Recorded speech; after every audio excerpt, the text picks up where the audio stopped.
Ravenna, Spring 1454.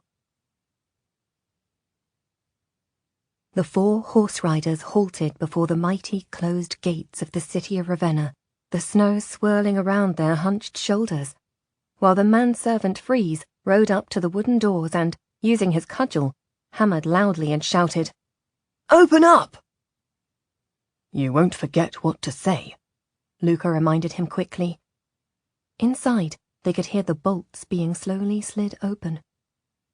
"I should hope I can, though naturally truthful, tell a lie or two when required," Freeze said with quiet pride, while Brother Peter shook his head that he should be so reduced as to depend on Freeze's ready dishonesty. The gateway pierced the great wall that encircled the ancient city. The defences were newly rebuilt. The city had just been occupied by its conquerors, the Venetians, who were spreading their unique form of government, a republic, through all the neighbouring cities, fueled by gold, driven by trade. Slowly the little sally port door opened, and a guard in the bright livery of the victors presented arms and waited for the travellers to request admission. Freeze launched himself into a mouthful of lies with ill-concealed relish. "My lord," he said, gesturing to Luca, "a young and wealthy nobleman from the west of Italy, his brother a priest." He pointed to Brother Peter, who was indeed a priest, but was serving as Luca's clerk, and had never met him before they were partnered on this series of missions. "His sister is the fair young lady." Freeze gestured to the beautiful girl who was Lady Isolde of Lucretilli, no relation at all to the handsome young man, but travelling with him for safety. "And her companion, the dark young lady, is riding with her." Freeze was nearest to the truth with this, for Ishrak had been Isolde's friend and companion from childhood. Now they were exiled together from their home, looking for a way to return. "While I am—" "Servant," the guard interrupted. "Factotum," Freeze said, rolling the word around his mouth with quiet pride. "I am their general factotum." "Going where?" the guard demanded, putting out his hand for a letter that would describe them. Unblushingly, Freeze produced the document sealed by my lord, the commander of their secret papal order, which confirmed the lie that they were a wealthy young family going to Venice. "To Venice," Freeze said. "And home again, God willing," he added piously. "Purpose of visit?" "Trade. My young master is interested in shipping and gold." The guard raised his eyebrows and shouted a command to the men inside the town. The great gate swung open as he stood deferentially to one side, bowing low as the party rode grandly inward. "Why do we tell lies here?" Ishrak asked Freeze very quietly, bringing up the rear as servants should. "Why not wait till we get to Venice?" "Too late there," he said. "If Luca is going to pass for a wealthy young merchant in Venice, someone might ask after his journey. Someone may see us here at the inn. We can say we came from Ravenna. If they bother to inquire, they can confirm here that we are a wealthy family, and hope that they won't trouble to look beyond, all the way from Pescara." "But if they do trace us back, beyond Pescara, to the village of Piccolo, then they'll learn that Luca is an inquirer working for the Pope himself, and you are his friend, and Brother Peter his clerk. And Isolde and I are no relation at all, but just young women travelling with you for safety on our way to Isolde's kinsman." Freeze scowled. "If we had known that Luca's master would have wanted him to travel disguised, we could have started this whole journey with new clothes, spending money like lords. But since he only condescended to inform us at Piccolo, we have to take the risk. I will buy us some rich, elegant capes and hats here in Ravenna, and we'll have to get the rest of our clothes in Venice." The guard pointed the way they should go, toward the best inn of the town, and they found it easily, a big building against the wall of the great castle on the little hill above the market square. Freeze jumped down from his horse and left him standing as he opened the door and bellowed for service for his master, then came back out and held the horses, while Luca, Lady Isolde, and Brother Peter swept into the inn and ordered 2 private bedrooms and a private dining room, as befitted their great rank. Freeze helped Ishrak down from her horse, and she went quickly after her mistress, as Freeze led all the horses and the pack donkey round to the stable yard. As they settled into their rooms, they could hear the bells of the churches chiming for vespers all over the city, the air loud with their clamour, birds whirling into the sky from the many towers. Isolde went to the window, rubbed the frost away from the panes, and watched Brother Peter and Luca leave the inn and head toward the church through the occasional swirls of light snow. "Aren't you going to church?" Ishrak asked, surprised, as Isolde was usually very devout. "Tomorrow morning," Isolde said. "I couldn't concentrate tonight." Ishrak did not need to ask her friend why she was so distracted. She only watched her gaze follow the young man as he strode down the cobbled street. When the men came back from Mass, they all dined together in the private room, Freeze bringing up food from the kitchen. When he had spread all the plates, the pie, the pitadine, a sort of pancake with rich savoury toppings, the venison haunch, the roast ham, the braised chicken, and the sweetbreads on the table, he stood by the door, the very picture of a deferential servant. "Freeze, eat with us," Luca commanded. "I'm supposed to be your general factotum," Freeze repeated the grand word. "Or servant." "No one can see," Isolde pointed out, "and it feels odd when you don't sit down. I'd like you to eat with us, Freeze." There was no need for her to repeat the invitation. Freeze pulled up a chair, took a plate, and started to serve himself generously. "Besides, this way you'll get 2 dinners," Ishrak pointed out to him with a little smile. "One now, and one in the kitchen later." "A working man needs to keep up his strength," Freeze said cheerfully, buttering a thick slice of bread and sinking his white teeth into it. "What's Ravenna like?" "Old," Luca remarked. "The little that I have seen of it so far. A great city, wonderful churches, as beautiful as Rome in some parts. But before we leave tomorrow, I want to go to the tomb of Galla Placidia." "Who's that?" Isolde asked him.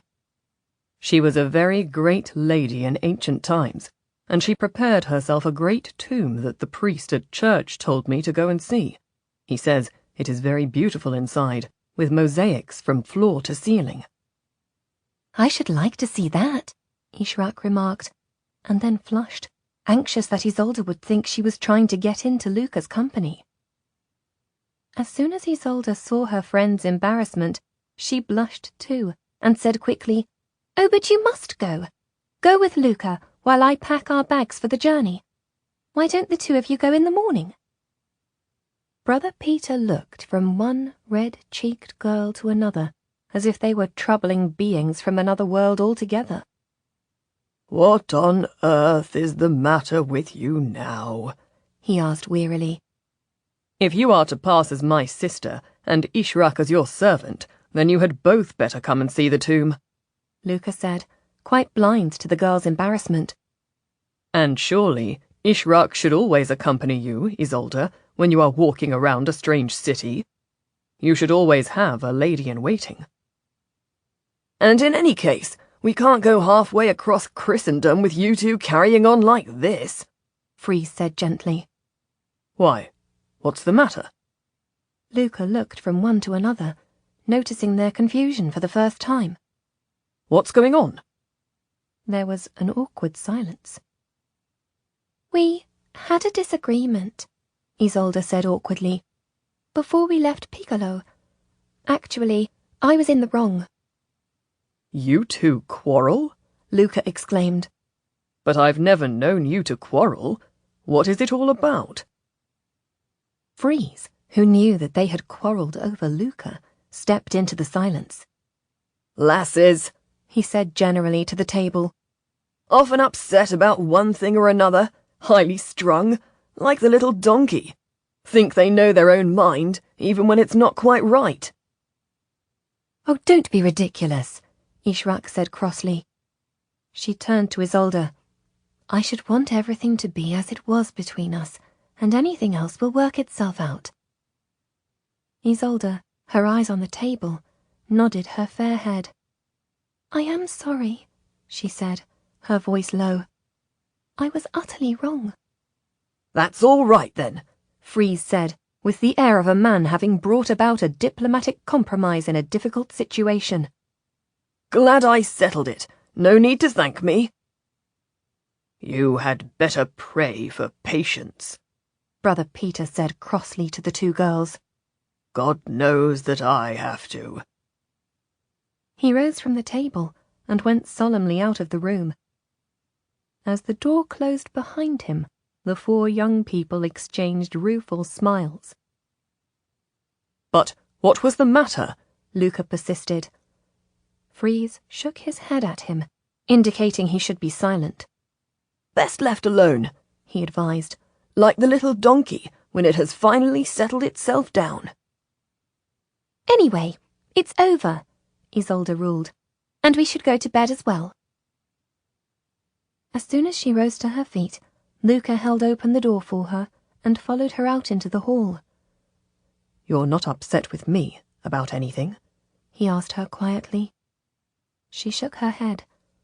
"I was quite at fault with Ishrak. She told me that she had held you in her arms for comfort when you were grieving, and I was angry with her." "Why would you be angry?" he asked, though his heart hammered in his chest, hoping that he had guessed her answer. She raised her face and looked at him honestly, her dark blue eyes meeting his hazel ones. "Alas, I was jealous," she said simply. He saw her little, rueful smile. "Jealous like a fool," she confessed. "You were jealous that she held me in her arms?" he said very low. "Yes." "Because you and I have never held each other close?" "Well, we cannot," she reasoned. "You are promised to the priesthood, and I was born a lady. I can't go around kissing people, not like Ishrak. She's free to behave as she wants." "But you do want me to hold you?" He stepped closer and whispered the question against her blonde hair, so that she could feel the warmth of his breath. She could not say the word. She merely leaned her head toward him. Very gently, very softly, as if he was afraid of startling her, Luca put one arm around her slim waist and the other round her shoulders and drew her close. Isolde rested her head on his shoulder and closed her eyes to savor the intense pleasure that rushed through her as she felt the length of his lithe body against her and the strength in his arms as they tightened around her. "Did she tell you I kissed her forehead?" Luca whispered in her ear, delighting in the touch and the rosewater scent of this young woman he had desired since the moment that he had first seen her. She raised her head. "She did." "Were you jealous of that, too?" There was a gleam of mischief in his eyes, and she saw it at once and smiled back at him. "Unfortunately, I was." "Shall I kiss you as I kissed her? Would that make it fair?" In answer, she closed her eyes and raised her face to him. Luca longed to kiss her warm mouth, but instead, obedient to his offer, he gently kissed her forehead and had the satisfaction of feeling her sway just slightly in his arms, as if she too wanted for more. In a moment, she opened her dark blue eyes. "Shall I kiss you on the lips?" Luca asked her. It was a step too far. He sensed her flinch, and she leaned back so she could see his warmly smiling face. "I think you should not," she said, but in contradiction, her arms were still around his waist, and she did not let him go. His arms held her close, and she did not step back. Slowly, he leaned forward. Slowly, her eyes closed, and she raised her mouth to his. Behind them the door opened and Freeze came out with the dishes from dinner. He checked himself when he saw the two of them, enwrapped in the darkened hall. "Excuse me," he said cheerfully, and went past them to the kitchen. Luca rapidly released Isolde, who put her hands to her hot cheeks. "I should go to bed," she said quietly. "Forgive me." "But you're not angry with Ishrak, nor upset with yourself any more?" he confirmed. She went to the stairs, but he could see that she was laughing.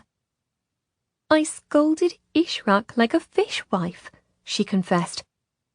"I accused her of loose behaviour for allowing your kiss, and now here am I." "She'll forgive you," he said, "and you will be happy again." She went up the stairs and turned back and smiled at him. He caught his breath at the luminous loveliness of her face.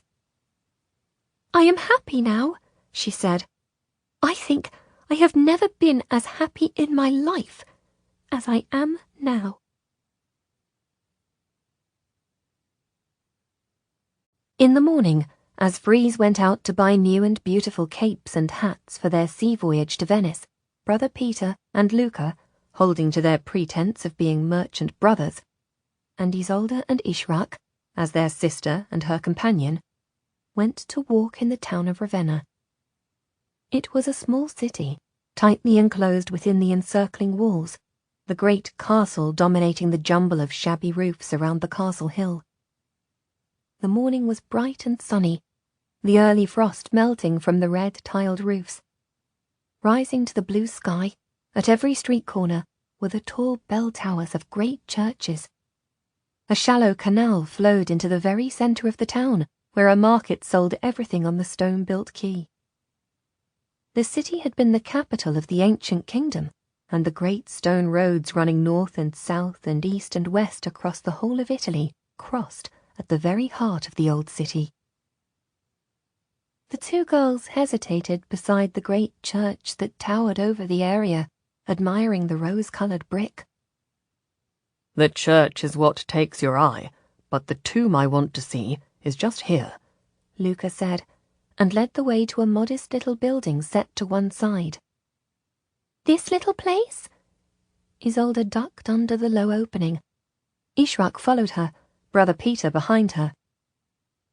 The building was in the shape of a cross, and they entered by the north door. For a moment they paused at the entrance of the tiny church, and then, as Isolde crossed herself and bent her knee, Luca exclaimed at the explosion of colour inside the modest building. Every part of the arched interior was glistening, almost as if it had been freshly painted. The walls, the floor, even the curved ceilings were rich with bright mosaics. Isolde gazed around her in amazed delight. Ishrak could not take her eyes from the roof above their heads, which was deep sea blue, studded with hundreds of golden stars.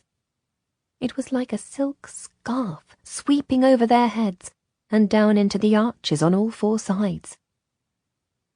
"It's beautiful," Ishrak exclaimed, thinking how similar it was to the rich designs of the Arab world. "What is it? A private chapel?"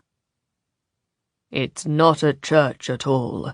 It's a mausoleum," Brother Peter told her. "Built by a great Christian lady hundreds of years ago for her own burial." "Look," Isolde said, turning back to the door where they had entered. A spacious mosaic over the doorway showed a warmly coloured scene of the Good Shepherd leaning on his crook, crowned with a golden halo and surrounded by his sheep. "How could they do this hundreds of years ago? The tenderness of the picture, See how he touches the sheep? And that is the story of a Christian risking his life for the Gospels, Brother Peter said piously, pointing to the opposite wall, where a man was depicted running past the flames of an open fire, with a cross over his shoulder and an open book in his hand. See the Gospels in the library. I see, Ishrak said demurely. In this exquisite and holy place, she did not want to tease Brother Peter about his devotion, or to express her own skepticism. She had been raised in the Christian household of Isolde's father, the Lord of Lucretilli, but her mother had taught her to read the Quran. Her later education encouraged her to examine everything, and she would always be a young woman of questions rather than of faith. She looked around the glittering interior, and then found her attention caught by a wash of colour on some white mosaic tiles. Someone had glazed the open windows of the mausoleum, and one of the pieces of glass had been broken. The morning sunlight, shining over the chipped surface, threw coloured rays on the white tiles, and even on Ishrak's white headscarf. Look, Ishrak nudged Isolde.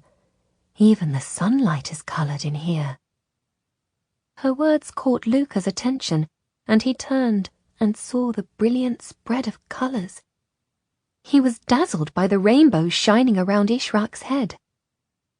Give me your scarf, he said suddenly. Without a word, her eyes on his face, she unwrapped it, and her dark, thick hair tumbled down around her shoulders. Luca handed one end to her and kept the other. They spread it out to catch the light from the window. At once the white silk glowed with the colours of the rainbow. Together, as if doing a strange dance, they walked toward the window and saw the colours become more diffuse and blurred as the stripes grew wider. And then they walked away again and saw that the brightly coloured beam narrowed and became more distinct. The broken glass seems to be turning the sunlight into many colours, Luca said wonderingly. He turned back to the mosaic that he had been examining. And look, he said to her, the mosaic is a rainbow too. Above his head was a soaring wall going up to the vault above them, decorated exquisitely in all the colours of the rainbow, and overlaid with a pattern. Luca, his hands holding out Ishrak's scarf, nodded from the rainbow mosaic to the rainbow on the scarf. It's the same colours, he said. 1,000 years ago, they made a rainbow in these very colours, appearing in this order. What are you doing? Isolde asked, looking at the two of them. What are you looking at? It makes you think that a rainbow must always form the same colours, Ishrak answered her when Luca was silent, looking from the scarf to the mosaic wall. Does it? Is it always the colours as they have shown here, in this mosaic? Don't look at the pattern, look at the colours. Yes, Luca exclaimed. How strange that they should have noticed this so many hundreds of years ago. How wonderful that they should have recorded the colours. He paused in thought. So, is every rainbow the same? Has it been the same for hundreds of years? And if the chip of glass can make a rainbow in here, what makes a rainbow in the sky? What makes the sky suddenly shine with colours? Nobody answered him. Nobody had an answer. Nobody but Luca would ask such a question. He had been expelled from his monastery for asking questions that verged on heresy, and even now, though he was employed by the Order of Darkness to inquire into all questions of this world and the next, he had to stay within the tight confines of the church. Why would it matter? Isolde asked, looking at the rapt expressions of her two friends. Why would such a thing matter to you? Luca shrugged his shoulders, as if he was returning to the real world. Oh, just curiosity, I suppose, he said.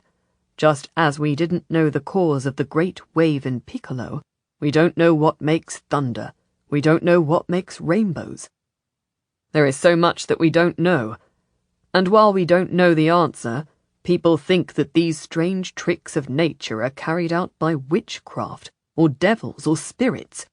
They frighten themselves into accusing their neighbours, and then it is my job to discover the truth of it. But I can't give them a simple explanation, for I don't have a simple explanation. But here, since whoever made these mosaics knew the colours of the rainbow, maybe they knew what caused them too. But why are you interested? Isolde pursued. Does it matter what colour the sunset was last night? Yes, Ishrak said unexpectedly. It does matter, for the world is filled with mysteries, and only if we ask and study and go on discovering will we ever understand anything. There is nothing to understand, for it has already been explained, Brother Peter ruled, speaking with all the authority of the church.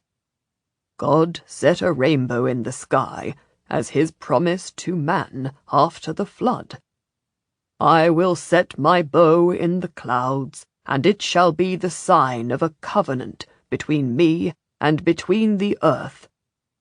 And when I shall cover the sky with clouds, my bow shall appear in the clouds. He looked gravely at the young women. That is all you need to know. He turned his hard stare to Luca. You are an inquirer of a holy order, he reminded the younger man. It is your duty and your task to inquire. But beware that you do not ask about things outside your mission. You are commanded by our Lord and by the Holy Father to discover if the end of days is coming. You are not commanded to ask about everything. Some questions are heretical. Some things are not to be explored. There was a silence as Luca absorbed the reproof from the older man. I can't stop myself thinking, Luca replied quietly. Perhaps God has given me curiosity. Nobody wants to stop you thinking, Brother Peter said as he opened the low door to the mausoleum. But my Lord will have made it clear when he hired you that you are to think only inside the limits of the church. Some things are not known, like the change of a man into werewolf, like the cause of the terrible flood, and it is right that you hold an inquiry into them. But God has told us the meaning of the rainbow in his holy word. We don't need your thoughts on it. Luca bowed his head, but could not stop himself from glancing sideways at Ishrak. Well, I shall go on thinking, whether your church needs it or not, she declared. And the Arab scholars will go on thinking, and the ancient people were clearly thinking too. And the Arab scholars will translate their books. But we are obedient sons of the church, Brother Peter ruled. And actually, what you think, as a young woman and an infidel, does not matter to anyone. He turned and led the way out, and they obediently followed him. Isolde lingered in the doorway. It's so beautiful, she said, as if it were a freshly painted fresco, the colours so rich. There was a little pause before Luca came out, and she saw he was putting something in the pocket of his breeches, under the fold of his cape. What do you have there? Isolde whispered to him, as Brother Peter led the way back to the inn. The chipped piece of glass, he said. I want to see if we can make a rainbow with it anywhere. Gravely, she looked at him. But isn't it God's work to make a rainbow, as Brother Peter just said? It's our work, Ishrak corrected her, for we are in this world to understand it. And like Luca, I want to see if we can make a rainbow. And if he is not allowed to do it, then I will try. For my God, unlike yours, has no objection to me asking questions.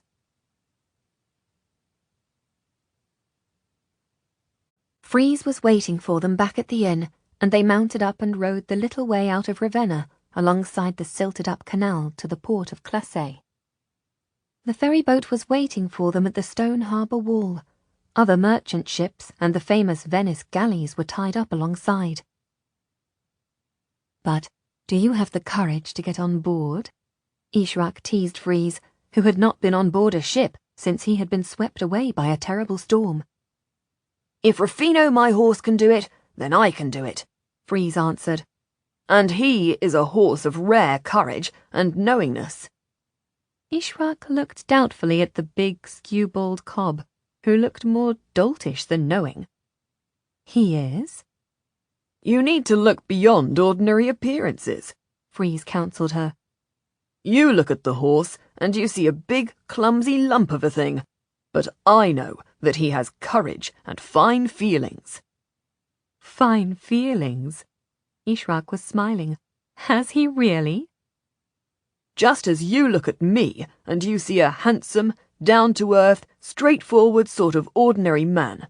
But I have hidden depths and surprising skills." "You do?" "I do," Freeze confirmed. "And one of those skills is getting horses on board a boat. You may sit on the quayside and admire me." "Thank you," Ishrak said, and sat on one of the stone seats that led into the harbour wall as he led all 5 horses and the little donkey to the wooden gangway that stretched from boat to quay. The horses were nervous and pulled away and jibbed, but Freeze was soothing and calm with them. Ishrak would not feed his joyous vanity by applauding, but she thought there was something very touching about the way the square-shouldered young man and the big horses exchanged glances, caresses, and little noises, almost as if they were talking to each other, until the animals were reassured and followed him up the gangway to their stalls on the boat. There were no other travellers taking the ship that day, and so when the horses were safely loaded, the 4 travellers took hunks of bread and pots of small ale for breakfast, and followed Freeze on board as the master of the ship cast off and set sail. It took all day and all night to sail to Venice, going before a bitterly cold wind. The girls slept for some of the time in the little cabin below the deck, but in the early hours of the morning they came out and went to the front of the ship, where the men were standing, wrapped against the cold, waiting for the sky to lighten. Ishrak's attention was taken by a small, sleek craft coming toward them on a collision course, moving fast in the dark water, a black silhouette against the dark waves. "Hi, boatman!" she called over her shoulder to the captain of the boat, who was at the rudder in the stern of the boat. "Do you see that galley? It's heading straight for us." "Drop the sail!" the man bellowed at his son, who scurried forward and slackened the ropes and dropped the mainsail. "Here, I'll help," Freeze said, going back to haul the sail down. "What's he doing, coming at us so fast?" The 2 girls, Brother Peter and Luca, watched as the galley, speeding toward them, powered by rowers hauling on their oars to the beat of a drum, came closer and closer. "A galley should give way to a vessel with sails," Brother Peter remarked uneasily. "What are they doing? They look as if they want to ram us." "It's an attack," Luca suddenly decided. "It can't be an accident. Who are they?" Brother Peter, squinting into the half-darkness, exclaimed, "I can't see the standard. They're showing no light. Whose boat is it?" "Freeze!" Luca shouted, turning to the deck and grabbing a boat hook as the only weapon on hand. "Beware boarders!" "Get the sail back up," Brother Peter shouted. "We can't outsail them," Ishrak warned. A galley with a well-trained rowing crew could travel much faster than a lumbering ship. Ishrak looked around for a weapon, for somewhere that they could hide. But it was a little boat, with only the stalls for the horses on deck and a small cabin below. Freeze joined them, his club in his hand. He pulled a knife out of his boot and handed it to Ishrak for her defence. His face was grim. "Would this be the Ottoman lord come back for us?" he asked Luca. "It's not an Ottoman pirate," Luca said, staring at the oars biting into the waves as the galley came swiftly closer. "It's too small a craft."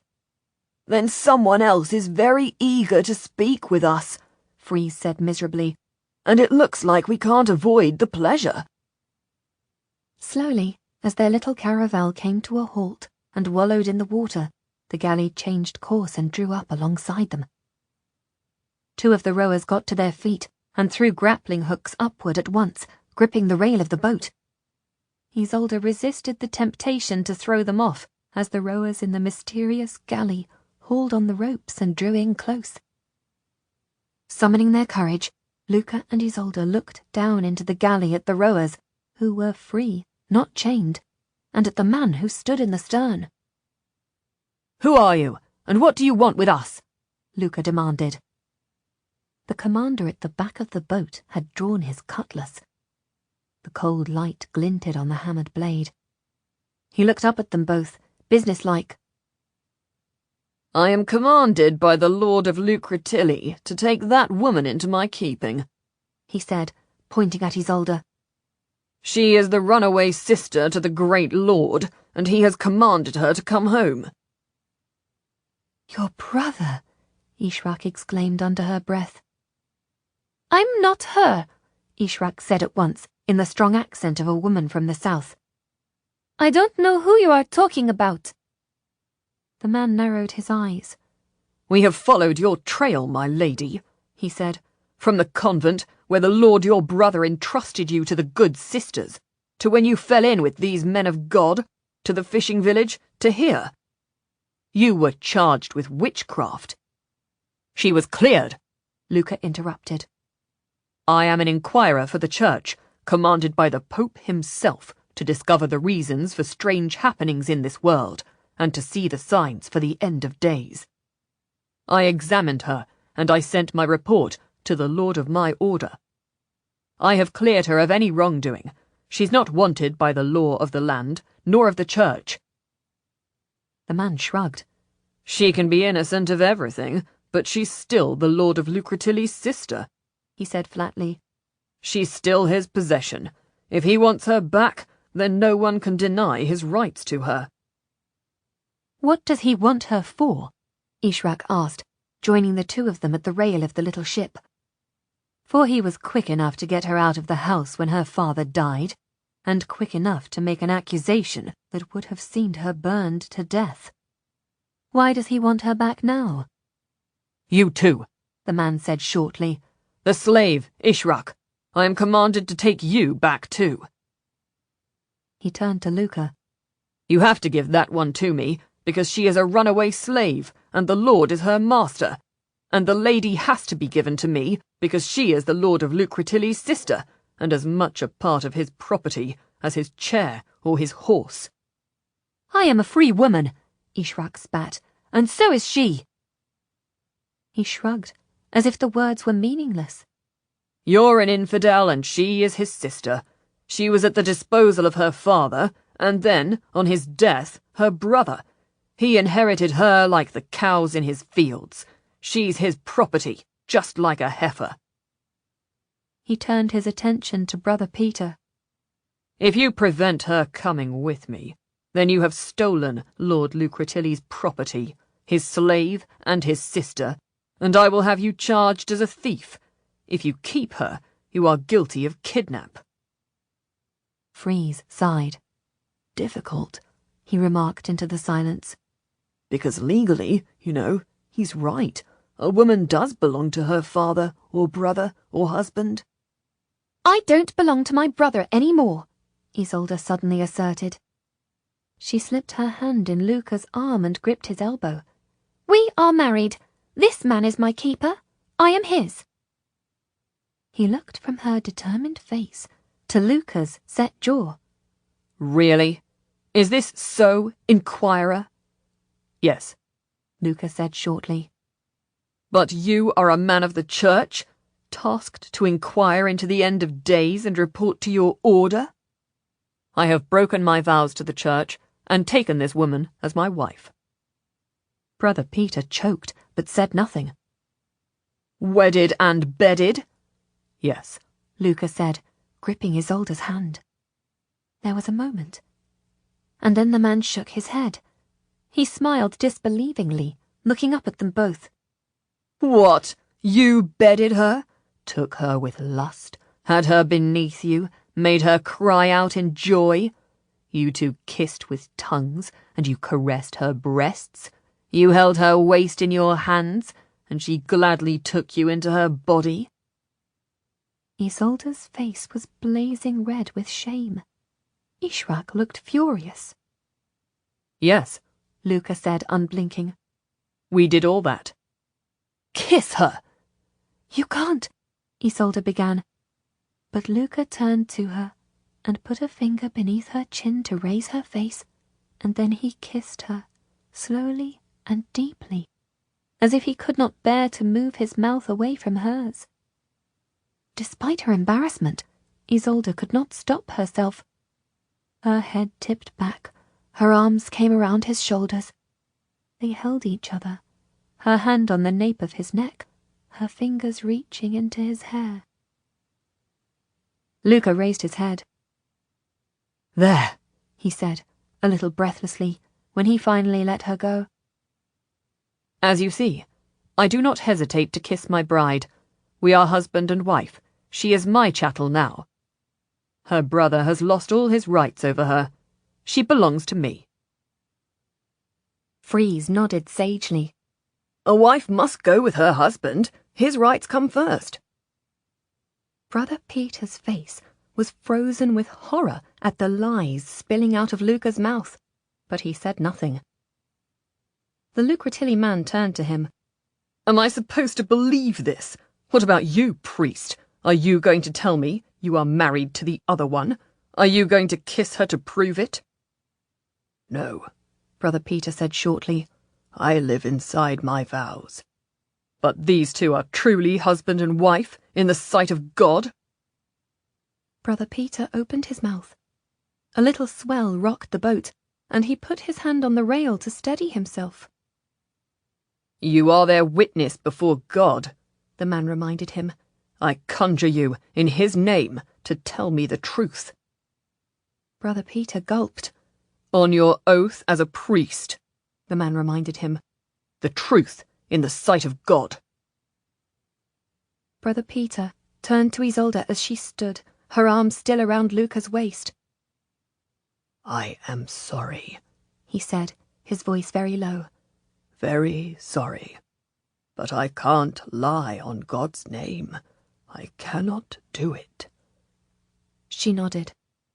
"I understand," she said quietly, and moved away from Luca as he let her go. "He doesn't have to say anything," Ishrak spoke up. "I will bear witness." The man shrugged. "Your word means nothing. You are an infidel and a slave and a woman. Your words are like bird song in the morning, too loud and completely meaningless. Now," he turned his attention briskly to Luca, "send both of the women over the side of the ship, or I will order my men to board your craft, and we will take them by force." Luca looked down. There were about a dozen men in the galley, fully armed. He glanced at Freeze, who stoically hefted his cudgel. Clearly they could fight, but the odds were heavily against them. They were certain to lose. The commander turned to the boatman, who was grimly listening at the stern of the boat. "You are carrying stolen goods. These two women belong to the Lord of Lucretilli. If I have to, I will board your ship to take them, and there may be damage to your ship or danger to you. Or you can give them up to me, and there will be no trouble." "I took them in good faith as passengers," the boatman shouted back. "If they are yours, they can go with you. I'm not responsible for them." "There's no point fighting," Isolde said very low to Luca. "It's hopeless. Don't try anything. I'll give myself up." Before he could protest, she called down to the man in the galley below. "Do you give your word that you will take us safely to my brother?" He nodded. I am commanded not to harm you in any way. She made up her mind. Get our things, she said over her shoulder to Ishrak, who quickly went to the cabin and came out with their 2 saddlebags, tucking Freeze's knife out of sight into the rope at her belt. And what is to happen to me? Isolde demanded. She beckoned Ishrak to go with her as she went to the prow of the boat. The commander gestured to Luca and Freeze that they should haul his boat alongside so that the young women could climb down over the rail and into the waiting ship. Your brother believes that you are trying to get to the Count of Wallachia for his help. He thinks you will try to get an army to come against him and claim your home, so he's going to marry you to a French count who will take you away and keep you in his castle. And what about me? Ishrak asked, as Luca, Freeze, and Brother Peter each took a grappling iron and, pulling on the ropes, walked the galley to the prow of the boat. You I have to sell to the Ottomans as a slave in Venice, the man said. I'm sorry, those are my orders.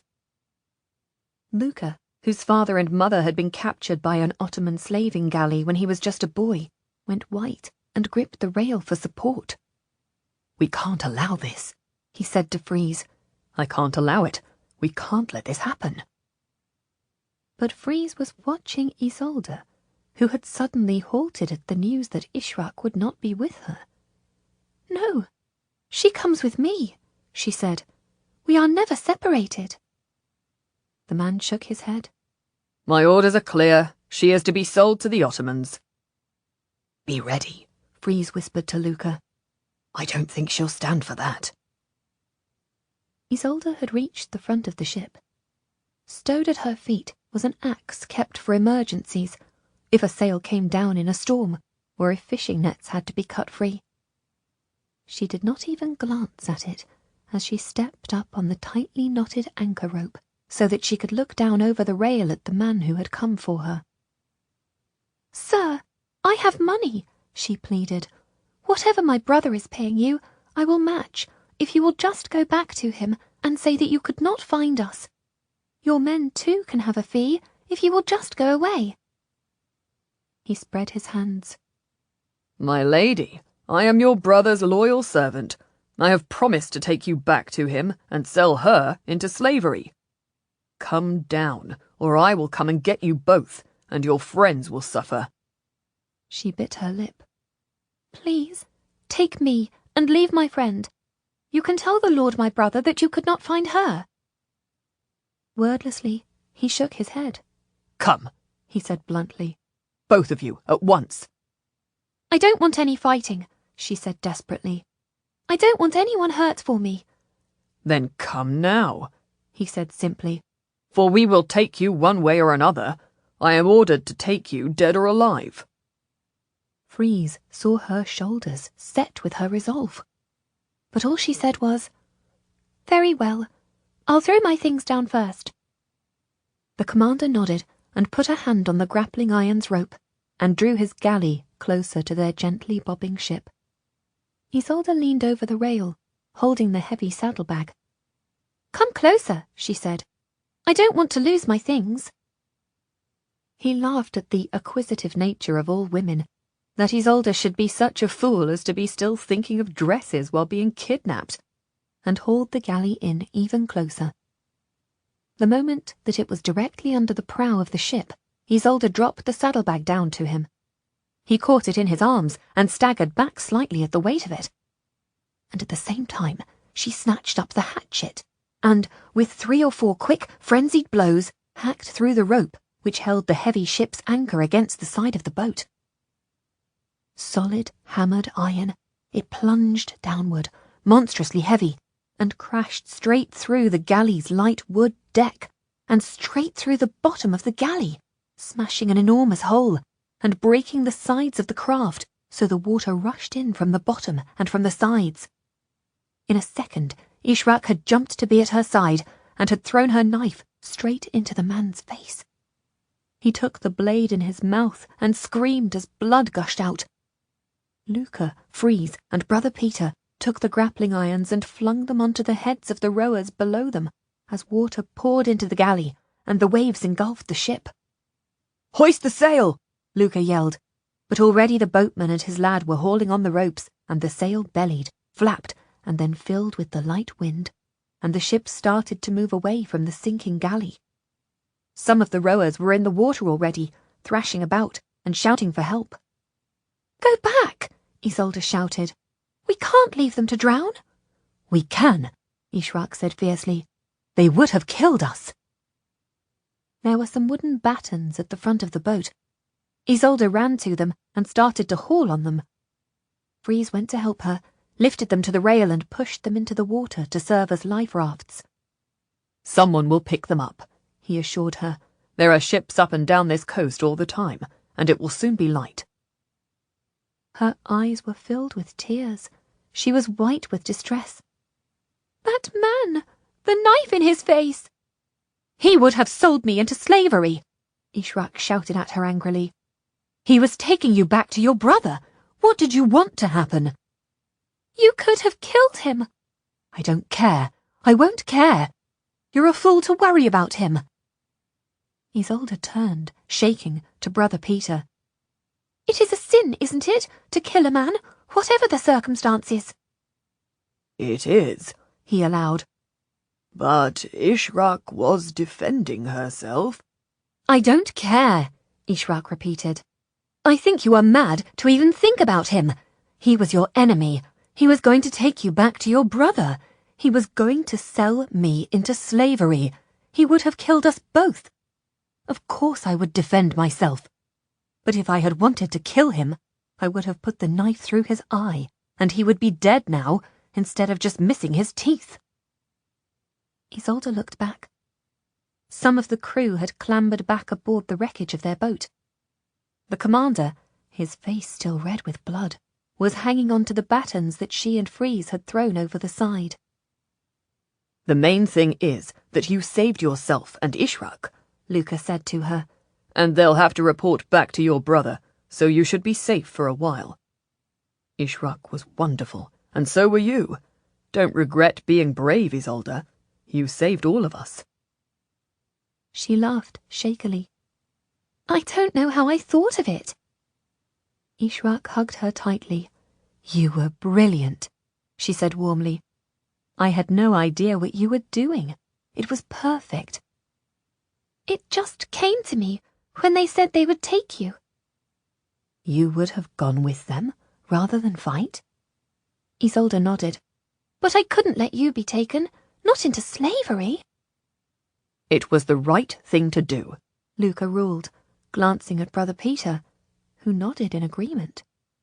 "A just cause," he said thoughtfully. "And your knife throw!" Luca turned to Ishrak. "Where did you ever learn to throw like that?" "My mother was determined I should know how to defend myself," Ishrak smiled. "She taught me how to throw a knife, and Isolde's father, the Lord of Lucretilli, sent me to the masters in Spain to learn fighting skills. I learned it at the same time as my archery, and other things." "We should give thanks for our escape," Brother Peter said, holding the crucifix that he always wore on a rope at his waist. "You two did very well. You were very quick and very brave." He turned to Isolde. "I am sorry I could not lie for you." She nodded. "I understand, of course." "And you will need to confess, Brother Luca," Brother Peter said gently to the younger man. "as soon as we get to Venice. You denied your oath to the church. You told a string of untruths and—" He broke off. "You kissed her." "It was just to make the lie convincing," Isolde defended Luca. "He was tremendously convincing," Freeze said admiringly, with a wink at Ishrak. "You would almost have thought that he wanted to kiss her. I almost thought that he enjoyed kissing her, thought that she kissed him back. Completely fooled me." "Well, I shall give thanks for our safety," the older man said, and went a little way from them and got down on his knees to pray. Freeze went down the ship to speak to the boatman at the rudder. Ishrak turned away. It was not just to make the lie convincing, Luca admitted very quietly to Isolde. I felt. He broke off. He did not have words for how he had felt when she had been pressed against him and his mouth had been on hers. She said nothing. She just looked at him. He was fascinated by the ribbon that tied her cape at her throat. He could see it fluttering slightly with the rapid pulse at her neck. It can never happen again, Luca said. I'm going to complete my novitiate and make my vows as a priest, and you are a lady of great wealth and position. If you can raise your army and it wins back your castle and your lands, you will marry a great lord, perhaps a prince. She nodded, her eyes never leaving his face. For a moment back then, I wished it was true and that we had married, Luca confessed with a shy laugh. Wedded and bedded, as the man said. But I know that's impossible. It is impossible, she agreed. It is quite impossible. Some hours after, the sky slowly grew bright, and the 5 travellers got up from where they had been sitting at the back of the boat and went to the prow to look east, where the rising sun was turning the wispy clouds pink and gold with the dawn light. From the back of the boat, the boatman called to them that they were entering the lagoon of Venice. God be praised that they were safe at last after such a night, and at once they felt the movement of the ship quiet as the waves stilled. This inland sea, sheltered by the ring of outer islands, was as calm as a gently moving lake. So shallow in some parts that they could see the nets that fishermen had pinned just beneath the surface of the water, but deep channels wound around the islands, sometimes marked by a single rough post thrust into the lagoon bed. Ishrak and Isolde gripped each other's hands as their little ship found its way through 100 little islands, some no bigger than a single house and a garden, with a wherry or a small sailing boat bobbing at the quay. Some of the smaller islands were little forests and mud flats, occupied only by wading birds. Some looked like solitary farms with one farmhouse and outbuildings with roofs thatched with reeds, the fields taking up all the space on the island. The bigger islands were bustling with people, ships loading and unloading at the stone quays, the chimneys of low houses bursting with dark smoke, and they could glimpse the red shine of furnaces inside the sheds. Glassworks, the boatman explained. They're not allowed to make glass in the city because of the danger of fire. They're terrified of fire, the Venetians. They have nowhere to run. As they drew closer to the city, the islands became more built up, bordered by stone quays, some with stone steps down to the water, the bigger ones with paved streets, and some with little bridges linking them, one to another. Every house was surrounded by a garden, sometimes an orchard. Every big house stood behind high stone walls, so that the travellers could just see the tops of the leafless wintry trees and hear the birdsong from the gardens. This is the Grand Canal now, the boatman said, as the boat went slowly up the wide, sinuous stretch of water. Like the main road, like the biggest high street of the city, the biggest high street in the world. The bigger houses were built directly onto the canal, some of them with great front doors that opened straight onto the water.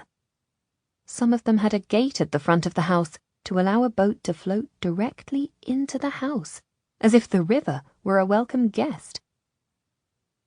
As Isolde watched, one of these water doors opened and a gondola came out, sleek as a black fish, with the brightly dressed gondolier standing in the stern and rowing with his single oar, as a gentleman sat in the middle of the boat, a black cape around his shoulders and an embroidered hat on his head, his face hidden by a beautifully decorated mask that revealed only his smiling mouth.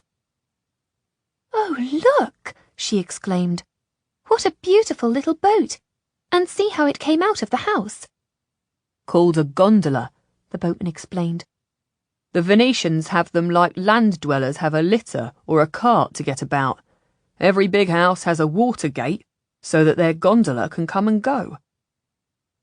Isolde could not take her eyes from the beautiful craft, and the gentleman nodded his head and raised a gloved hand to her as he swept by.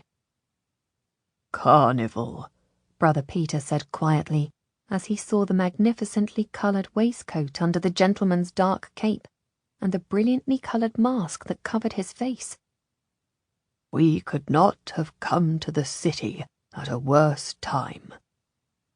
"What's so bad about the carnival?" Ishrak asked curiously, looking after the black gondola and the handsome masked man. "It is 20 days of indulgence and sin before Lent," Brother Peter replied. "Carnevale, as they call it, is a byword for the worst behaviour. If we were inquiring into sin, we would have nothing to do but to point at every passer-by. The city is famous for vice. We will have to stay indoors as much as possible, and avoid the endless drinking and promenading and dancing, and worse." "But what a grand house!" Isolde exclaimed. "Like a palace! Did you see inside? The stone stairs coming down to his own private key? And the torches inside the building?" "Look!" Ishrak pointed ahead of them. There were more houses directly on the water's edge, most of them standing on little islands completely surrounded by water, the islands connected by thin, arching wooden bridges. On the left side, the travellers could see the spires of churches beyond the waterfront houses, and at every second or third house they could see a narrow, dark canal winding its way deeper into the heart of the city, and smaller canals branching from it, each one crowded with gondolas and working boats, every quay busy with people, half of them dressed in fantastic costumes, the women tottering on impossibly high shoes, some of them so tall that they had a maidservant to walk beside them for support. "What are they wearing on their feet? They're like stilts," Ishrak exclaimed. "They are called chopin," Brother Peter said. "They keep the ladies' gowns and feet clear of the water when the streets are flooded." He looked consideringly at the women, who could not stand unsupported, but looked magnificent, tall as giantesses, in their beautiful, billowing long gowns. "The Holy Church approves of them," he said. "I would have thought you would have called them a ridiculous vanity," Ishrak asked curiously. "Since they prevent dancing, and women cannot walk about on their own while wearing them, they are a great discouragement to sin," Brother Peter replied. "That's a great advantage." "It is as everyone said. The city is built on the water," Isolde said wonderingly. "The houses stand side by side, like boats moored closely in a port." "I've never seen anything like it. How will the horses get about?" Freeze asked. "The boatman will take them a little out of the city after he has set us down," Brother Peter told him. "When we need them, we'll take a boat to get to them. There are no horses in Venice. Everyone goes everywhere by boat." "The goods for market?" Freeze asked. "Come in by boat, and are loaded and unloaded at the quayside." "The inns?" "Take travellers who leave and arrive by boat. They have no stable yards." "The priests who attend the churches?" "Come and go by boat. Every church has its own stone quayside." "Aha! And so how do they get the stone for building?" Freeze demanded, as if he was finally about to catch Brother Peter in a traveller's tale. "They have great barges that bring in the stone," Brother Peter replied. "Everything comes by boat, I tell you. They even have great barges that bring in the drinking water." This was too much for Freeze. "Now I know you are deceiving me," he said. "The one thing this city does not lack is water. They must be born with webbed feet, these Venetians.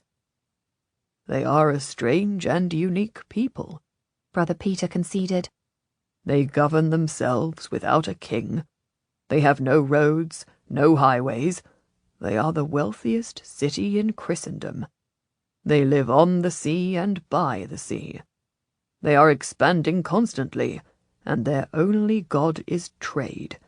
But they have built the most beautiful churches on every canal, and decorated them with the most inspiring holy pictures. Every church is a treasure house of sacred art. Yet they act as if they are as far from God as they are from the mainland, and there is no way to get to him but a voyage. Now they were approaching the heart of the city. The broad canal on either side was walled with white Istrian stone to make a continuous quay, occasionally pierced by a tributary canal winding deeper inside the city. Many of the smaller inner canals were crossed by little wooden bridges. A few were crossed by steeply stepped bridges of white stone. The ferry was losing the cold breeze, and so the boatman took down the sails and set to row. He took an oar on one side, and his lad heaved on the other. They wound their way through the constant river traffic of gondolas going swiftly through the water, with loud warning cries from the gondolier in the stern of "Gondola! Gondola! Gondola!" The canal was crowded, with fishing ships, the flat-bottomed barges for carrying heavy goods, the ferry boats, heaving with poorer people, and criss-crossing through the traffic, going from one side to the other, were public gondolas for hire. To the two young women who had been raised in a small country castle, it was impossibly busy and glamorous. They looked from right to left and could not believe what they were seeing. Every gondola carried passengers, heavily cloaked, with their faces hidden by carnival masks.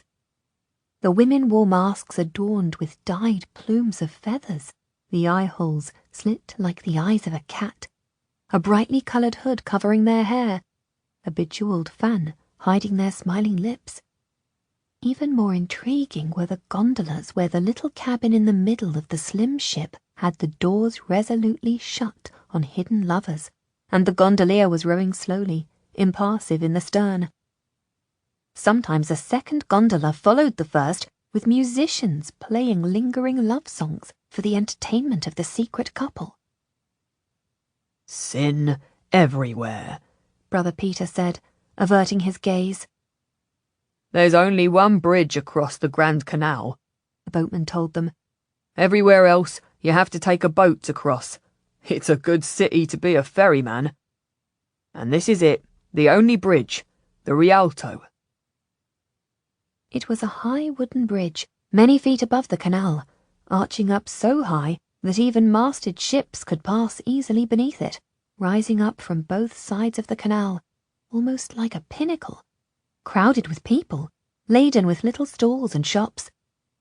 There was a constant stream of pedestrians walking up the stairs on one side and down the other, pausing to shop, stopping to buy, leaning on the high parapet to watch the ships go underneath, arguing the prices, changing their money.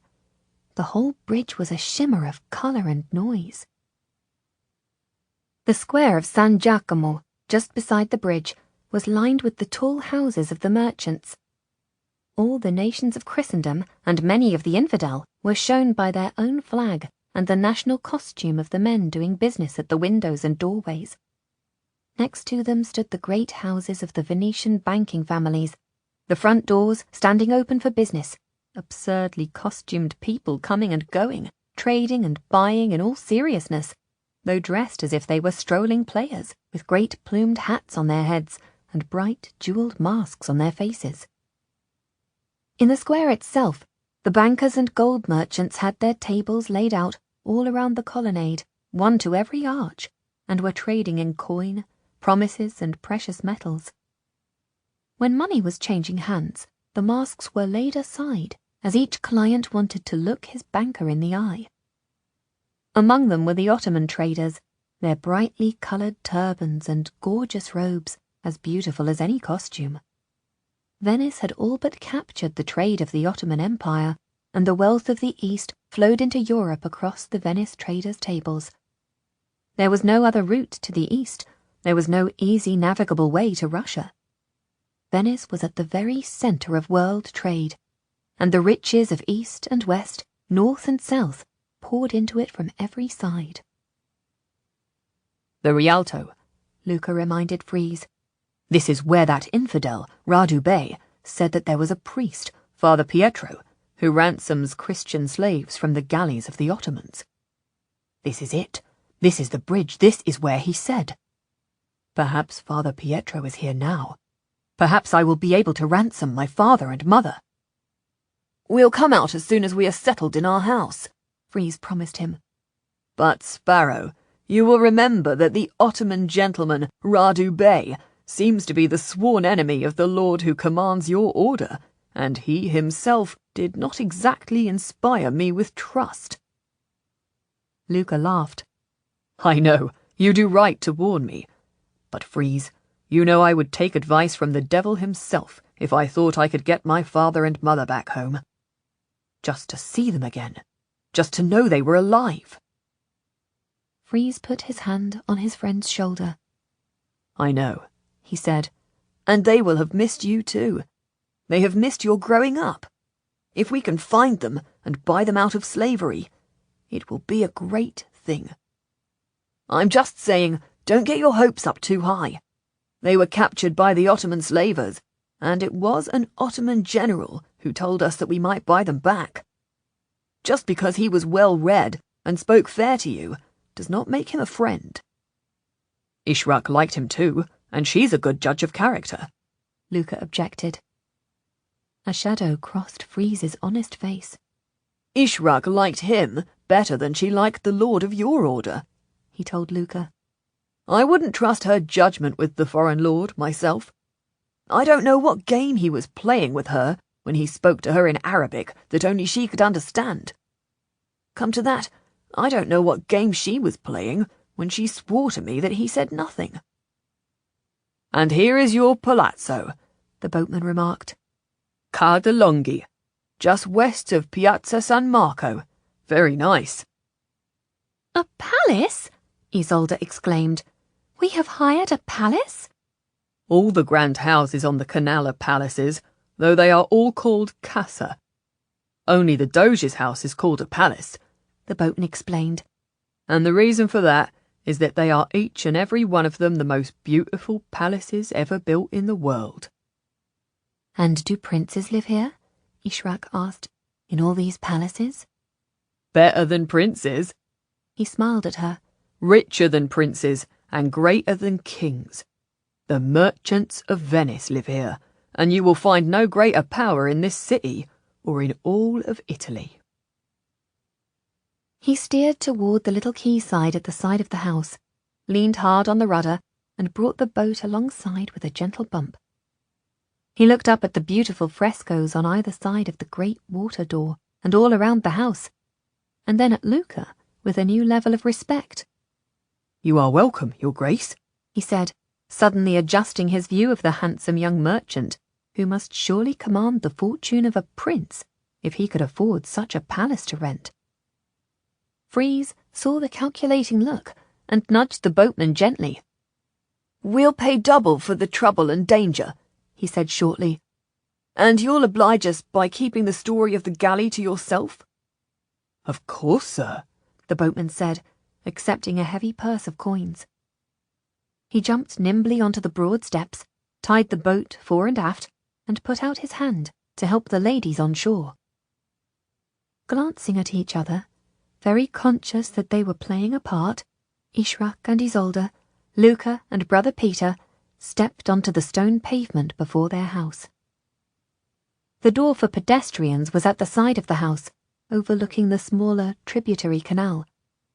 It stood open, and the housekeeper bobbed a curtsy and led the way into the cool, shaded hall. First, as always, before they did anything else, Brother Peter, Luca and Isolde had to go to church and give thanks for their safe arrival. Ishraq and Freeze, as an infidel and a servant, were excused. "Go to the Rialto," Luca ordered Freeze. See if they have heard of Father Pietro. I will come myself to speak with him later." Luca, Brother Peter and Isolde, with her hood pulled modestly forward, left the house by the little door onto the paved way beside the narrow canal, and turned to their right to walk through the narrow alley to Piazza San Marco, where the great church bells echoed out, ringing for terce, sending the pigeons soaring up into the cold blue sky, and the gorgeously costumed Venetians posed and paraded up to the very doors of the church itself. Ishrak and Freeze closed the side door on their companions and stood for a moment in the quiet hall. "May I show you the rooms?" the housekeeper asked them, and led them up a wide flight of marble stairs to the first floor of the building, where a large reception room overlooked the canal, with huge double-height windows leading to a little balcony. The grand room was warm, a small fire burned in the grate, and the sunshine poured in through the window. Leading off were 3 smaller rooms. The housekeeper led them up again to the same layout of rooms on the upper floor. "We'll take the top floor," Ishrak said. "You can have the first." "And above you are the kitchens and the servants' rooms," the housekeeper said, gesturing to the smaller stairs that went on up. "Kitchens in the attic?" Freeze asked. "To keep the house safe in case of fire," she said. "We Venetians are so afraid of fire, and we have no space to put the kitchens at a distance from the house on the ground floor. All the space on the ground floor is the courtyard and the garden, and at the front of the house, the quay and the water gate." "And are you the cook?" Freeze asked, thinking that he would be glad of a good lunch when the others came back from church. She nodded. "We'll go and run our errands, and perhaps return to a large lunch," Freeze hinted. "For we had a long cold night, with nothing but some bread and a few eggs. And I, for one, would be glad to try the Venetian specialties and your cooking." She smiled. "I shall have it ready for you. Will you take the gondola?" Freeze and Ishrak exchanged a delighted grin. "Can we?" Ishrak asked. "Of course," she replied. "It's the only way to get around this city." She led the way down the marble stairs to the ground floor, to the waterside front of the house, and their own private quay, where their gondola rocked at its moorings. The housekeeper waved them down the final flight of stairs, and indicated the manservant who came out of a doorway, wiping his mouth and adjusting his bright feathered cap. "Giuseppe," she said by way of introduction. "He will take you wherever you want to go, and wait and bring you home." The man pulled the boat close to the quay and held out his hand to help Ishrak aboard. Freeze stepped heavily after her, and Ishrak cried out and then laughed as the boat rocked. "This is going to take some getting used to," Freeze said. "I am missing Rufino already. However will he manage without me?" He turned to the gondolier, Giuseppe. "Can you take us to the Rialto?" "Of course," the boatman said, and loosened the tasselled tie that held the gondola prow against the wall of the house. He stepped onto the platform in the stern, and with one skillful push of the single oar, thrust them out of the house and into the teeming water traffic of the Grand Canal. Freeze and Ishrak sat in the middle of the boat and looked around as their boat nosed through the crowded canal. Hucksters and merchants were on little ships, coming close to every craft and offering their wares. Wherries and rowing boats for hire were threading their way through the traffic. Great barges carrying beams and stone took the centre of the canal and rowed to the beat of the drum. Freeze and Ishrak, the fair, square-faced young man, and the brown-skinned, dark-haired girl in their expensive private gondola, drew glances as the gondolier drew up at the Rialto Bridge with a flourish, leaped ashore, and offered his hand to Ishrak. She drew her hood over her head and her veil across her face as she stepped on the shore. She noticed that there were serving women and working women, beggars and storekeepers, and women in gaudy yellow with heavily painted faces, tottering along on absurdly tall shoes. But there were no gentlewomen or noblewomen on the wide stone square before the bridge, and at all the windows of the trading houses there were severe-looking men in dark suits, who seemed to disapprove of a young woman in the square among the businessmen. "Where do you think Father Pietro might be?" Freeze asked, staring around him. The square was so filled with people, so noisy and so bustling, that Ishrak could only shake her head in wonderment. Someone was charming a snake for a handful of onlookers, the basket rocking from one side to another as he played his pipe, the straw lid starting to lift, only a dark eye showing, and a questing forked tongue. A row of merchants had their table under the shelter of the broad colonnade, and were changing money from one foreign currency to another, the beads on the abacus rattling like castanets as the men calculated the value. Beside the river, a belated fisherman was landing his catch and selling it fresh to a couple of servants. The huge fish market had opened at dawn and already sold out a few hours later. There was a constant swirl of men coming and going from the great trading houses that surrounded the square on all sides. Errand boys with baskets on their heads and under their arms dashed about their business. Shoppers crowded the little stores on either side of the high Rialto bridge. Traders shouted their wares from the rocking boats at the quayside. Every nationality was there, buying, selling, arguing, making money, from the dark-suited German bankers to the gloriously robed traders from the Ottoman Empire, and even beyond. "We'll have to ask someone," Ishrak said, quite dazzled by this, the busiest trading centre in the world. "He could be next to us, and we wouldn't know it. He could be 2 steps away, and we would hardly spot him. I've never been in such a crowd. I've never seen so many people all at once, not even in Spain." "Like hell," Freeze said matter-of-factly. "Bound to be crowded." Ishrak laughed and turned away from the river to look for someone, a priest or a monk or a friar she could ask, when she saw a gambler. The girl had laid out her game on the stone floor of the square, covering one of the white marble slabs with sand to make a little area where the play could take place. The crowd had gathered around her, 3 deep. It was the ancient game of cups and ball. Ishrak had seen it played in Spain, and had been told it came from ancient Egypt. She had even seen it at Lucretilli Castle when she was a little girl, and a troubadour had taken her pocket money off her with the simple trick. It was 3 downturned cups, with a little ball hidden underneath one of them.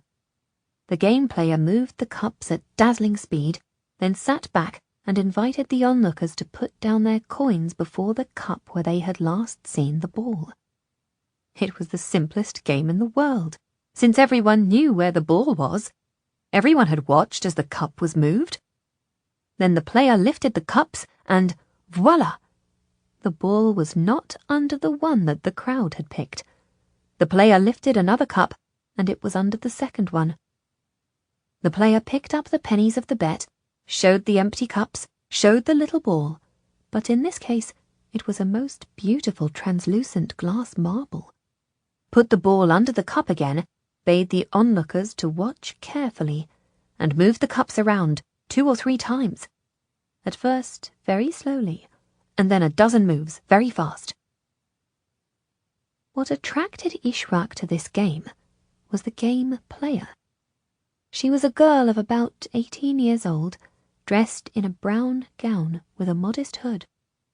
Her pale, intent face was downturned to her work, but when she looked up, she had dark eyes and a bright smile.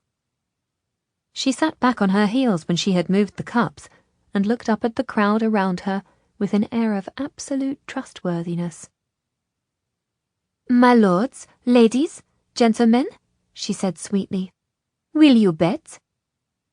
Nobody looking at her could think for one moment that she had managed some sleight of hand.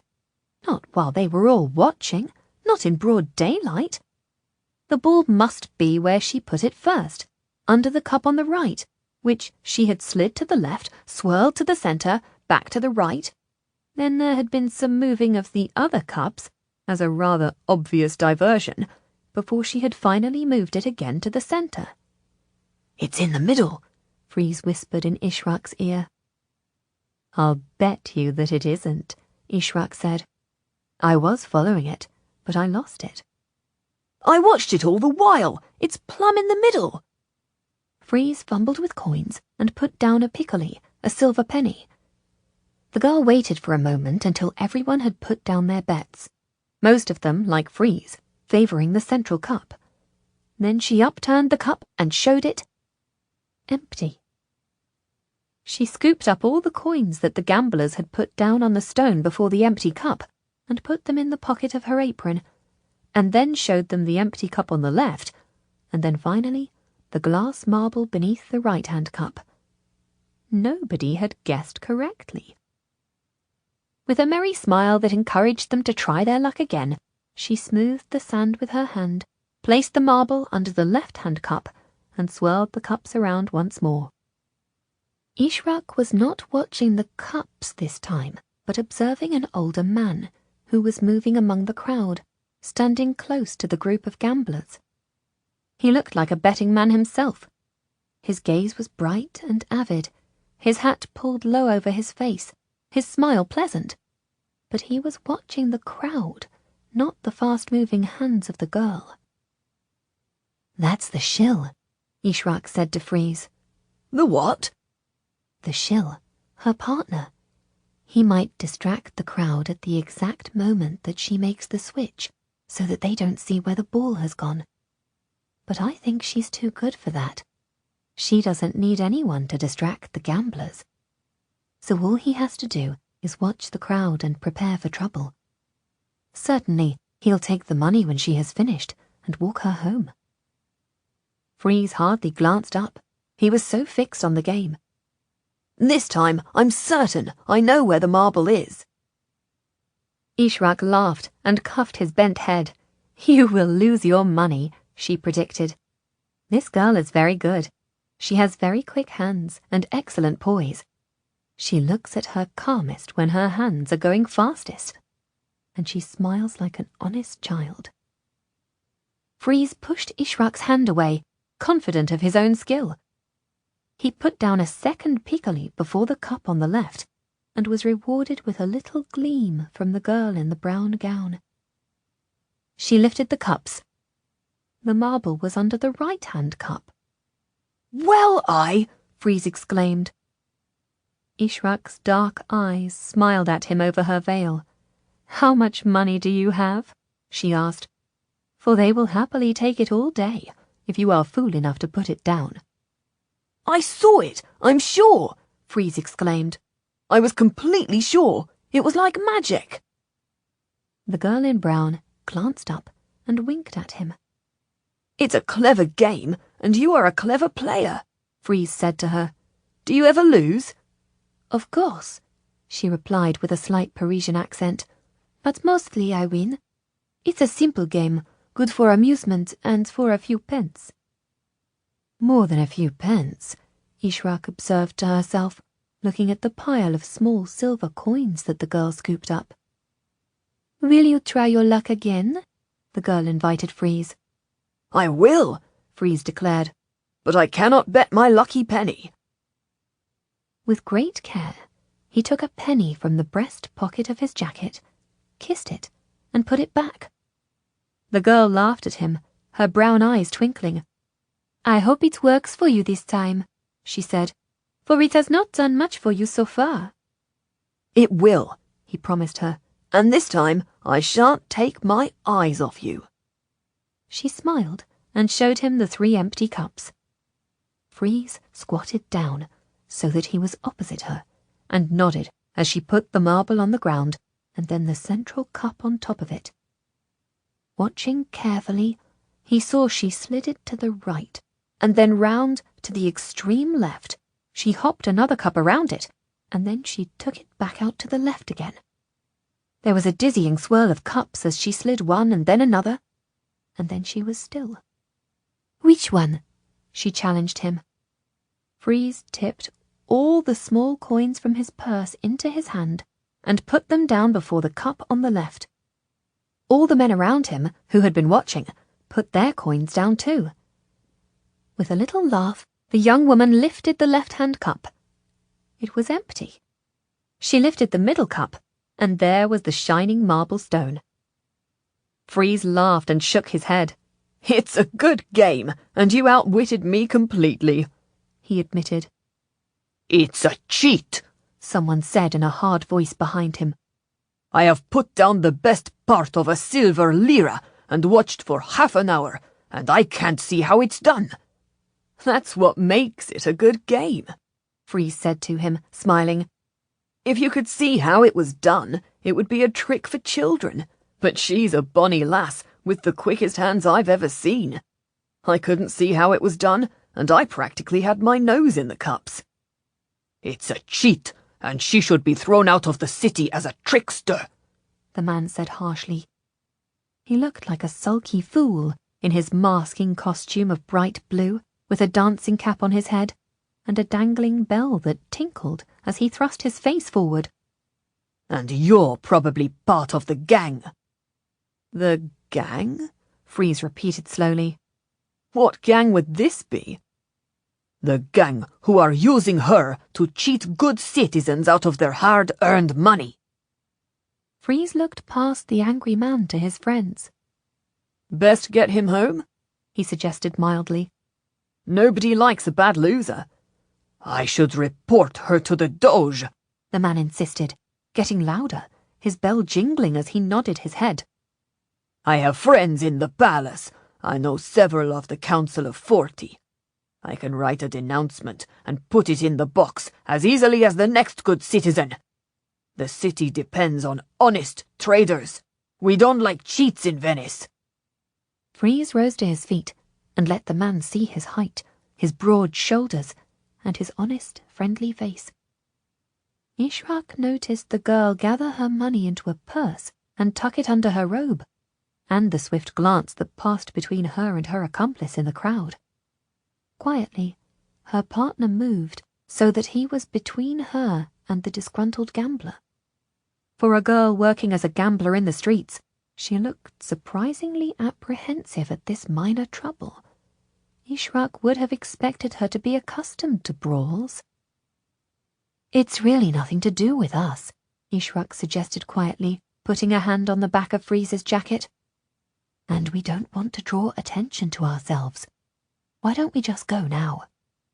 "I want my money back," the man said loudly, tossing the hem of his cape over his shoulder and stripping off his blue gauntlets as if he was readying himself for a fight. "I want it now." The shill stepped forward so that he was beside the girl, who bent down to smooth the sand out and kept her head low, almost crouching down, as Freeze spoke to the angry man in blue. "Now you wait a moment," Freeze said, completely ignoring Ishraq's warning. "Did you bet that the pretty stone was under the cup?" "Yes," the man said. "Over and over." "And were you wrong?" "Yes, over and over." "And did you put your money down?" 6 times. 6 times? Freeze marveled. "Then I have good advice for a man as clever as you. Don't waste your time here. Go to the university." Completely distracted, the man hesitated and then asked, "Why? What do you mean?" Everyone waited for Freeze's answer, the shill standing protectively over the girl as she looked curiously upward. "At the university, at Padua, they take students who study for years. And here, in one morning, you have taken 6 tries to discover that her hands are quicker than your eyes. See how slow you are to observe the obvious. Think how long you could study at Padua. It could be the occupation of a lifetime. You could become a philosopher." There was a roar of laughter from the man's friends, and they slapped him on the back and called him "Philosopher" and jostled him away. Ishraq watched them go and turned back to see the young woman was laying out the game again. The little quarrel had attracted more attention, and this time there were more bets on all 3 cups, so that she was forced to pay out to some players. She took some silver and handed over 2 quarter-gold nobles, and then packed up her cups and her ball, and swept the white sand into the crevices of the paving stones, to indicate that play was ended for the day. "Thank you," she said briefly to Freeze, and she fastened her little satchel. "Thank you for the game," Freeze said. "I am new in town, and it is a pleasure to see a pretty girl at her work. What's your name, sweetheart?" "Jacinta," she said. "This is my father, Drago Nakari." "A pleasure to meet you both," Freeze said, pulling off his hat and smiling down at her as she rose to her feet and handed the heavy purse of money to her father. "Have you heard of a priest called Father Pietro?" Ishrak asked her, recalling Freeze to their task. She nodded. "Everyone knows him. He sits over there, at the corner of the bridge. He has a little desk and a great list of many, many names of people enslaved. Poor souls. He comes after sext. You will find him here after the clock has struck 1. She gave them a little bow and walked away from them. Her father tipped his hat to them both and walked with her. Freeze looked after her. "I think I am in love," he said. "I think you are hopelessly fickle," Ishrak said. "You swore a lifetime of service to Isolde. You insisted on a kiss from me. You flirted with the innkeeper's wife in Piccolo, and now you are chasing after a girl who has done nothing but take money off you." "But her hands!" Freeze exclaimed. "So fast, so light. Think, if you married her, of the cakes she would make. She must make fantastic pastries with hands as quick and light as that." Ishrak giggled at the thought of Freeze lusting after a young woman because he thought she would make a good pastry cook. "Shall we wait for Father Pietro?" Freeze nodded, looking round. "While we're waiting, we could change some coins. I have a handful of coins that I took from my lord's funds. Luca has to study the gold coins here. The lord of his order commanded him to look at the gold nobles. Shall we try that man? See if he has any English nobles?" They walked over to a long trestle table. Behind it, on a row of stools, sat the money changers. Each man had a small chalkboard beside him and constantly wrote and rewrote the exchange rate of the coins he had to offer. One man was busier than all the others. He had a queue of men waiting to do business with him. As they watched, he altered his sign to read, 2 Venetian ducats for 1 gold noble of England. Ishrak nudged Freeze. "He has them," she said quietly. "That moneylender, he has English gold nobles, and at a better rate than all the others."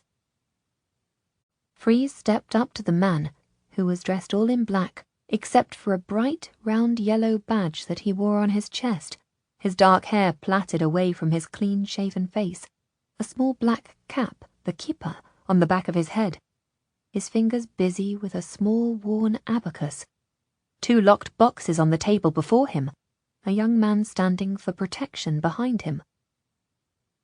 "I'd like to change some money," Freeze said politely. "Good day," the man replied. "Today I am only offering English gold nobles. Their value at the moment is of 2 Venetian ducats." "Good day to you," Freeze replied. "Is that good value? I am a stranger in the city." "I am Israel, the Jew. I can promise that you will find no better price." Freeze took out his purse and emptied it onto the desk. Then he went through all his pockets, of his breeches and his jacket, and even the band of his hat, producing coins from the most unexpected places, much like a conjurer. "What are you doing?" Ishrak asked, amused. "Can't be too careful," Freeze said. "You steal my purse from me, but ecce, half my fortune is in my hat." The trader started to sort the copper from the silver, the bronze, and the chips of metal, and weigh them. "Do you have much English gold?" Freeze said casually. "I buy only gold of the best quality," the man replied. "And last year, these English nobles started to become available in great numbers. They are excellent quality, the best gold that can be got." They are as good as gold. The coin is pure gold. There is nothing added and nothing taken away." He started to weigh the coins against tiny weights, the smallest the size of a grain of wheat, in a precisely balanced scale. "I see you are a traveler," the man remarked, "for here are coins from Rome and from Ravenna, and from the west of Italy too." "I'm in the service of a lord from the west of Italy." Freeze told the lie that he and Ishrak had agreed upon. It was coming more and more easily to him. "A young lord who wants to visit this city and try his hand at trade here. He has a share in a cargo in a ship that is coming in any day now." "He could come nowhere more prosperous. I wish him good fortune," the man said quietly. "Tell him to come to me for fair dealing in gold. Now," he paused and looked doubtfully at the scales.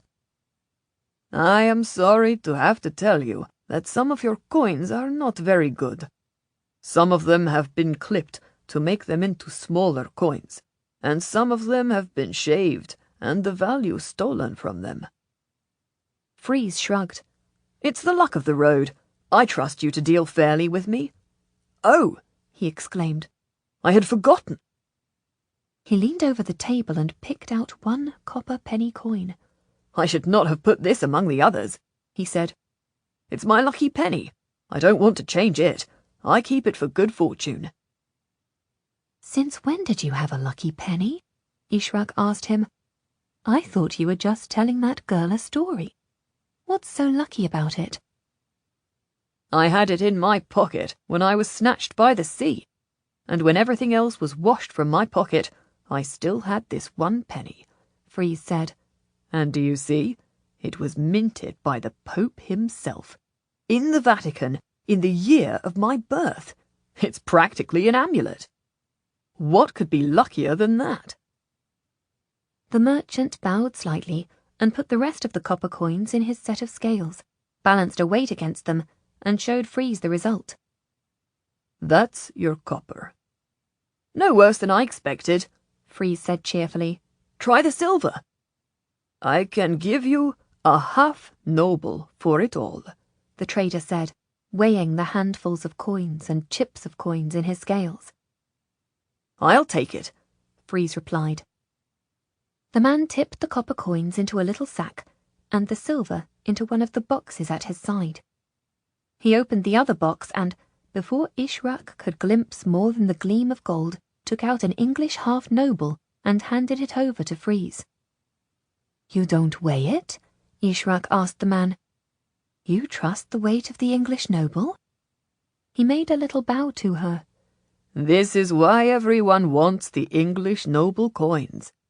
They are all, always, full weight." Confidently, he tossed it into the scales and showed her the weight. 54 grains, he said. "A full noble is 108. They all are, always. They are perfect coins." "It looks like new," Freeze exclaimed, "as if it were fresh from the mint." The man nodded. "As I said, they're very fine coins," he confirmed. "But how can it be so shiny and fine?" Ishrak asked him, "since it must have come all the way from England, from the Royal Mint in England." The man shrugged. "Actually, it came from the English Royal Mint in Calais," he said shortly. "You can tell by the signs on the coin if you look closely." "They hardly look like coins at all," Freeze said, accustomed to the worn and jagged currency that he usually carried. Coins that had been snipped and clipped by people wanting to break them down into smaller currency, or worn smooth by years of use. "Put it away before someone with less discernment takes it off you," the merchant recommended. "And before you make people think that there is something wrong with it." He glanced down the row of tables. Some of the traders were watching them. "We all exchange money here. The town depends on trade, like it depends on water. Nobody wants anyone looking at a coin and wondering about its value. A good piccoli buys you a loaf of bread and a fish for your dinner. Tell people that a piccoli is not really worth a penny, but only half a penny, and you'll only get a loaf and no fish. Faith in the currency is what makes trade in this town. We don't like people questioning our coins. Our coins are good. These nobles are exceptionally good. Everyone else is trading them for more than 2 ducats. I shall put up my price again tomorrow. You are lucky that I have these at this price today. Take it or leave it." "Indeed, I wasn't questioning it," Freeze said pleasantly. "I was admiring it. I was so impressed by the quality. Thank you for your patience." He bowed politely to the money changer, and then the two of them turned away and strolled toward the Rialto Bridge. "Let me see it," Ishrak said curiously. "What's the coin like?" In answer, Freeze handed it to her. It was as bright as newly minted, newly polished gold. There was a picture of a king in the prow of his ship on one side, and an 8-petaled heraldic rose on the other side. In English currency, it was worth 3 shillings and 4 pence, a sixth of a pound. In Venice it could be exchanged today for a gold ducat. Tomorrow it might be more or less. "It looks like new," Freeze remarked. "Whatever he says." But who would be minting fake English nobles in Venice? Ishrak wondered aloud. "And that's the very question that my lord has set Luca to answer," Freeze agreed. "But I can't help but wonder why my lord is so interested. It's hardly a sign of the end of days. It's hardly a holy inquiry. Since Luca is appointed to the Order of Darkness to travel throughout Christendom and find the signs for the end of the world, why would he be ordered to discover the source of gold coins in Venice? I would have thought it was a rather worldly question for an order that was established by the Pope to discover the date of the end of the world. What do they care about the value of English nobles?" He saw, in her downturned face, the same scepticism about my lord that he felt. "Ah, you don't like him any more than I do," he said flatly. "I don't know him," she said. "Who does know him? He has never let any of us see his face. He didn't tell us anything beyond ordering us to come to Venice in disguise to find out about the coins. He commands Luca and Brother Peter as the commander of their order, but he gives the rest of us no reason to trust him. He hates the Ottomans as if they were poison. Well, I understand that. They have just conquered Constantinople, and he thinks that if they reach Rome, then the world will end. But I don't see how to trust a man who lives his life as if he were always on the very edge of world disaster. His whole work, his whole life, is waiting for the end of the world. He's an angry man and a fearful man. I really don't like him." "And so you let his enemy into our house," Freeze said gently. "I let him out of the house," she corrected him. "I heard the Ottoman Radu Bey on the stairs. I don't know how he got in. He said he had just been talking in secret to my lord, and I let him out of the house. I didn't know that he had threatened my lord. I don't know that I even care if he did." "My lord said that the intruder was an assassin, that he could have been stabbed as he slept." "My lord says a lot of things," she replied, "but it was Radu Bey for sure who got into his room and pinned his own badge over my lord's heart as he slept. He could have killed him, but he did not. I can see that he and the Ottoman lord are enemies. They're on either side of the greatest war there is, the jihad to one, the crusade to the other. But that doesn't tell me which is the right side, which is the better man."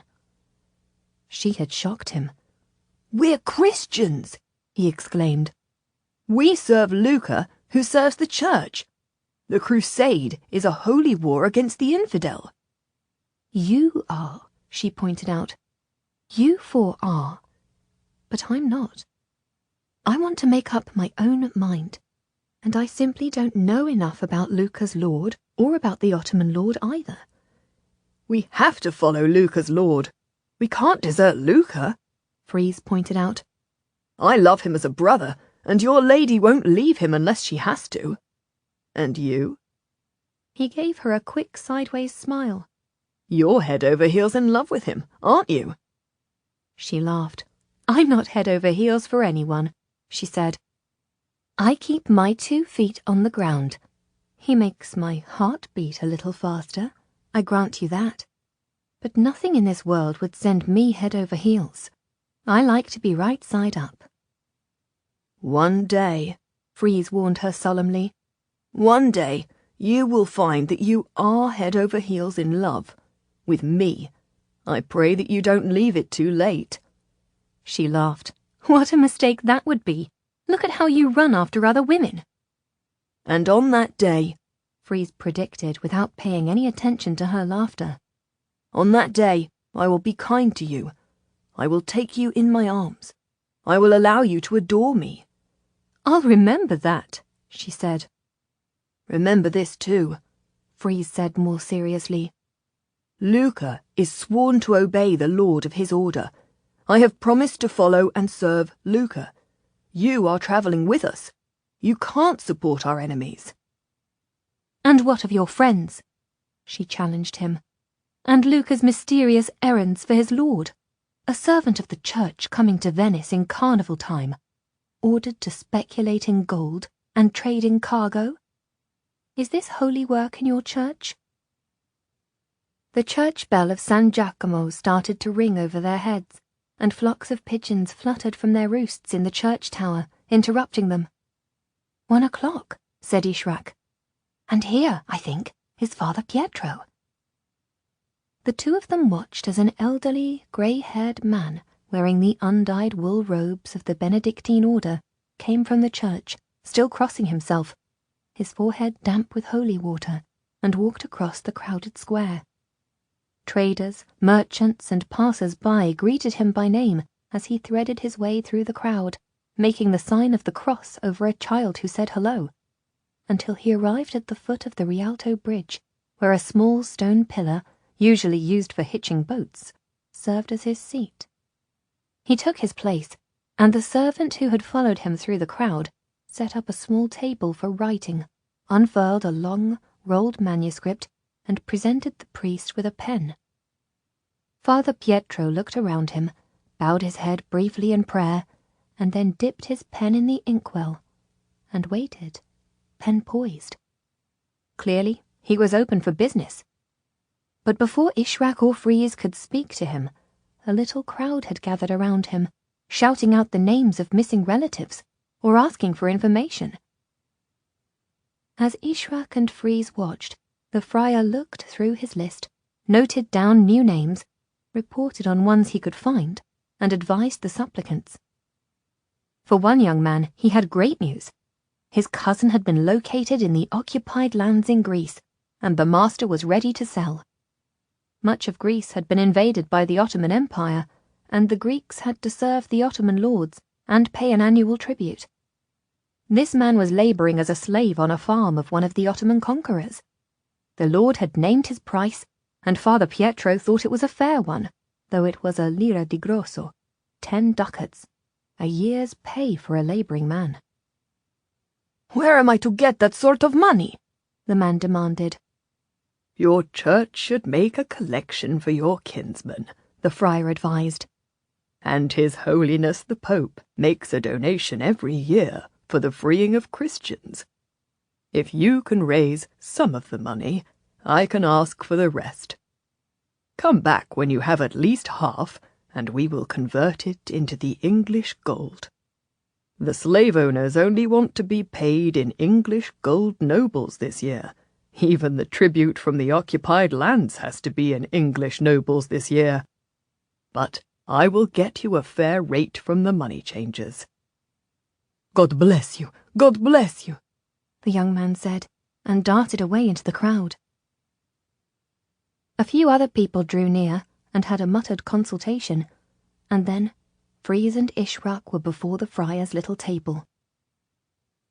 Father Pietro? Freeze inquired. That is my name. I'm glad to find you. I will bring my master to you. He is anxiously seeking his parents, who were taken into slavery." "I am sorry for him, and for them. I pray that God will guide them home," the man said gently. "Can I bring him here to you tomorrow?" Freeze asked. "Yes, my son. I am always here.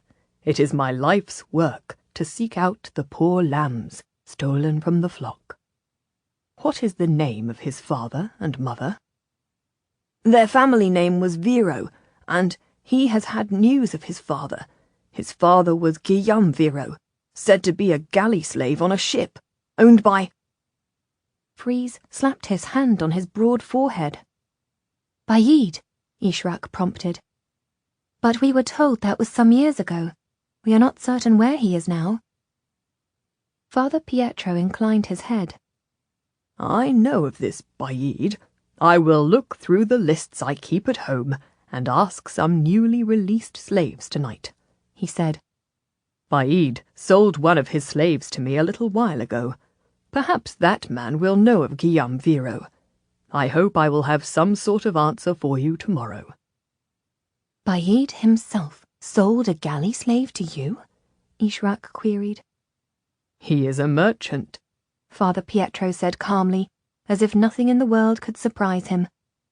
"He trades in slaves, like the merchants from England trade in cloth.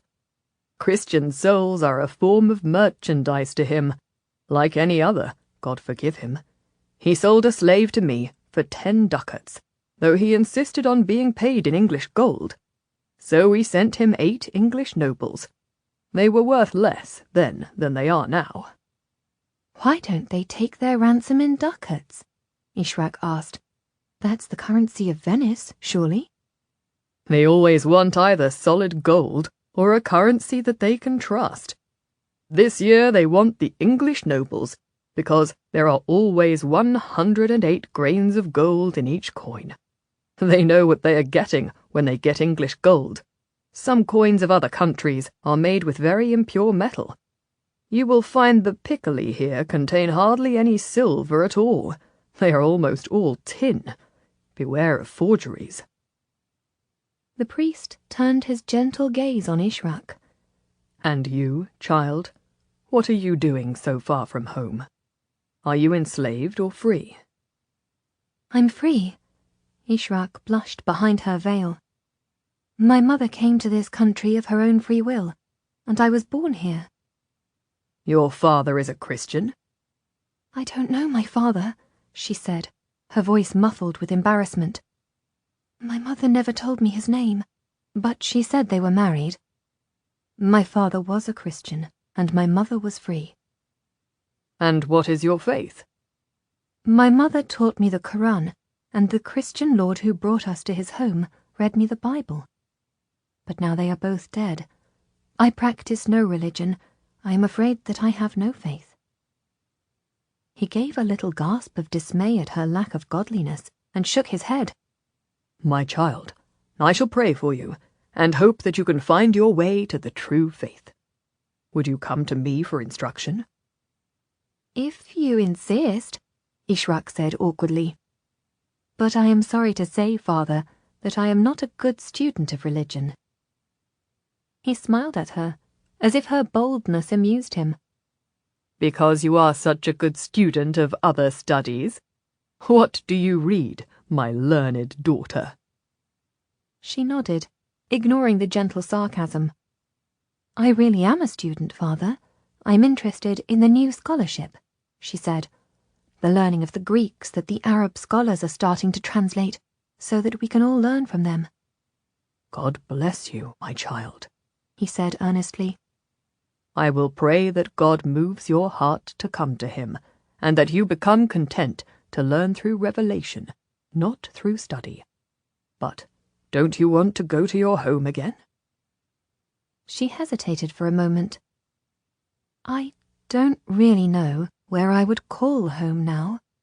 The house where I was raised, the castle of Lucretilli, has been claimed by a thief, my friend's brother, and I am sworn to help her get it back. I'd be glad to fight for it and see it returned to her. But even if we win, even if she goes home to live there, I won't be able to say that it is truly my home." She looked at him with her direct, dark gaze. "Father, sometimes I fear that I don't belong anywhere. I have neither father nor mother, nor home." "Or perhaps you are free," he said quietly. It was so novel a thought that she said nothing in reply. He smiled. "To belong somewhere is always to owe something, a debt of loyalty, your work or your time, your love or your taxes. You are an unusual young woman if you do not belong to a man nor to a place. You are not commanded by a master or a father or a husband. That means you are free to choose where you live. That makes you free to choose how you live." "I am," Ishrak stammered. "It is true. I am free."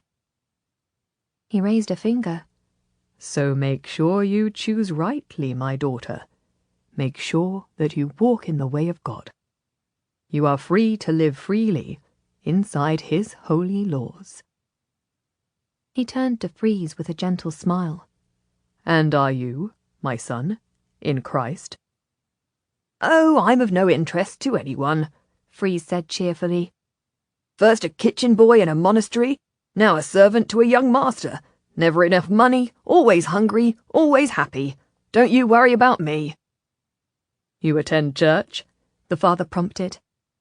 "Yes, of course, father," Freeze agreed, feeling a tinge of guilt that, though he regularly attended, he seldom listened. "Then walk in God's holy ways," the father urged him. "And make sure that you give to the poor, not to gamblers." Ishrak raised her eyebrows, surprised that the priest had seen them gambling with the cups and ball game. "Are they always there?" she asked. "Every day, and God knows how many piccoli they collect from the foolish and the spendthrift," he said. "They are a trap for the unwary, and every day they leave here with a purse full of silver coins. Don't you waste your money on them again." He smiled and raised his hand over them both in a blessing. "And tell your master I will see him tomorrow." Isolde, Brother Peter, and Luca were waiting for Ishrak and Freeze when the gondola arrived back at the grand house. Isolde had unpacked the new clothes that had survived the journey from Ravenna and had looked all around their new grand quarters. She took Ishrak upstairs to their floor, as Freeze, in the men's quarters, told Luca that they had found Father Pietro. "It's the most beautiful house I have ever seen," she confided in Ishrak. "Lucretilli was grand, but this is beautiful. Every corner is like a painting. There is an inner courtyard on the side of the house with a roofed walkway on all the four sides, which leads to a pretty walled garden. When the weather is warmer, we can walk round the courtyard and sit in the garden." "Surely we'll walk on the quays and the piazza, and we'll take the gondola out?" asked Ishrak. Isolde made a little face. "Apparently, the ladies of Venice don't go out much. Maria, the housekeeper, said so. We'll have to stay indoors. We can go out to church once a day, or perhaps to visit friends in their houses. But mostly, ladies stay at home, or visit other ladies in their homes." "I can't be cooped up," Ishrak protested. "That's how they do things in Venice. If we want to pass as the sister and companion of a prosperous young merchant, we'll have to behave that way. It won't be for long, just till Luca finds the source of the gold coins and sends a report to my lord." "But that could be weeks. It could be months," Ishrak said, aghast. "We can probably go out on the water in our own gondola," Isolde suggested, "as long as we are veiled or sit in the cabin." Ishrak looked blankly at her. "We are in one of the richest, most exciting cities in Christendom, and you're telling me that we're not allowed to walk around it on our own 2 feet?" Isolde looked uncomfortable. "You can probably go out to the market with Freeze or a chaperone," she said, "but I can't. I wasn't even allowed to listen to the lecture, even though it was held in the chapel beside the church. What lecture? Ishraq was immediately interested. At the church, there is a priest who studies all things. He is part of the University of Venice, and sometimes he goes to Padua to study there. He was giving a lecture after Sext, and Luca waited to hear him. Luca talked to him about the rainbow mosaic in the tomb of Galla Placidia. And what did you do? Brother Peter brought me home. Brother Peter does not believe in women studying. Ishraq made a little irritated gesture. But was Luca impressed with the lecture? Oh yes, he wants to go again. He wants to learn things while he is here. There is a great library inside the Doge's palace, and a tradition of scholarship. They have manuscripts from all over the world, and a printing workshop that is making books, not hand-painting them and copying them with a pen and ink, but printing hundreds at a time with some sort of machine. A machine to make books? Yes, it can print a page in a moment. But I suppose neither you nor I can listen to the lectures or go to see the books made? All this study is just for men? Though in the Arab world there are women scholars and women teachers? Isolde nodded her head. Brother Peter says that women's heads do not have the strength for study. Testa di cazzo, Ishraq said under her breath, and led the way downstairs.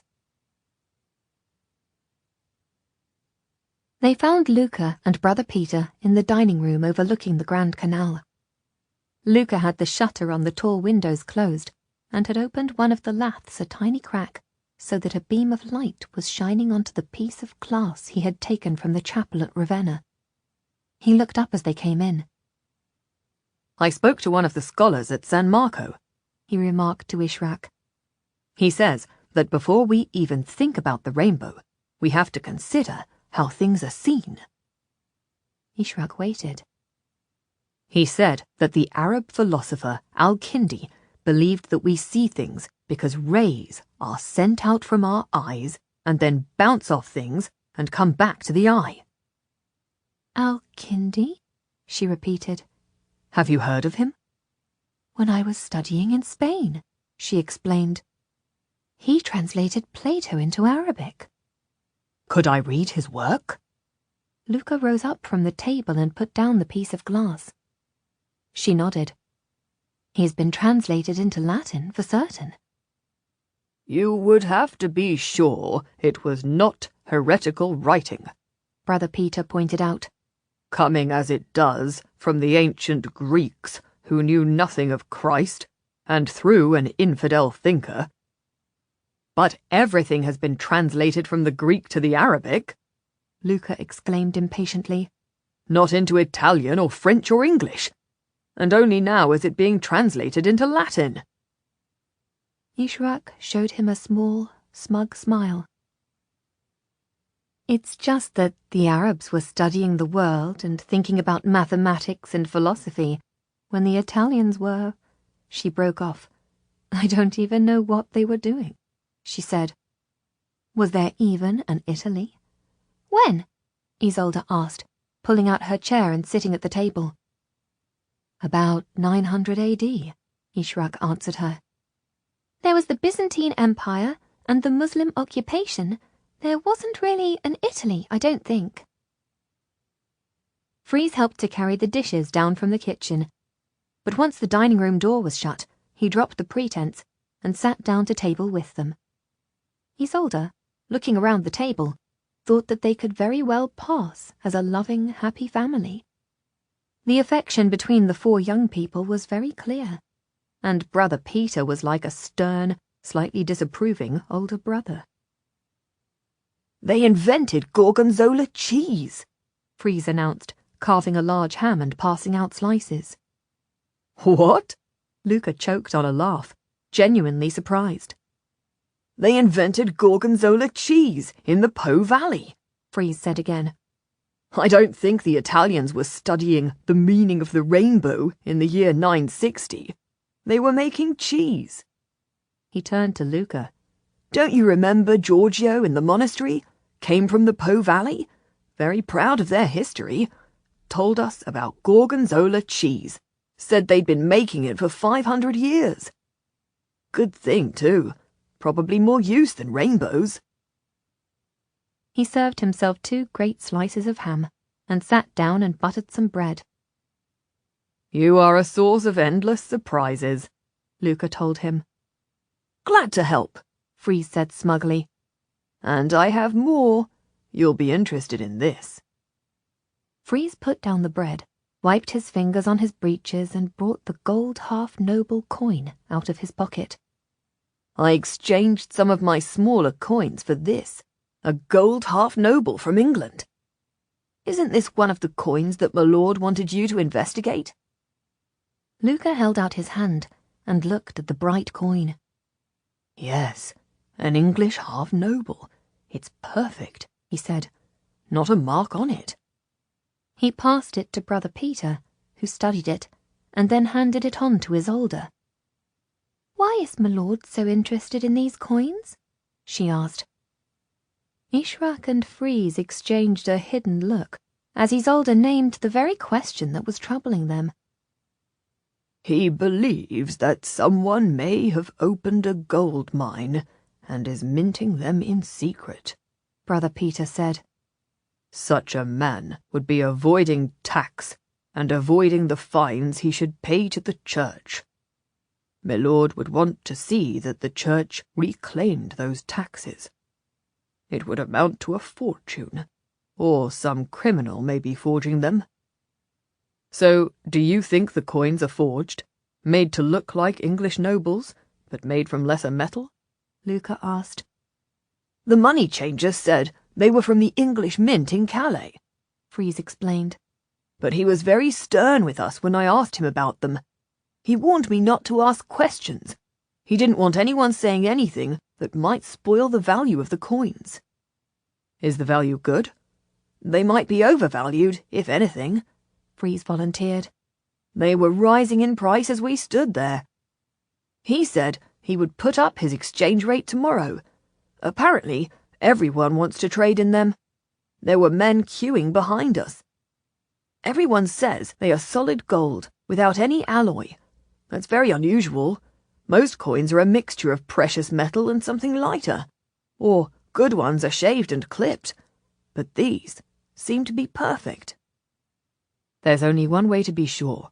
We'll have to test them to see how much real gold is in each coin, said Luca. How shall we test it? Isolde asked. We can't ask the goldsmiths.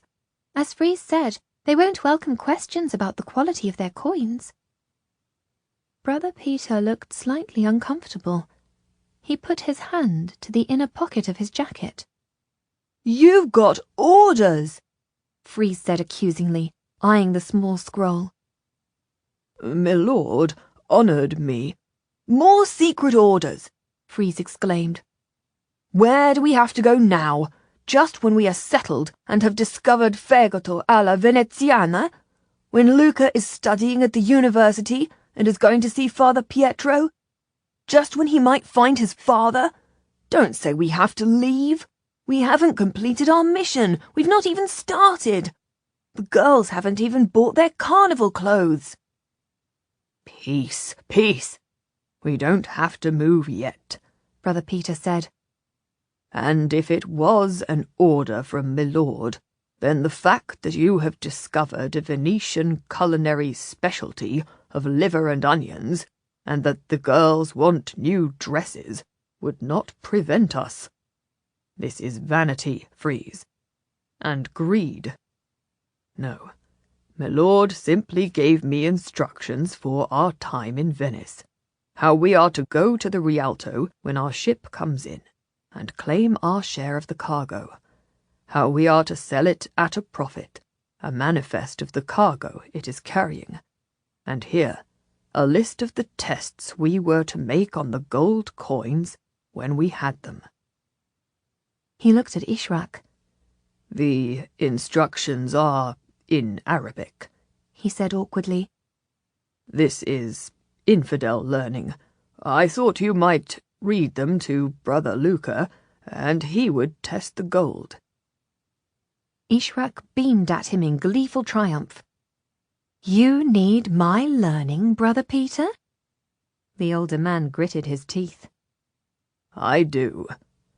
You don't think that translating a recipe for testing gold will strain my poor woman's intelligence to breaking point? I hope that you will survive it. You don't think that such knowledge should be kept to men, only to men? Not on this occasion. She turned to Luca.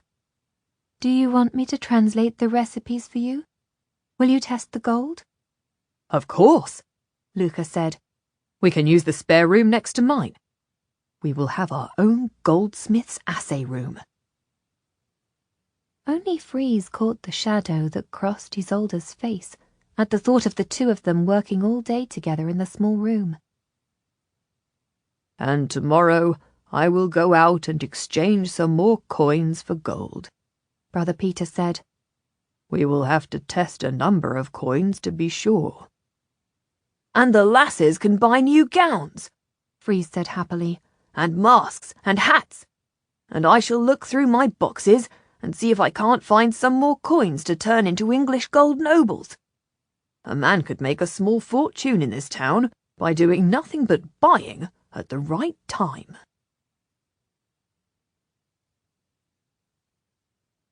Immediately after breakfast the following morning, Ishrak and Luca were side by side at a table in the spare room off the dining room, quiet with concentration.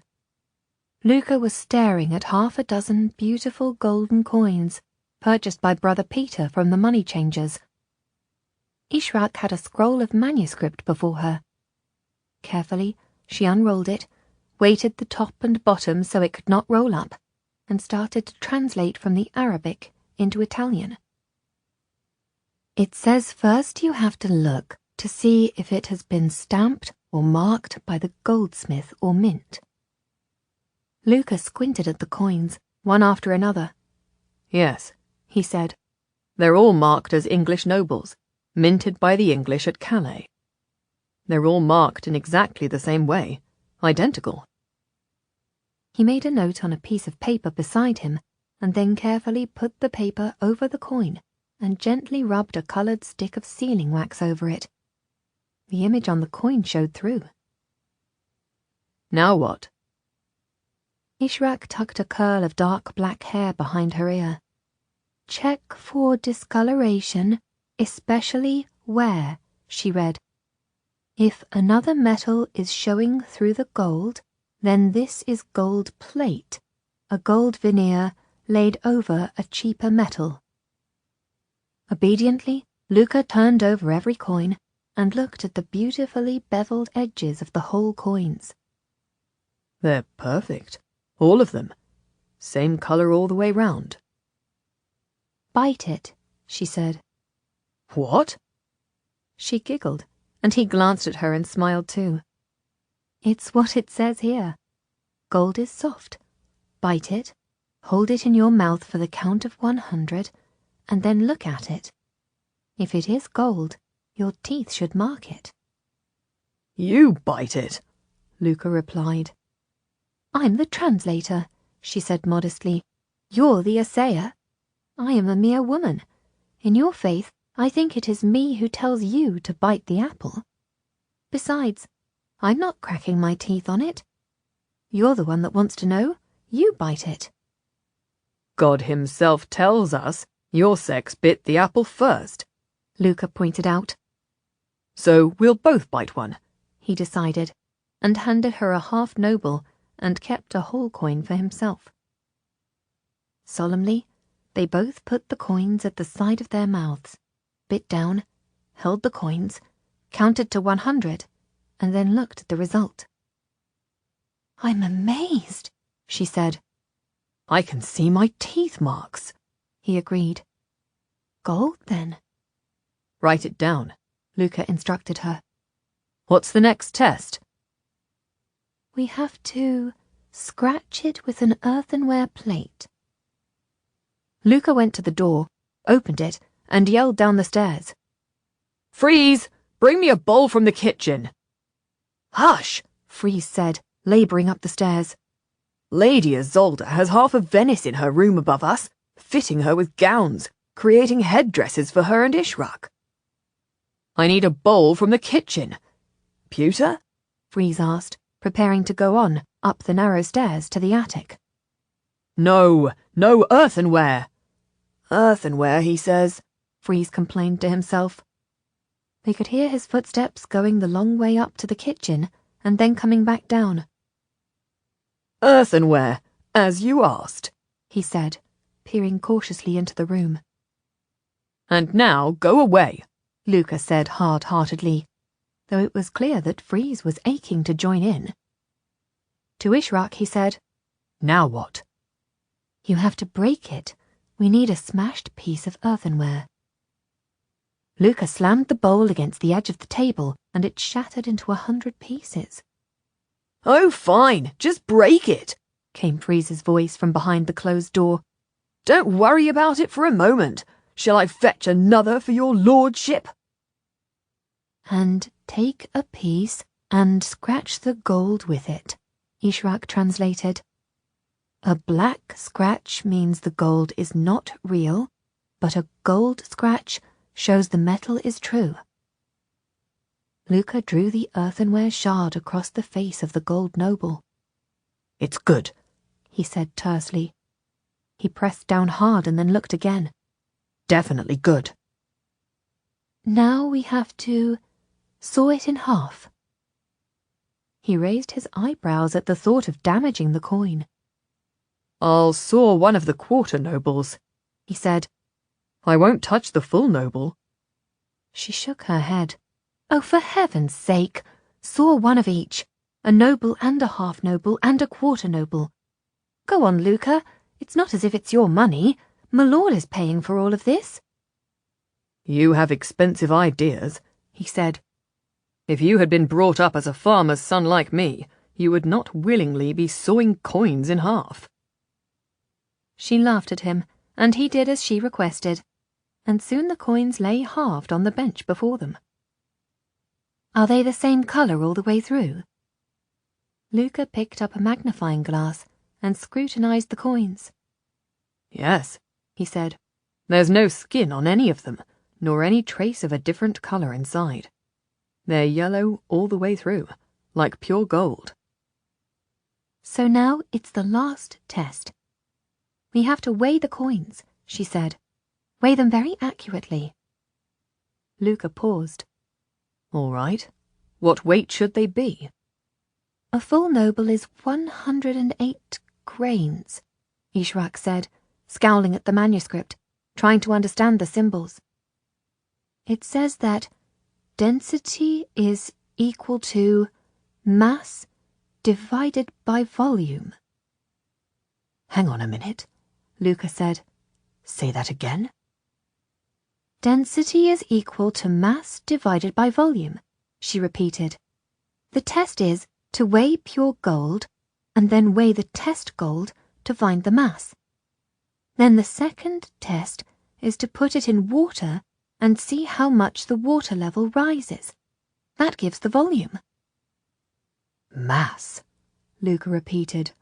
Volume. Ishraq thought that he looked for a moment like a troubadour when he sings a particularly beautiful song. The words, which made no sense to her, were like poetry to him. Density. It says here that we are to take a piece of pure gold and then put it in a measured jug of water and see how much the water rises. Then we do the same with the same weight of our test gold.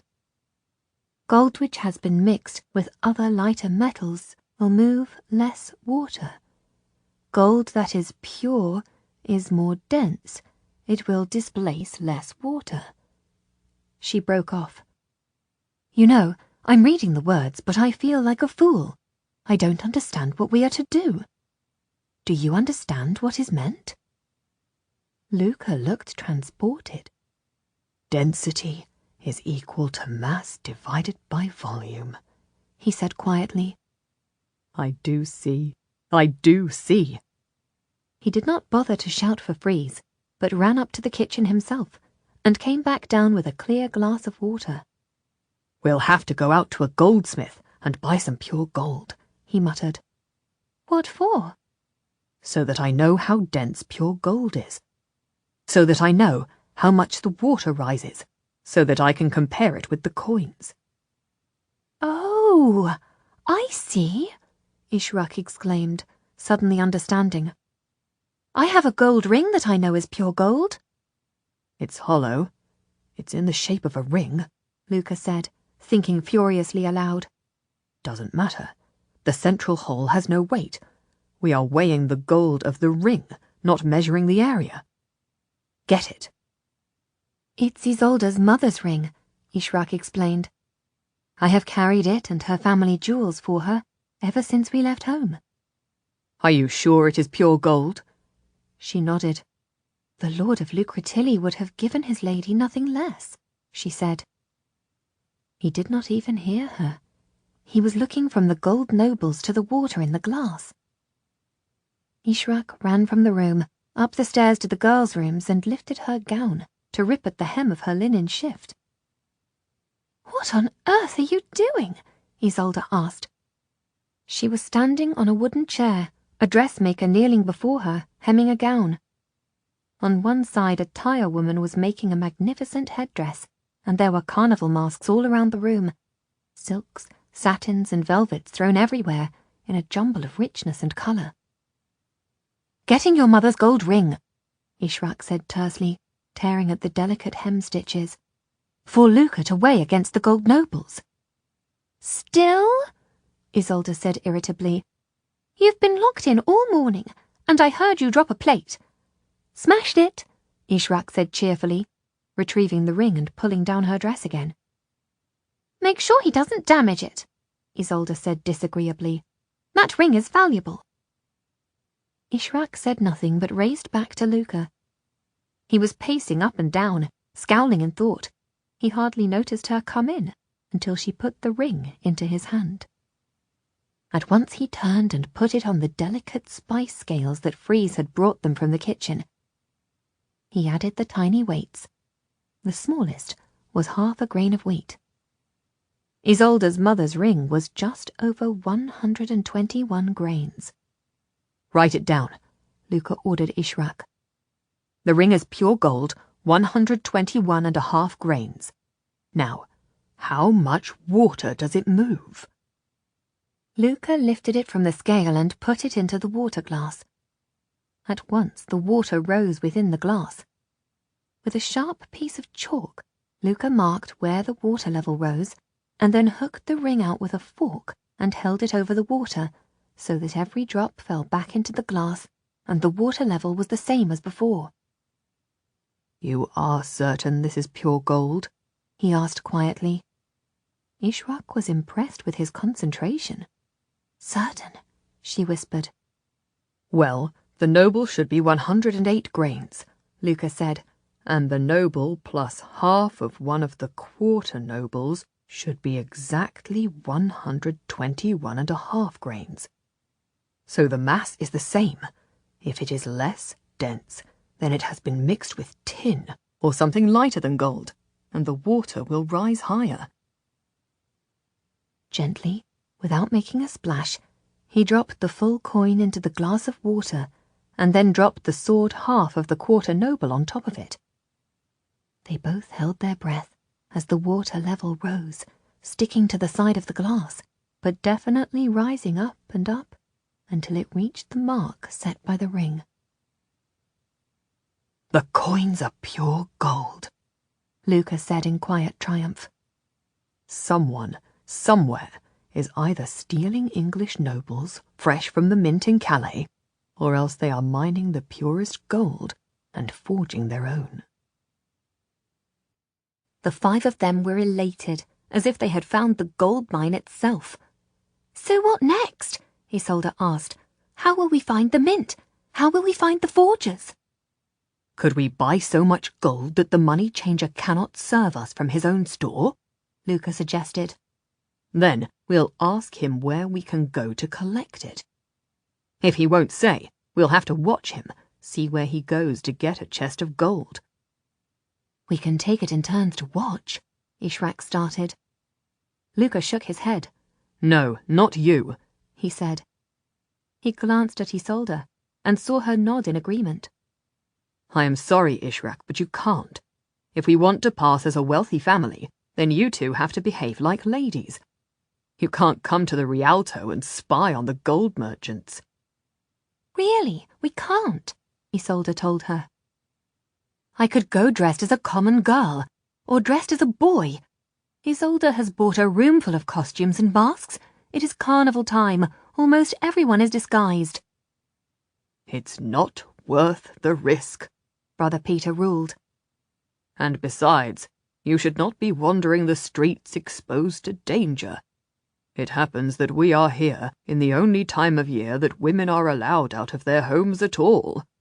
All the women in Venice will dress up in disguise, wear masks, and go out on the streets for the 20 days before Lent. The city is never more unruly than now. They are a most extreme people. This is an exception, a time of utter license.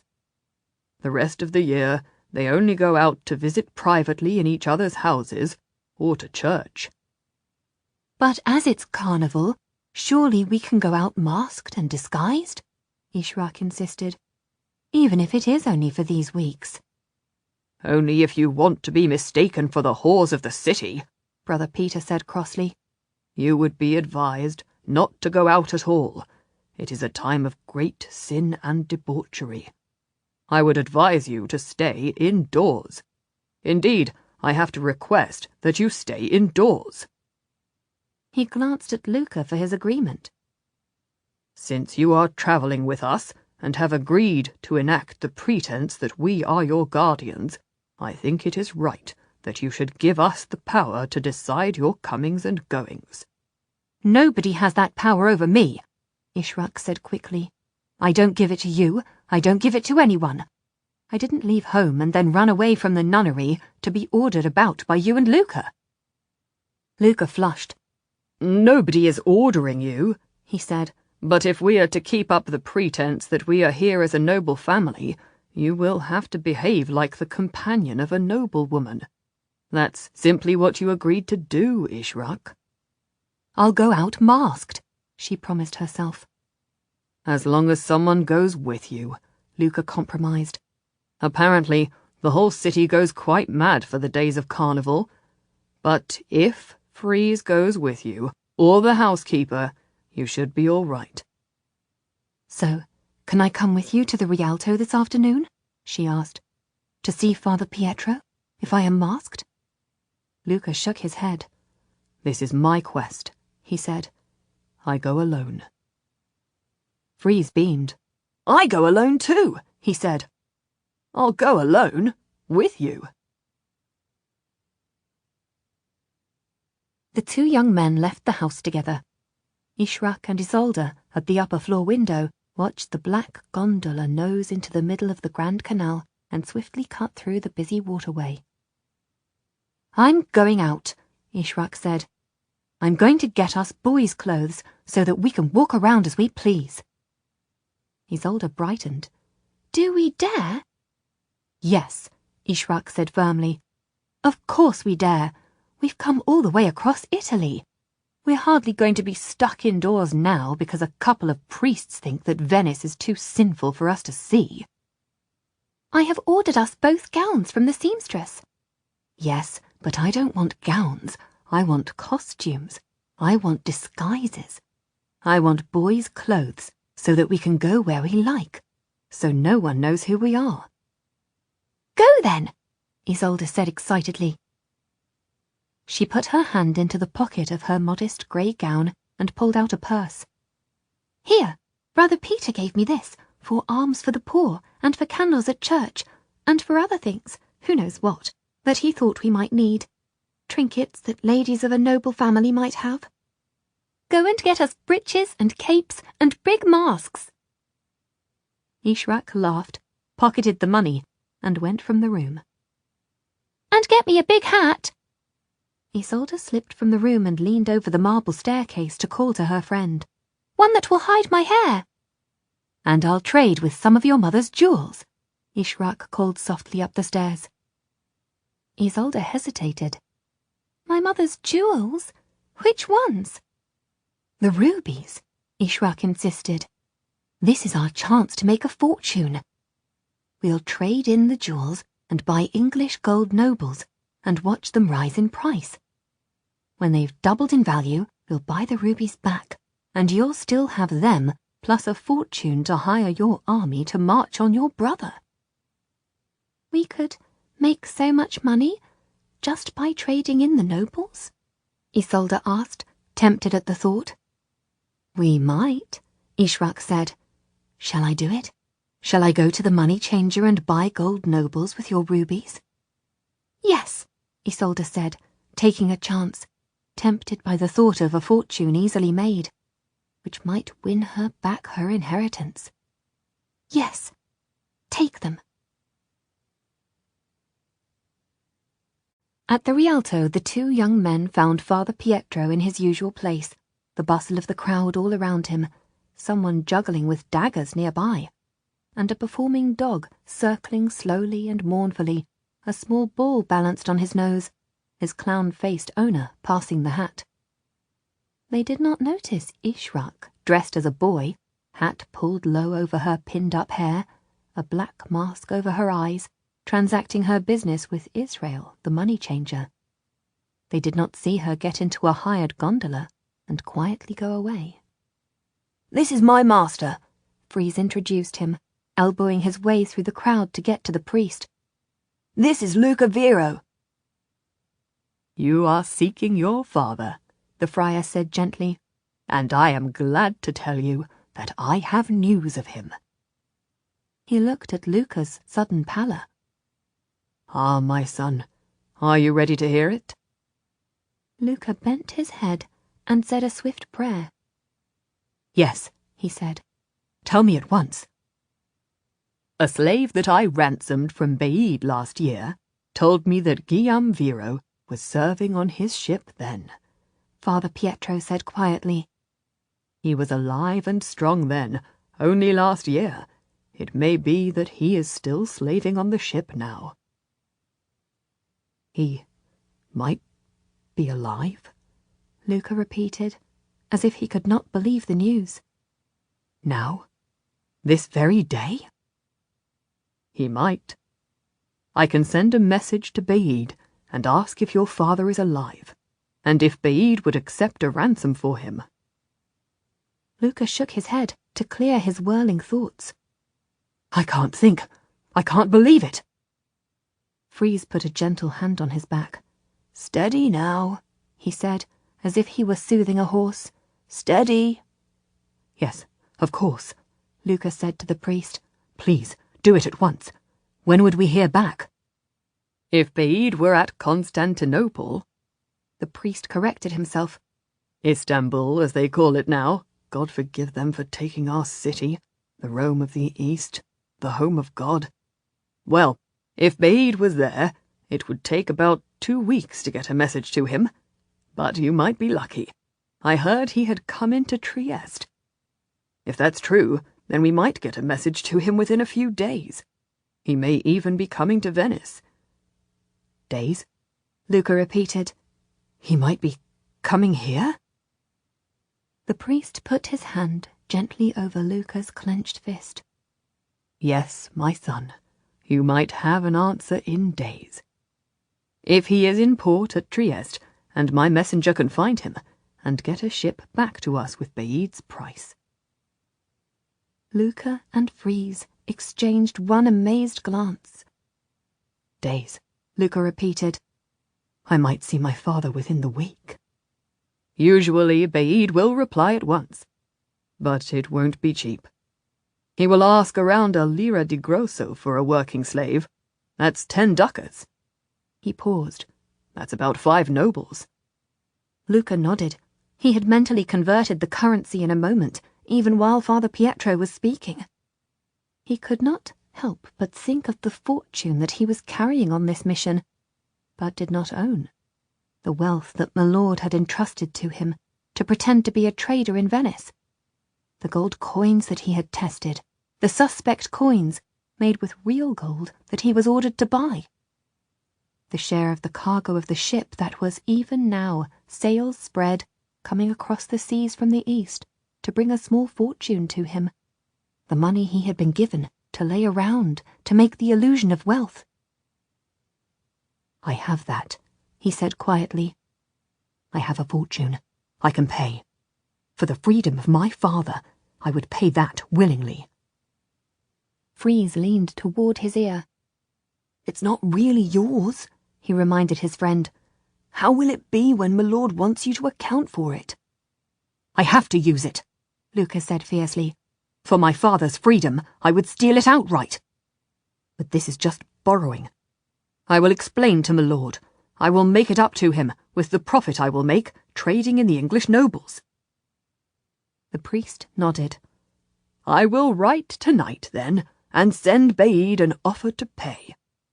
I expect that they will want it in English gold nobles. That is the currency they prefer, both for ransom and tribute this year. It will be 5 English nobles. They may settle for 4.5. The value of the English noble is rising. It would be better for us to fix the price at once. Everyone seems to think that the value of the noble is going to reach the sky." "I can get the coins," Luca assured him. "I can pay them in English nobles." "And I have some other news for you as well." Luca waited. "The man who had served with your father said that your father had learned where his wife had been taken. He knew that your mother was enslaved as a house servant to a family that served the emperor. Your father had seen them buy her at the auction before Bede bought him.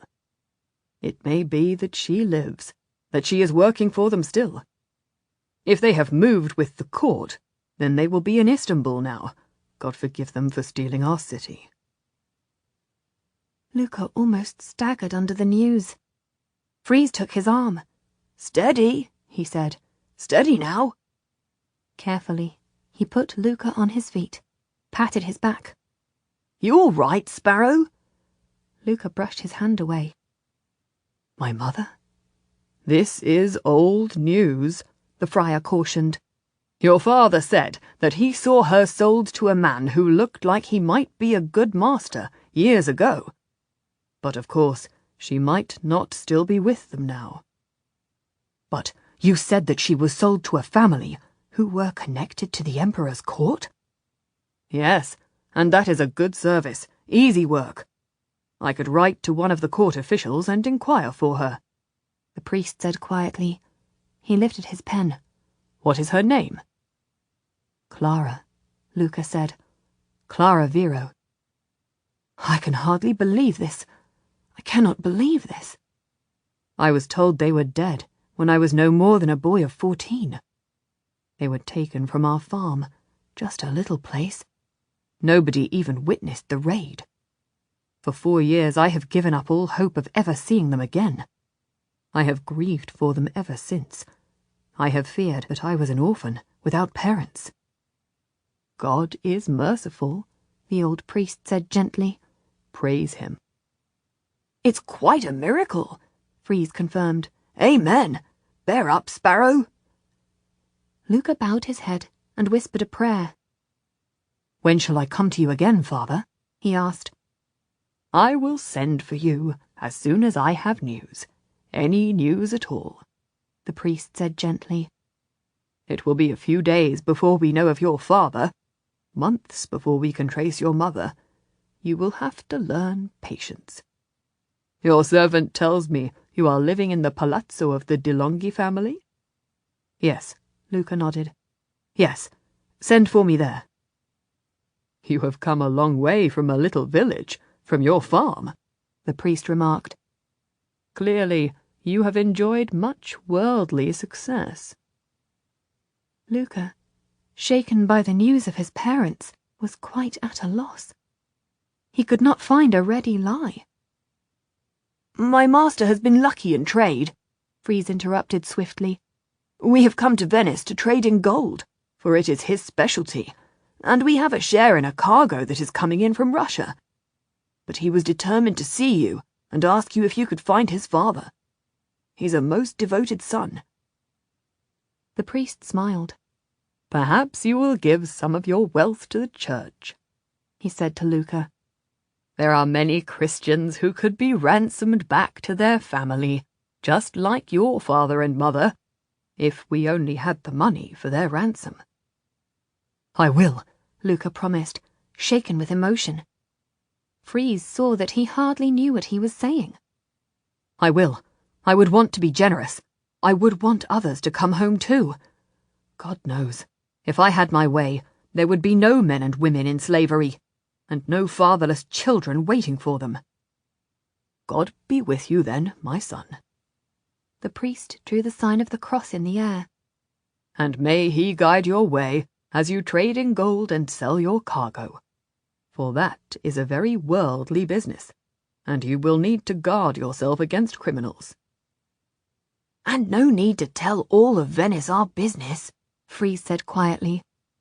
"The little farm, then, the great fortune now, my master doesn't like it talked about." "I don't gossip," the priest said gently. "My trade is in information about poor lambs lost from the flock. My work depends upon my discretion." "Fair enough." Freeze nodded and turned to follow Luca. "Much gold around here, is there?" Freeze asked nonchalantly. "I have never seen so many English gold nobles in my life before," the priest said. "Truly, God is good, for the Ottomans are demanding to be paid in gold nobles. And many people have given me gold nobles for my work, and their price rises every day, so I can buy more souls with the lucky coins. I have traded all my savings into the gold nobles so that I can do my work. Praise him." Back at the house, Ishrak dashed in the side door to the street, just as the gondola carrying Freeze and Luca nosed into the water gate that opened into the front of the house. She ran up the stairs, taking them two at a time, to the girls' floor, as the men were walking together, up from the water level to the main floor. She bundled capes and breeches and sturdy shoes under her bed, and showed Isolde the purse of gold coins. "How much did you get for the rubies?" Isolde asked quickly in a whisper. 10.5 gold nobles, Ishrak replied. "It was the best I could do." Isolde gulped at the thought of speculating with her mother's jewels. "I hope they gain value," she said nervously. "They were my mother's greatest treasure." "Me too," said Ishrak. "But everyone says that the nobles will be worth more, even tomorrow. People are gambling on good prices tomorrow, even now, as the market is closing. We could sell them at a profit tomorrow and get the rubies back." Isolde crossed her fingers and tapped them against Ishrak's forehead in an old silly game from their childhood. "Lucky luck," Ishrak replied. "You go on down to him. I'll put this purse under the mattress." As Isolde entered the room, Luca's face lit up, and he took her hands as he told her that he thought he might be able to ransom his parents. "This is wonderful news," she said. "This is the greatest thing that could happen for you." For a moment they stood hand-clasped, and he realized that he had been hurrying home just so that he could tell her this news. That as soon as he had heard it, he had wanted her to know too. "You understand?" he said wonderingly. "You understand what this means to me?" "Because I lost my father too," she said gently. "Only mine has gone from me forever, into death. So I do understand how you can long for him, how his absence has been a grief for all of your life. But if your father can return to you, if your mother can come home, what a miracle that would be." "I would leave the church," Luca said, almost to himself. "If they were to come home, I would leave the church to live with them at our farm once again. I would be so proud to be their son and work in their fields. I would want nothing more." "But Your work? The Order of Darkness? They say that you have a great talent for understanding, that you must go throughout the world and read the signs for the end of days. Brother Peter says it is your gift and your calling. He says you are the greatest inquirer he has ever seen at work, and he has travelled and advised many inquirers. He smiled at the praise. Really? Did he say that? Yes, she smiled ruefully. When he was scolding me. He even told me that I must not distract you from doing God's work, that you have a calling, a vocation. He says you are exceptional. Even so, I would go back to my father and mother if they were to be free and come home. Of course, I would complete my mission here. I would not leave anything undone. But if my parents were to come home, I would never want to be parted from them again. I wouldn't want to be exceptional. I would want to be an ordinary son. She nodded. Of all of them, Isolde understood homesickness. On the death of her father, her brother had cheated her out of her lands and the castle that was to have been hers. But you know, we can never really go back, she said gently to him. Even if I raise an army from my godfather's son and defeat my brother and get my lands returned to me, even if I ride into my own castle gate and call it mine once more, it will never be the same. Nothing can ever be as it was. My father would still be dead. My brother would still have betrayed me. I would still be alone in the world but for Ishraq. I would still have known grief in the loss of my father and anger in the betrayal of my brother. My heart would still be a little hardened. I would not be the same, even if the castle still stood. I know, he said. You're right. But if my parents could return home, or if you could live where you belong, then, in our own ways, in our own places, we could make new lives for ourselves. New lives in the old places. New lives where we truly belong. We could start again, from where we began. She understood at once that their lives would take them in very different directions. Oh, Luca, if I were to win Lucretilli back, I would live very far from your farm. And I would be such a small farmer, I could never even speak to such a grand person as the Lady of Lucretilli. You would ride past my farmhouse and not even look at me. I would be a dirty farmer's boy behind an ox and plough, and you would be on a great horse, riding by. Without exchanging another word, they both thought, yes, whatever new life is ahead of us, we can never make a life together. And quietly they released their clasped hands. We can't neglect our mission. Brother Peter came into the room and saw them turning away from each other. That's the main thing. That's the only thing. I am glad that you have traced your father, Luca, but we must remember that we have work to do. We have a calling. Nothing matters more than tracing the signs of the end of the world. No, I won't forget what I have come here to do, Luca promised. But since my lord commanded us to trade and even gamble, this is a chance for me. I need to earn some gold on my own account. I will need a small fortune to ransom both my parents. You might get it by trading, Ishraq remarked, coming into the room. Isolde shot one guilty look at her. If you were to buy English nobles now, everyone says they will be worth twice what you pay for them by only next month. This is a way to make money that is like magic.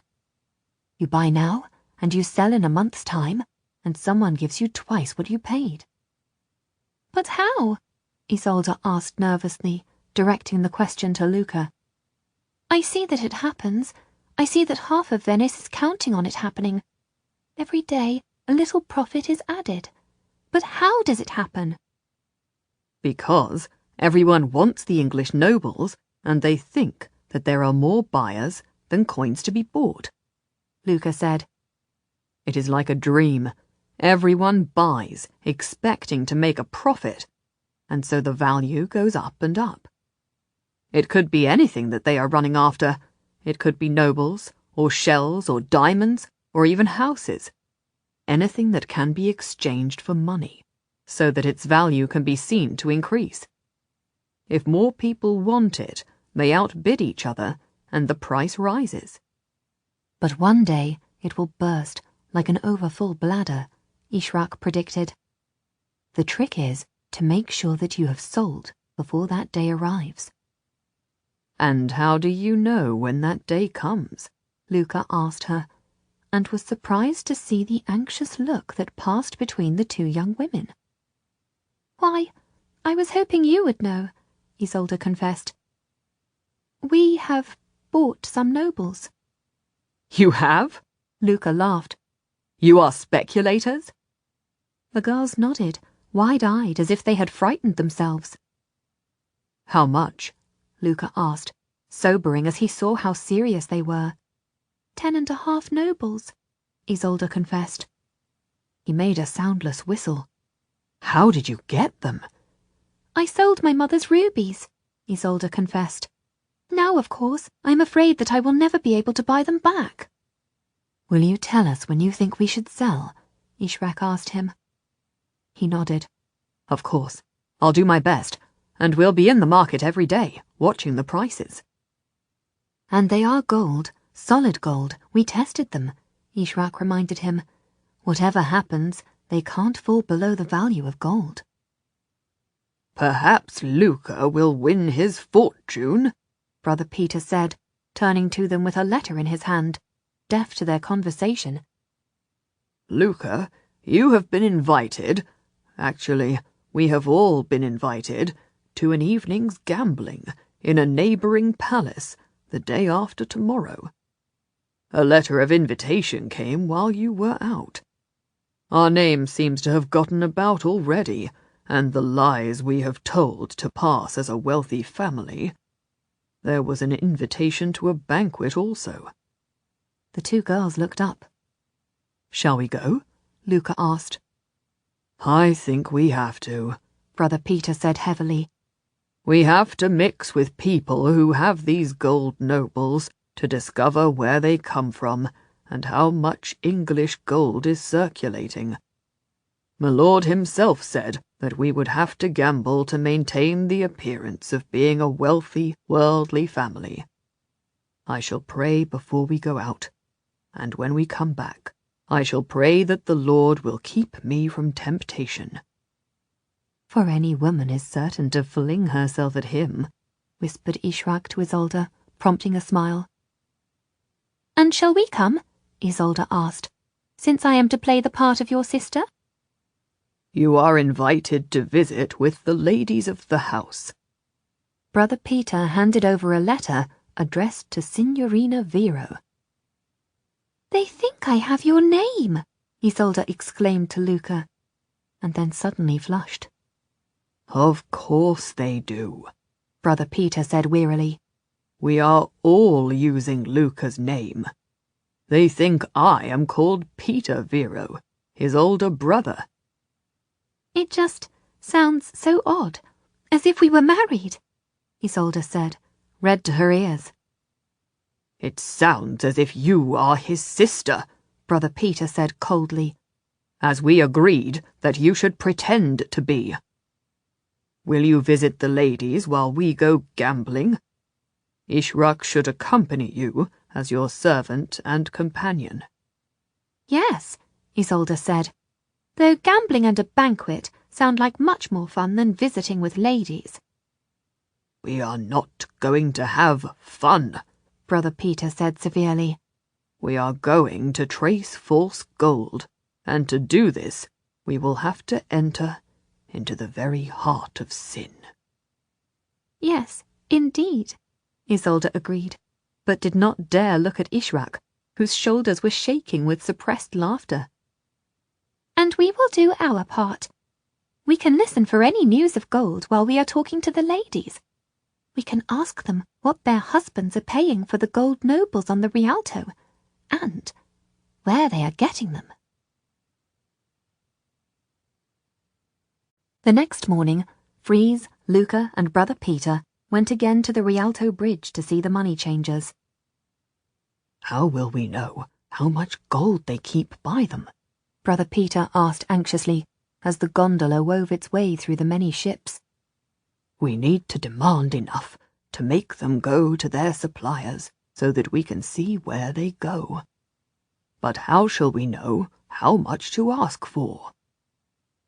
I saw only one chest behind the Jewish money changer when we went before. I don't think he carries many coins into the square, but I don't know what he might keep at home, Freeze said. Brother Peter has shown me the manifest for the cargo that my lord has given us, Luca volunteered. It's due to come in from Russia next week. We'll get a quarter of the cargo of a full-size ship. We're talking about a fortune. Freeze whistled. My lord has this to give away? What's the ship carrying? Amber, furs, ivory. How is my lord so wealthy? Freeze asked. Is he not sworn to poverty like the brothers in our abbey? Brother Peter frowned. His business is his own concern, Freeze. Nothing to do with you. But of course, he has the wealth of the Holy Church behind him. As you say. Luca adjusted his view of his mysterious master yet again. I knew he had great power. I didn't know he could command great wealth, too. They are one and the same, Brother Peter said dolefully. Both the doorway to sin. Indeed, Freeze said cheerfully. And clearly none of my business, dealing as I do with petty power and small change. We'll say that we want to trade the cargo for gold as soon as the ship comes in, Luca decided. We'll ask them if they keep enough gold in store. I'll show them the manifest if I need to. We'll have to match our words to what seems most likely and make it up as we go along. Brother Peter shook his head. I am lying every time I draw breath in this city, he said unhappily.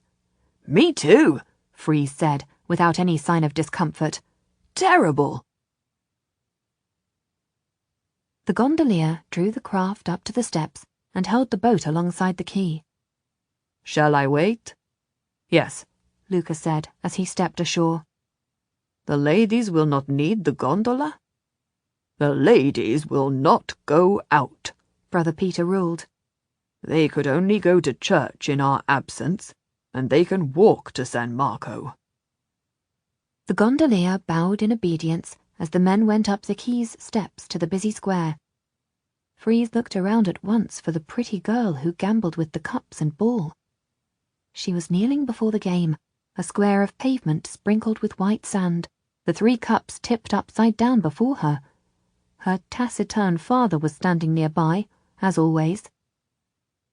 I'll just be a moment. Freeze excused himself to Luca and Brother Peter and went over to her. Good morning, Jacinta, he said, and was rewarded by a bright smile.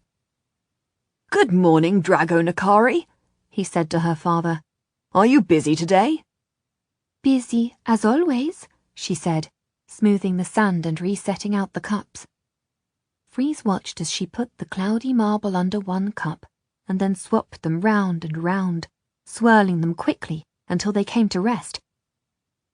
He watched a few times, and then he could resist temptation no longer.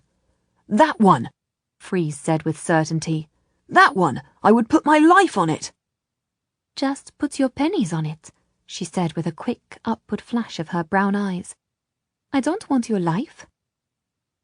It's the right-hand one, Luca said quietly beside him. I was watching. I am certain. Whatever you think, the girl said. Why don't you both bet? Luca put down a handful of small coins on the right-hand cup, but Freeze put down all the contents of his purse on the center cup. She laughed, as if a customer's winning gave her real pleasure, and she said to Freeze, Your friend has quicker eyes than you. He is right. She scooped up all the money before the central cup that Freeze and most of the crowd had chosen. and to Luca she counted up his piccoli and handed him a quarter English noble. "Your winnings," she said. "You get your stake back 3 times over." "It's a good game to win," he said, taken aback to have one of the English coins passed into his hand as if it were ordinary currency. She misunderstood his hesitation. "That's a quarter English noble. It's as good as a half ducat," she said. "It's a good coin." "I hope you're not questioning the gold coins," someone asked from the crowd. "Not at all. I'm just surprised by my good fortune," Luca said. "It's a rare game to win," Freeze grumbled. "but a clever game, and a pleasure to watch you, Jacinta." "Have you come to see Father Pietro again?" she asked, "for he doesn't come till the afternoon." "No. My master here is a trader. He is arranging to sell a great cargo that will come in any day now," Freeze said glibly. "Silks. Wouldn't you love a silk dress, Jacinta?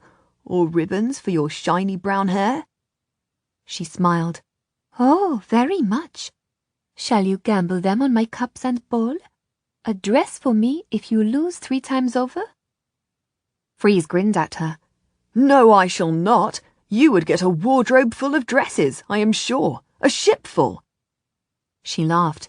"It's just luck." "It's a very great skill," Luca told her. He lowered his voice.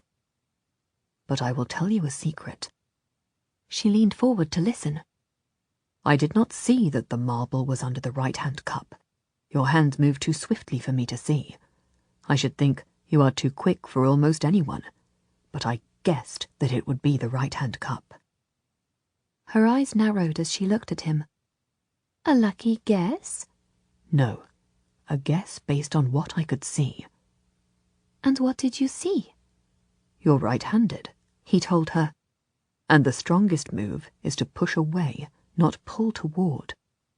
When you move the cups around, you favor the cup with the hidden marble, and you favor the movement to your right. 3 times out of the 7 that I watched, you sent the cup with the marble to your right. And at the end of the day, when you're a little tired, I should imagine that you favor your right even more often." She sat back on her heels. "You counted where the cup ended up? And remembered?" Luca frowned. "I didn't set out to count," he explained. "but I couldn't help but notice. I notice things like patterns and numbers." She smiled. "Do you play cards?" Luca laughed. "You think I could count cards?" "I'm sure you could," she said. "If you can count cards and remember them, you would win at Carnival.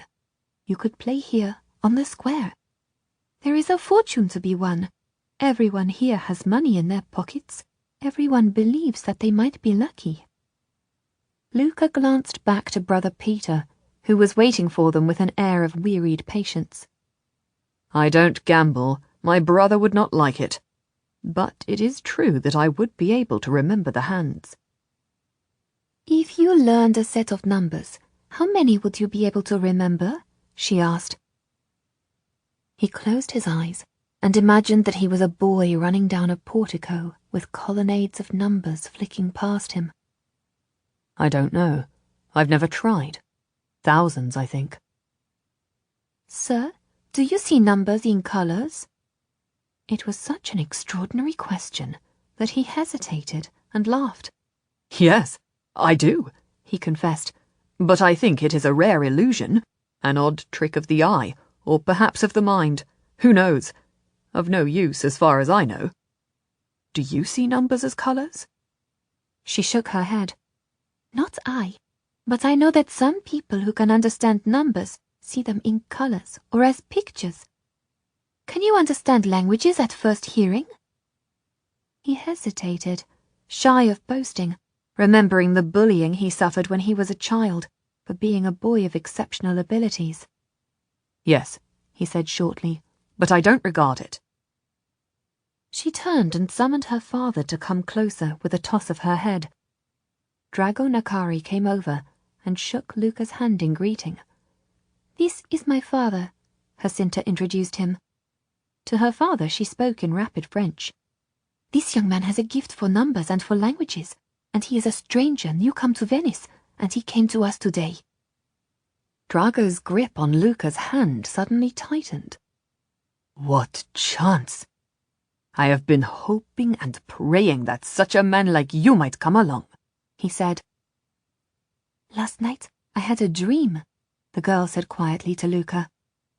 "I dreamed that a deer with eyes as brown and bright as yours came into the San Giacomo Square, stepping so that its hard little hooves echoed on the Rialto Bridge, and the square was a meadow, and it was all green." "He's a wealthy trader," Freeze interrupted. "Just playing the game for fun, not a gambler, not likely to be any help to you in your line of work. Not like a deer at all." "Do you understand me?" Drago asked Luca in Latin. "I speak and read Latin," Luca confirmed. "I learned it when I was in my monastery." "Do you understand me?" Drago asked him in Arabic.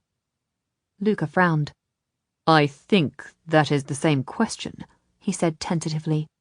"But I don't speak Arabic. I'm just guessing." "Well, you won't understand this," Drago said in Romani, the language of the travelling Egyptians.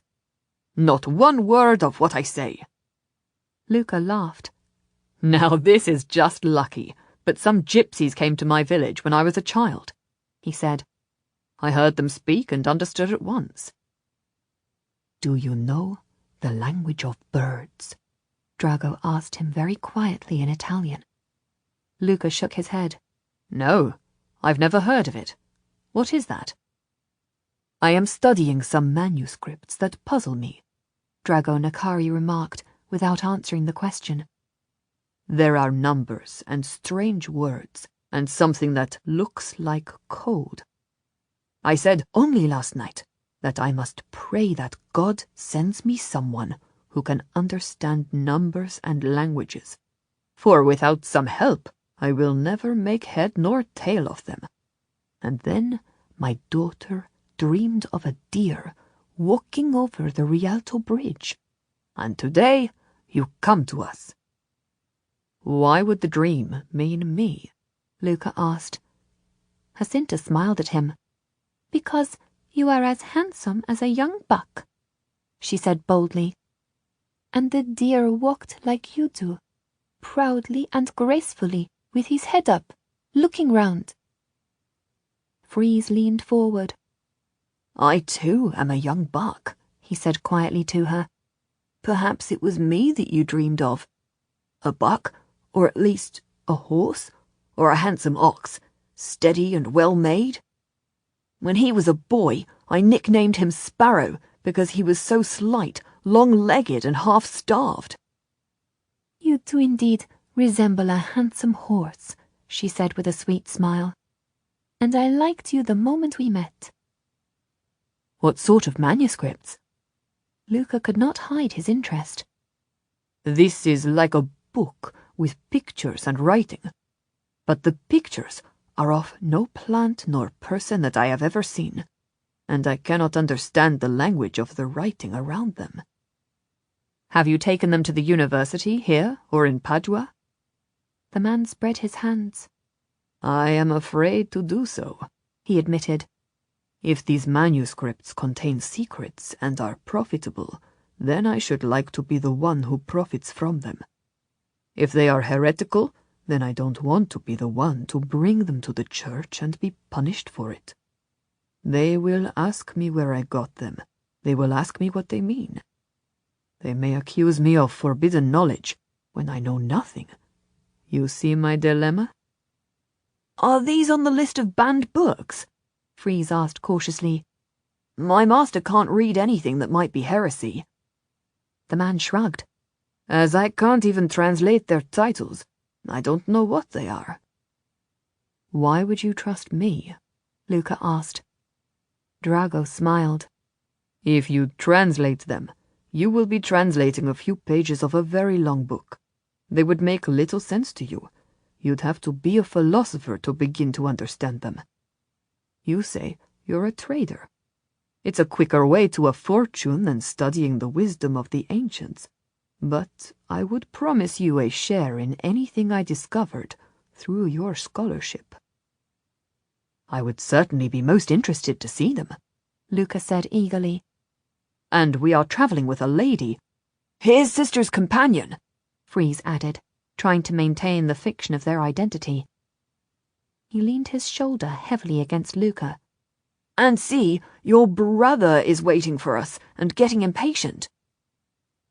Luca glanced over his shoulder to Brother Peter, who was looking frankly alarmed at the time they were spending with street gamblers.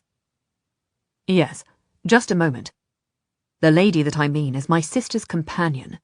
She is half Arab and could help us with the Arabic.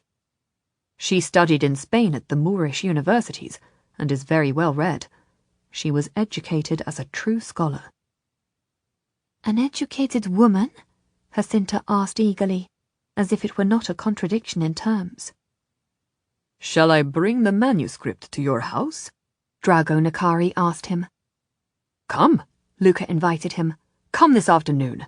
I should be most interested to see it." "We will come as soon as we have finished here," Drago promised. "After Sext." "Agreed," Luca said. The man bowed, and Jacinta knelt once more and brushed the sand over the square of the paving stone. Freeze dropped down to his knee to say a quiet goodbye to her. "So, shall I see you this afternoon? Will you come with your father?" "If he asks me to come," she replied. "Then I shall see you again at our house in the Ca de Longhi." She smiled. "Either there, or I am always here in the morning. Perhaps tomorrow you will come and place a bet, and you will be lucky." "I am very lucky," Freeze assured her.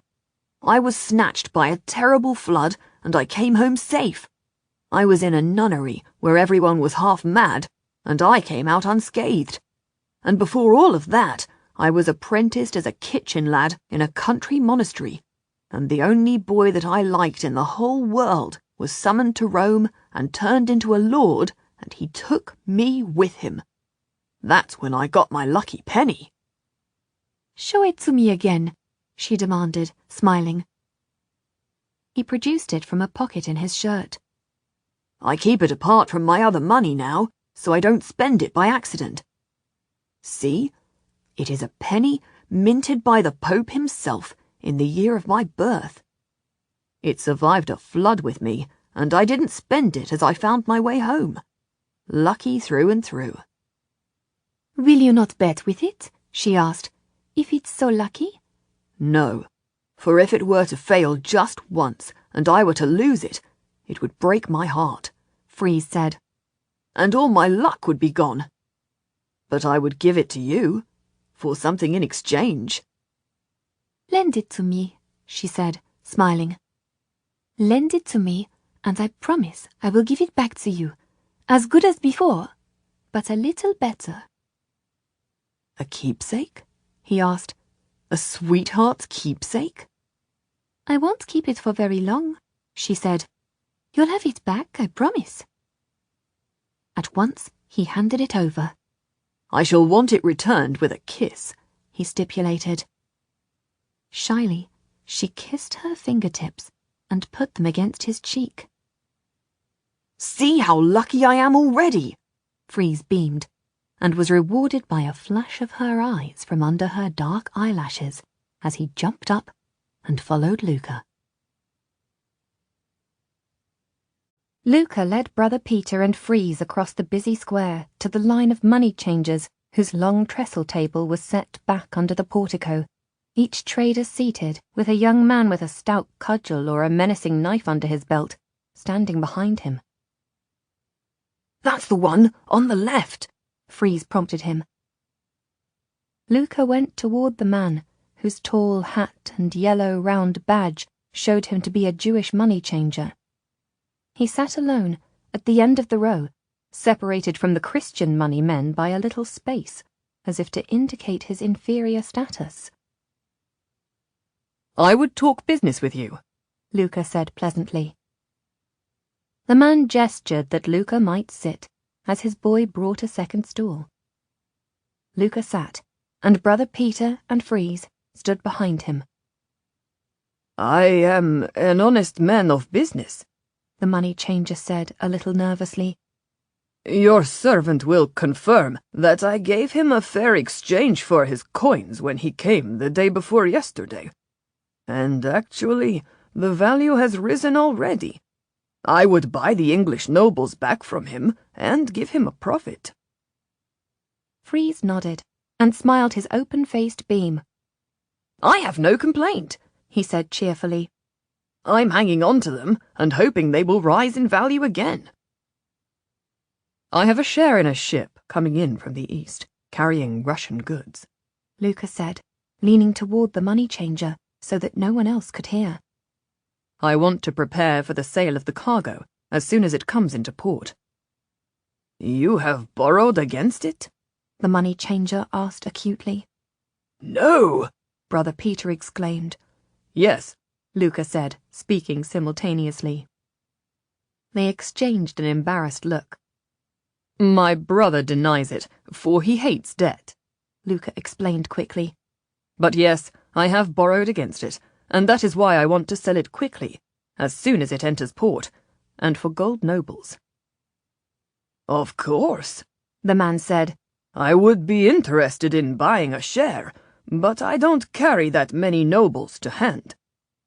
I keep my fortune in different values. You would accept a payment in silver? In rubies?" "No, I only want gold," Luca said. "My preference would be gold coins. These English nobles, for instance." "Oh, everyone wants English nobles. They are driving up the price. It's ridiculous." "Perhaps, but that makes them better for me. I want to get them while they are rising in price. The value of my cargo would be perhaps 1,000 English nobles." The merchant lowered his eyes to the table before him. "A very great sum, my lord." "It is easily worth that." Luca lowered his voice. "Almost all furs." "Indeed." "Squirrel, fox, and beaver. I told my agent to only buy the very best, and some silks and amber and ivory." Luca spread the cargo manifest on the trader's table, letting him see the goods that had been ordered. The trader nodded. "So, if your cargo is as good as you describe—" "But I will only sell for the English nobles." "It would take me a few days to get that sum together," the money changer said. "You could get the full amount?" "I could. When would your ship come in?" "It's due next week," Luca said. "But of course it could be delayed." "If it is very late, you will find the gold nobles have risen in value, and I will only be able to pay for the cargo at the current value of the nobles. But I will offer you a fair price for the furs, and I am very interested in the amber. I will pay you a deposit now, if you would let me have first look at the goods, and first offer." "You perhaps want a pound of flesh as well?" Brother Peter demanded irritably.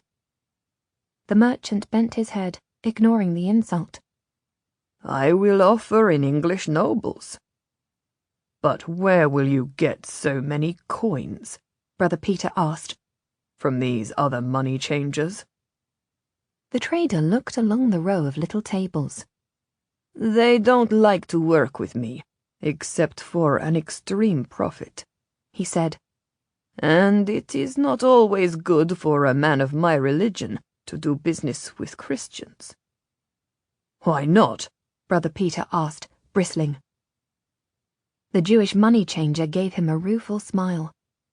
"Because, alas, if they decide to deny a debt, I cannot get justice." "Even in Venice?" Luca asked, shocked. He knew that all of Christendom was against the Jews, who only survived the regular riots against them because they lived in their own areas under the protection of the local lord. But he had thought that in Venice the only god was profit, and the laws protecting trade were rigidly enforced by the ruler of Venice, the Doge. "It is better for people of my faith in Venice than elsewhere," the merchant conceded. "We are protected by the laws and by the Doge himself. But here, like everywhere, we prefer to work only with men we can trust. And anyway, I can get all the gold nobles I need without going to the Christian money changers." "You will go to the Arab bankers?" Brother Peter was suspicious. "You will go to gold merchants?" "We don't want the whole of Venice knowing our business." "I will say nothing, and it does not matter to you where I get the nobles, as long as they are good. I go to my own merchant, only one, and he is discreet." "And the English nobles are the best currency, aren't they?" Luca confirmed. "Though it is surprising that there are so many of them on the market at once." The man shrugged. "The English are losing the war against France," he said. "They have been pouring gold into France to pay for their army in Bordeaux. When they lost Bordeaux last summer, the city was sacked, and the campaign funds disappeared. As it happens, the money chests all came here. These things happen in wartime. That's their sorrow and our gain, for the coins are good. I have tested them myself, and I can get them at a good price." "And who is your supplier?" Brother Peter asked bluntly. The merchant smiled. "He would prefer Venice not to know his business," he said. "You will find me discreet, just as you asked me to be." "When will you get them?" Luca asked.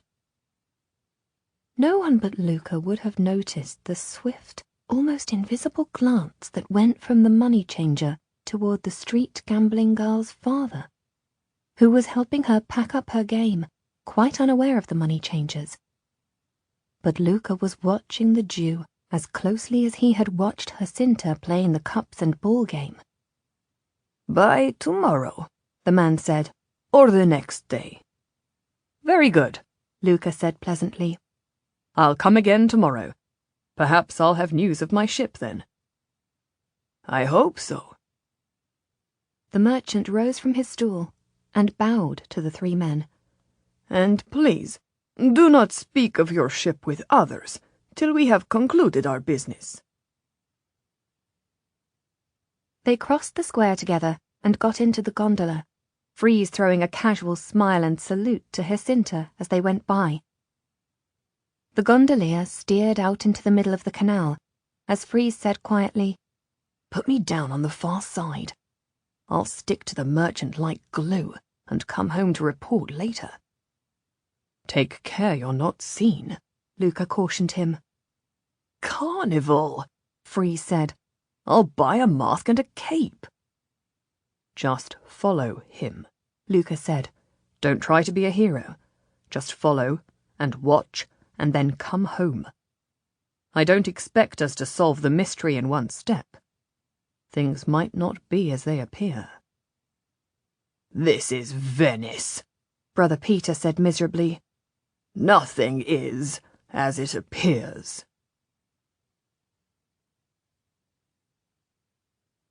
As the two men set off for home in the gondola, Freeze strolled back to the Rialto Bridge, pausing only to buy a handsome dark red cloak, a matching elaborate mask, and a glorious big red hat in one of the many stalls that lined the bridge. He put them on at once and went down the steep steps of the bridge and into the Campo San Giacomo. Jacinta and her father had already finished for the day and gone away. As Freeze looked around, he saw the money changer picking up his papers, locking them in his box, and gesturing to his young guard to carry box and table away. He himself carried the two little stools. With the enormous red hat bobbing gently on his head, and the mask completely obscuring his face, Freeze was confident that he would not be recognized, but realized that he was rather noticeable, even among the flamboyant carnival costumes, as he watched the money changer weave quietly through the crowds around the Rialto Bridge and make his way inland. Now then, Freeze admonished himself, pulling the hat off his head and crushing the bobbing peak down into the brim and snapping off 3 overarching plumes to make an altogether smaller and more modest confection. I think I made the mistake of buying a hat out of vanity and not from discretion. But if I fold it like so—" He paused to admire the reduced shape. "That's better. That's surely better now." Freeze followed the money changer and his lad at a safe distance, ready to step into a doorway if the man looked round. But the old man went steadily onward, and his page boy led the way, never looking back. They went down one dark street after another, twisting and turning around little alleyways to find the way to little wooden bridges, some of which had to be lowered by the young man for the merchant to cross, and then raised up again so that the water traffic was not delayed. At the larger canals, the pair had to wait at the steps leading down to the water for a flat-bottomed boat to ferry them across for the price of a piccoli. Freeze stood behind them, shrinking into the shadows, waiting for them to cross and go on their way before he whistled the boat back to ferry him over. He had to fall back, and was afraid then that he had lost them. But he heard their footsteps echoing on the stone quayside as they went under a bridge, following the canal, and he could hurry after them, guided by the sound. It was a long and rather eerie walk through the quiet, dark back streets of the city, with every path running alongside a dark, silent canal, and the constant sound of the splash of water against weedy stone steps. Freeze was glad to arrive at a corner, just in time to see them knocking on the side door to a house on the very edge of the Venice ghetto, where the air was smoky and dark, and the canals were cloudy with the soil of the tanneries and stained with dye from cloth. All the dirty work of the city was done in this area, and the Jews of the city were confined here at night behind the ghetto walls and a bolted gate. Freeze peered around a corner and saw the door of the house open, and in the candlelight that spilled out, he saw the pretty young woman, Jacinta, admit the 2 men into the house. "The gambling girl," Freeze remarked to himself. "Now that's a little odd. There's no great fortune to be made taking small coins from playing cups and ball. And yet that's a pretty big house. And the money changer has come here as his first call when he wants a lot of gold nobles." He pulled his big hat down over his mask and waited, leaning back in a darkened doorway. After nearly an hour, the Jewish money changer came out, followed by his lad, and the 2 of them went through the narrow gate into the ghetto.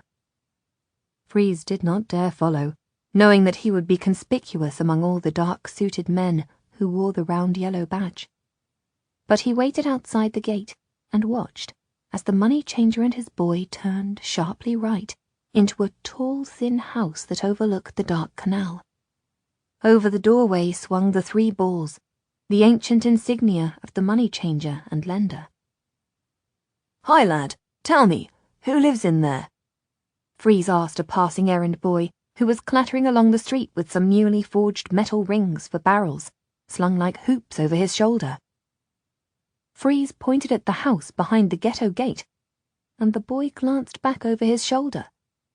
"Israel the moneylender," he said shortly. "He has a stall in the Campo San Giacomo every day, or you can tap on the door and borrow money any time, night or day. They say he never sleeps, and if he ever did, his wealth is guarded by a golem." "A golem? What's that?" "A monster made from dust, obedient to his every word. That's why nobody ever burgles his house. The golem is waiting for them. It has the strength of 10 men, and he controls it by the word on its forehead. If he changes a letter of the word, the golem crumbles to dust. But if the golem attacks you, it goes on and on forever, until you are dead." "Inconvenient," Freeze commented, believing none of this. He fell into step beside the young man as they crossed the wider square outside the ghetto. "And do you know who lives in that house?" He pointed to Jacinta's house, where the moneylender had visited for an hour. The boy broke into a trot. I can't stop. I have to get these to the cooper by this afternoon. But who lives there? The alchemist, the boy called back. Nakari, the alchemist, and the pretty girl he says is his daughter. Are they guarded by a golem? Freeze shouted after him in jest. Who knows? The boy called back. Who knows what goes on in there? Only God, and he is far, far away from here. And you are certain that they didn't see you? Luca demanded. Freeze was proudly reporting on his work as the group ate dinner together, the doors closed against eavesdroppers. Freeze's plate was piled high, his reward to himself for good work well done. They did not, for I didn't go near the Nakari house, and I am certain that the money changer did not see me, nor his page boy. Luca looked at Brother Peter. And the boy on the street called Nakari an alchemist? Brother Peter shrugged. Why not? He's a street gambler, we know that for sure. He could equally be a magician or a trickster, a bloodletter, an unqualified physician, perhaps a dentist, a trader in old manuscripts and in love potions. Who knows what he does? Certainly nothing known and certified with a proper license from the church. There was a silence. It was Isolde who said what everyone was thinking. And perhaps Drago Nakari is a coiner as well as everything else. Perhaps he's a forger. We tested the coins ourselves, Luca reminded her. That only proves that some of them are good. But why would they make English gold nobles? Ishrak asked. Wouldn't he do better to make gold bars? Not necessarily, Brother Peter said. If you forged gold bars, then most of your customers would buy them to have them worked at once into gold goods or jewelry. That's when you'd be in danger of them discovering the base metal inside the bar. But if you forge perfect-looking coins, especially some with a persuasive story behind them, English nobles made in the Calais Mint to pay the English soldiers, it all makes sense. And you can release the coins into the market. We know that they are traded against Venetian ducats at 2 to 1, and the money changer said they were rising in price. But we tested them, Luca reminded him.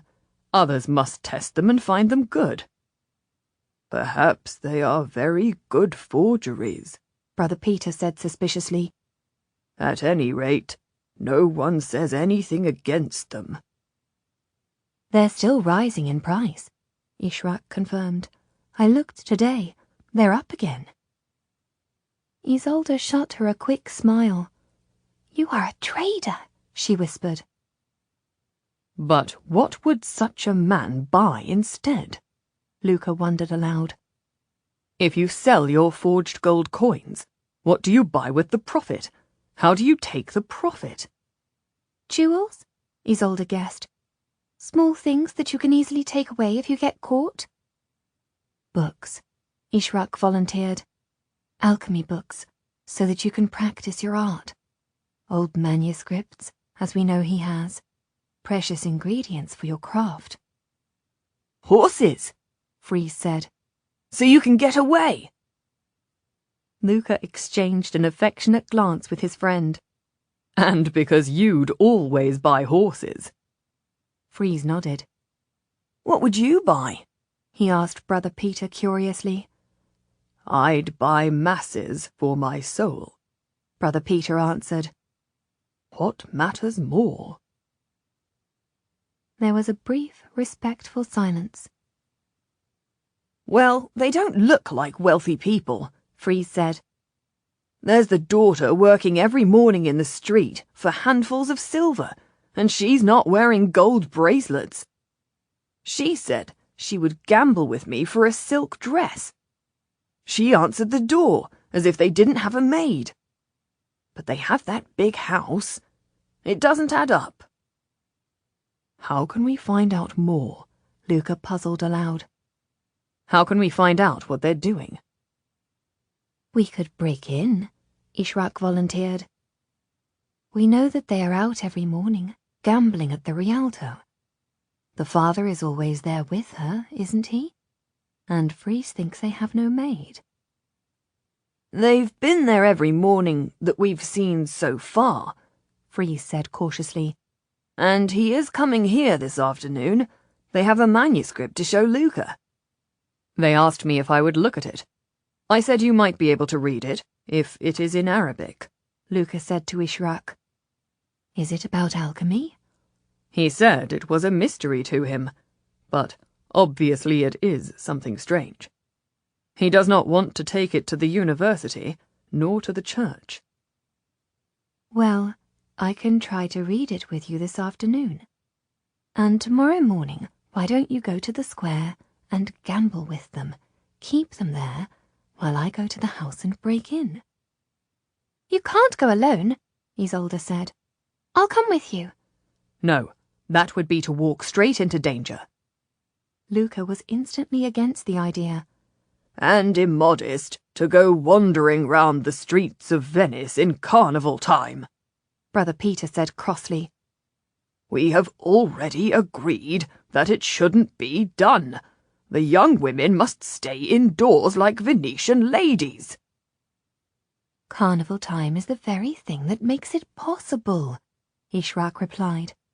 "We can go disguised. I can dress as a young man, and Freeze can come with me as my servant.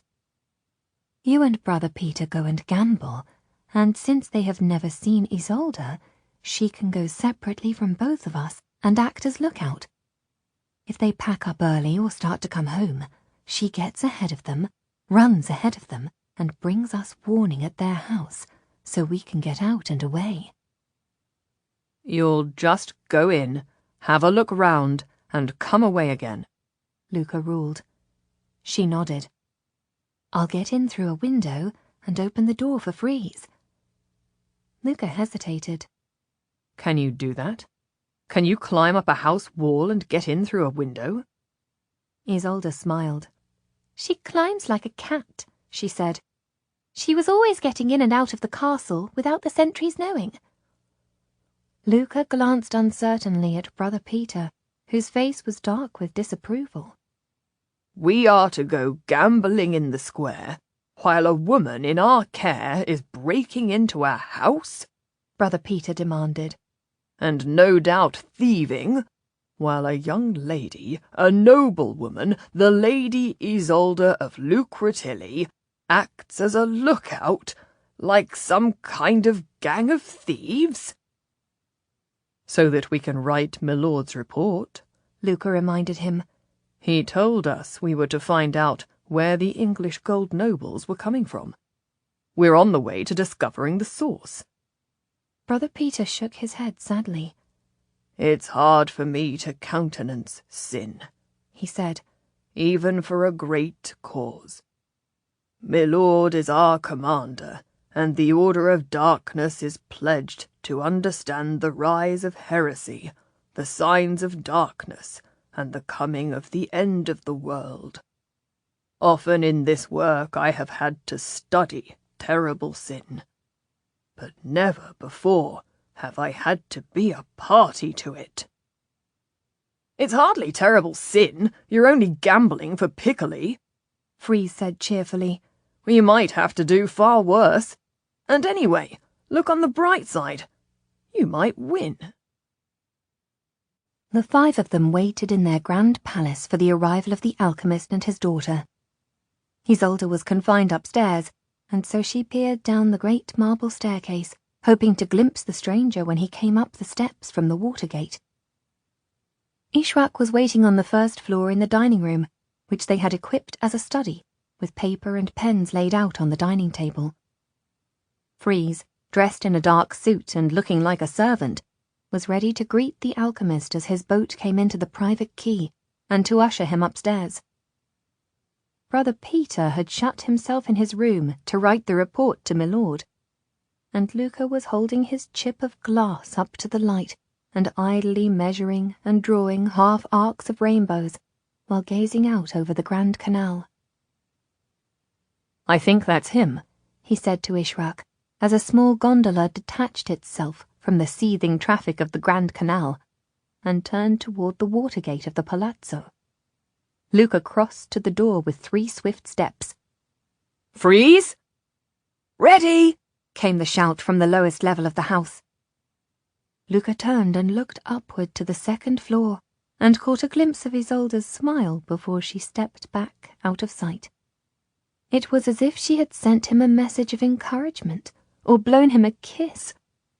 The smile was for him alone, as if she was saying that she had faith in him.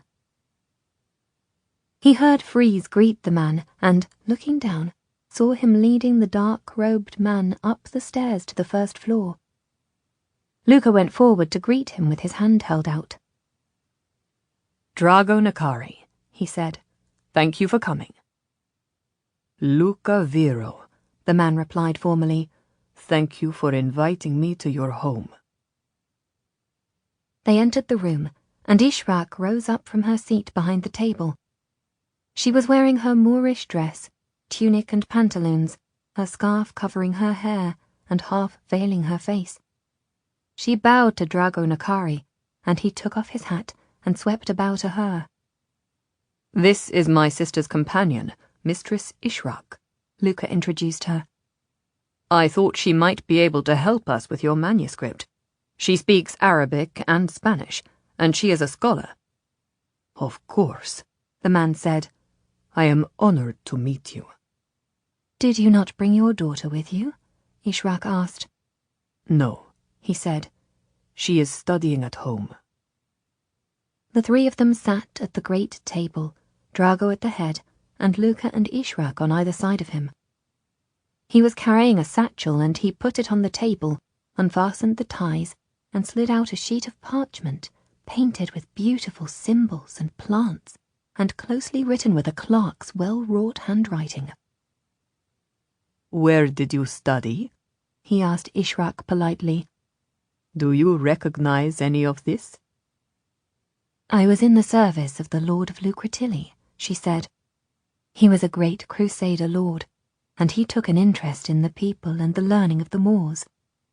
He took me to Spain to study with the philosophers at the universities. I was allowed to study geography and astronomy, some medicine and languages. It was a great privilege." He bowed his head.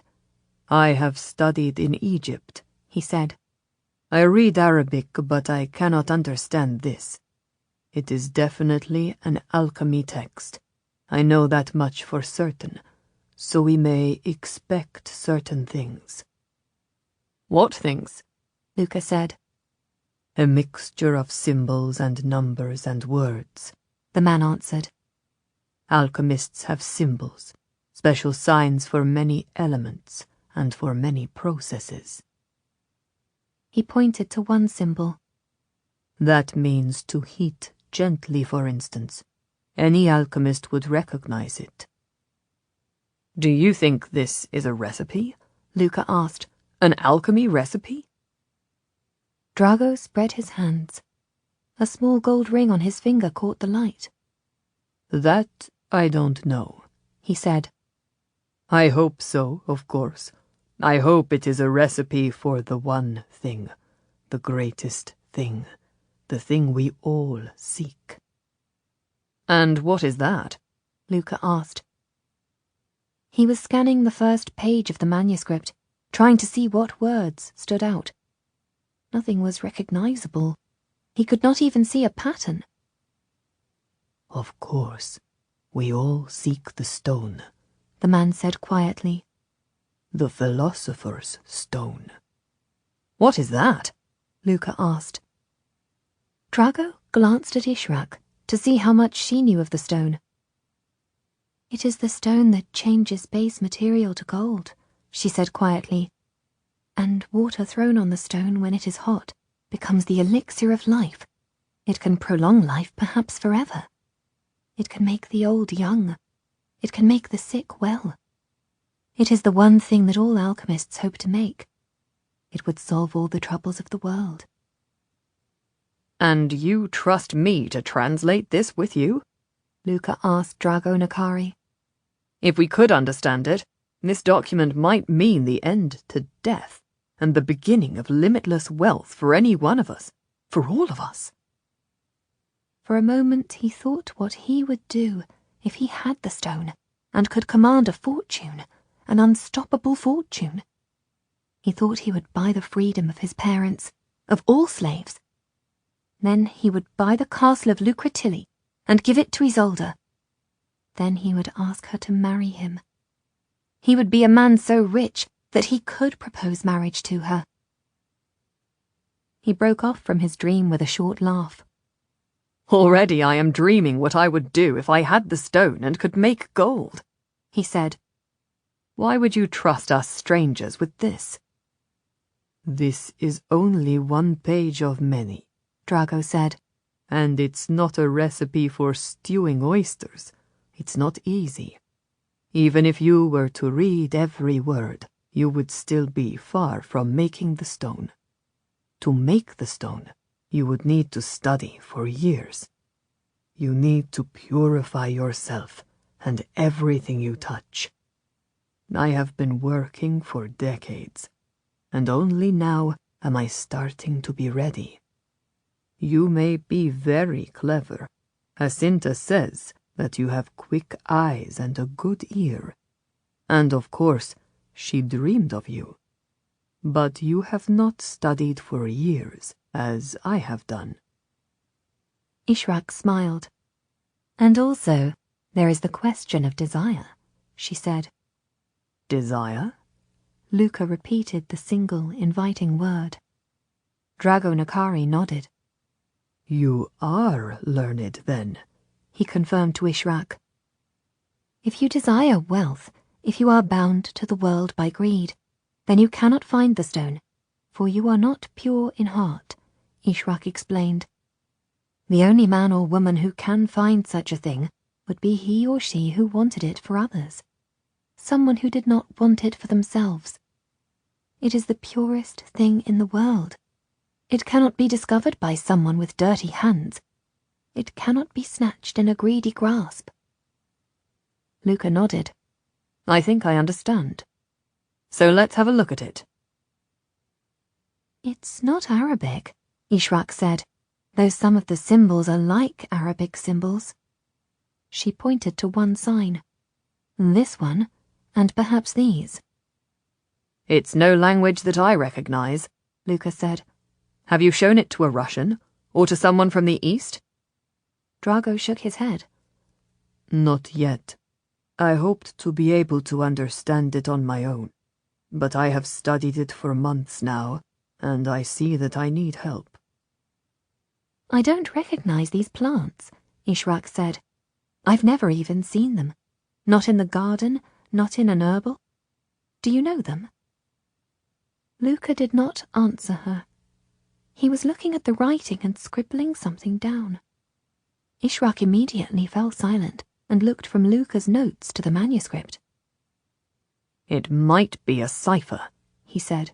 A code. Based on what? Drago Nakari whispered, as if he feared being overheard. Based on old numbers, Luca said. Latin numbers. 1, 2, 3, and so on. Look here. He pointed to a string of words. These words recur. Or, oro. These could be code for numbers. How old is this manuscript? Drago shook his head. Not more than 50 years old, I believe. And who was the author? I don't know. I only have a few pages of it. I believe it was written in Italy, but I had it from a scholar who had a library in Paris. A Frenchman? Drago hesitated. No, I had it from an English lord. He was a great philosopher, but he was not the author. He was with the English court in Paris. He broke off and saw that Ishrak was scrutinizing him with a narrowed, dark gaze. "What was his name?" she asked bluntly. I cannot tell you. "Was he a wise man?" she asked. "Did he know the language of birds?" He smiled at her. Yes, he did.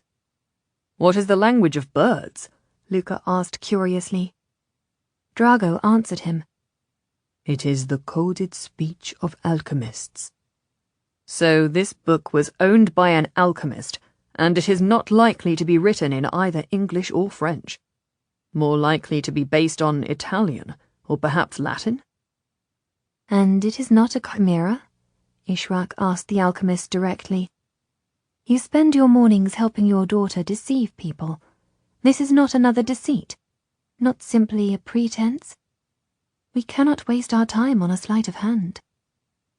My daughter earns her keep, he said defensively. And no one is cheated. It's a fair game. "I don't criticize her," Ishrak said, "but it's an odd occupation for a young woman whose father is hoping to find the secret to make gold from dust, who has studied, as you say you have done, for decades. In the afternoon you pursue the wisdom of ages, and in the morning you play with fools." We did not always live as we do now. We did not always have a patron, Drago explained. We did not always live here. We did not always have this manuscript and the other pages, the recipe for deep transformation. You gambled for your living before you found your patron? Yes. And you gamble still? By way of explaining our presence here. Did the patron give you the house and the manuscript together? Ishrak asked casually. And tell you to pass as street gamblers? He did, 2 years ago, Drago said. And what does he expect for his generosity? A share, of course, Drago said. When we have the answer that he seeks. Most alchemists have a patron. How else could we afford the ingredients? How else could we undertake years of study? He must be a generous man, for sure a patient man, Ishrak said, and was surprised to see no answering smile from the alchemist. He was grave. I don't know him at all, he said quietly.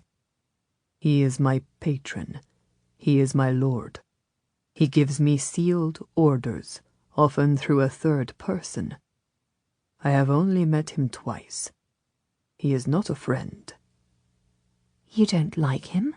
She asked acutely. His face was closed. I don't know him, he said. What's this? Luca asked suddenly. He was pointing to a small pen and ink drawing at the foot of one page. Ishrak bent close and saw that it was a dragon, tail in its own mouth, the symbol of Luca's own order. His lord had tattooed the first part of the symbol on Luca's upper arm, as he completed the first part of his apprenticeship. The lord had promised that he would add the rest of the dragon and the detail of its scales until Luca, like Brother Peter, like my lord himself, carried the entire symbol on his own flesh. A different version from this little sketch, but clearly the same symbol. That is the sign of Ouroboros, Drago said. That is an alchemical sign. It means eternal life, a life that is forever renewed. The dragon feeds on itself. It eats its own tail. It drinks its own blood. It goes on forever. All is in one. One is in all. Luca was a little pale. I know this sign, he said. It is an emblem for an order. The Order of the Dragon? The man confirmed. The order of my patron. The order that I am thinking of is known as the Order of Darkness. Luca corrected him. Darkness, The man repeated softly. the darkness of the first matter, of alchem, which gives its name to alchemy, the primary material that changes into one thing and then another, into two and then three, and finally into the stone, into gold. Everything comes from darkness. This order is well named if it makes the journey from darkness to gold. They hope to go from ignorance to understanding, Ishrak murmured. Luca shook his head as if to clear his thoughts. What does this mean? He asked. You speak as if everything is connected with everything else. Drago Nakari smiled. Without a doubt it is, He said. Luca here knows of an order that is called the Order of Darkness, Ishrak said slowly. The order is commanded by his lord. We don't see his face. It exists to discover the end of days, the end of the world, the end of all things of life on earth. Now you show us its symbol, the dragon eating its own tail, a sign of eternity, of life itself. You speak of the order of the dragon, and you too are commanded by a lord who you don't know. Many great men work in secret, Nakari volunteered. In my business, everyone works in secret. He rose to his feet. Shall I leave this page with you for you to study? If you will, Luca said. But show it to no one else, He said. We don't want it to fall into the hands of those who might use it against the world. Since we don't know what it says, it could be something that does not transmute to purity and good, but something that goes the other way. The other way? Ishrak repeated. What other way? Into the shadow of darkness, into death, into decay, He said. Into our destruction and the end of man, into what you call the end of days. The dark is as real as light. The other world is just a fingertip away. Sometimes I can almost see it. Do you see any signs of the end of days? Luca asked him. I have a mission to know. Do you think the world is going to end? The infidel is in Constantinople. His armies have entered Christendom. Is Christ going to come again and judge us all? Will the world end?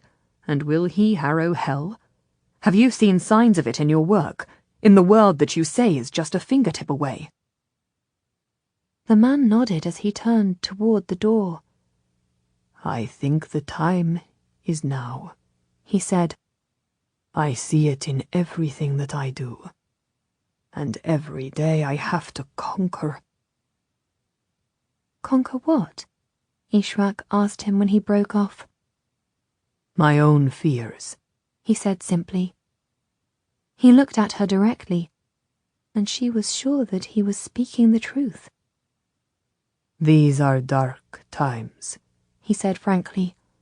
and I fear that I serve a dark master.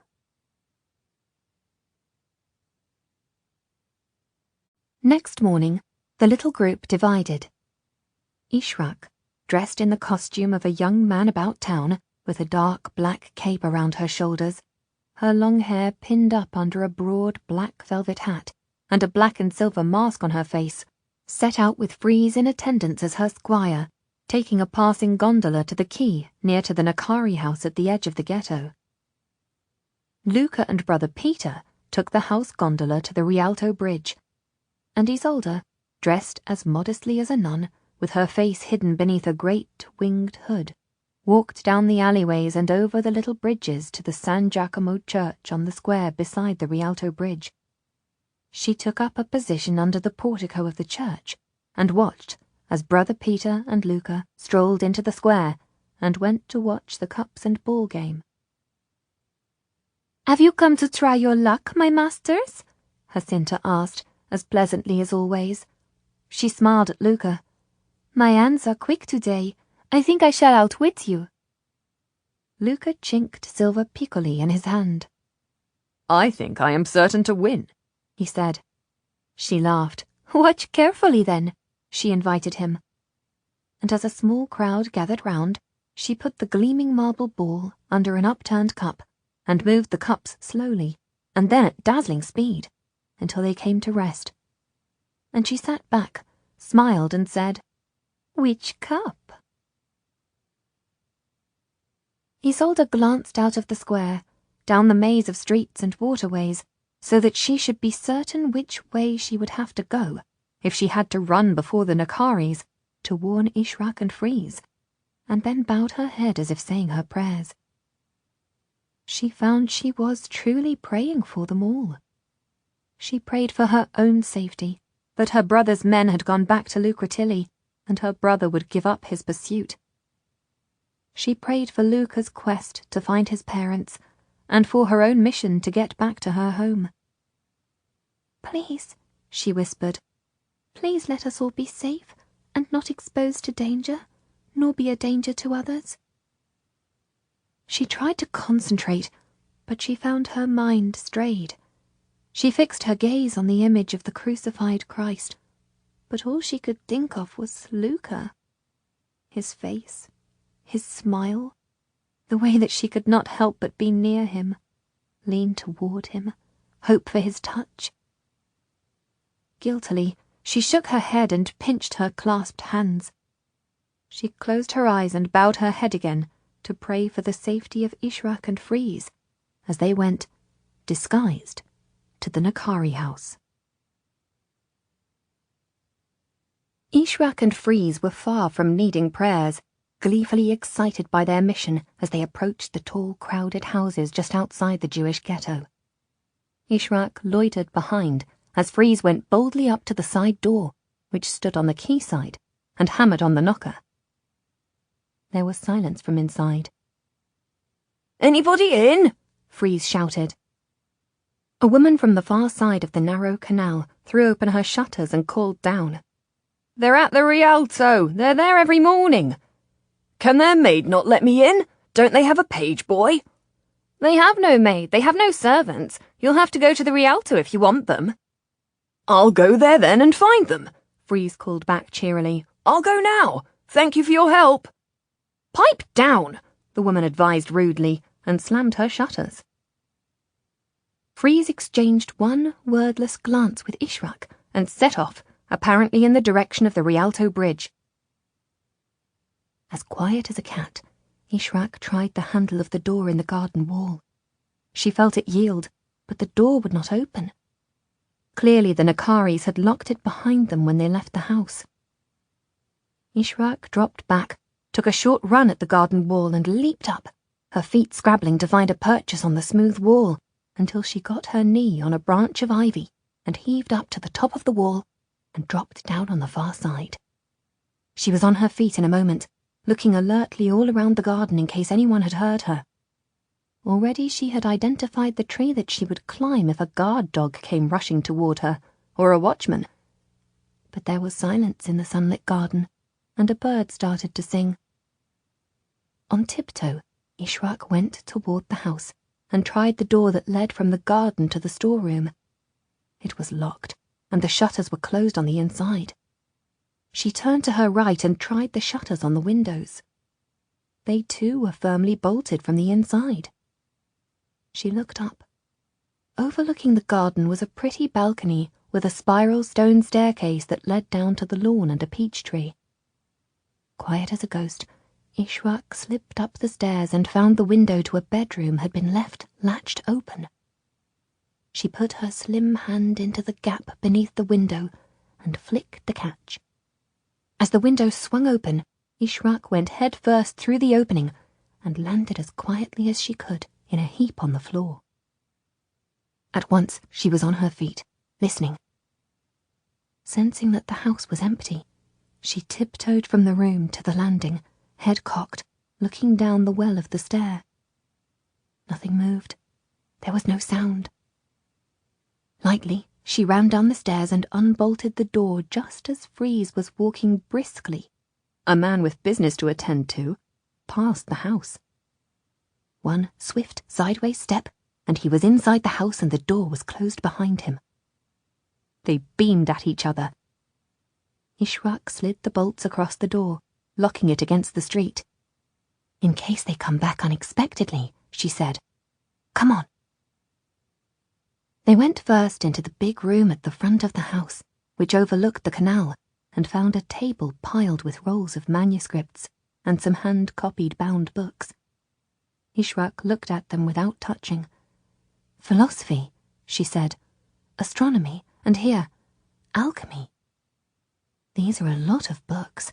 It seems that he was telling the truth when he said he had been studying for decades." "They both have," Freeze corrected her. He pointed to a writing table beside the bigger table. There was a brown scarf over the back of the chair, and on the table a page of paper with a carefully copied drawing and a page of notes. He looked from the book to the paper. "She's translating something," he said. "She's studying too." Ishrak came and looked over his shoulder. "Alchemists often work in pairs, a man and a woman working together for the energy that they bring," she said. "Alchemy is about the transmutation from one form into another, liquids to solids, base to pure. It needs a man and a woman to make it work. It needs the spirit of a woman as well as that of a man." "How do you know all this?" Freeze asked curiously. Ishrak shrugged. "When I was studying in Spain, the Arab philosophers often studied alchemy texts," she said. "One of the universities even changed from studying the philosophy of Plato to that of Hermes. They said that there was more to learn from alchemy than from the Greeks. That gives you an idea of how important the work is, how much there is to understand. But this material is far beyond me." Freeze picked up a curiously shaped paperweight, a long pyramid of sparklingly clear glass, and then found a brass stamp beneath the paper. "What's this?" Freeze asked. "Their seal?" Ishrak picked up the little gold stamp and looked at the base. It was an engraved gold picture for stamping the hot wax of a letter or a parcel to mark the insignia. "This looks like a royal crest or a ducal crest. Why would the Nakaris have it to seal their letters?" "Get a copy of it. We should show it to Luca," Freeze advised. "I'll look round upstairs," he said. She heard him going quietly upstairs and the slight creak of the door as he put his head into the 2 bedrooms, then the slight noise as he went upward to the empty attic bedrooms for the servants. She was so intent on her work of heating the sealing wax at the embers of the fire and dripping the melted wax onto a spare sheet of paper that she hardly noticed as he came down the stairs again and went to the back room, the storeroom. She pressed the seal into the wax and saw the clear image. But then she heard him say urgently, "Ishrak, come and see!" Replacing the stick of wax just as it had been, putting the seal back into its velvet-lined case, and waving the page to dry the cooling wax, she went to the storeroom at the back of the house and froze as Freeze heaved open the heavy door. The room was no longer the homely store of a small Venice house. It was an alchemist's workplace. The place stank of decay and rotting food, and a subterranean smell of mold and vomit. Ishrak put a hand over her nose and mouth, trying to block the stench. Next to the doorway, a great round tank with a wooden lid bubbled and gave off a rich stink of death. "My God," Ishrak said, gagging. "It's unbearable." Freeze shot one horrified look at her. "It smells like a midden," he said. "Worse than a midden, a plague ground. Why are they cooking it?" Under the window, before the locked shutters, was a stone bench. On its flat surface had been carved 4 small circular depressions, each one filled with charcoal, ready for burning, each one ready with a tripod and a pan or a small cauldron. On the shelves were strange-shaped metal baths and some expensive glass containers with spouts and tubes for pouring and distilling liquids. Standing on the floor in massive coils and towering as tall as Ishrak was a great glass distillation tube with its dripping foot oozing a yellow slime into a porcelain bowl. On a big table in the centre of the room there were trays of candle wax, some with flowers or herbs face down into the wax as their essences drained away. Freeze looked around, his face pale, his eyes darkening with superstitious fear. What is this? What in God's name are they doing here?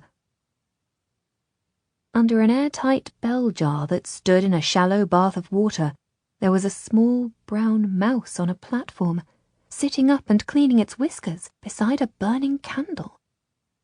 Are they roasting it? Freeze whispered. Killing it? The poor little creature? Ishrak shook her head, as shaken as her friend. I don't know. I've never seen anything like this before. The stone hearth beneath the chimney had been raised to waist height, as high as a fire in a forge, and great bellows beside the chimney and cracks in the stone fireback showed that it had been heated beyond bearing. Now it had burned down to red embers, but they could see that in the grey ashes there were hundreds, perhaps thousands, of the piccoli silver coins, glowing like 1,000 little eyes, pooling as they cooled into strange, ominous shapes. What are they doing to the money? Freeze demanded. Ishrak shook her head in bewilderment. A range of shelves held the dried bodies of small animals, trapped mice, rats bought from the rat catcher and missing their tails, birds with their heads flopped to one side, a desiccated nest with 4 dried-out nestlings, and jar after jar of dead insects of all sorts. Freeze made a face of disgust. What do they do with these? Is this for alchemy? Is it magic? Are they killing things here for sport? For devilment? Once more, Ishrak shook her head. I don't know. She turned her eyes from the little limp bodies and could not suppress a shiver. Against one wall was an empty chair, as tall as a throne, draped in purple velvet, with a purple velvet cape and robe beside it. Turned to the wall was a hammered silver mirror. What's that for? Whispered Freeze. Who is that for? It might be for scrying, Ishrak replied. Foreseeing the future, if one of them has the gift of sight. What would they do then? Freeze asked in fascinated horror. Look in the mirror, see visions, Ishrak answered briefly. Draped around the mirror was a tent-like structure with curtains that could be let down for privacy, and before it was a small table like an altar. Above it was pinned an illuminated manuscript in green ink. The Emerald Tablet. Ishrak read the Arabic symbols. She turned to Freeze. These are the rules of alchemy, she whispered. It says, these are the commandments that guide all seekers of this truth. What does it say? Freeze asked. Does it tell you what to do? Does it say how to make gold? Ishrak shook her head, her eyes dark with fear. I can translate it for you, but I can't explain it, she warned him. So tell me, he said. Rule 1, she read. 'Tis true, without lying, certain and most true, that which is below is like that which is above, and that which is above is like that which is below, to do the miracles of only one thing, and as all things have been, and arose from one by the mediation of one, So all things have their birth from this one thing by adaptation. Freeze looked back over his shoulder at the dead animals on the shelves. What does it mean? He asked unhappily. For I can understand nothing but cruelty here. These are mysteries, Ishrak told him. I did say that I can't explain it. You did, Freeze confirmed. And you spoke fairly then. Can we go now, do you think? Ishrak looked round. We should search for the gold nobles, she reminded him. God knows what we will find if we open these boxes, Freeze said anxiously. Dead grandmothers, if not worse. The lad said there was a golem to guard the Jewish banker. I thought he was joking. A what? Ishrak asked, suddenly intent. A golem, a sort of guardsman, a monster with a word of command on his forehead. Despite herself, Ishrak shivered. Let's go, Freeze urged her. Wait, she said. We've got to see. On the table were 2 tablets of wax with strange insignia drawn on their surfaces, and under the table, covered in a velvet cloth, was a chest. Ishrak bent down and tried to slide the bolts. They did not move. It was somehow locked. Don't, Freeze said bluntly. Don't force it open. What if there is... He broke off. He realized he could not imagine what the alchemists might have in a small, locked chest. On the farthest wall, a great glass vessel suddenly released a gush of foul-smelling liquid into a tray. They both jumped nervously at the splashing sound. Then they saw that below the big table was another closed box, broader than the one beneath the altar. This one was unlocked. Ishrak tried it, and Freeze stepped forward to help her lift the heavy lid. She glanced at him and saw his face screwed up in a grimace of fear at what they might find. Even with the lid opened, Freeze still had his eyes closed. Look, she whispered, quite entranced. Freeze opened his eyes. Now, will you look at this? He whispered, as if it were his own discovery, and he was showing it to her. Will you look at this? Inside the box was a metal tray with a dozen indentations, almost like a sweetmeat maker would use to make little bonbons. But each indentation was beautifully wrought. They were moulds. Freeze squinted to be sure what he was seeing. Moulds for coins, he said. Moulds for English nobles. See the shape of them? See the picture on the moulds? The king in the boat and the rose? So they really are coiners, Ishrak whispered. Alchemists, as we have seen, but they are coiners as well, practicing magic and crime side by side. They really are. She looked around. I wouldn't have thought it, but they really are coining gold nobles. So they make them here, at this forge. But where do they keep the coins? Where's the gold? Hadn't we better get out of here? Freeze suggested. If they come back and catch us, God knows what they might do. These are not simple magic makers. These are a couple turning over a fortune. Let's be quick, Ishrak agreed. Freeze closed the lid on the box of moulds, looked around the room, and saw for the first time, set low on the floor, the arched entrance to the cellar. See that? He pointed it out to her. Can we open it? Ishrak was there in a moment. The half door was locked. Ishrak looked around for the key, as Freeze bent down, put the sharp blade of his knife in the keyhole, and turned carefully. There was a series of clicks, and the door swung open. Ishrak raised her eyebrows at Freeze's convenient range of criminal skills. You didn't learn that in the monastery. I did, actually, he said. Kitchen stores. I was always hungry, and Sparrow would have faded away if I hadn't fed him up. Ishrak bent down to swing the door outward and peer through. The door was so low that she had to go down on her hands and knees and then lie on her belly and squirm forward. "What can you see?" Freeze whispered behind her. "Nothing, it's too dark," she replied, coming back out again. He turned to the chimney and lifted down a rushlight, lit it at the fire, and handed it to her. Ishraq thrust it into the dark opening, wriggled her shoulders through, and looked down. Freeze held her feet. "Don't fall," he warned her. "And don't for pity's sake leave me here." Fitfully, the flame flickered, illuminating the dark, moving water at the end of the stone quay immediately below her.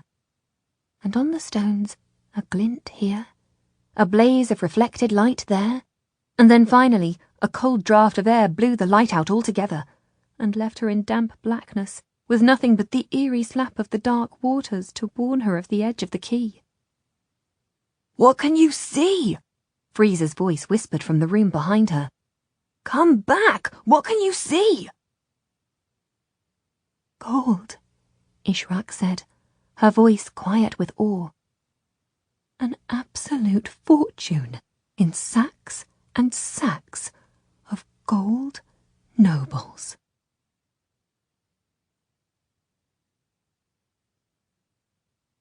Brother Peter and Luca watched the gamblers at their place and then went into the San Giacomo church. As they had expected, Father Pietro was kneeling at a side chapel before the flickering flame of a candle placed at the feet of an exquisite statue of the Madonna and Child. Both men bent a knee and crossed themselves. Luca went to kneel in silence beside the priest. "You do not disturb me, because I was praying for you," Father Pietro said quietly, hardly opening his eyes. I suppose that it's too soon for any news? "Perhaps tomorrow or the next day. You can come to me on the Rialto, or I can send you a message." "I'll come to you," Luca promised. "I hardly dare to pray for the safety of my father. I hardly dare to think that he might come home to me." The priest turned and made the sign of a cross over Luca's bowed head. "God is merciful," he said quietly. "He is always merciful. Perhaps he will be merciful to you and your father and your mother." "Amen," Luca whispered. Father Pietro looked up at the serene face of the Madonna. He smiled at her, as a man who knows that his work is blessed. Luca thought that a more superstitious man would have thought that the beautiful statue smiled back. "Thank you, Father Pietro," he said. "I thank you from the bottom of my heart." "Thank me when your father holds you in his arms, my son," the priest replied. Luca and Brother Peter completed their prayers and went to the back of the church and quietly opened the great wooden door and slipped out together. Luca squinted at the brightness of the sunlight on the square, looked in one direction, and then another, and then quietly said, "Oh no." The place where Jacinta had laid out her game earlier was empty. Drago and his daughter were missing, and Isolde, their lookout, had vanished into thin air. Isolde, her long skirt bunched into her hand, was running as fast as she could through the narrow alleyway, her feet pounding on the damp cobblestones of the poorer streets, speeding up as she crossed a square paved with flagstones. She had watched Jacinta play for a crowd of people and Nakari stand over her, and then suddenly, without a word of warning, far ahead of their usual time, they had packed up the game, stepped to the quayside, and hailed a passing gondola. Isolde, her breath coming short, hammered over the little wooden bridges, hailed the ferry boats in a panting shout, and then raced down the road from the bridge to where the Nakari's tall house stood by the ghetto, trying to beat them by running the shortcut that Freeze had described to her, while the gondola went round by water. She recognized the house at once from Ishraq's drawing and hammered on the door. "Freeze! Ishraq!" she shouted. "Come away!" In the quiet house, the hammering on the door was shockingly loud. In the storeroom, Ishrak and Freeze, locking up the hatch, both jumped in fear at the explosion of noise. Freeze's first terrified thought was that the mysterious golem had come for them, as Ishrak started for the hall. "It's Isolde," she said. "Open the door, quick," Freeze said. "She'll turn out the watch in a moment." Ishrak raced along the narrow hall and slid the bolts to throw open the door. "They've left the square. They could be coming here," Isolde gasped. "I don't know where they're going. They took a gondola. I ran as fast as I could." Her nun's hood had fallen from her head, and her blonde hair was tumbling down around her shoulders. She was panting from her run. Ishrak had once put her arm around her friend's shoulders, as if to leave at once. "Come on," she said to Freeze. "Let's go." "Not out of the front door. They left it bolted from the inside," Freeze reminded her. As she hesitated, Isolde glanced down the narrow canal and saw the frightening silhouette of the shadow of the prow of a gondola on the canal wall, just as it was about to turn the corner and see them on the doorstep of the house. They heard the gondolier cry a warning. "Gondola! Gondola! Gondola!" "Too late," Isolde whispered. "We'll have to go inside." They slipped back into the hall, closing the front door behind them. "Out through the garden," Ishrak hissed. "Quickly, or they'll see us as they come in." She drew Isolde through the house as Freeze bolted the door to the street. "My God, what is that smell?" Isolde hesitated and put her hand over her mouth as they went past the open door to the storeroom. "It's like death." "Quick," Ishrak said, closing the door and leading the two of them through the living quarters and out through the door into the little courtyard garden. "You go," she said. "I'll lock up behind you and come out through the bedroom window." "I'll go," Freeze volunteered. "You get out." He was too late.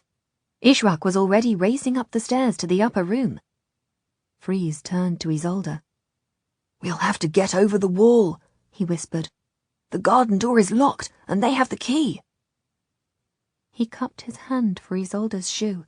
"Come on," he said. "Like getting up on a horse." Isolde stepped up, and he threw her upward so that she caught the branch of the tree and heaved herself up to the top of the wall.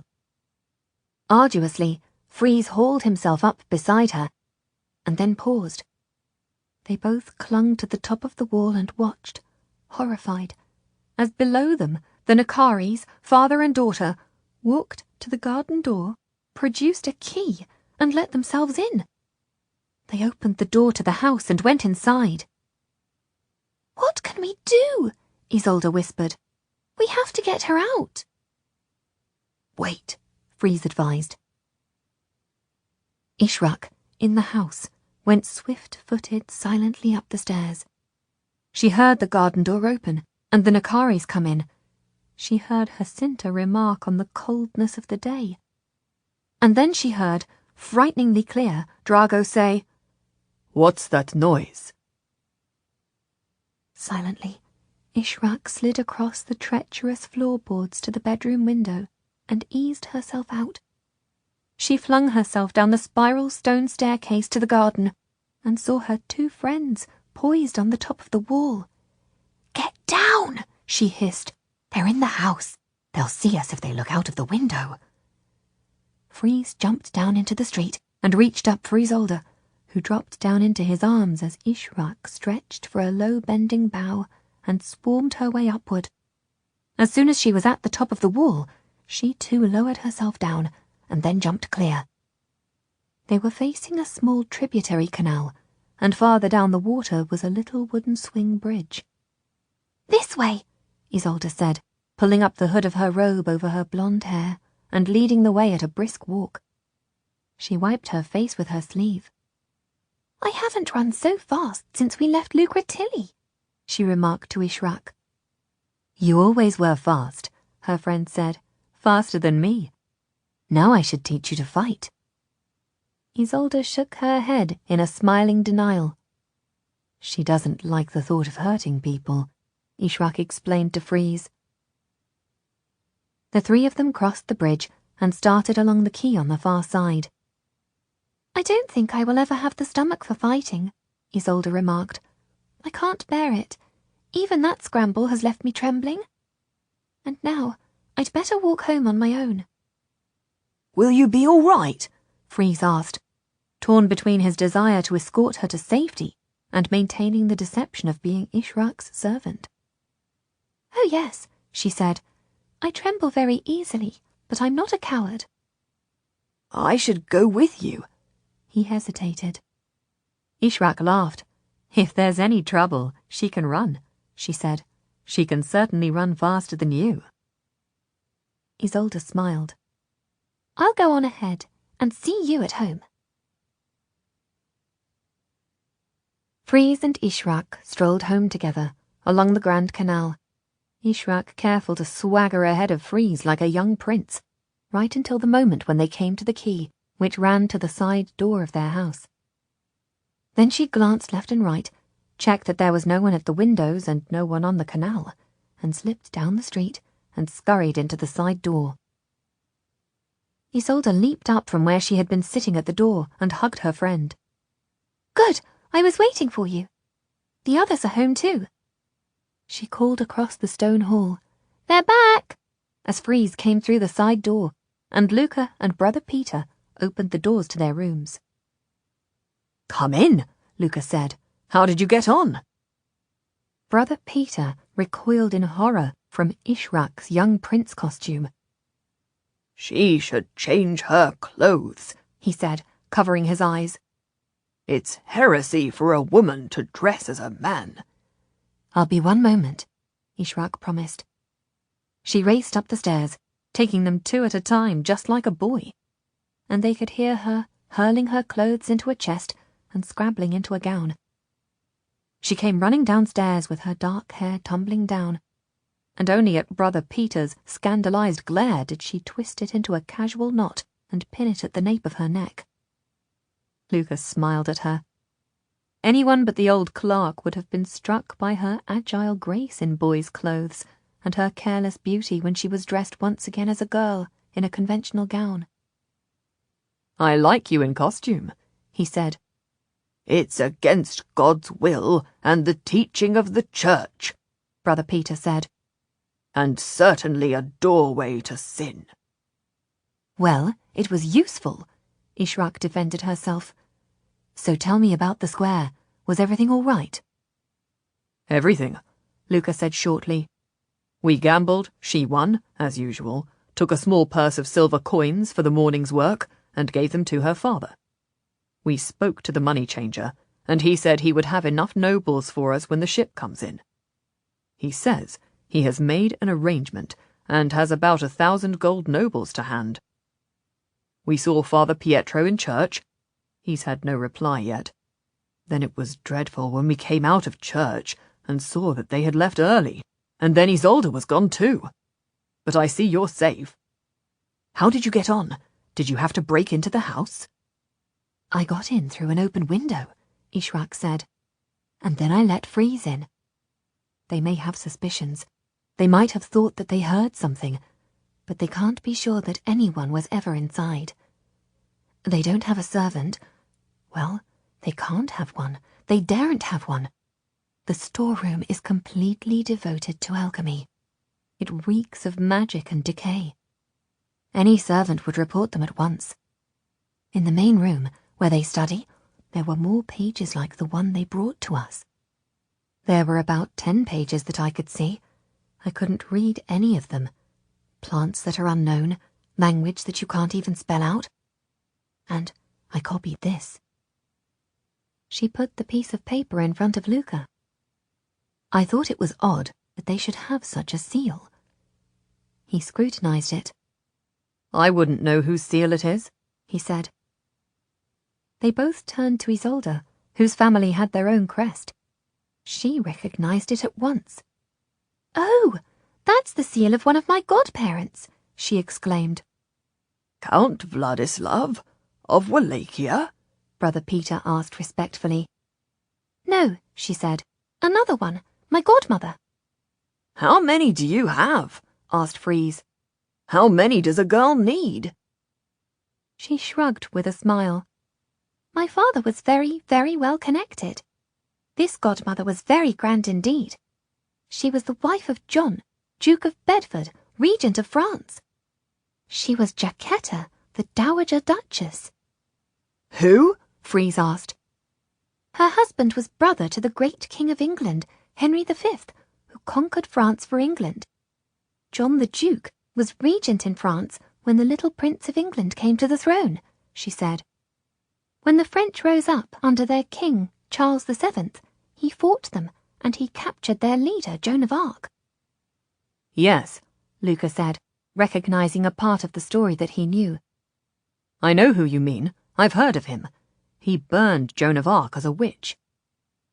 The church judged that she was guilty of witchcraft and heresy, Isolde remarked.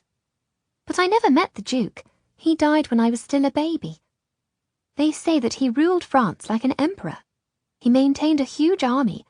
He had magnificent palaces in Paris and Rouen. He made the laws. He issued coins. After he died, his widow, my godmother, remarried.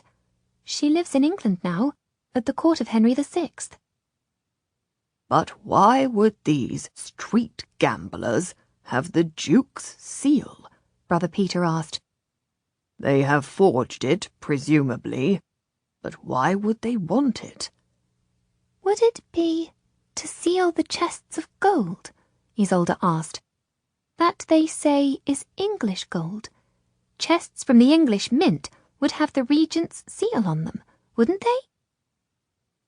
Everyone was silent, and then Luca reached across to her and grasped both her hands.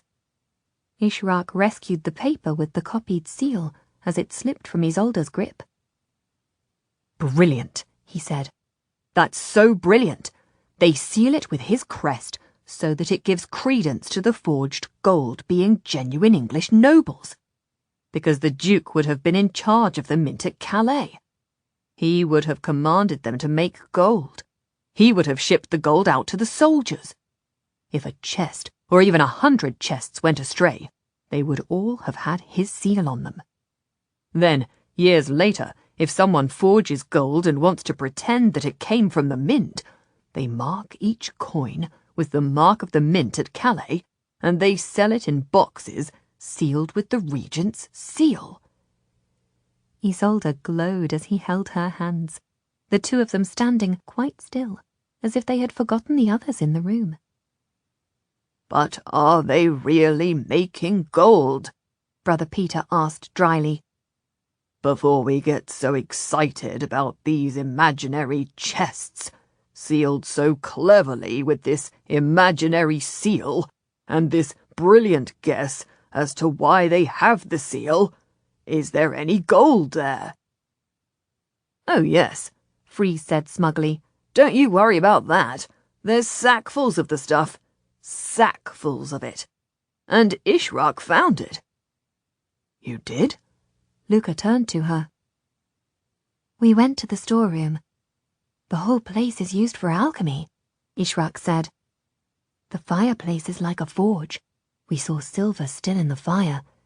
It had been heated so hot that the chimney was cracked. Why would they do that? Isolde asked. Nobody could answer. And we found moulds for English nobles, Freeze said. It looks like they pour liquid gold into the moulds. And then we found a cellar doorway and the sacks of gold, Ishraq said, lowering her voice. The door is a little hatch from the storeroom, like you'd find leading to a cellar.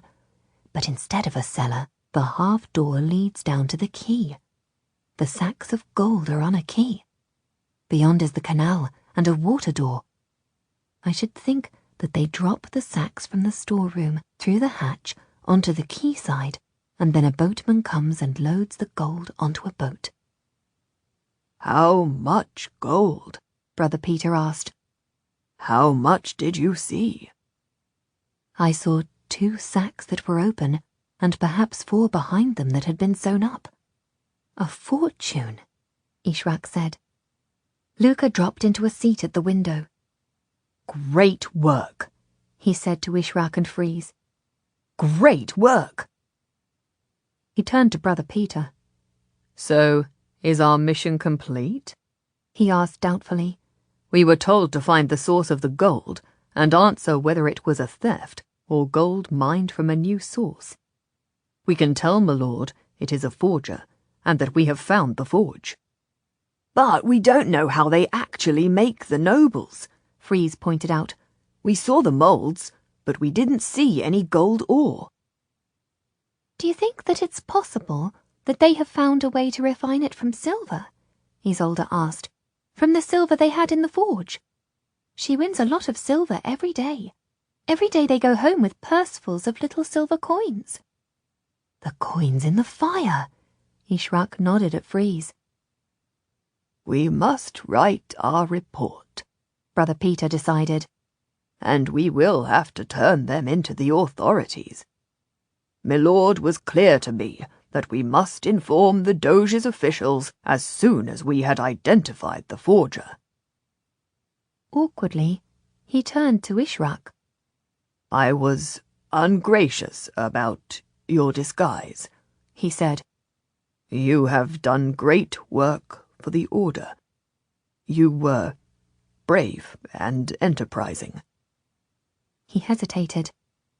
And you make a very neat young man, he conceded. You don't look heretical at all. Bonnie, Freeze said admiringly. She looks good enough to eat. He was rewarded by Ishrak's surprised giggle. And she climbs like a clever little monkey, he said. If you wanted a burglar for a wife, she would be the very one. But it does not mean that you can dress up and go out every day, Brother Peter continued. This was an exception, and tonight, in any case, the two of you will go out as modest and elegant young ladies. Our reputation as a wealthy young family all depends on your behaviour. Oh, the party! Isolde exclaimed. With all this, I had completely forgotten about it. Keep your ears open for any mention of gold, Brother Peter ordered. And remember that you are young ladies of good family, kept very strictly at home. He looked at Isolde as if he had more confidence in her playing the part of a well-behaved young lady than Ishrak. I am looking to you, Lady Isolde, to set an example, he said. Isolde curtsied modestly and shot a hidden laughing glance at Luca. Of course, she said.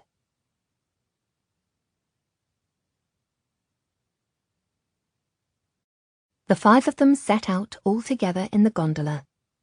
Freeze would wait for them with the other servant in the servants' room. The gondola would wait at the quay beside the house for them, bring back Ishrak and Isolde from their visit, and then go out again for Luca and Brother Peter. The men thought they would be out till late, perhaps past midnight. The men were wearing the hoods of their capes over their heads, and dark plain masks over their eyes. Isolde could see only Luca's smiling lips as he looked at her strange beauty. She had a dark blue cape with a dark blue hood pulled over her fair hair. She wore a mask that covered her forehead, eyes and nose, so that her dark blue eyes gleamed at him through the slits of the mask. Blue feathers sprouted from the side of the mask and curled like a high question mark around her head. She looked exotic and strange and lovely. Beside her, Ishrak in black was like a beautiful sleek shadow, only her mouth showing below a black mask that was shaped like a dark moon and starred with silver. Luca leaned toward Isolde and whispered to her, his mouth against her ear. I have never in my life seen anyone as beautiful as you, he said. Isolde, quite entranced, turned and smiled at him. Her dark eyes gleamed through the slits in the mask. Meet me, Luca whispered to her. Meet me tonight, as soon as we can get away from this party. The city was in carnival mood. Every window overlooking the Grand Canal bright with candlelight, and every dark canal and quayside busy with bobbing gondolas. Sometimes they glimpsed a couple entwined in the double seat of a gondola, their hoods drawn forward to hide their kisses, their hidden hands seeking to touch. In some, a pair of lovers had gone into the cabin of the gondola and closed the door, leaving the gondolier to idle in the stern, keeping the ship steady in the water as the clandestine candlelight shone out of the slats of the cabin. Brother Peter turned his head away and crossed himself to prevent the infection of sin. On the quayside, as their gondola approached the palace, they could see a huge crowd, beautifully dressed in the extraordinary costumes. Men dressed as monsters and angels, women in silks of every colour towering high as they stood on the chopines that were the mark of a fashionable lady. Some of them were dressed so brightly and stood so proudly that it was clear, even to the young travellers, that the women were showing themselves off for sale. They were the famous Venetian courtesans, and it would cost a man a small fortune to spend a night with one of them. Traded like everything else in this expensive city. Everywhere people were mingling, talking, flirting behind their masks, sometimes pushing their masks on top of their heads to expose their lips for a stolen kiss. Sometimes turning away into a quiet garden or a darkened doorway. Isolde glimpsed the smiling face of a woman as a man took her hand and led her into the shadows. At the quayside, she saw a man lightly step from one rocking boat into another, laughing like a child on stepping stones, invited by the wave of a silver glove. It was irresistibly exciting. Every gondola burned a torch at the stern, or carried a swinging lantern at the prow, and the young women could see that men and women were making assignations on the water, and then their gondolas would slip away together to the darker side canals, where they would drift side by side, so that the women could flirt behind their painted fans, and the men make extravagant promises. On the white stone quayside, the wooden patterned shoes of the women clattered like castanets, as if they were inviting men to come and dance. Bursts of music came from one doorway and another, and they could hear the bright laughter of men and women. Isolde exchanged one longing glance with Luca, as if she wished that the two of them could go somewhere alone together, and dance and laugh and kiss. "Isolde," Ishrak whispered a warning to her, "your mask doesn't hide what you are thinking. You look as if you are ready to sin like a Venetian." A ready flush rose from Isolde's neck to her cheeks. "Ishrak," she said quietly, "I have to kiss him again. I think I will die if I don't kiss him." Ishrak gasped. "But you said—" The great water gate to the palace stood open, the bright torches reflected in the glassy waters of the canal, as the gondolas queued to enter the palace and leave the guests on the red carpet that stretched extravagantly to the brink of the lapping dark water. "It is like a strange other world," Isolde marvelled. "So much wealth and so much beauty." "So much sin," Brother Peter mourned quietly. At last it was their turn, and their gondola slid through the archway and drew up to the palace steps. Brightly costumed servants stepped forward to steady the craft, but before they could get out, Isolde glanced back to the canal and saw a gondola with 4 beautiful women hesitate at the entrance behind them, the women exquisitely painted and rouged, and wearing high headdresses and exotic masks. One of them waved a lazy hand to Luca and called out the name of her house. "On the Grand Canal," she said. "Come at midnight when you leave here." "Sin all around us," Brother Peter said, shaking his head in horror. "I know what I said about never kissing a man before marriage," Isolde whispered fervently to Ishrak, as she rose to her feet and pulled her hood forward. "But that was weeks ago. It was before we pretended to be married. And then he kissed me, so I know what it's like now. And besides, it's Carnival, and everyone, everywhere we go, is courting and making love. Don't you see it?" she urged her friend. "Don't you feel it?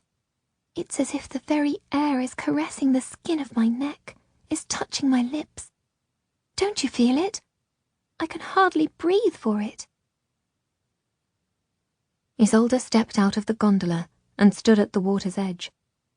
Ishrak was helped on shore and took her hand and held it tightly as they waited for the two men to disembark. Isolde, what are you going to do? Isolde's dark blue eyes glittered like sapphires through the dark blue of her mask. Will you help me? Of course, always, but not to disaster. We'll follow you as you go in, Brother Peter said, getting out of the gondola and gesturing that the two young women should lead the way up the stairs to the inside of the palace. Isolde, as if recalled to the proper behaviour for a young woman of a noble family, tightened the tie on her mask and went up the marble steps and into the brightly lit house. They were expected, and at once a lady-in-waiting took the two young women up the sweeping stairs to the upper floor, where the lady of the house was entertaining her friends. Manservants greeted Luca and Brother Peter and took their capes and hats, leaving them in their dark masks, and showed them up to the first floor. Freeze, always at his happiest when he was heading toward dinner, stepped into the servants' hall at the canal side. As she climbed the stairs, Isolde looked back and saw Luca swallowed up by the crowd of young men, and heard the rattle of dice and a cheer as someone won a small fortune at cards, and a ripple of laughter from the courtesans who would entertain the men, while the ladies had to go up to the next floor. "Greetings, how pleasant to meet you." The lady of the house, Lady Corintha, came forward and took their hands. She was an elegant woman, dressed in dark blue, almost the match of Isolde's gown, except that hers plunged low at the front, and almost slid off her broad shoulders in an open invitation. Her shining gold hair was piled up on the top of her head in a swirl of blue silk, except for 3 ringlets that fell over her creamy naked shoulders. Her eyes, a calculating blue, scanned the two young women, and her rouged mouth smiled without warmth. "You can take your masks off now we are indoors and among friends." She exclaimed at their beauty. "Oh, my dears, how you are going to break hearts in this wicked city of ours. One of you so very fair, and one so very dark. No man could resist the two of you. Most of them will want both of you together." She drew them forward and introduced them to other ladies who were drinking wine from brightly coloured glasses and eating small sweet pastries. "Some wine?" She pressed a couple of glasses on them. "But I dare say I should not praise your looks, for you will have heard it all before. You will have dozens of lovers already. You must tell me all about them." "Not at all," Isolde said, flushing. The lady laughed and patted her cheek. "Only a matter of time for both of you. Only a matter of moments, I swear it." "Indeed, why not tonight?" "I can't believe how beautiful you are, and you match so well together.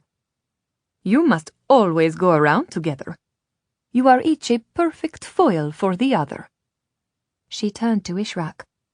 "You must have a lover, I am sure. Someone who prefers brunettes?" Ishrak shook her head, not at all flattered by the woman's cloying warmth. "No, we have been brought up very carefully. I have no husband." "Someone else's husband, then?" someone suggested, prompting laughter from all the ladies. "My lady's brother is very strict," Ishrak said, hiding her irritation behind a polite smile. "We go out very little." "The older brother, yes. You can see it clearly. No one would invite him for an affair of the heart. But the other brother, the younger one, Luca Viro, now, he cannot be so very virtuous, surely. Don't disappoint me. He is truly a man that turns heads. No one as tempting as that could be monkish." Someone else laughed and agreed. "Turns heads? I'd turn down the sheets." "We were looking out of the window at him," We are so jealous of Carintha, having him for a neighbour," one of the ladies told Ishrak, squeezing her elbow. "We've all laid bets on her taking her own gondola and serenading him. She would, you know. She's quite shameless. If she sets her heart on him, she'll have him." They laughed again, as Ishrak silently detached herself. "You'd from the open your stranger's front hold. door for me, wouldn't you?" Lady Carintha asked, putting her hand on Isolde's arm. "Open the door and let me run up the stairs to your brother's room." Isolde gave a little shiver, but did not shake off the unwelcome caress.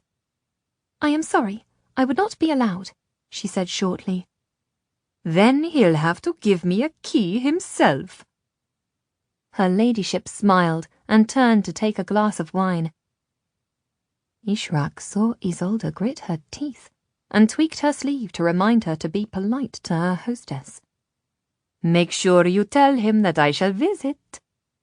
Lady Carintha turned back and whispered to both girls. "I am absolutely serious. I had one look at him and I knew who would be my lover for this Carnivale. Good Lord, I might not be able to give him for Lent." Isolde made a little exclamation and tore herself away from Lady Carintha's touch. Her ladyship hardly noticed. "I've never failed," she went on to one of her friends, ignoring Isolde's half-turned back. "I've never failed to capture a young man once I've set my heart on him. Do you think he is a virgin? That would be too delicious. I should be as innocent as him. You know, I think I would tremble. Do you know, I think I would gasp." "Surely he can't be, not with looks like that. Someone must have beaten you to it, Carintha." "This is unbearable," Isolde exclaimed in an undertone to Ishrak. "Be patient," she replied. "We only have to stay for an hour. And have you seen her earrings?" "What about them?" Isolde said crossly. "Half English nobles," Ishrak pointed out, "drilled and mounted as earrings." There was gambling in this salon too, and conversation, though there was little to talk about but fashion and love affairs. Isolde drew Ishrak away from the spiteful women and toward the gambling tables. There were musicians playing in one corner, and half a dozen women dancing listlessly together. "I am afraid that I have no money," Ishrak confessed to Carintha, who followed them, sipping greedily from her wine-glass. "I did not think to bring any, though I changed some money only a few days ago. I bought English gold nobles. I changed all that I had into English nobles. Do you think that was wise?" "Oh, aren't they divine? They're all I use now," Carintha replied. "As clean as if someone had washed them for me. Have you seen my earrings?" "She just remarked on them," Isolde said. "Aren't they lovely?" Lady Carintha turned her head one way and another so that they could see. In her ears, dangling from a gold pin, were 2 half-noble coins. "I'm having a necklace made of them too. I shall start a fashion. Everyone will want them." "They are such pretty coins. Are they minted in Venice?" Ishrak wondered aloud, watching the play at the table and not looking at Carintha at all. "Certainly not," she said. "They are English through and through. My husband trades in them. They come from the English treasure house at Bordeaux. When they lost Bordeaux last year, the French captured their treasury. All the wealth of John of Bedford, the regent of France. And now they need nobles so badly in England that they are buying them back again. They have no gold at all, poor things. My husband works with all the English merchants, and they are buying up nobles by the 1,000 and sending them home to England." She laughed. "And every day the poor dears have to pay more gold for their own coins, because now everyone wants them." A woman went past her and flicked Carintha's earring, making it dance. "Delightful," she said. "Amusing." And where does your husband get the English nobles from? Isolde asked lightly. Since the English themselves don't have enough. Oh, the most amusing Jewish banker, Lady Corintha volunteered. You would not think, to look at him, that he had a penny to rub one against the other. But he supplies my husband with English nobles, and so I get my pretty earrings. Convenient, Ishrak remarked. But as for you two lovely girls, Lady Corintha went on to Ishrak, it doesn't matter that you have no money with you. You can borrow from me and repay me next week. I shall be your banker. I should think that your credit is good enough. We all hear that the handsome young man has a ship coming in from Russia any day now, and your young lady is a great heiress, is she not? Unimaginably so, Ishrak said, honest at last. You could not imagine her fortune. Not even I can truly describe it. The party for the ladies broke up at about 10 o'clock, and they left by the outer staircase, while the party for the gentlemen was still, noisily, in full swing on the first floor. Clearly, as the women rouged their lips and tied masks on their faces and slipped away in the gondolas, many of them were going on to other parties or to assignations. Lady Corintha was going to join the men, who were still gambling. She winked at her friend, and Isolde heard her whisper Luca's name. But we have to just go home, Ishrak remarked resentfully, as Freeze helped her into the gondola. When all the world is free to walk around and do as they please. Let's get the gondola to drop us on the quay and walk about, Isolde suggested quietly. Nobody will know who we are, since we have our masks and our capes, and Brother Peter is not at home to know what time we get in. Of course, Ishrak exclaimed, and turned and told the gondolier to let them get out at the steps in the side canal. They would enter through the side door. The gondolier's smile and Freeze's silent nod told them at once that neither young man believed for a moment that the women were going straight into the house. But it was carnival time, and anything was allowed, even for wealthy young ladies. The gondolier set them down where they asked, and then pushed off with Freeze still aboard, to go back to wait for Brother Peter and Luca to emerge from the gambling party.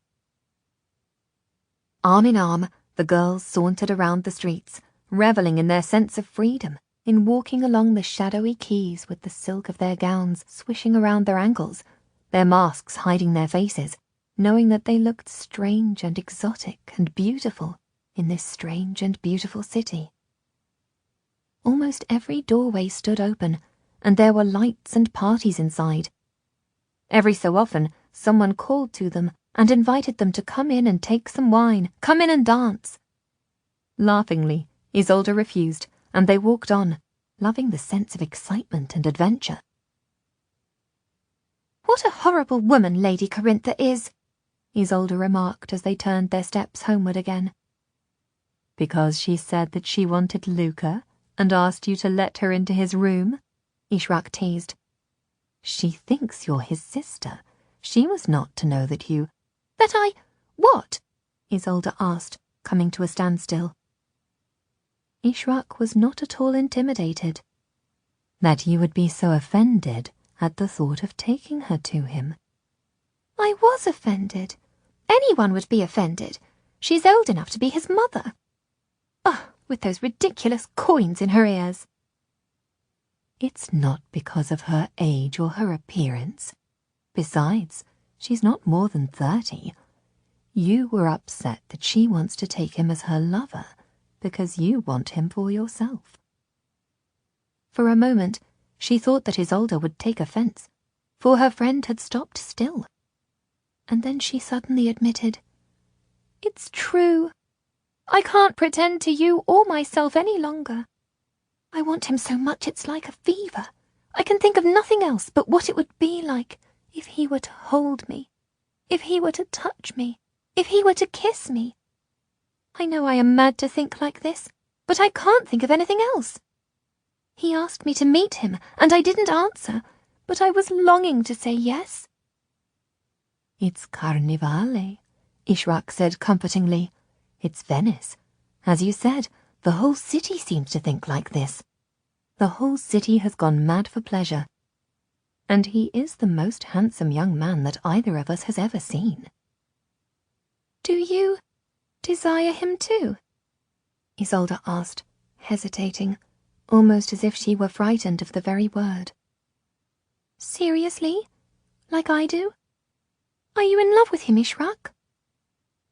Ishrak laughed quietly. Oh yes, she said, a little.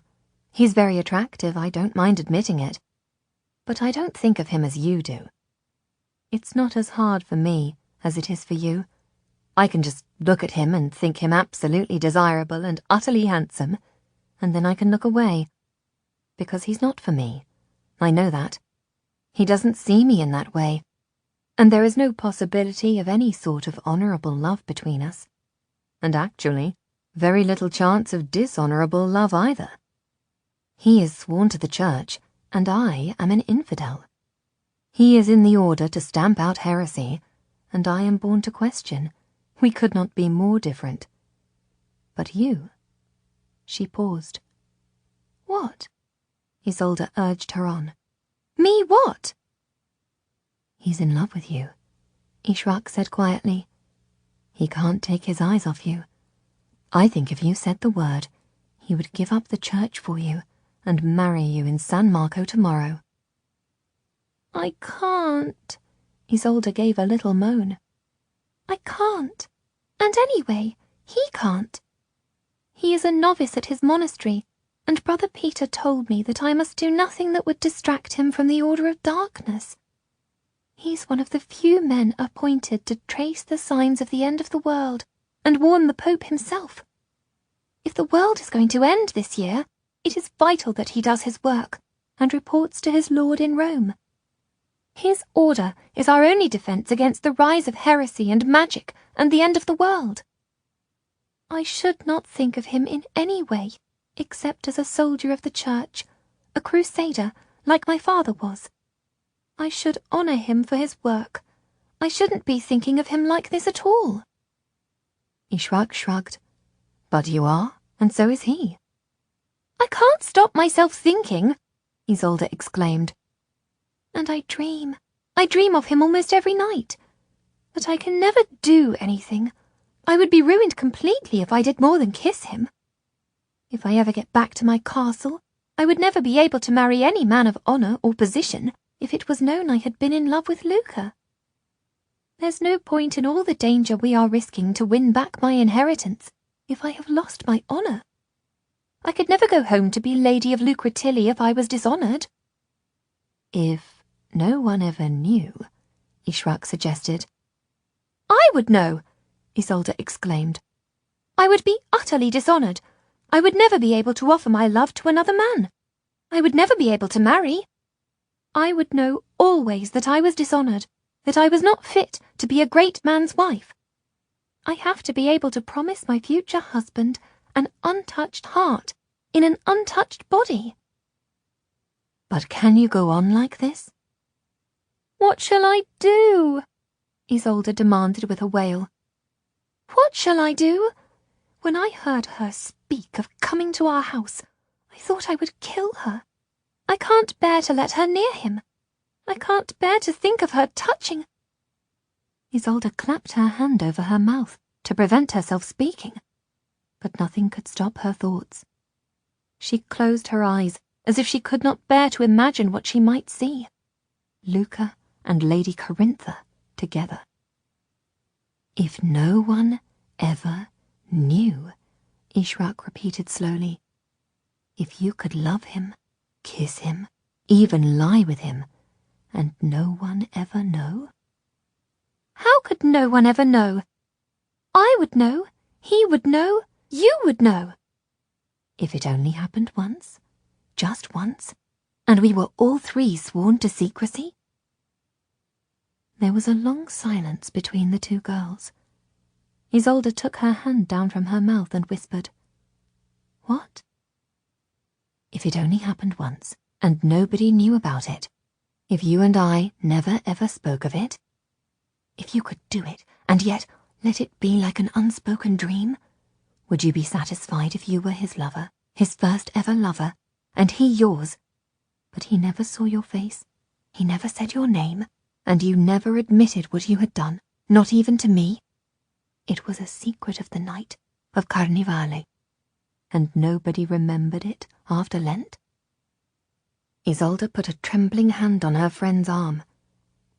If we never spoke of it, if it only happened once, if it was like a dream, for I am dreaming of him every night. Before Ishrak could answer, she saw the house gondola turn from the main traffic of the canal. She dragged her friend back into the shadow of the side of the house. "There's our gondola," she whispered, "and Luca and Freeze and Brother Peter coming home."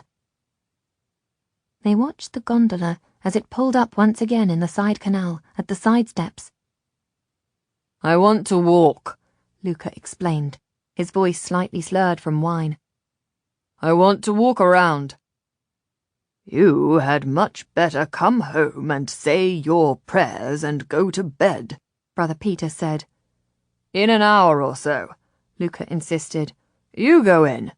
"I'll come with you," Freeze offered. "No," Luca insisted. "I want to walk alone and clear my head." Freeze took his arm. "Are you meeting Lady Corintha?" he whispered. "Because I can tell you now, that's nothing but trouble." Luca pulled himself free, refusing to admit to any assignation, though his heart pounded at the thought of a dark blue dress and mask. "I'll just walk around," he said, and stepped unsteadily ashore. With a shrug, Brother Peter ordered the gondolier to take him and Freeze round by boat to the watergate, and left Luca climbing the steps to the quayside.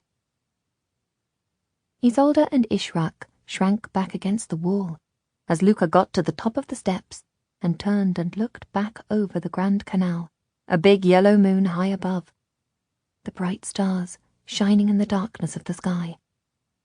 He stood for some time, listening to the sounds of distant music and laughter. "And all in a moment, I know that I love her," he said simply, speaking to himself, but hearing the words fall into the quietness of the night and mingle with the lapping of the canal on the steps. "It's extraordinary, but I know it. I love her." He gave a quiet laugh. "I'm a fool," he said. "Half promised as a priest, fully committed to the Order of Darkness, on a quest, and she is a lady of such high birth that I would not have even seen her if I had stayed as a novice in my monastery." He fell silent. "But I have seen her," he said steadily, "and she has seen me, and tonight I understand for the first time what people mean by this." He broke off and smiled again. "Love," he said. "What a fool I am! I love her. I have fallen in love. Coup de foudre. In love in a moment." He opened the door to the walled garden and let himself in. The girls heard his footsteps crunch the gravel, and then silence as he threw himself onto the bench beneath the tree. On the shadowy quayside, the girls stood in horrified silence. Was he speaking of her? Ishrak said wonderingly. Of Lady Corintha? Has she done what she said she would do? Seduced him already, and in only one meeting? Isolde turned, and Ishrak could see the shine of tears on her pale cheek beneath the dark blue mask. "He said that he fell in love tonight," she said, her voice low with misery. "Fell in love, coup de foudre, all in a moment, tonight, with a lady he would never have seen if he had stayed in the monastery. He's in love with that woman, that painted—" Isolde bit off her words as another gondola edged to the quayside stairs, and Lady Corintha, in a cape and hood of deep blue, with an exquisite mask of navy feathers, snapped her fingers for the gondolier to help her step onto the stairs and up to the quayside. She's meeting him, Isolde exclaimed in an anguished whisper, as she and Ishrak shrank deeper into the shadows. She's meeting him in our garden. The two young women stood, pressed against the wall, hidden in the shadows, while the big spring moon lit the quayside as brightly as day. Lady Corintha, with her back to them, took a tiny looking-glass from the gold chain at her waist and scrutinized her dark blue mask, her smiling painted lips, her blue silk hood and cape. Her gaze went past her own reflection, and she saw in the mirror the two girls, pressed back against the wall, and broke into a quiet laugh. "The pretty virgins," she said, "walking the streets. How quaint! And I am meeting a third pretty virgin. What a night for a debauch. Will you come with me?" Even Ishrak, usually so bold, was stunned into silence at the woman's bawdiness. It was Isolde, with tears hidden by her mask, who stepped forward and said, "You shall not meet him. I forbid it." "And who are you to forbid or allow a grown man what he shall do?" Lady Corintha asked, her voice filled with careless scorn. "He wants me, he's waiting for me, and nothing will stop me going to him." "He wants me too," Isolde said wildly. "He asked me to come to the garden. You can't come in." "His sister?" Lady Corintha asked. "My, you are a stranger family than I thought." "She means me," Ishrak intervened. "He asked her to bring me to him." Lady Corintha put her hands on her hips and looked at the two younger women. "Well, what are we to do? For I won't share him. And we can't all go in together and let him choose. That would be to spoil him. And besides, I don't take gambles like that. I'm not lining up against you two little lovelies." "But you like to gamble," Ishrak pointed out. "Why don't we gamble for him?" Lady Corintha gave a delighted laugh. "My dear, you are wilder than you appear. But I have no dice." "We have nobles," Ishrak pointed out. "We could toss for him." "How very appropriate," she said dryly. "Who wins?" "We each toss a noble until there is an odd one out. That woman wins. She goes into the garden. She has time with Luca. Whatever she does, nobody ever knows. And we never speak of it," Ishrak ruled. "Do you agree?" "I agree," Isolde whispered. "Amen," Lady Corintha said blasphemously. "Why not?" Ishrak took the borrowed nobles from her pocket and gave Isolde one, and took another for herself. Lady Corintha already had hers in her hand. "Good luck," Lady Corintha said, smiling. 1, 2, 3. The 3 golden coins flicked into the air all together, turned and shone in the moonlight. Then each woman caught her own as it fell, and slapped it on the back of her hand. They stretched out their hands, each holding a hidden coin under the palm of the other hand. Slowly, one at a time, one after the other, they uncovered them. "Ship," said one, showing the engraved portrait of the king in his ship on one side of the coin. "Ship," said another, uncovering her coin. The two of them turned to the third, as she raised her fingers and showed them the shining face of her coin.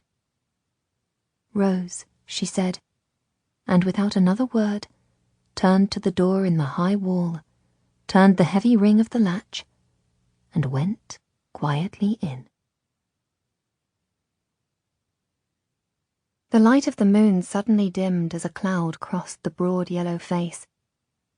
In the garden, Luca rose to his feet as, very, very quietly, the garden gate opened and a masked figure stood underneath the arch. Luca stared as if she were a vision summoned up by his own whispered desire. "Is that you?" he asked. "Is it really you?" Silently, she stretched out her hand to him. Silently, he stepped toward her. Luca drew her into the shade of the tree, pushing the door shut behind them. Gently, he put his hand around her waist and held her to him.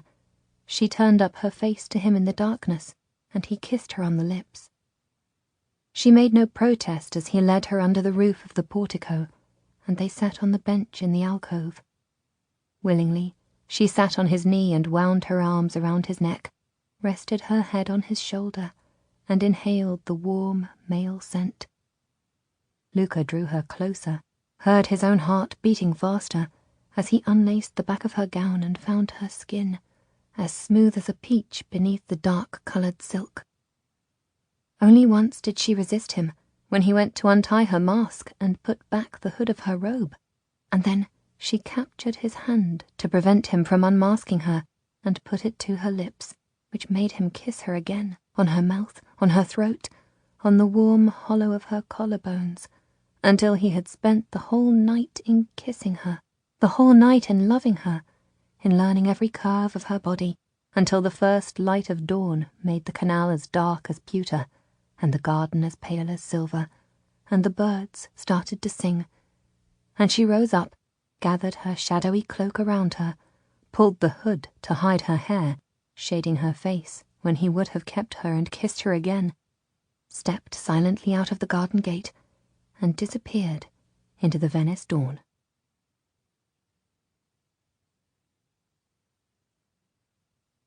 The next morning the five of them met for a late breakfast. Luca jumped to his feet to pull out a chair for Isolde, and she thanked him with a small smile. He passed her the warm rolls straight from the kitchen, and she took the bread basket with quiet thanks. Luca was like a man who had been staring at the sun, utterly dazzled, hardly knowing himself. Isolde was very quiet. Freeze raised his eyebrows to Ishraq, as if to ask her what was going on, but serenely she ignored him, her eyes turned down to her plate, smiling as if she had a secret joy. Finally, he could contain himself no longer. "So, how was your party last night?" he asked cheerfully. "Did it go merrily?" Isolde answered smoothly. "We went upstairs to meet Lady Corintha, and we borrowed some gold nobles from her to gamble. I suppose we'll have to return them. The women were a vain, vapid lot. They spoke of nothing but clothes and lovers. Brother Peter is quite right. It is a city empty of anything but sin.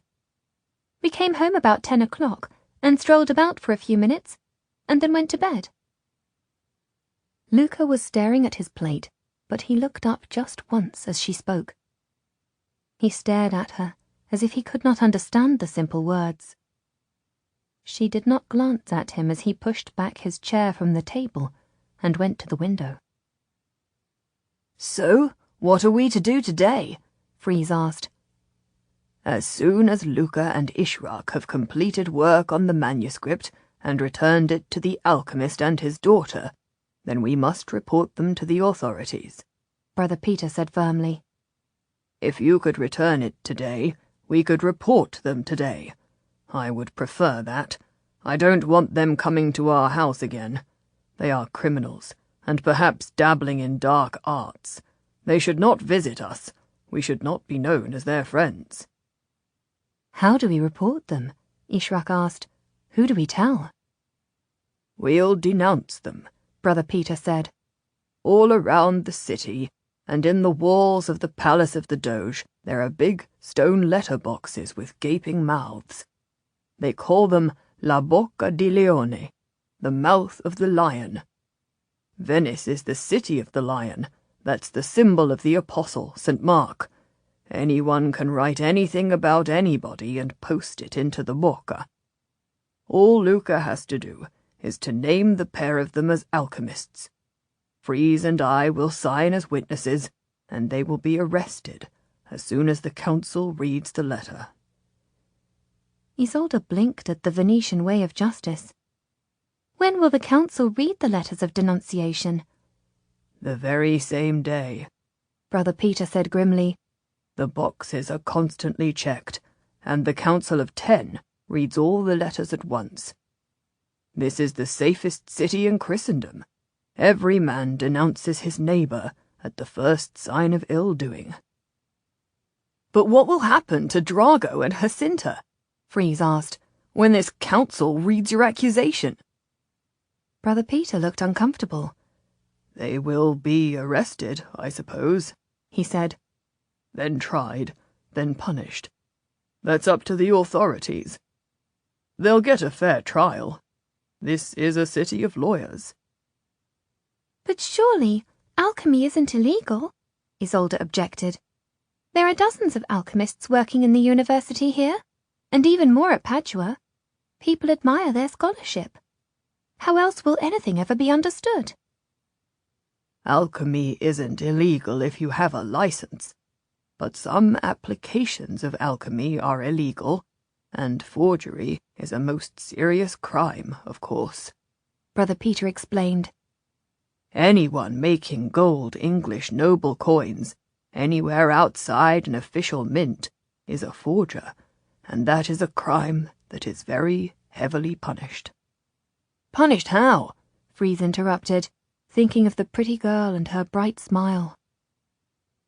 The council will hear the evidence, make a judgment, and then decide the punishment, Brother Peter said awkwardly. But for coining, it would usually be death. They take their currency very seriously here. Freeze was shocked. But the lass, the bonny lass! I don't think the Doge of Venice makes much exception for how pretty a criminal is, Brother Peter said heavily. Since the city is filled with beautiful sinners, I doubt that it makes much difference to him. Freeze glanced at Luca, who was still gazing out of the window. Seems too harsh, he said. Seems wrong. I know they're forgers, but it seems too great a punishment for the crime. I wouldn't want to turn them in to their deaths.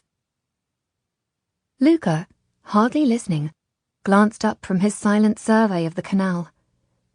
They would be aware of the punishment before they did the crime, he said, and they will have made a fortune.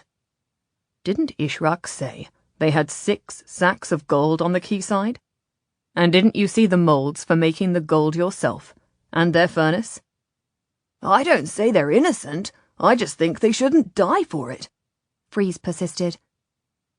Luca shook his head, as if it were a puzzle too great for him. It's not for us to decide, he ruled. I just inquire. It's my job to find signs for the end of days. And if I find sin or wrongdoing, I report it to the church if it is sin, or to the authorities if it is a crime. This clearly is a crime. Clearly it has to be reported, however pretty the girl. And these are my lord's orders. They're not just forgers, Freeze pressed on. They're inquirers, like you. They study things, they're scholars. They know things. He reached into the deep pocket of his coat and brought out a little piece of glass. Look, he said. They're interested in light, just like you are. I stole this for you, off Jacinta's writing table. Stole, Brother Peter exclaimed. Stole from a forger? Stole from a thief? Freeze retorted. So hardly stealing at all. But isn't it the sort of thing you're interested in? And she's studying it too. She's an inquirer like you. She's not a common criminal. She might know things you want to know. She shouldn't be arrested. He put it on the table and uncurled his fingers so slowly that they could see the little miracle that he had brought from the forger's house.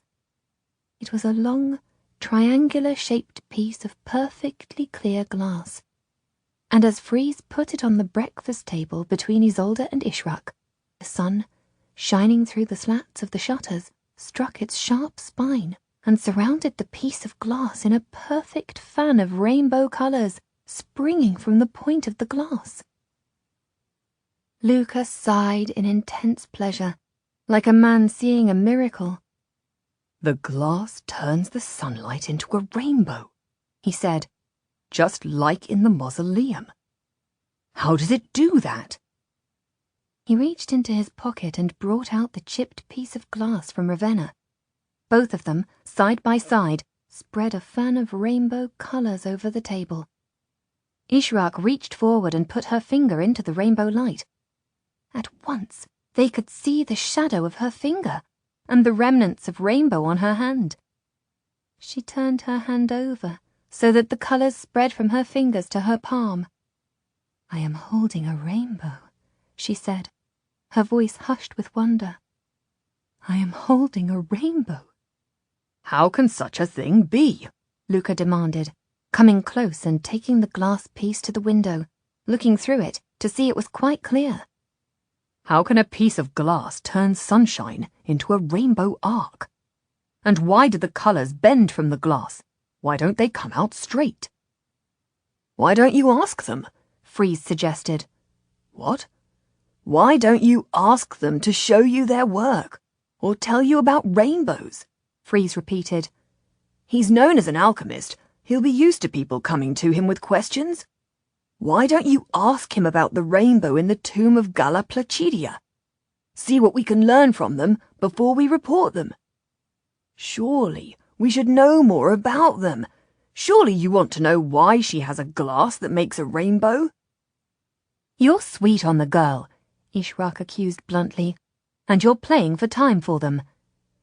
Freeze turned to her with his comical dignity. "Actually, I have a great interest in the origin of rainbows," he said. "I don't even know what girl you mean." Isolde laughed, and even Brother Peter raised his head at the clear joy in her voice. "Ah, Freeze, admit it. You have fallen in love in this city, where everyone seems to be in love." "Everyone?" Luca asked her pointedly, but she turned her head away from him, with a little colour in her cheeks, and did not reply. Freeze put his hand over his heart. "I tell no secrets," he said gallantly. "Perhaps she admires me, perhaps not. I would not say a word to anyone either way. But I still think you should talk to her and to her father before you hand them over to the Doge and his men. We need to know more of what they were doing in that strange secret room of theirs. And why can't we warn them that the game is up and they should pack up their business and go away? They can hardly pack up and go on their way and nothing more be said," Brother Peter exclaimed irritably. "They have swindled the merchants of the city of a fortune, making a market, profiteering in the gold nobles. They have cheated the nation of England of thousands of gold coins, perhaps hundreds of thousands, receiving the gold nobles stolen from them. We ourselves have bought gold nobles, giving good money in exchange for bad. This is a serious crime. They must be stopped. And anyway, my lord's orders are clear. We must report them." "But they're not bad coins," Ishraq insisted. "They're growing in value every day. Everyone is making money. They have made no one poorer. Actually, everyone is getting richer. Us too. The Venetians themselves don't want the coins questioned. We tested the nobles ourselves, as my lord said that we should. The coins are good as gold, and now they're being exchanged for more than gold. The coins are better than gold." "I'll visit them," Luca said. "I need to see their work, and we'll ask them about it, and we'll decide what to do." "My lord has given orders," Brother Peter warned him. "He commanded us to find them and then report them. He didn't say that we should understand why they are doing it, or their other work. His instructions were plain and simple. Go to Venice, find the coins, find the suppliers, report them." "He must be obeyed," Luca agreed, "and I don't question our orders. We will report them as he commands. But not immediately. First, I will go and see them.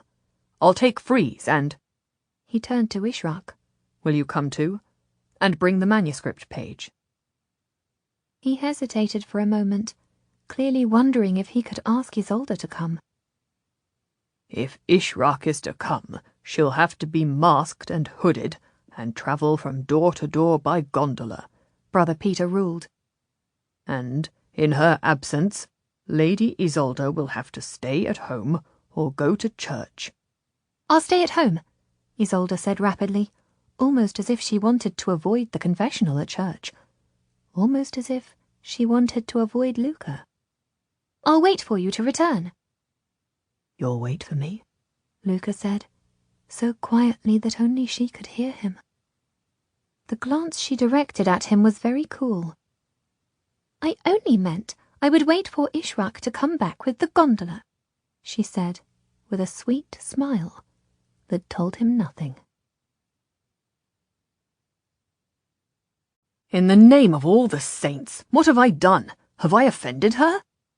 Luca demanded of Ishrak as they sat side by side in the gondola double seat. Freeze, with his back to the prow, was in the seat before them. No, why? Ishrak asked blandly.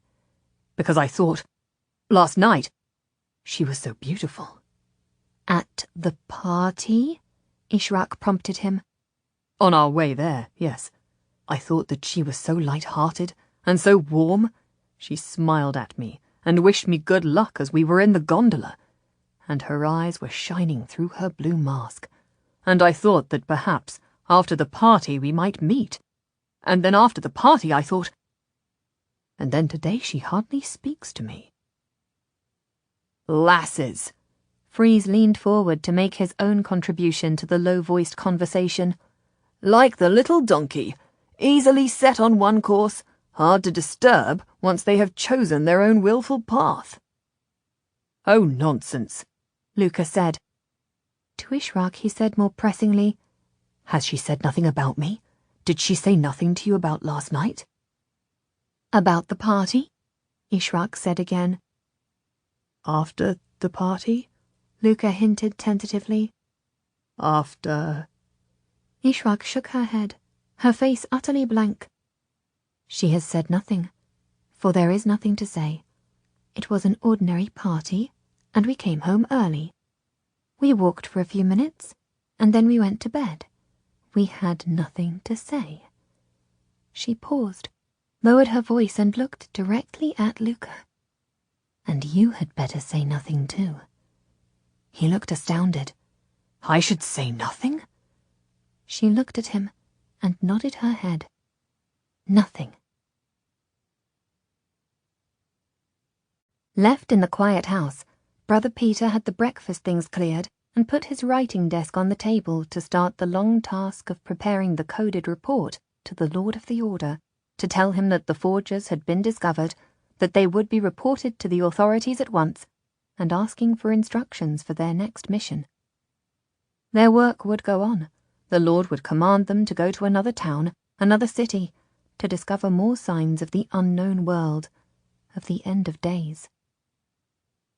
They would go on, Brother Peter thought, a little wearied, on and on until the second coming, when they would at last understand all things, instead of as now, glimpsing uncertain truths.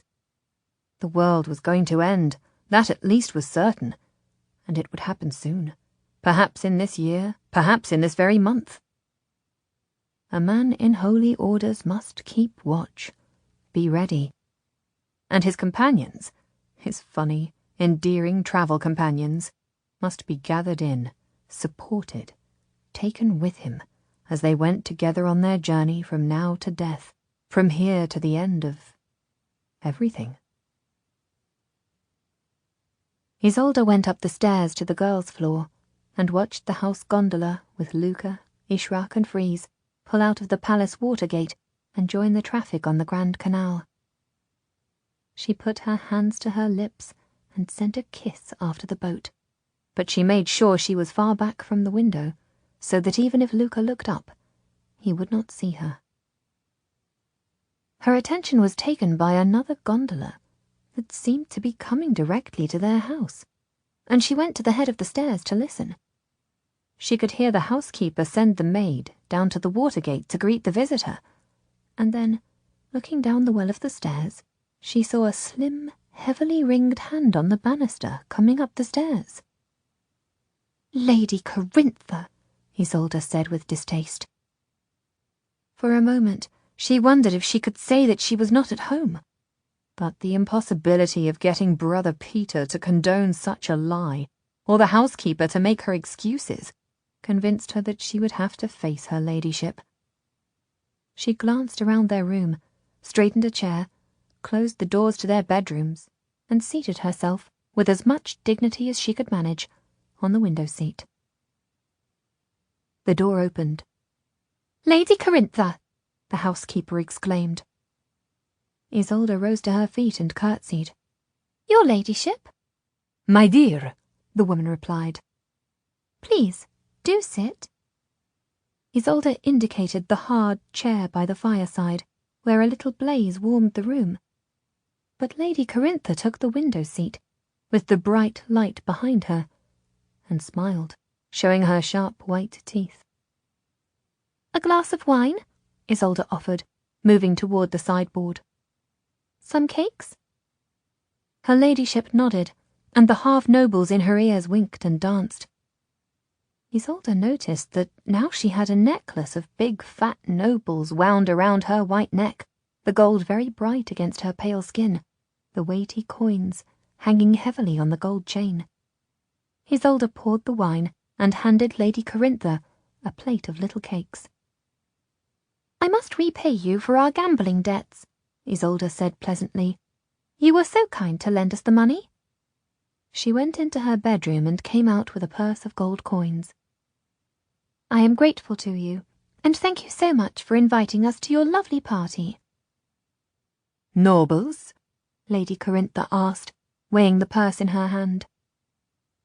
Isolde was glad that Ishrak had converted the rubies into nobles, and that she had these to repay Lady Corintha. Of course, she said quietly.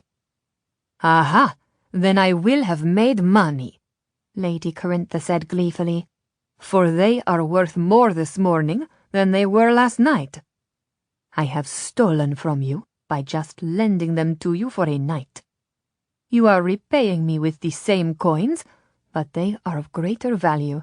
Isn't it like magic? You're very welcome to your profit, Isolde said through her gritted teeth. Clearly, you are as skilled as any Venetian banker. Actually, you have another treasure that I want, Lady Corintha said sweetly.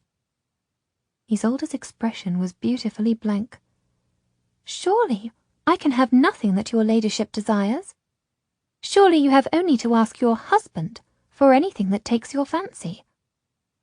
Her ladyship laughed, throwing her head back and showing her long white throat and the twists of the laden gold chain. My husband allows me some of my treats, but he can't provide them all, she said meaningfully. I am sure that you understand me? Isolde shook her head. Alas, your ladyship, I have been brought up in the country. I am not accustomed to your city ways.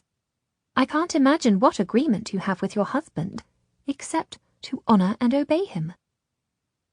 Her ladyship laughed shortly. Then you are more of a novelty than I even thought, she said. I will be plain with you then, country girl. If you want to walk about Venice as you were walking last night, or meet someone, or be absent from your house for a night, I will help you. You can say that you are visiting me.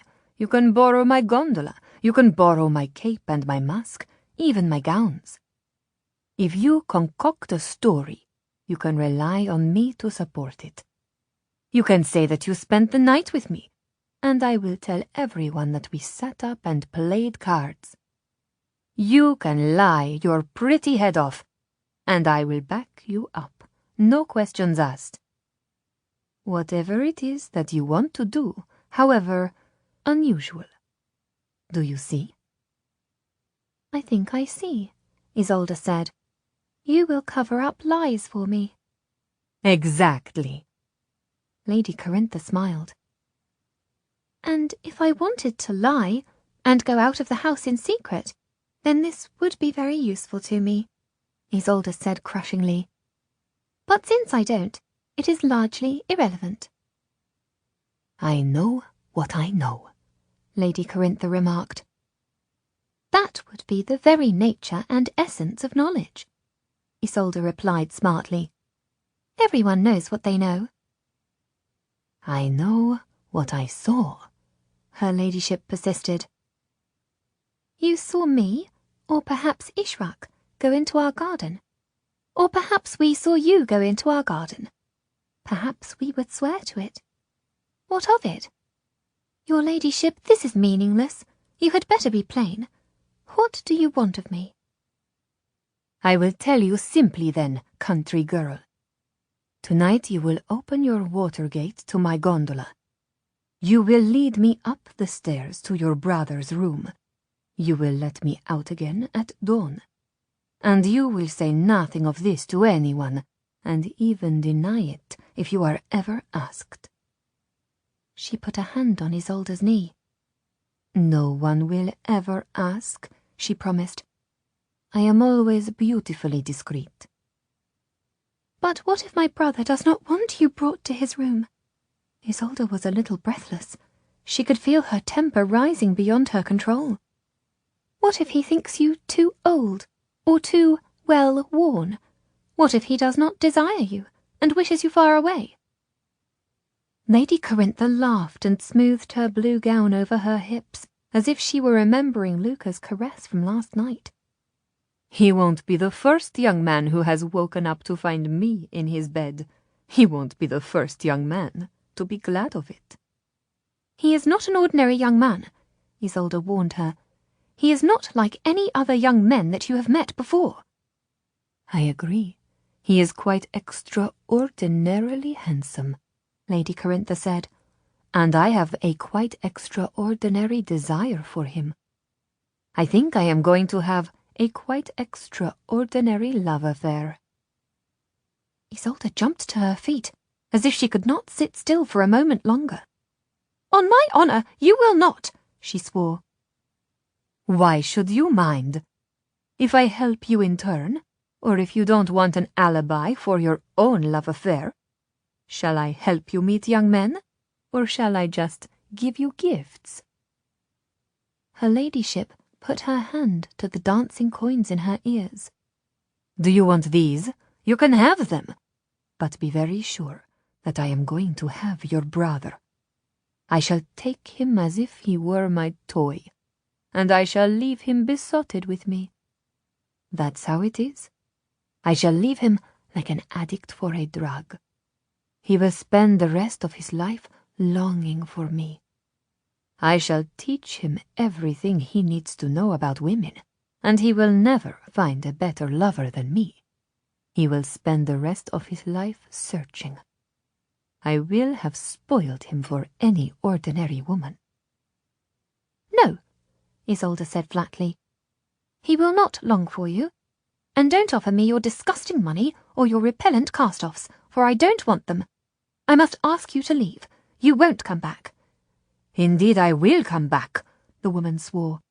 In secret, with or without your help. You can wake in the night and know that he is with me, in the room just below yours. Or he will come to me. Do you think he doesn't want me? Do you think I would be here without his explicit invitation? Last night, he asked me to come home with him. Last night after the party. He wanted to meet me in the garden. He is in love with me. There's nothing you can do to stop it. He is not! Isolde's voice quavered, as she realized that Lady Corintha was probably speaking the truth, and that Luca might well have arranged to meet her. He might have been waiting for her in the garden when the gate opened. He is not, and I would never let you into his room. Even if I did not... She broke off, remembering the lie that they must tell. Even if he were not my brother, I would not condone it. You are an evil, disgusting woman. Never mind Luca. I would not take you to Freeze's bedroom, for he is too good for you. Your servant? The woman half screamed. General factotum, Isolde shouted at her. He is a general factotum, and worth 10 of you, for he is a great general factotum, and you are an old whore. Lady Corintha launched herself at Isolde, slapped her face and pulled her hair. Isolde, furious, clenched her fist as she had seen Ishrak do when readying for a fight, and punched the older woman smack on the jaw. Lady Corintha reeled back at the blow, fell against the table, recovered, and then came forward again, her hands outstretched, her fingernails like claws, aiming for Isolde's eyes. She raked Isolde's cheek with her right hand before Isolde grabbed her arm and twisted it behind her. With Lady Corintha screaming with pain and trying to kick backward with her high-heeled shoes, Isolde pushed her, slowly gaining ground, through the open doorway to the top of the stairs, just as Brother Peter, at his most hospitable and dignified, was mounting the steps and saying, "I was told that Lady Corintha had honoured our house with a visit." "Good God! What is this?" "She's leaving!" Isolde panted, her cheeks scarlet from rage, her face streaked with blood. "The old whore is on her way out!" Recklessly, she pushed Lady Corintha toward the stairs, and the woman almost fell into Brother Peter's arms, grabbed him to steady herself, and then thrust him away and tore down the steps. "A plague on you!" The scream rang up the stairwell. "A plague on you, you prissy girl, and your pretty boy brother! You will be sorry for insulting me." Her ladyship paused at the bottom of the well of the stairs and looked back up at them, Isolde with her blonde hair tumbling down where her ladyship had pulled it, her right cheek scratched and bleeding, Brother Peter utterly stunned. "And who are you, anyway?" Lady Corintha demanded, suddenly swinging from rage to cunning. "For you are like no family that I have ever met before. And why do you keep your brother as closely guarded as a priest? What sister gambles for time with her brother? What game are you playing? Who knows you? What business do you have? Where does your money come from? You'll have to answer to me." "Oh, no game, I assure you, your ladyship." Brother Peter started down the stairs after her, but she turned and was gone. And then they heard her shouting for her gondolier, and the sound of the water gate sliding open, as her gondola went quickly away. In the sudden silence, Brother Peter turned and looked at Isolde. "What on earth is this all about?" he asked. "What were you doing, fighting with her like a street urchin? Lady Isolde, look at you. What were you thinking of?" Isolde tried for one sentence, tried for another, and then could say nothing but, "I hate her, and I hate Luca too," and ran into her room and slammed the door.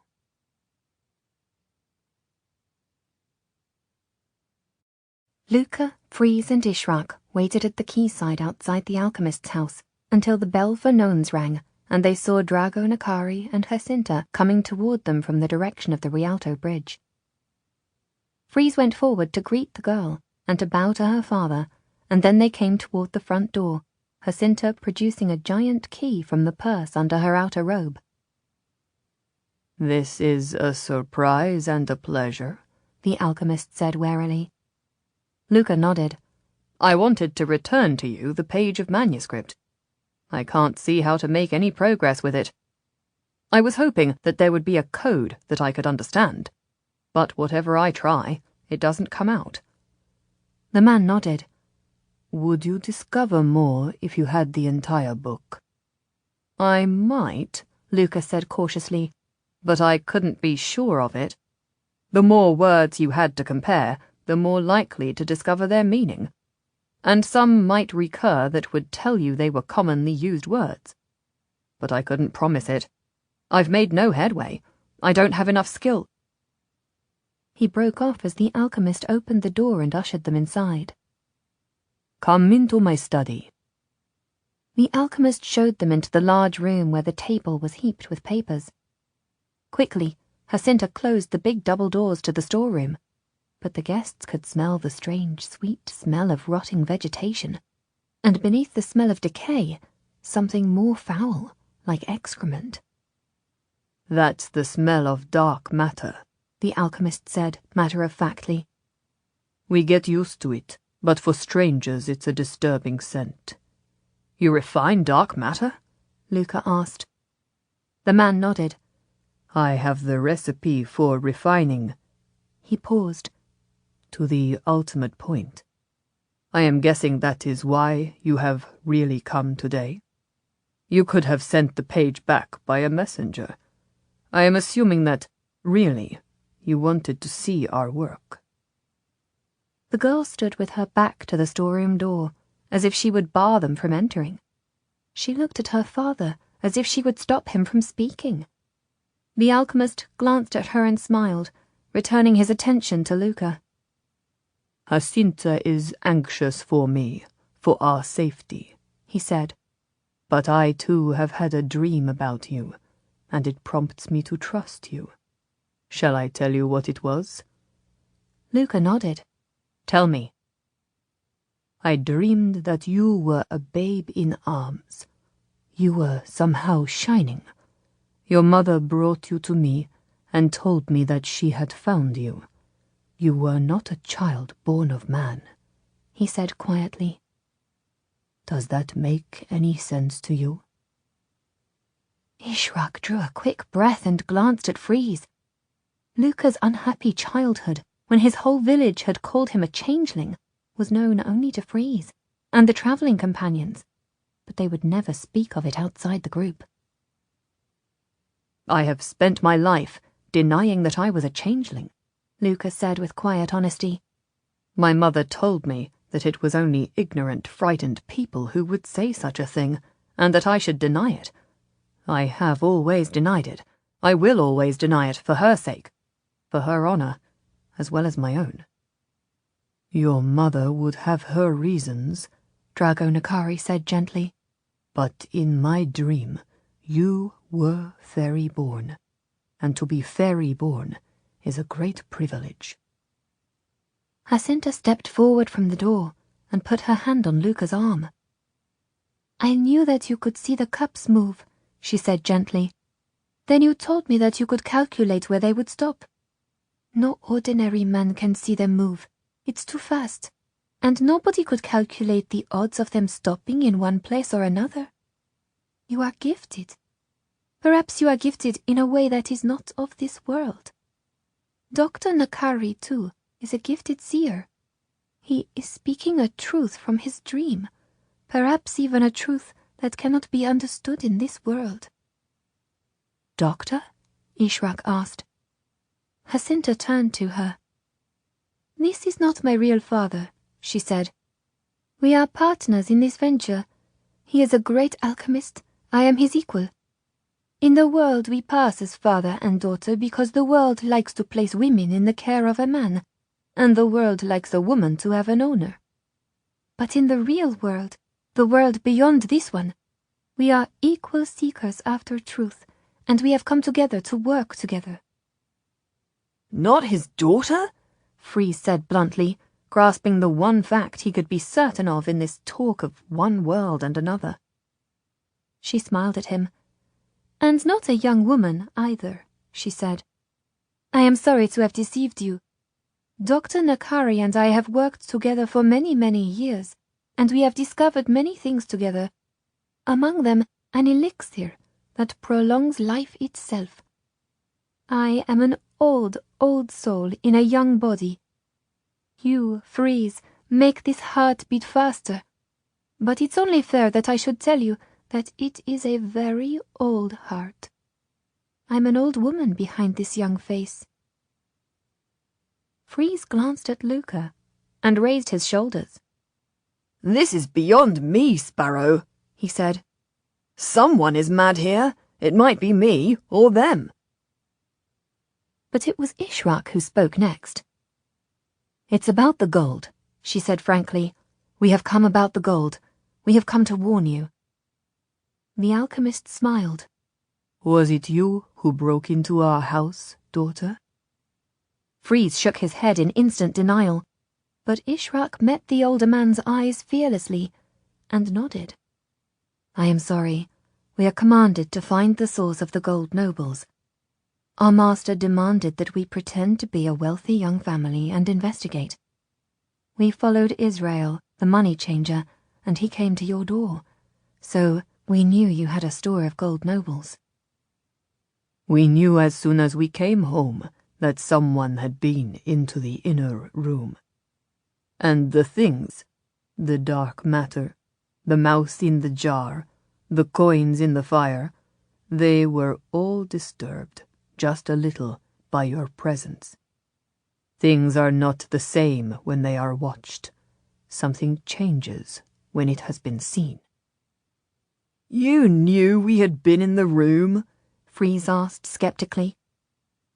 Luca stirred at the suggestion that an object might sense an observer, but Ishrak simply answered, "Yes, I thought you might know, and we took a print of the Duke of Bedford's seal and a piece of glass from the writing table." "The rainbow glass," Luca said. "The glass that makes a rainbow when the light falls on it. I have been interested in rainbows since I saw the mosaic at Ravenna. Do you know how they are made in the sky? How does the glass do it on the earth?" "The glass splits the light into its true colors," the alchemist told Luca, understanding his longing for knowledge. "Everyone thinks that light is the color of sunshine, but it is not. It is made of many colors. You can see this when it goes through the glass." "Is it always the same colors?" Luca asked him. "I saw a mosaic of a rainbow, an ancient mosaic, centuries old, and it was the same colors that we see today.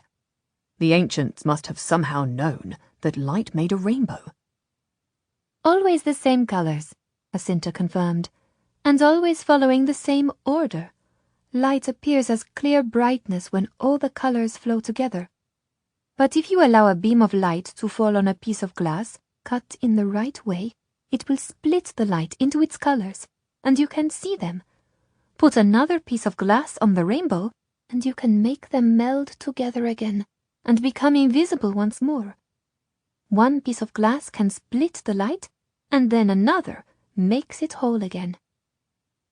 "So what makes a rainbow in the sky?" Ishrak asked. Jacinta turned to her. "I believe that the drops of water of the rain split the light, just like the glass splits it. You often see the rainbow against rain clouds or against mist."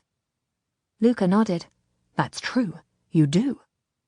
"But the interesting question to me," Jacinta went on, "the interesting question is, why is it curved?" Curved? Freeze asked, utterly baffled but wanting to join in. The alchemist smiled at him. "Why would the bow of the rainbow be curved?" he asked. "Why would it not run straight across the sky?" Freeze shook his head, and even Luca was blank. "Because it follows the line of the earth. It proves that the earth is not flat, but shaped like a ball, and the great length of the rainbow proves that the ball is far greater than philosophers think, and round, not humped. It tells us that the earth is round, but bigger than we thought. Much bigger than we thought." Freeze put his hands down and held onto the table as if to steady himself. "Why would you think such a thing?" he said, complaining of their imaginations, which made the ground heave beneath his feet. "Why would you repeat such a disturbing thing, and obviously untrue? Why would you say such a thing, even if you are mad enough to think it? It makes my head spin." Jacinta put her small hand over his as he gripped the table. "Because we consider all possibilities," she answered. "And it is true about the world being round, but of course, people don't like to think about it." She looked up and smiled at Luca. "Keep the glass piece," she said, "and see what light shines through it. Who knows what you will discover?" "And what about you?" Ishrak asked. "You know, you can't stay here, counterfeiting coins. This has to stop." "You call us counterfeiters?" The alchemist drew himself up to his full height. You think I am a common criminal? For the first time, Ishrak felt uneasy. She looked from Jacinta to the man who had passed as her father, and remembered that she, Luca, and Freeze were 3 against the 2 of them. But there was something about these 2 that made her wonder if they were safe, even with those odds. I didn't mean to offend you, Dr. Nakari, but what else am I to think? She said carefully. We saw the silver piccoli in the hearth, Freeze said bluntly. We saw the sacks of gold at your water gate. We know that you supply Israel, the money changer, with his gold coins. We assume that you supply others. You've got the seal of the Duke of Bedford. We know it's his seal.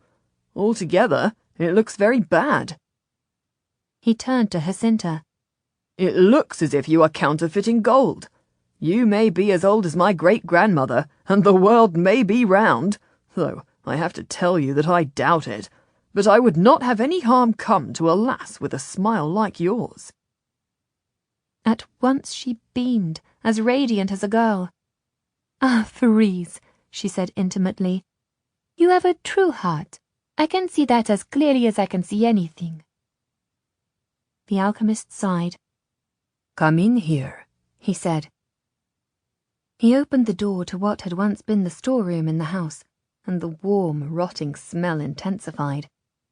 He led the way into the inner room, and Luca looked around in amazement, from the vat of rotting garbage to the bubbling, dripping glass vessels. I won't deny that we have started to make gold, the alchemist said to Freeze. There are the molds for pouring the gold. Here. He pointed to a great round crock, sealed and thrust into the deep heat of the fire. Do you know what they call that? Freeze dumbly shook his head. The philosopher's egg, he said, and smiled. It absorbs an unbearable heat, and inside it the metals, pure and impure, melt and blend. When we pour the molten mix into the molds, we make gold nobles. Pure gold?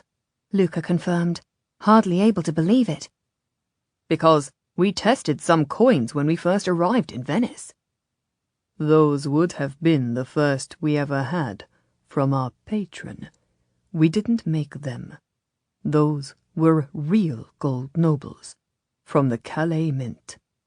We sowed the market with them. At first we just sold the coins he provided, creating an interest in the market, watching the price rise, and then we started to make our own. We have only just started making our own from mixed metals. They pass as gold. They are just one step away from being pure gold. They are close, very close to perfect. I need only a little time to make them pure. I have to work on them some more. One last stage of refinement. We can't do it here any more, Jacinta reminded him. Freeze is good to warn us. We'll have to move on. Yes, I see we must be on our travels again. We will have to tell our patron that we have to find a new home. Ishrak saw the young woman turn from the alchemist with regret, saw her glance at a bell jar on the table. Where the little brown mouse had been on their last visit, there was now another creature, a little like a lizard. Ishrak could not see more than the hairless back and the little outspread legs, as the creature slept on its tiny belly at the bottom of the jar. Who is your patron? Luca asked. The alchemist smiled at him. He works in secret, he said. He works in darkness. But we have done what he wanted us to do. He commanded us to come here and put the coins that he gave us into the marketplace, and then make our own. And now we are only one step from pure gold, only one step from eternal life. Wait a moment. You brought gold coins here? Freeze asked. You didn't make them all here? Our first task was only to trade gold coins. Jacinta moved to the table and tossed nonchalantly a cloth over the bell jar. The little thing inside moved as the cloth fell down, hiding it from sight. We found a trader we could trust, Israel, the man that you know, and then we put the gold nobles out into the market. We watched the traders bid for them and drive up the price. Everyone wanted them. We created a fashion for them, and we supplied them in thousands from our store. Our second task, once people were calling out for the coins, was to take enough silver to make our own gold, to refine it and work on it according to the recipe. You saw us collecting silver in the market square with the cups and ball game. You saw the coins heating up in the forge. Then, when we had converted it into gold, we sold our alchemical gold into the market we had created for the real gold nobles. But you have seen all this. You know how we do it? Freeze shook his head. We were in a hurry, he said, looking slightly embarrassed. We visited, as it were, like burglars. The alchemist turned to Luca. If I could have gone on here with my work, I would have changed this vat of dirt into gold itself. Imagine it, the purest metal from the basest filth. But as it is, we have made a start, transforming the piccoli. We collected purses of silver and copper. Jacinta won it for us every day. But where did those first gold coins come from? Freeze asked, clinging to the few facts that he thought he might be able to understand. Your master's gold that he gave you. The first gold that you didn't make, but only sold on. Where did your master get it? Jacinta lifted some of the glass jars off the table and put them up high on the shelves. Ishraq glimpsed the desiccated bodies of a couple of mice, and one splayed specimen pinned on a board which looked like a dead cat. The young woman tidied them out of sight, and then turned to answer Freeze. They were true gold nobles, she said. We cannot be accused of forging them. They were the real thing. Gold nobles created and stored by John, Duke of Bedford, a great alchemist, a great adept. They came in his caskets for us to use, under his own seal. From the mint at Calais? He had them made from real gold and stored to pay the English troops when he was regent? Luca asked. She laughed and wagged a finger at him as if it was a great joke. Don't ask me, she said. He commanded the mint, so they may be English gold. They might be the real thing. But he also owned the manuscript book that we showed you. He was translating it when he died. His is the recipe that we are using to turn dark matter into gold. He spent his life and his fortune trying to make the Philosopher's stone. Who knows whether the gold came from mines or from his alchemical forge? Who knows? Who cares? As long as it is good coin.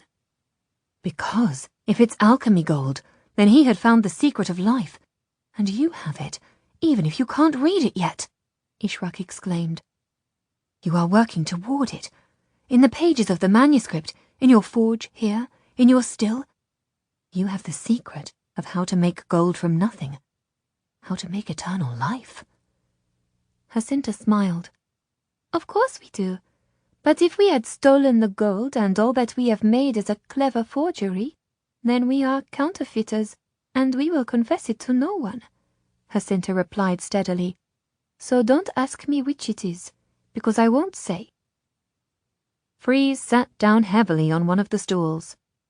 It's beyond me, he said, but I know one thing. There was silence in the room but for the gurgle in the vat of first matter and the drip of a distilling pipe.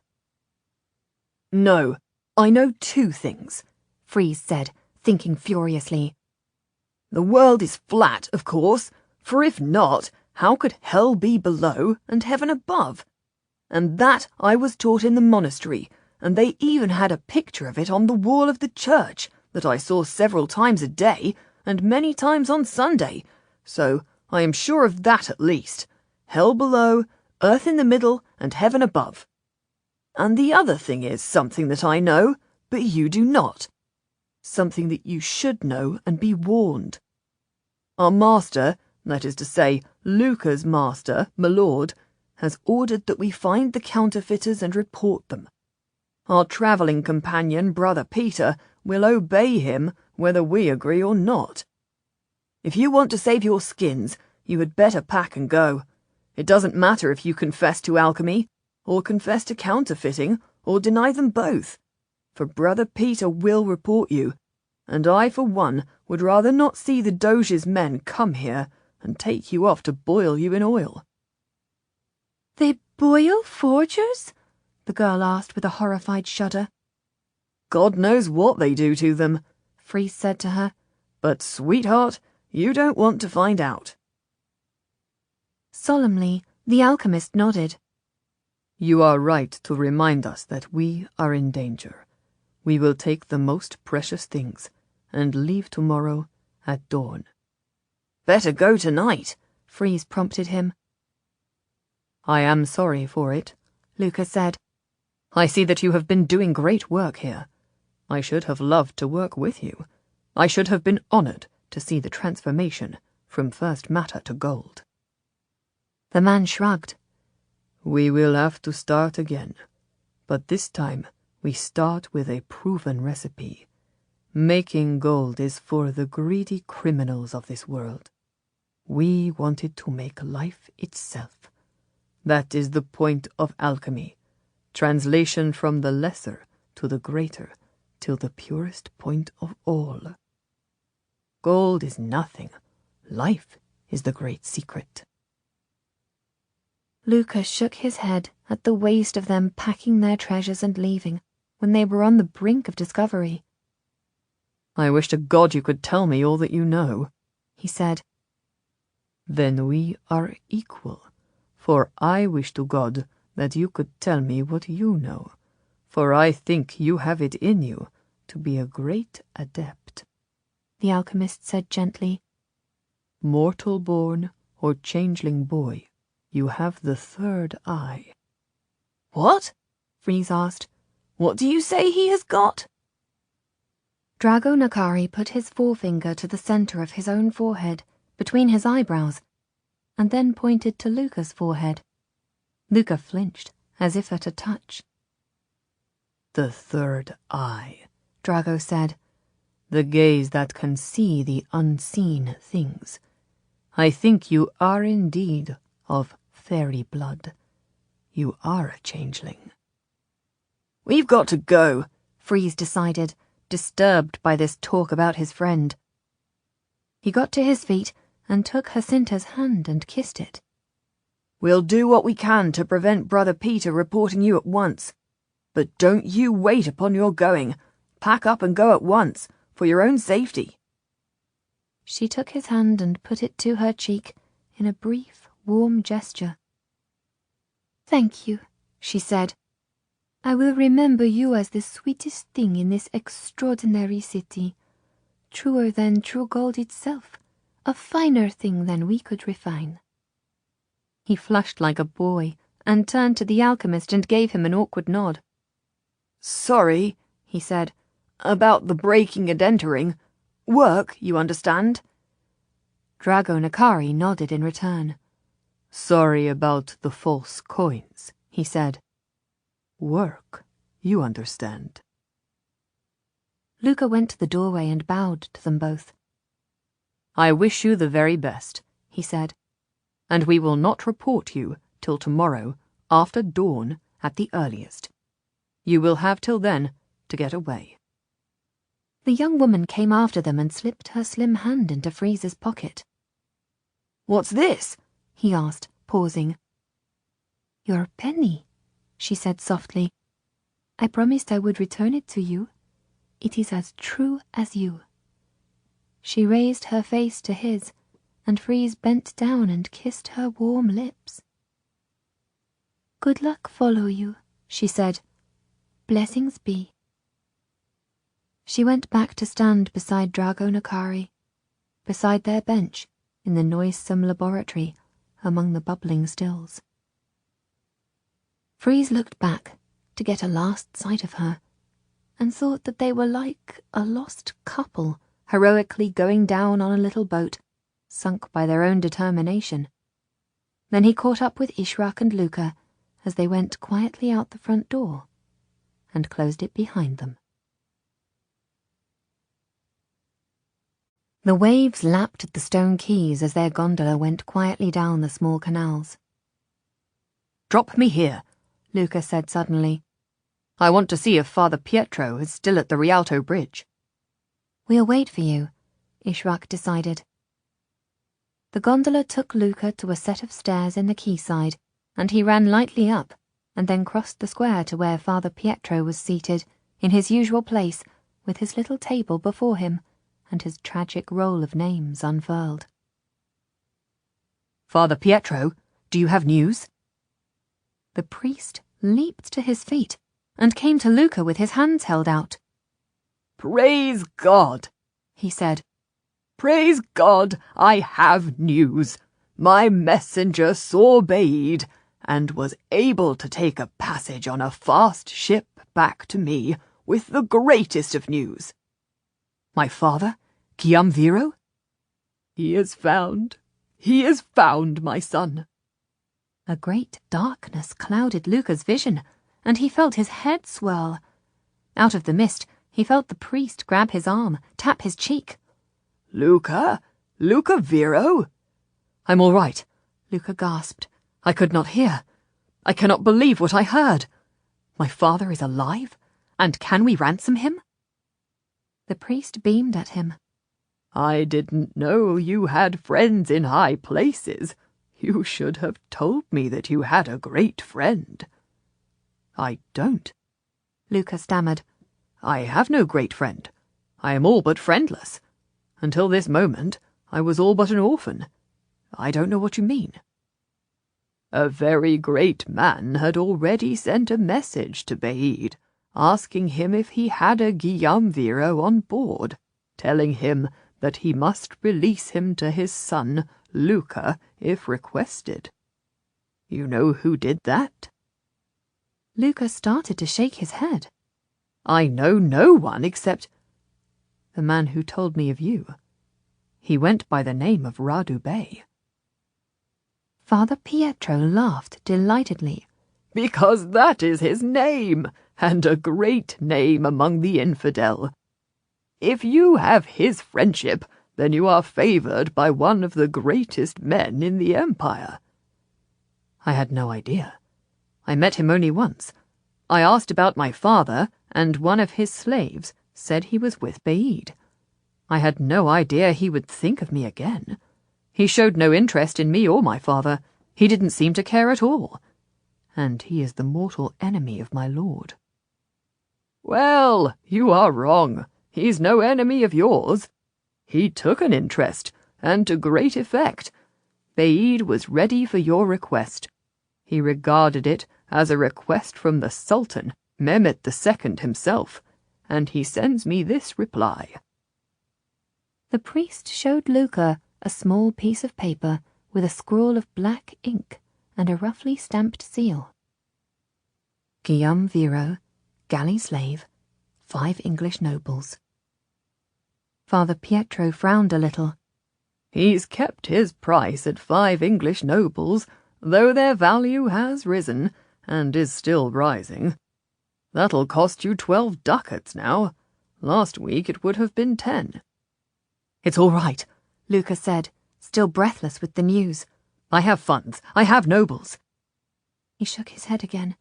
"I am stunned. I am dazzled." He drew a breath. "What do we do now? Do I go to fetch him?"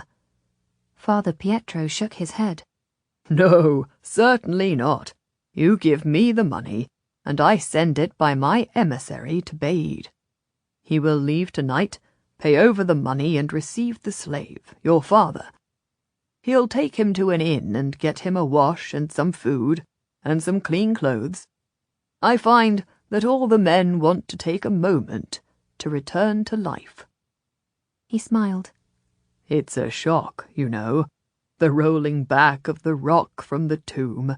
A man needs to take a moment to come back to life. He has to learn what has happened during the passing of the years. He has to prepare himself for the world he left so long ago. How long has your father been gone?" 4 years, Luca said. "That's why I want to fetch him myself, at once." "You only have to wait a little longer, my son. My messenger will bring your father to you." "How long?" Luca demanded impatiently. "If you give me the money, my agent can sail for Trieste. He'll be there by tomorrow evening, or at worst the next day. A day to ransom him and get him fed and clothed, then 2 days' journey home." The priest had been counting on his rosary beads as an abacus. "Say 5 days in all. You will see him within the week." "I'll fetch the money at once," Luca swore, all thought of the alchemists driven from his mind. "I've got my gondola here. I'll fetch the money from home and come back to you." "Come before sundown. I will be here until dusk." "At once, at once." Father Pietro nodded. "One moment, my son," he said gently. "I would bless you." Luca curbed his impatience and dropped to his knees. With great gentleness, the priest put his hand on the young man's bowed head. "In nomine Patris et Filii et Spiritus Sancti." "Amen," Luca replied fervently. The priest kept his hand on Luca's warm head. He imagined that he could almost feel the whirling thoughts swirling beneath his fingers. "Prepare yourself," he said gently. "You will find him much changed." Luca rose to his feet. "I will love him and honor him, however he is," he promised. The priest nodded. "He will have led a life of brutal cruelty. He will be scarred by it, outwardly, on the skin of his back, in the brand on his face, and perhaps inwardly too. You must expect him to be different." "But I am changed too," Luca explained. "He last saw me as a boy, a novice hoping to be a priest. Now I am a man. I have loved a woman. I have kept my love for her as a secret. I have seen some terrible things, and looked at them, and made a judgment. I am in the world, and I am worldly. We will both see a great difference in each other. But I have never stopped loving him, and I know he would never have stopped loving me." The priest nodded. "So be it," he said gently. "And I shall pray that the love of a father for his son and the love of God helps you both in your reunion." "Where shall I meet him?" Luca demanded. "Come to me here at the Rialto, at Sext, in 5 days' time, for news, and then you can come every day till he arrives," Father Pietro said. "I'll be here," Luca promised. 5 days from now." Dazed, he walked away from the busy bridge and found his way to the waiting gondola. He shook his head to the questions of Ishraq and Freeze. "My father is found," is all he said. "I am to send the money. He is to come home to me." Back at the house, Brother Peter was waiting for them at the Watergate stairs. "I have no idea what is going on," he complained. "That woman came, and she and Isolde had some kind of quarrel, a terrible fight, and now Isolde is locked in her room and won't come out, nor speak to me, and she says she will never, ever speak to Luca as long as she lives." He turned to Luca. "What have you done?" The rush of crimson that rose from his white collar to his black hat would have convicted anyone. "Nothing," he said, glancing guiltily at Ishraq. "I've done nothing." Ishraq stepped out of the gondola and went up the stone stairs, past the men's floor to the top story, into the big room where the reflection of the water made rippled light on the ceiling, and tapped on the door to Isolde's bedroom. She turned to see that Luca had followed her, his hat twisted in his hands, his young face wretched. "Isolde," she called, "are you there?" "Yes," came the muffled monosyllable from inside. "What's the matter?" "That woman was here, and I punched her, and she scratched my face. She pulled my hair, and I pulled hers, and we were like fishwives in the Rialto. I was not better than her. I was like a jealous putana. I demeaned myself." "Why?" Ishrak was finding it hard not to laugh. "Because she said... Isolde choked on a sob. "Oh," Ishrak was moved at once. "Don't cry. It doesn't matter what she said." "It does matter. She says that Luca made an assignation with her, and that was why she came to the house last night, that he was going to lie with her in the garden. They had agreed to meet. He wanted her, and she ordered me to let her into the house tonight. She says that he wants her. She says that she will make him desire her. She says that she can drive him mad for her, that he will be her toy." "I never," Luca exclaimed unconvincingly. He stepped toward the door and rested his forehead lightly against the panel, as if he would feel Isolde's cool hands on his face. "I never invited her," he said. "Not at all. Or any rate, not exactly." "Are you there too?" Isolde exclaimed from the other side of the door, her voice muffled by the wood, as if she were leaning her lips to the panel to be as close to him as she could. "I'm here. I'm here." "Why? Why are you there?" "Because I cannot bear the thought of you being unhappy, and never because of me. Because I would do anything in the world to make you happy.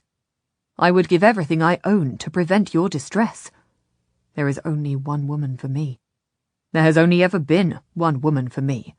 There only ever will be one woman who I love." "She said you were ready to fall in love with her." She lied. "She said that she can make you fall in love with her." She cannot. I swear that she cannot. "She said that you had agreed to lie with her after the party, that you had agreed to meet." He stammered. "I did agree. I was a fool, and she said... It doesn't matter. But then in the garden, I thought it was not her, but another... Isolde, I don't know what happened. I thought... I hoped... I was certain it was..." "Luca, I think she is a bad woman, a vile woman." "Isolde, I am a man. I felt desire. I touched, I kissed. But it was dark, I didn't know. All along I thought it was... I didn't know it was her. I was half drunk, I was thinking of..." "Don't say, don't think, don't say what you thought. You can never say what you thought. You can never say who you thought you were with." "I'll say nothing," he swore, his hands flat against the door, his forehead pressed to the wood, his lips whispering so that only she could hear him. "No one will ever say who went into the garden last night," Ishrak said to him quietly. Luca turned to her and saw her dark gaze on him. He gasped as a thought struck him as powerful as a bolt of desire. "Ishrak? Was it you?" "We won't even think about it," she said. Silently, she gave him a little smile, turned away and crept down the stairs. "Ishrak?" Isolde whispered. "She's gone. She said nothing," Luca replied. "But I must know. Beloved." "What? What did you call me?" "I called you beloved, for that is what you are to me. If you insist, then I shall never speak of the night in the garden and the stranger who came to me. If you tell me it was a terrible mistake, then it was a terrible mistake. If you tell me it was a moment of love, out of time and out of place, never to be mentioned again, then I will believe that. If you tell me that it was a gift from another girl who I love almost as much as I love you, then I will keep that secret too. But if you tell me it was a dream, the most wonderful dream that I could have, then I will believe that. I am yours to command. It is a secret even if I don't know it. But I know that I love only you. Only you. There was a long silence from the other side of the door, and then he heard the key turn in the lock, and Isolde stood there, her hair tumbled down, her eyes red from crying. "Can you keep the secret, and never even ask? Never know for sure? Can you never ask, and live not knowing?" I don't know, Luca said honestly. I dreamed I was with you. I longed to be with you. I had taken too much wine. I am so much in love with you that I thought I was with you. Can you tell me? Was I mistaken? Terribly mistaken? Or was I the happiest man in all of Venice? Slowly, she shook her head. "I can never tell you," she said. "You will have to live with never knowing for sure." Strangely, he did not press her for an answer. It was as if he understood. Simply, he opened his arms to her, and she stepped toward him and laid her head on his shoulder and her hot face against his shirt. I will never ask, he said. It was like a dream, a most wonderful dream, of something that I did not dare to dream. It can stay as a dream, if you order it. I just had a most wonderful dream.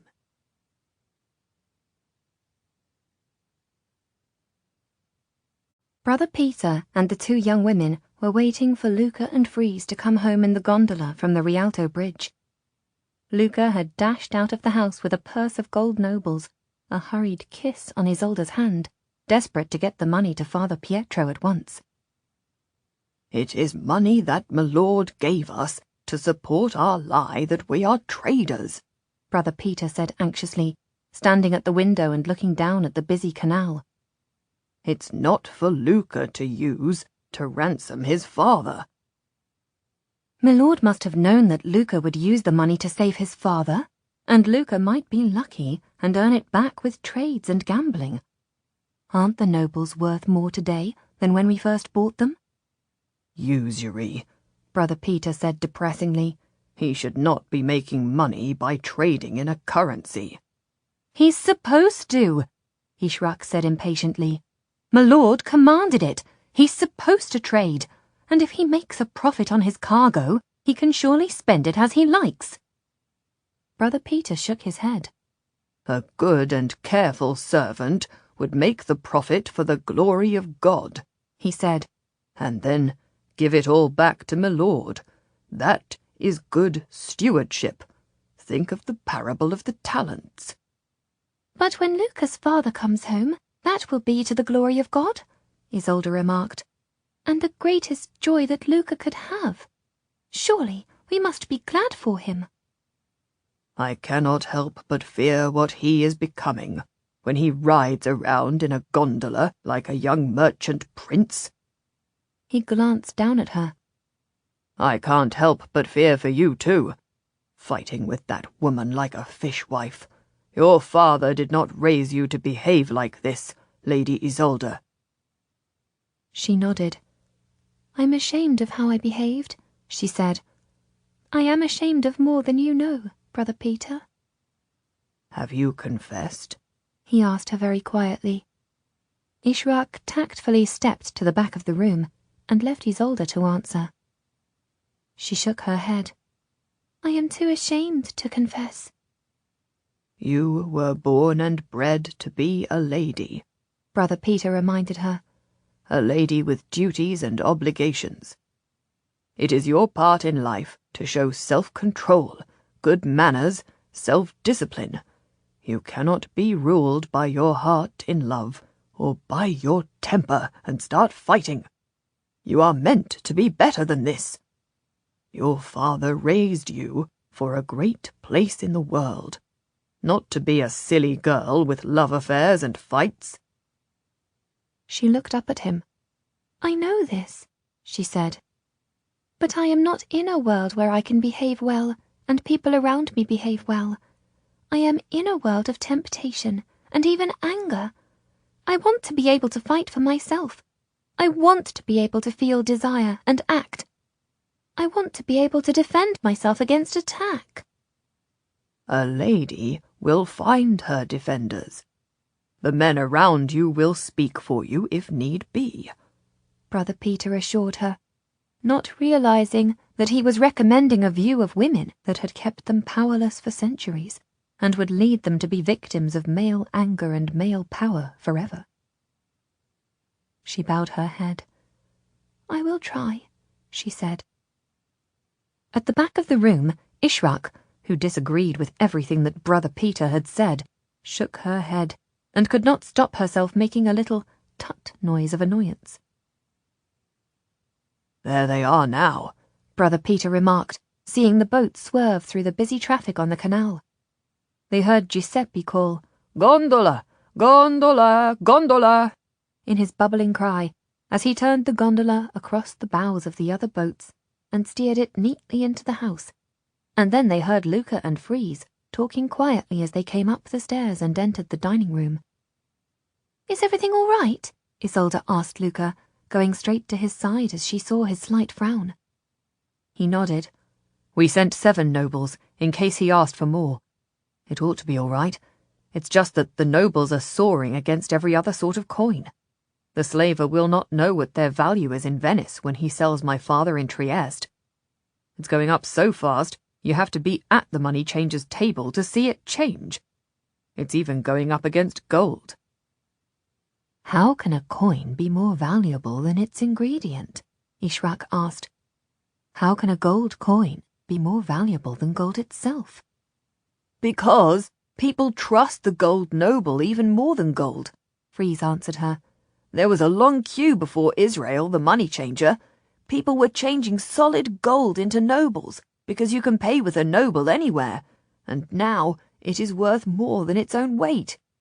People are taking their gold jewellery, their wives' necklaces, and exchanging them by weight for a gold noble, and then adding more to buy the coin. Buy a gold bar, and it could be lead with a gold skin. You don't know, you have to get it tested. Buy a gold necklace, and you don't know what you're getting. But all the gold nobles are always good, and they're all worth more today than they were yesterday." The travellers exchanged an uncomfortable glance. "This is getting more and more serious," Brother Peter said. "People will be speculating in gold nobles, but only we know where they came from. Only we know that some of them are not pure gold and have been made by alchemy." He crossed the room and checked that no one was listening at the door, and then gestured that they should all sit around the table. "We have to decide what to do. This situation is getting worse and worse. I know you feel tenderness toward the alchemist and his daughter, but we are bound to report them at once." Luca paused for a moment, almost as if he was reminding himself that he was on a mission, and that he was the inquirer. Slowly, he took the chair at the head of the table. For the first time, it was as if he was consulting Brother Peter as his clerk, but not as his mentor. "Wait. We have to think this through," he ruled. "Some things are clear. We can report to Milord that we have completed our inquiries, and we know what has happened here. The alchemist pair came with gold that they had obtained from their patron to trade on the market of Venice. They admit that they released many gold English nobles, but will not say whether this was alchemical gold from the great Master John, Duke of Bedford, or whether it was true gold, earthly gold, from the mint that he controlled at Calais." "Agreed," Brother Peter said. "And I have prepared the report in code, saying just this. It is ready to go once you have signed it." "They also said that the world was round," Freeze pointed out. And the pretty girl said that she was an old lady. So it might be that they are just mad, poor things. Peace, Luca commanded him. Most scholars believe that the world is round. They do? Freeze was scandalized. What about the other side? What other side? The underneath. If the world is round, then what about the underneath? The underneath of the ball? What's it sitting on? That's the question. Never mind rainbows. And what happens when you go round the middle? If you travelled to the underneath, you would fall off. He put both hands to his head and gently pulled his own ears. You would be upside down. It makes me dizzy just thinking about it. Never mind all that. They were talking about something else entirely different. Why were they talking about the world being round at all? Isolde asked, distracted from the most important issue by Freeze's confusion. She leaned forward and gently took his hands from his ears. Hush, Freeze. Be calm. It's no worse than thinking that if the world were flat, you could travel to the edge and fall off it. Fall off it? He repeated, horrified. There is an edge? We were talking about rainbows, Luca explained briefly to Isolde. Actually, that's no comfort, Freeze said quietly to Isolde. Actually, it's worse. Falling off the edge? Saints, save us. But to our business with them, Luca said, interrupting the digression. They say that after some weeks of trading the Bedford gold, they started to make gold nobles of their own, with the Duke of Bedford's own recipe. And then they released these gold nobles on the market with the others. So we can be sure that there is already a mixture of good English gold nobles and alchemy gold nobles coming into the market together. Can you tell one from another? Brother Peter asked. Or are they all equally good? I think people may be able to do so, Ishrak replied, worried. They seemed to suggest that their own gold, made from silver and base metal, needed another stage of refining. They said they needed more time. Lady Corintha had new gold nobles in a necklace, Isolde offered. They looked as good as the others. If they were alchemy gold, you couldn't tell by looking. But their main work, their greatest work, was not the gold, they said, but life, Freeze said. They said that, didn't they? They did, Luca confirmed. They were very clear that the making of gold was a lesser art, one for greedy men. Their principal ambition was to make not the philosopher's stone that can make everything into gold, but the philosopher's elixir, to make life itself. They have a powerful number of dead animals, Freeze pointed out, in all those jars. And for people making life, they have a terrible stink of death in their storeroom. The young woman said that she was an old woman, Ishrak told Brother Peter. She said she was not as she seemed. She said that she was an old woman in a young woman's body, and that she and the man she calls her father had worked together for many, many years. There was a little silence. But they said many things that cannot be true, Freeze reminded them. I don't even want to think about it. We have to report them, Brother Peter said heavily.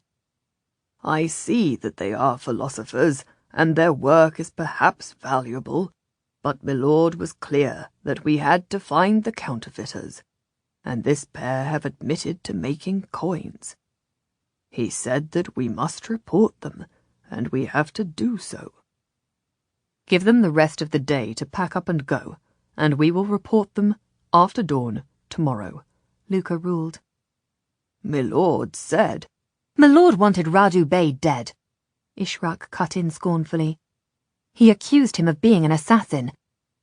Milord only told Luca that it was possible to buy his father's freedom months after he first met him. He said nothing before Luca knew it already. He could have told Luca how to free his father when they first met, but he did not bother to do so. Milord gives orders, but they are not always to our good. Milord can wait a day. There was a sharp, indrawn breath from Brother Peter. You are disrespectful, he reproved her. My lord never ceases in the work of the order. Night and day he serves God and the Holy Father. He fights the powers of darkness and the infidel in this world and the other. I am sworn to the order, and so is Luca Vero. My lord is the commander of our order, and we have to obey him. We are sworn to him. But I am not, Ishrak insisted. Don't look so shocked. I'm not suggesting that we disobey him. I don't oppose him. Brother Peter, I don't oppose your mission. I don't even argue with you about how you think women should behave, and I have served you well over the last few days. All I say is that we should do as Luca thinks and report the alchemists tomorrow at dawn. It's what we promised them.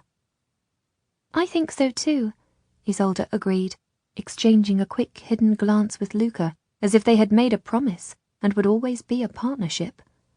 Tomorrow, as Luca says. Tomorrow, Freeze said. That's fair enough. Brother Peter looked from one determined young face to another. Very well, he said with a sigh. So be it. But tomorrow at dawn.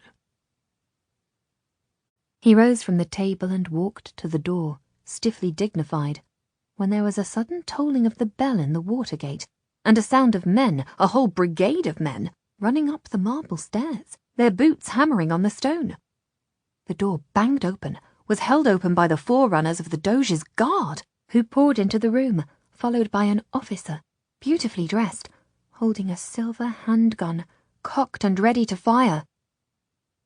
You're under arrest, he said abruptly. Luca's chair crashed to the floor as he pushed it back and jumped before Isolde to shield her. What charge? We've done nothing, Brother Peter exclaimed, falling back from the door as the men rushed into the room. Behind the men, the ashen face of the housekeeper peered in, and behind her, gleaming with triumph, came Lady Corintha, dressed in scarlet, with her husband in tow. This is a private matter, Luca said, as soon as he saw her. He turned to the officer.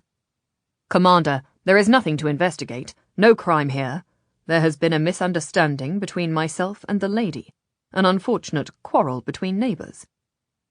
He crossed the room at once, and bowed low and took her hand. I am sorry if I offended you, he said. I meant no insult. He bowed to her husband. An honour to meet you again, sir.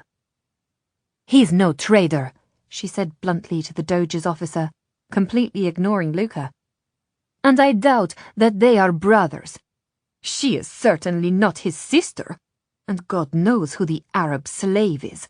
Is she their dancing girl? Is she in his harem?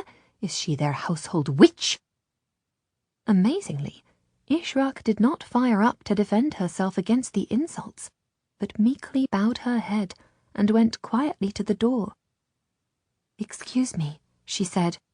Where's she going? Lady Corintha snapped. To my room, Ishrak said, her eyes modestly turned down. I am kept in seclusion.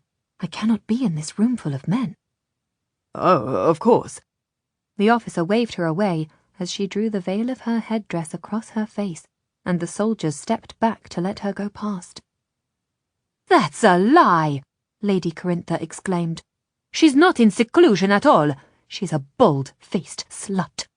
If you let her go, she'll be running away. No one to leave the house, the officer ordered Ishrak. You may only go to your room. Ishrak bowed very humbly and went up the stairs to her room. Put a man on the door, the officer ordered, and one of the soldiers followed her at a respectful distance. My dear, Lady Corintha's husband said quietly, we can leave the officer to make his inquiry, now that you have done such good work of denouncing them. They're forgers, Lady Corintha said to the officer. Look what she gave me. She threw onto the table the purse that Isolde had given her to repay the gambling debts. False gold, Lady Corintha accused. Counterfeit coins. Counterfeit English nobles as well, which is worse. Arrest them! Isolde was ready to brazen it out. There's nothing wrong with the gold, she claimed. And if there is, I had it in good faith. I bought these nobles in Venice, thinking they were good. I would not have paid someone like you in a false coin. I would not have done anything that might cause you to return here. I don't come for pleasure, be sure of that, the woman snapped. She turned to her husband. See how she speaks to me. Who would ever be fooled into thinking she was raised as a young lady? She's as fake as the coins in the purse. Lady Carintha, Luca said quietly, let us discuss this as friends. There is no need for ill feeling. We are honest merchants, a family of honest merchants. Brother Peter repeated the lie with so little conviction that it was as bad as a confession. Arrest them, Lady Carintha demanded. Shall I fetch our travelling papers? Freeze asked the officer. Our letters of introduction? You will see we have a sponsor, a very important man. The guardsman nodded. Freeze went to the door. Look at the coins, Lady Carintha shouted. Never mind his letters. He can forge letters as well as coins, I dare say. She thrust her hand into the purse, and they saw her beautiful face change. The anger was suddenly wiped from her features as she froze, and then her face contorted with a sort of horror. She pulled her hand out of the purse, and they saw her fingers were sticky with some red liquid, almost like blood. My God, she exclaimed in disgust. Look at my hand. The coins are bleeding. They are so false, they are bleeding like the wounds of murdered men. She turned to show her hand to her husband, and he recoiled from her. She was so horrific, with her fingers reddened, as if she had dipped them in an open wound. Every man in the room flinched from her, as if she were oozing blood like a murdered corpse. She felt a strange sensation on her neck, like a crawling insect, and put her clean hand to her ear. The gold noble earrings were dripping blood onto her neck. The gold noble necklace was making a trail of red at her throat, as if someone had taken a knife and sliced into her. Clean me, she said, her voice shaking. Get it off me! Nobody could bear to step toward her. Nobody could bring themselves to touch her. They could only watch in terrified fascination as the gold noble earrings dripped blood down her white neck and into the low-cut lace at the top of her gown. Get it off me! She screamed, her fingers slipping at the intricate clasp of the necklace, unable to grip for the red liquid. It's burning me! It's scalding my skin! Get it off me! Her husband forced himself to step forward to help, gritting his teeth against his distaste. The officer drew his dagger and put the blade of his stiletto under the clasp of the necklace, careful not to touch the oozing coins. Cut it off! Lady Carintha screamed. It doesn't matter that it's gold. Get it off me. It's bleeding on me. It's burning. It's burning my skin. Her husband held the necklace away from the nape of her neck as the young officer pulled upward and away with his knife. The blade was as red as if he had stabbed her in the heart, and the necklace pulled against her neck and made her shriek before it clattered to the ground, smearing scarlet on the marble floors, as if a murder had been done in the horrified room. There was a sudden black flash of something going past the window, but only Luca, facing in that direction, saw that it was Ishraq, pointed like a spear, in a long, fearless swallow dive from her high bedroom window into the canal. What the hell was that? Demanded the officer of the guard, pushing past Lady Carintha to look out of the window. I saw something go by. Nothing, Luca said at once. A cormorant, perhaps. Luca looked down with him. In the canal, they could see a circle of bubbles, but nothing else. A murdered body bleeds when the murderer comes near, Lady Carintha declaimed, pushing herself forward, scrubbing with a cloth at her reddened neck. These coins are bleeding because they are in the house of the counterfeiters.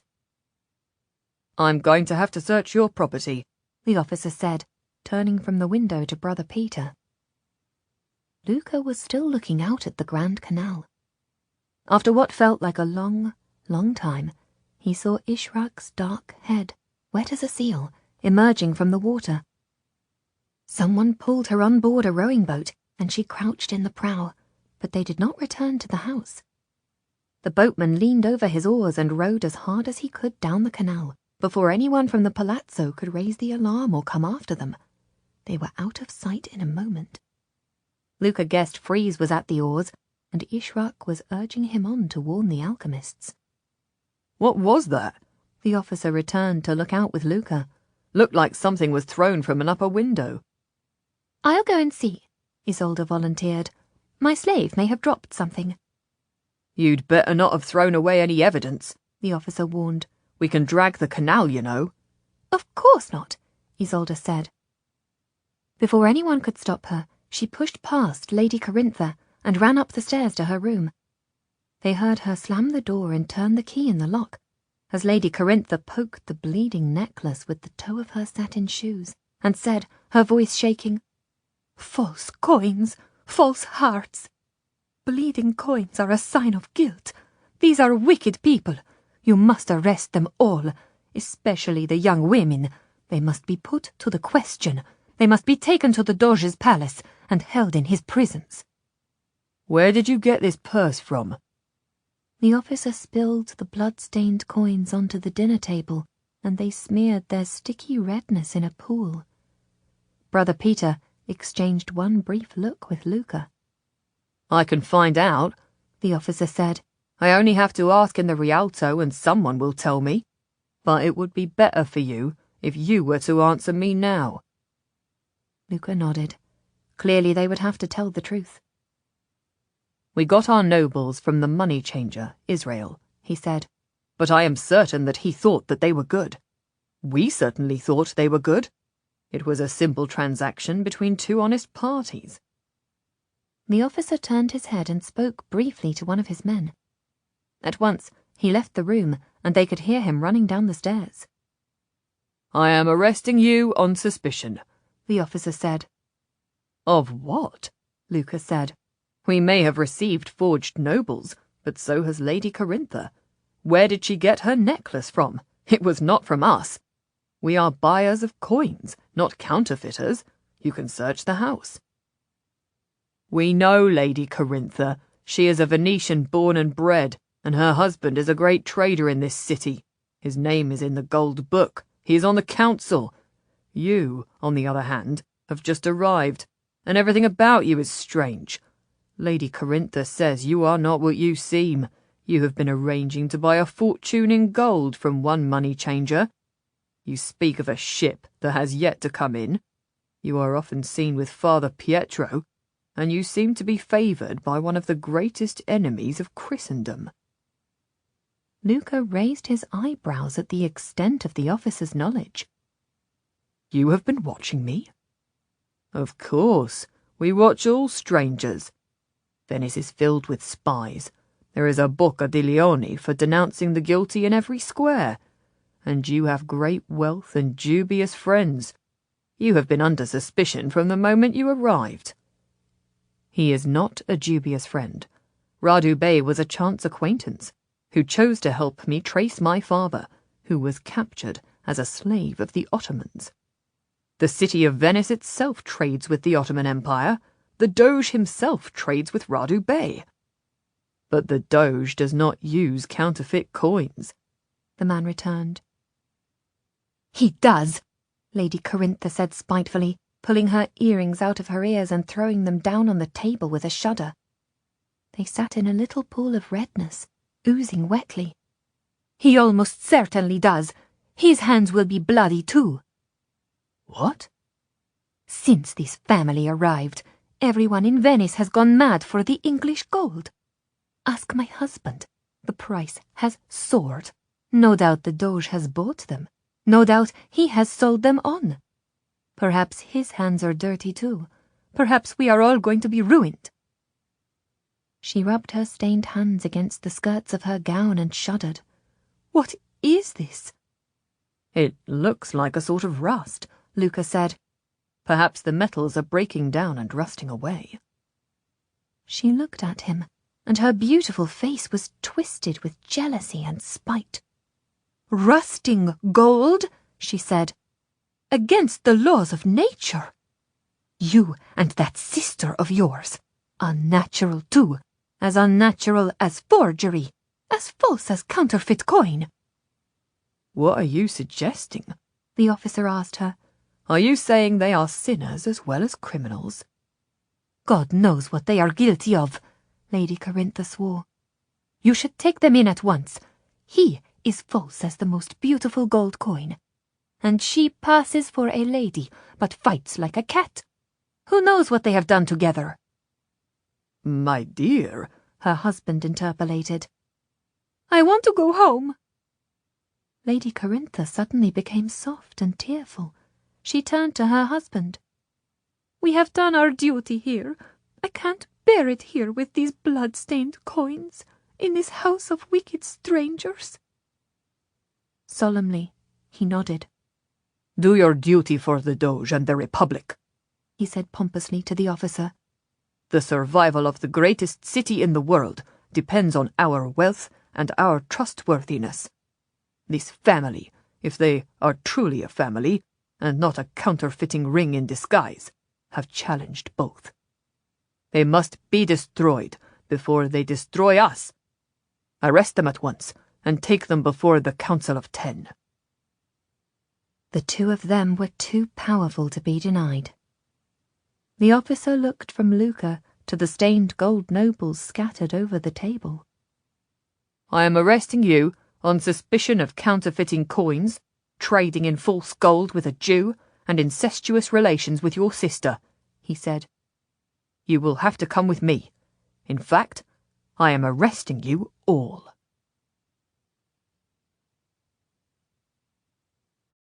Brother Peter put his hand over his eyes and made a little noise like a low sigh.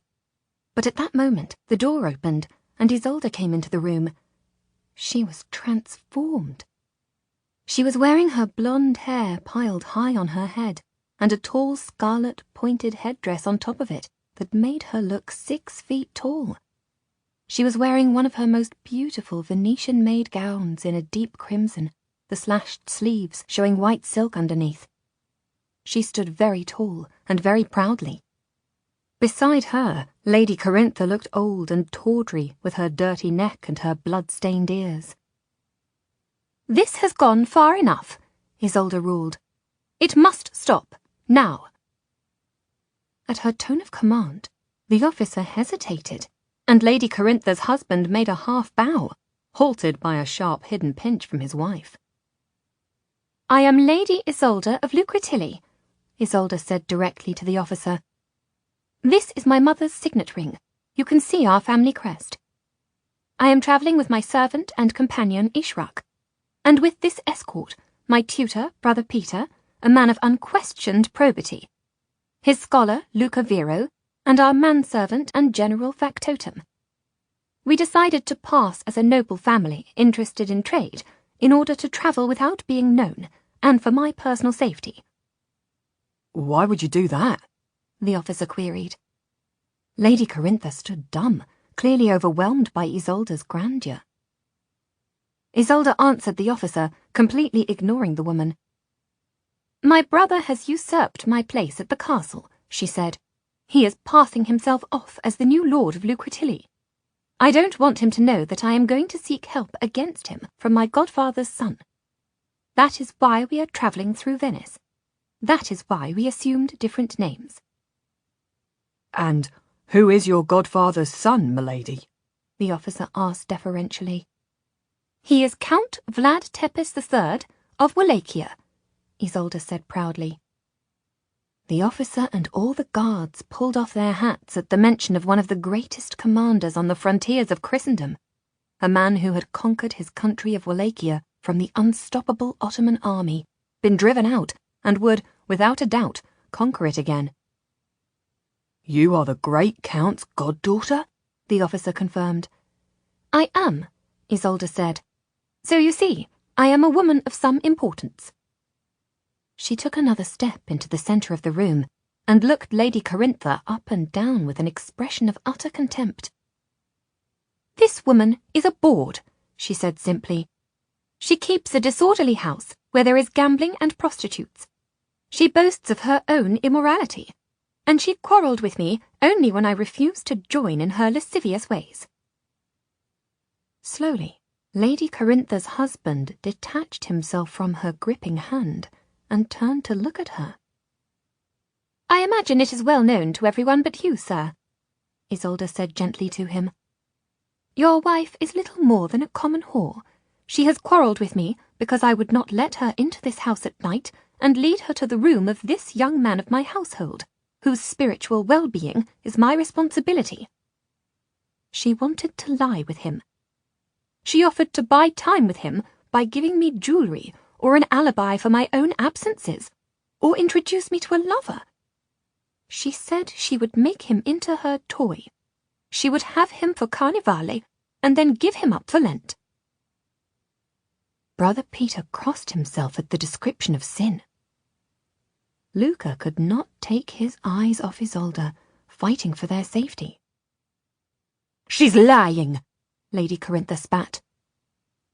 "When I treated these offers with contempt, this woman attacked me," Isolde said steadily. Lady Corintha crossed the room and stood, her hands on her hips, glaring at Isolde. "I will slap your face again," she said. "Shut up, or you will be sorry." "I am sorry that I have to speak like this at all," Isolde said glacially, one glance at Brother Peter as if she was remembering his claim that a lady should not fight for herself. "A lady does not tell such shameful secrets. A lady does not soil her mouth with such words. But sometimes a lady has to defend herself and her reputation. I will not be bullied by this old streetwalker. I will not be scratched and pinched by such a she-wolf."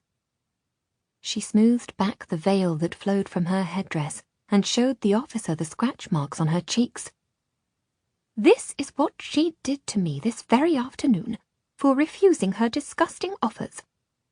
I will not be assaulted in my own home, and you should not work at her bidding. Any denunciation from such as her means nothing." "Absolutely not," he said, quite convinced. "My lord?" He turned to Lady Corintha's husband. "Will you take the woman home? We cannot accept her denunciation of this family, when she clearly has a private quarrel with them. And this lady," he bowed toward Isolde, who stood like a queen. "This lady is above question."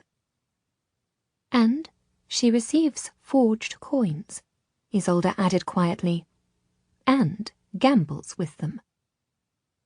"We'll go," Lady Corintha's husband decided. To Isolde he bowed very low. "I am very sorry that such a misunderstanding should have come about," he said. "Just a misunderstanding. No need to take it further. I would not want our name mentioned to the Count, your kinsman. I would not have such a great man thinking badly of me. I am so sorry that we have inadvertently offended." Isolde inclined her head very grandly. "You may go." The officer turned to Brother Peter and Luca. "I apologize," he said. "Of course, no arrest. You are free to come and go as you please."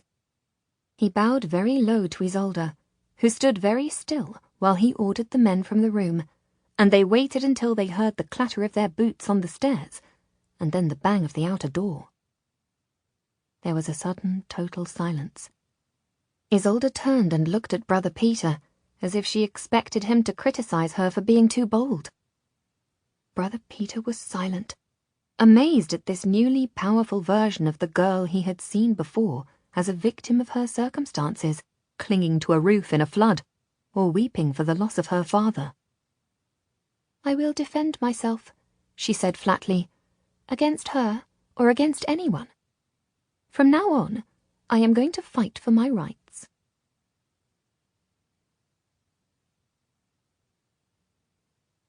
Freeze rowed in determined silence, heaving the little boat through the water, until Ishraq, hunched in the prow, shivering a little in her dripping gown, looked behind and said, Nobody's following.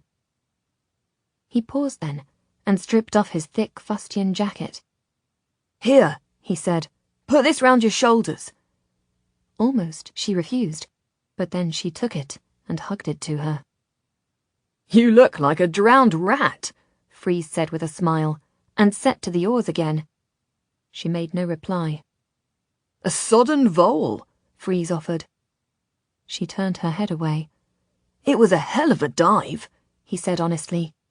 Brave. Ishraq, like a champion of the games receiving the laurel crown, bent her head just a little. I'm cold, she admitted, and I hit the water with a terrible blow. I knocked the air out of myself. You hurt? He asked. He saw her indomitable smile. Not too bad. They found their way through the network of little canals toward the Jewish quarter of the city and rode slowly along the outside of the steep ghetto wall until Ishraq said, That must be it. That must be their water gate. It's on the corner. The alchemists had no gondola, and their gate was closed, the two halves of wrought metal bolted together. Ishraq was about to pull the bell chain that hung beside the gates when Freeze raised his hand for her to wait and said, Listen! They could hear the noise of someone pounding on the outer door to the street. They could hear someone shout, Open in the name of the law! In the name of the Doge! Open this door! We're too late, Freeze said shortly. They must have got to the money changer, and he must have told them that he got the coins from here. Ishraq listened to the loud hammering. The guard isn't in yet, she said. We might be able to get them away. Without another word, Freeze rowed the boat toward the gate, and Ishraq leaned over the prow and struggled to push the heavy bolt upward. But whenever she pushed against the gate, the boat bobbed away. Finally, in frustration, she stepped out of the boat altogether, and, clinging to the wrought iron of the gate, her bare feet flexed on the trellis work, she used all her strength to push the bolt upward. Stretching between the stationary gate and the one that was opening, she kicked off from the anchored gate and swung slowly inward, dangling over the cold waters. Freeze brought the boat up against the slowly opening gate, and Ishraq stepped back into the prow and then turned as he took the little boat against the internal quay. She jumped ashore and took the rope, tying it to the ring in the wall. Now they could hear the noise more clearly, the hammering on the door echoing through the stone storeroom and through the wooden hatch to where they stood on the quay. Sounds like a raid, Freeze said. 10 men? Maybe 8? Cautiously, he tried the hatch that led from the quay to the storeroom. It opened a crack, and Freeze looked in. They've bolted the door to the street, he said, but I can hear the Doge's men breaking it down now. Freeze pulled the hatch from its housing and jumped upward, getting his chest and belly over the ledge, and wriggled through the low gap. There was a crash from inside the house as he got to his feet, and Freeze whirled around to see Jacinta running through the door, her father behind her, their arms filled with rolls of manuscript, a chest of papers in her hand. She recoiled for a moment as she saw Freeze's broad frame and the open hatch, and then she recognized him. "Thank God it's you!" she exclaimed. She thrust the papers at him. "They can't have these," she said. "No one can see these. They're secret." "Get in the boat," Freeze said shortly, throwing the papers through the hatch. "We've got one in your water gate, waiting." "I have to fetch." They could hear a steady, violent thud at the front door as the men took a ram to it and started to break it in. Drago Nakari was gathering up small glass jars in his haste, passing them through the hatch to Ishraq, who stacked them pell-mell into the bottom of the boat. "Come!" Freeze shouted at the pretty girl, who was piling small spice boxes one on top of another to carry away. "That door won't hold! Come now, or you will lose everything!" She raced toward the hatch and handed the boxes to Ishraq on the waterside. Drago Nakari was through the hatch already and at the oars of the boat. "Come," he commanded her. "The baby!" she shouted. "Baby?" Freeze repeated, horrified. There was a crash as the outer door to the street yielded to the battering ram, and then shouts as the guard came up against the locked storeroom door. Jacinta dragged a stool across the stone floor and jumped up on it so that she could reach the highest shelf. She stretched out her hands for the bell jar, where Freeze and Ishrak had first seen a little brown mouse beside a flickering candle, and then, on their later visit, seen the naked, lizard-like thing. "This," she said, as the kitchen door burst open and a band of the Doge's guards hurled themselves into the storeroom. One man threw himself at her, grabbing her around the knees and bringing her down. The bell jar flew from her hands and smashed on the floor. The young woman screamed, struggled in the man's grip, writhing like a serpent as her cap fell off and her rich russet hair tumbled down around her shoulders. Freeze took hold of the guardsman in a strong grip from behind, pulling him off her, so he was facing Jacinta as she wormed out of the man's grip. Freeze saw her transformed, her long straggling locks of completely white hair, her face gnarled and old, her merry brown eyes pouched under drooping eyelids, and her wrinkled lips stretched over toothless gums as she gave a croaky scream. For 1 second, they were all frozen still with horror. And then the guardsman released her with a bellow of shock, pushed her away from him, thrusting her away like a man in terror. In that moment she was out of his arms and through the hatch, wriggling like a white-headed snake through the gap, down to the quay and into the boat. And Drago and Jacinta were gone. "Good God," the man said. Did you see that?" Freeze did not reply, so shocked that he could not catch his breath. Then he saw the contents of the bell jar that Jacinta had tried so hard to save. Amid the broken shards of the glass bell jar, there was a little creature. At first he thought it was a lizard, only pale and pink.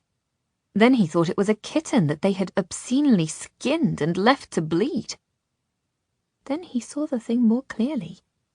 The little being rose up on its hind legs and held up its arms to him, and he heard a tiny piping voice say, "Help me! Help me!" The other guardsmen were pouring into the storeroom and kicking in the wooden frame of the hatch that led to the quay. Among the turmoil of the broken glass and the stamping of leather boots, the little thing called again to Freeze. "Help me!" Compassion overcame his disgust, and with a horrified shudder, Freeze bent down toward the tiny animal that stood no taller than 6 inches, like a perfectly formed naked man, but with a grimace of fear on its miniature bare face, and a word written in silver across its forehead. Emmet. Freeze could not bring himself to touch it, but he pulled the cap from his head and laid it down. The little thing took a bold leap and landed in the cap like a fish in a net. Freeze shook his head in horror and bafflement. "What am I to do with you?" he whispered. He heard the breath of a whispered reply. "The canal." The guardsmen had kicked out the old wooden hatch that closed off the quay, and now they saw Ishrak's pale, frightened face in the opening. "There's a girl here," someone shouted. "Get her!" One man bent down and tried to slide through the opening feet first, as Freeze made a mighty dive, hands first, getting in before him, blocking the gap with his shoulders. "Ishrak!" he yelled, and thrust the cap toward her. She caught the cap in her hands. "What?" She recoiled at the little being, curled up inside. "What's this? My God, Freeze! What is it?" The soldiers fell on Freeze's legs and dragged him backward from the hatch. "Get it in the canal!" Freeze shouted to her. "Get it in the water!" Someone trod on his outstretched hands in their haste to get through the hatch to capture Ishrak.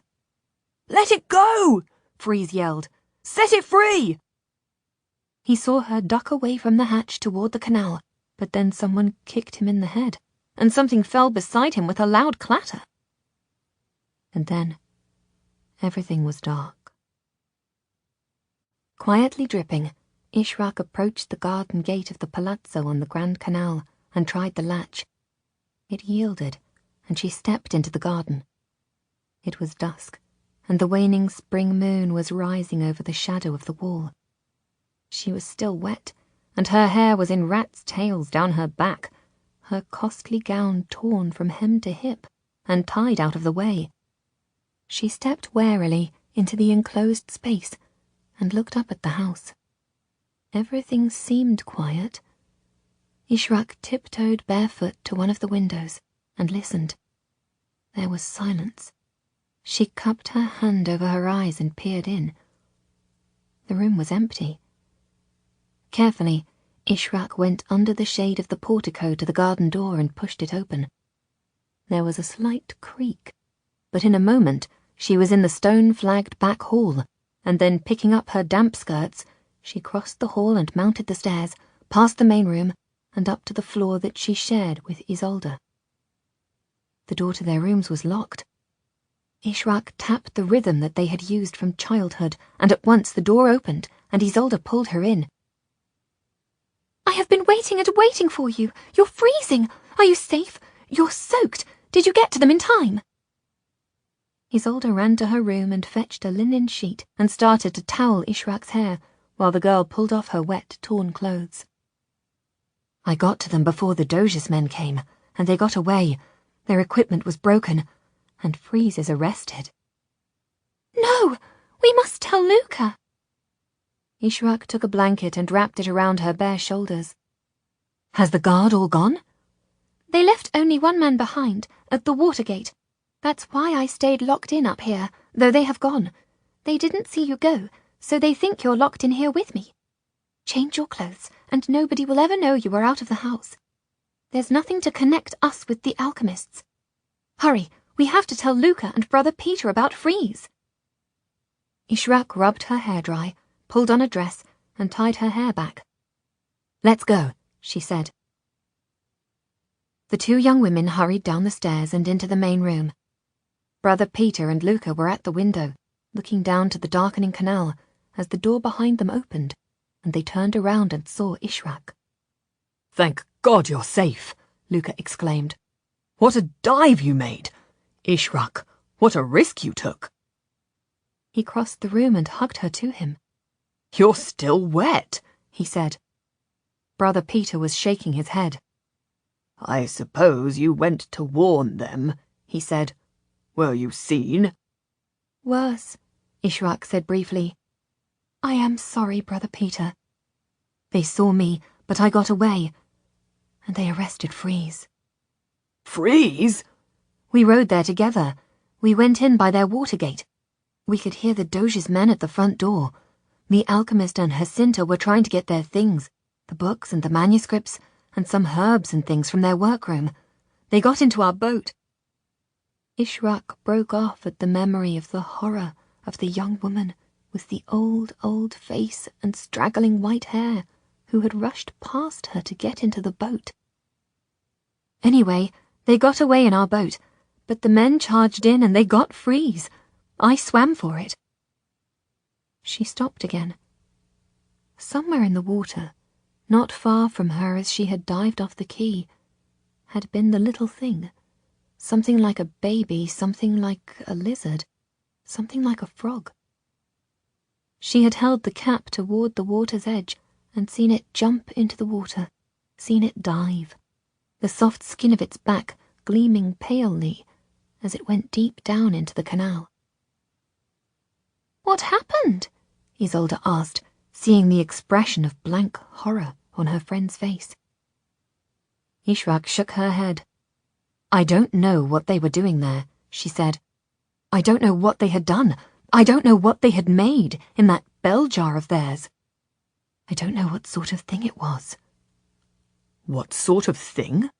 Luca repeated, taking her hand. She met his honest brown eyes with a deep sense of relief, as if Luca was the only person that she would be able to tell. "Luca," she whispered, "I want to tell you." She hesitated. "But I am afraid to even speak. It was horrific and pitiful. I want to tell you, I can't. Without thinking, he put his arm around her shoulders and walked her away from the other two.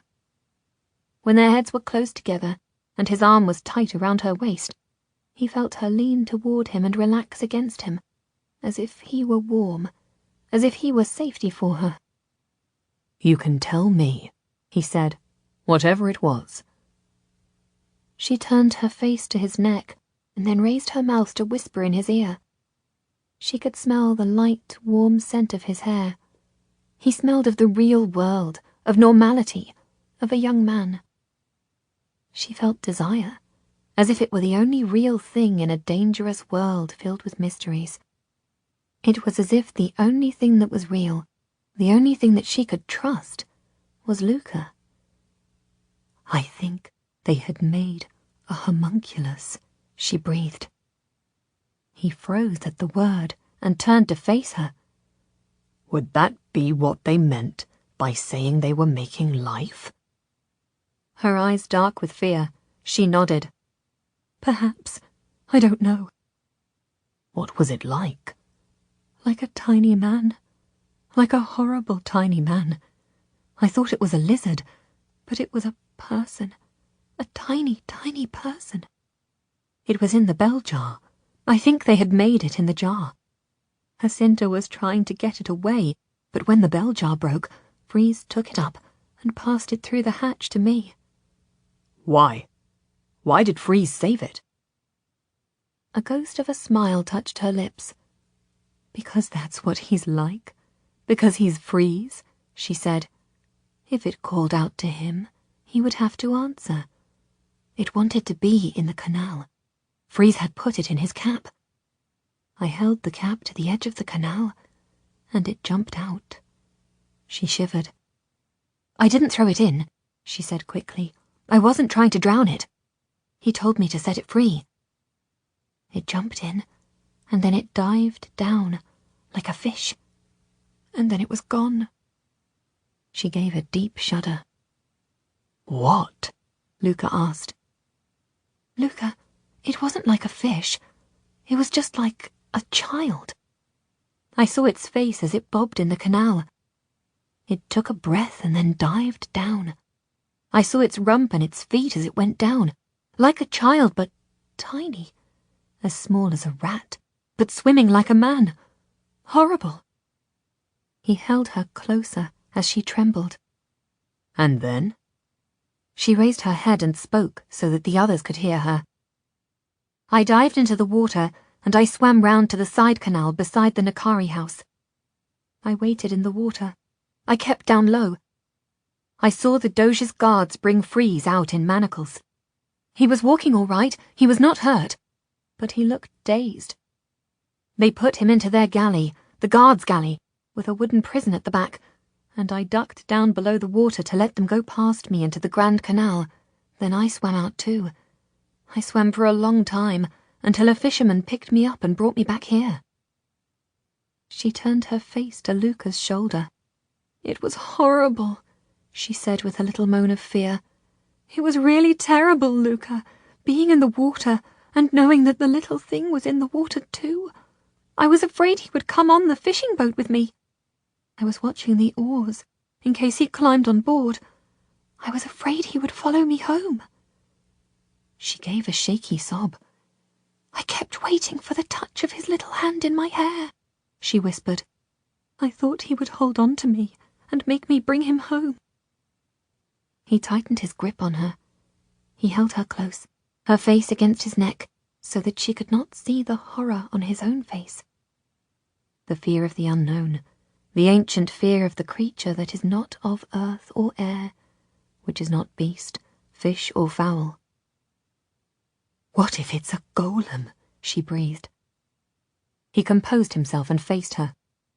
There is no such thing, he said staunchly. It's not like you to frighten yourself with imaginary fears, Ishraq. It was a lizard, or a plucked bird, or something like that, and Freeze must have imagined that it cried out. It won't come after you. It can't have swum.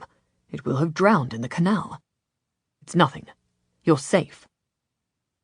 He turned from her, as if the matter was closed, and to Brother Peter he said, We'll have to go and get Freeze out.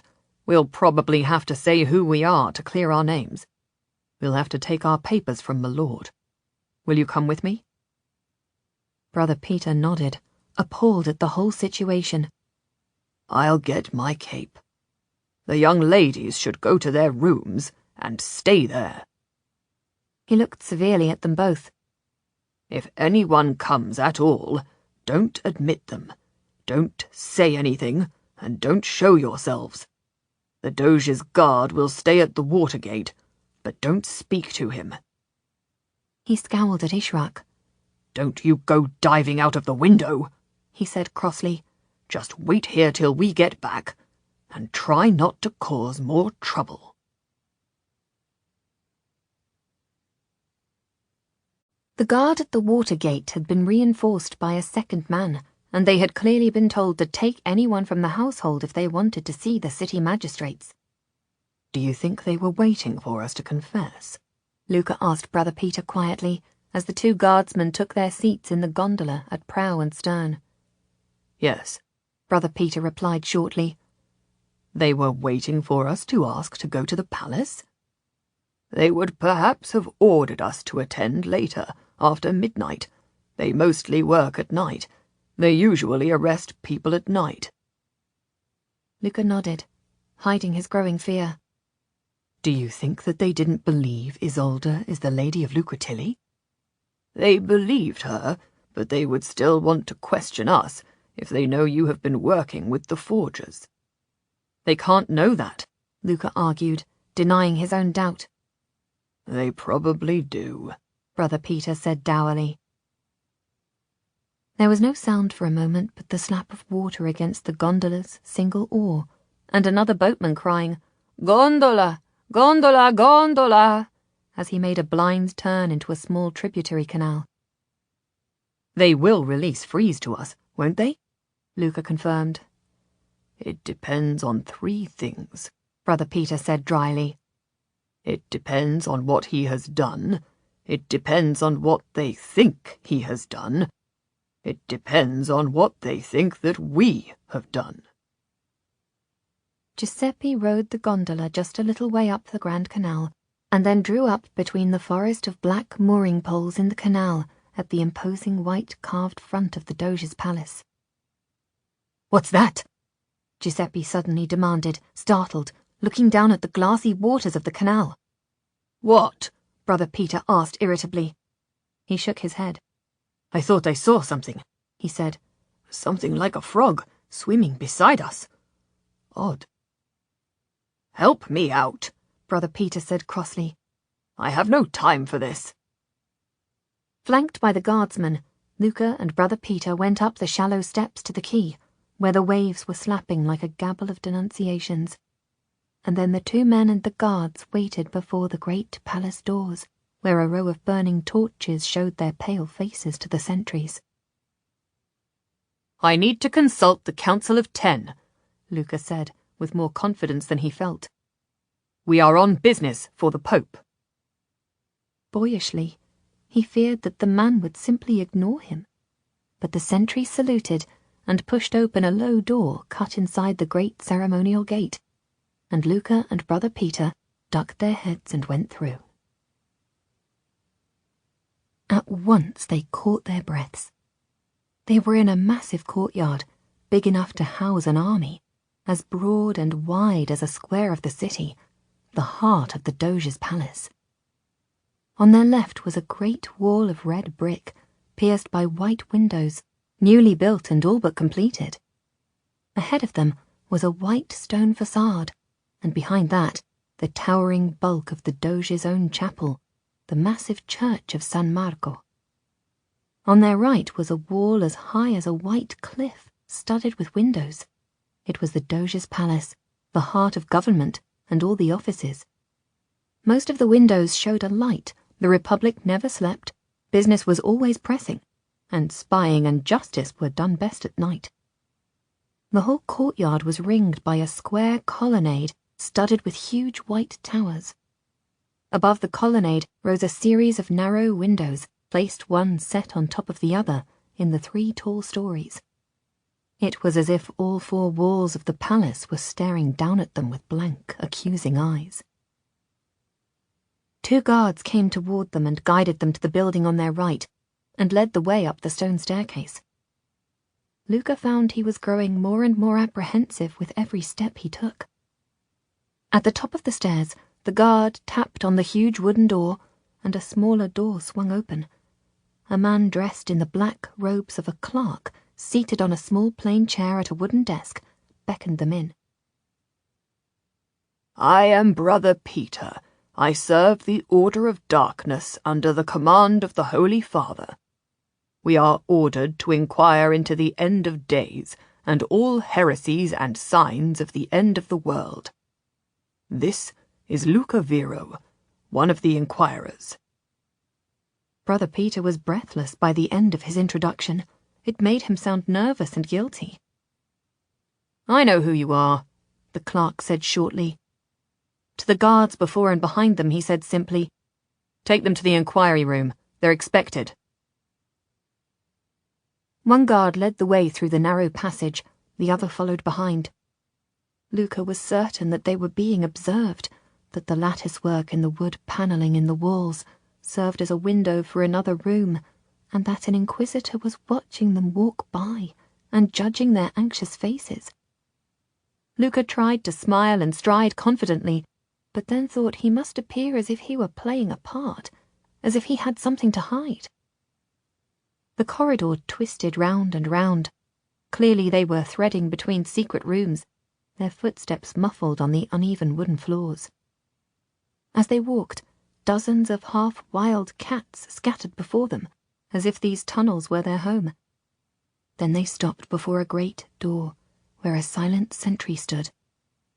The man nodded and stood aside, opened the door only to reveal a second closed door behind. He tapped, it swung open, and Luca and Brother Peter went into the room, where 3 magistrates, wearing dark robes, were seated behind a great polished table. To the side, 4 clerks were seated around a smaller table. There was a fire in the fireplace for the comfort of the magistrates, but it did not heat the room, which was miserably cold. The double doors swung shut, first the inner one with a sharp bang, then the outer door with a dull thud, making the room soundproof, almost airtight. Luca and Brother Peter stood before the table in complete silence. At last, the magistrate in the central seat looked up at them. "Can I help you, my lords?" he asked politely. "You want to give evidence to us?" Luca swallowed.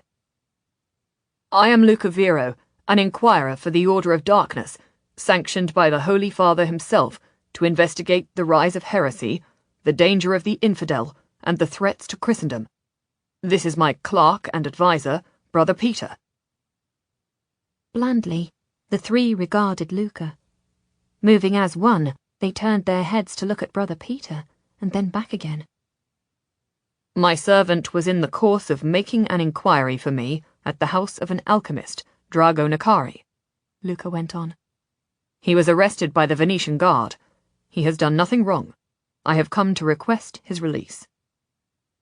The magistrate glanced at his 2 colleagues. "We were expecting you," he said ominously. "We have been watching you for some days." Luca and Brother Peter exchanged one aghast look, but said nothing. "Your papers, to prove your identity?" One of the clerks rose up from the table and held out his hand. Brother Peter produced the papers from his satchel, and the clerk glanced at them. "All in order," he said briefly to the silent men at the table. He offered to pass them over the table, but they waved them away. Clearly, they were too important to bother with letters of authority. "Authorized by the Holy Father himself," Brother Peter repeated. The clerk nodded, unimpressed by the status of the church. Uniquely in all of Christendom, all the administrators of Venice were laymen. They had not been recruited and trained by the church. They served the Republic before they served Rome. Luca and Brother Peter had the misfortune of being in the only city in Europe where their papers would not command immediate respect and help. So you are not, as you claimed, servants in the household of the Lady Isolde of Lucretilli? The clerk observed. No, Luca said shortly. The clerk made a small note, as if to record Isolde's lie. And what was your business with Drago Nakari, the counterfeiter? The magistrate seated in the centre of the table asked quietly. We didn't know that he was a counterfeiter at first, Luca said honestly. As you see from our instructions, we were on a mission to find the source of the gold nobles. The lord of our order had told us to come here, to pass as merchant traders, to find whether the nobles were good or fake, and if they were fake, where they had come from. Did you not think to inform us? Was the question from the magistrate on the left. We were going to inform you, Luca replied carefully. As you see from our orders, we were commanded to inform you as soon as we had evidence to give you. Indeed, we were on our way to inform you when our own palazzo was raided and we were put under house arrest. Then we agreed that we should come and talk with you at dawn. But when our own servant was arrested by you this night, we had to come and disturb you, even though it was so late. Considerate, the third man said shortly. Did you not think to inform us before you began your inquiry, when you arrived in our city looking for counterfeit gold, when you started questioning our merchants and deceiving our bankers, when you started buying counterfeit gold, trading in it, and profiting from the deception, withholding information that would have affected the price? Of course not, Brother Peter said smoothly. We were obeying the orders of the Lord of our order. We did not know what we might find. If we had found nothing, we would have been very wrong to disturb the confidence of your traders. They are disturbed now, the magistrate observed. Unfortunately, yes. And what was your relationship with Drago Nakari, the alchemist? The second magistrate asked. For we know he was an alchemist as well as a coiner. He consulted me about a manuscript that he had, Luca admitted. He brought it to my house for me to read, and I returned it to him. And what did it say? I was not able to translate it, not at all. And what was your impression of his work when you went to his house? I did not see enough to be sure, Luca said. He certainly had a lot of equipment. He had a number of pieces of work in progress. He had a forge and a vat of rotting matter. He said that it was his life's work, and he spoke of the Philosopher's Stone. But I saw nothing of such importance that I would report to my lord or to you. Everyone speaks of the Philosopher's Stone, the council leader said dismissively. Another nodded. It is irrelevant. He had no license to practice here, so he was a criminal on that count alone. He paused. Was he trying to create a living thing? Luca stifled a gasp with a little choke. Brother Peter stepped into the awkward silence. How could he? Only God can give life. Luca nodded. Excuse me. No, I saw nothing but some dead and dried animals and insects. The clerk took a meticulous note. So to the most important accusation, that he was coining. The first magistrate moved on. Did you see any evidence of his coining? Luca nodded. He himself showed me the moulds for the coins. He told me that the first coins had come from John, Duke of Bedford, that he had known him long ago in Paris. First he had the Duke's true coins, and then, here in Venice, he made a batch of coins according to the Duke's recipe and planned to pass them off as good, using the Duke's seal. And yet still you did not report this to us? One of the men queried, his voice like ice. Counterfeiting is a crime that strikes against the very heart of the Republic. Do you know what a run on a currency can do to traders in Venice? Luca shook his head, thinking it wiser to stay silent. Ruin them, ruin us, ruin the greatest city in the world. And did you not think to report it at once? This criminal confessed to you, and you stood in his house and saw the evidence, and you did not tell us? We were on our way, Luca said. We were coming to you tomorrow morning, at dawn." There was a terrible silence. Finally, the man at the centre of the three spoke. "Did he tell you how many chests of good coins he had released?" Luca said. "No." "Did he tell you how many forged coins? The bleeding coins, the weeping coins? They are going bad all over the city tonight. People will be hammering on the shutters of the bankers' houses, demanding their money back as soon as it is light. Nobody wants blood-stained coins. Nobody wants forgeries. How many are out there?" Brother Peter cleared his throat. "We were coming to you with the evidence against the forgers at dawn tomorrow.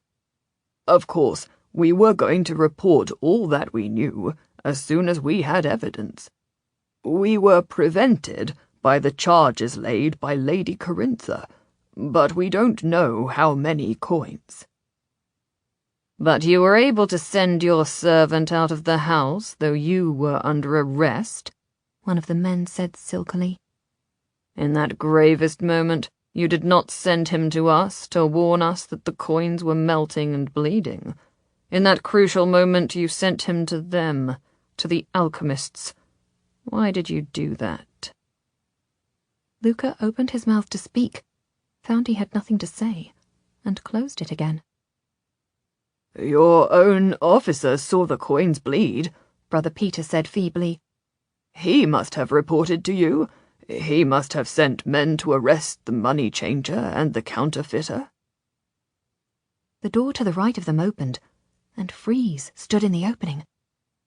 His clothes were torn, and he had a black eye and a bruise on his forehead. Someone pushed him from behind, and he took a stumbling step into the room.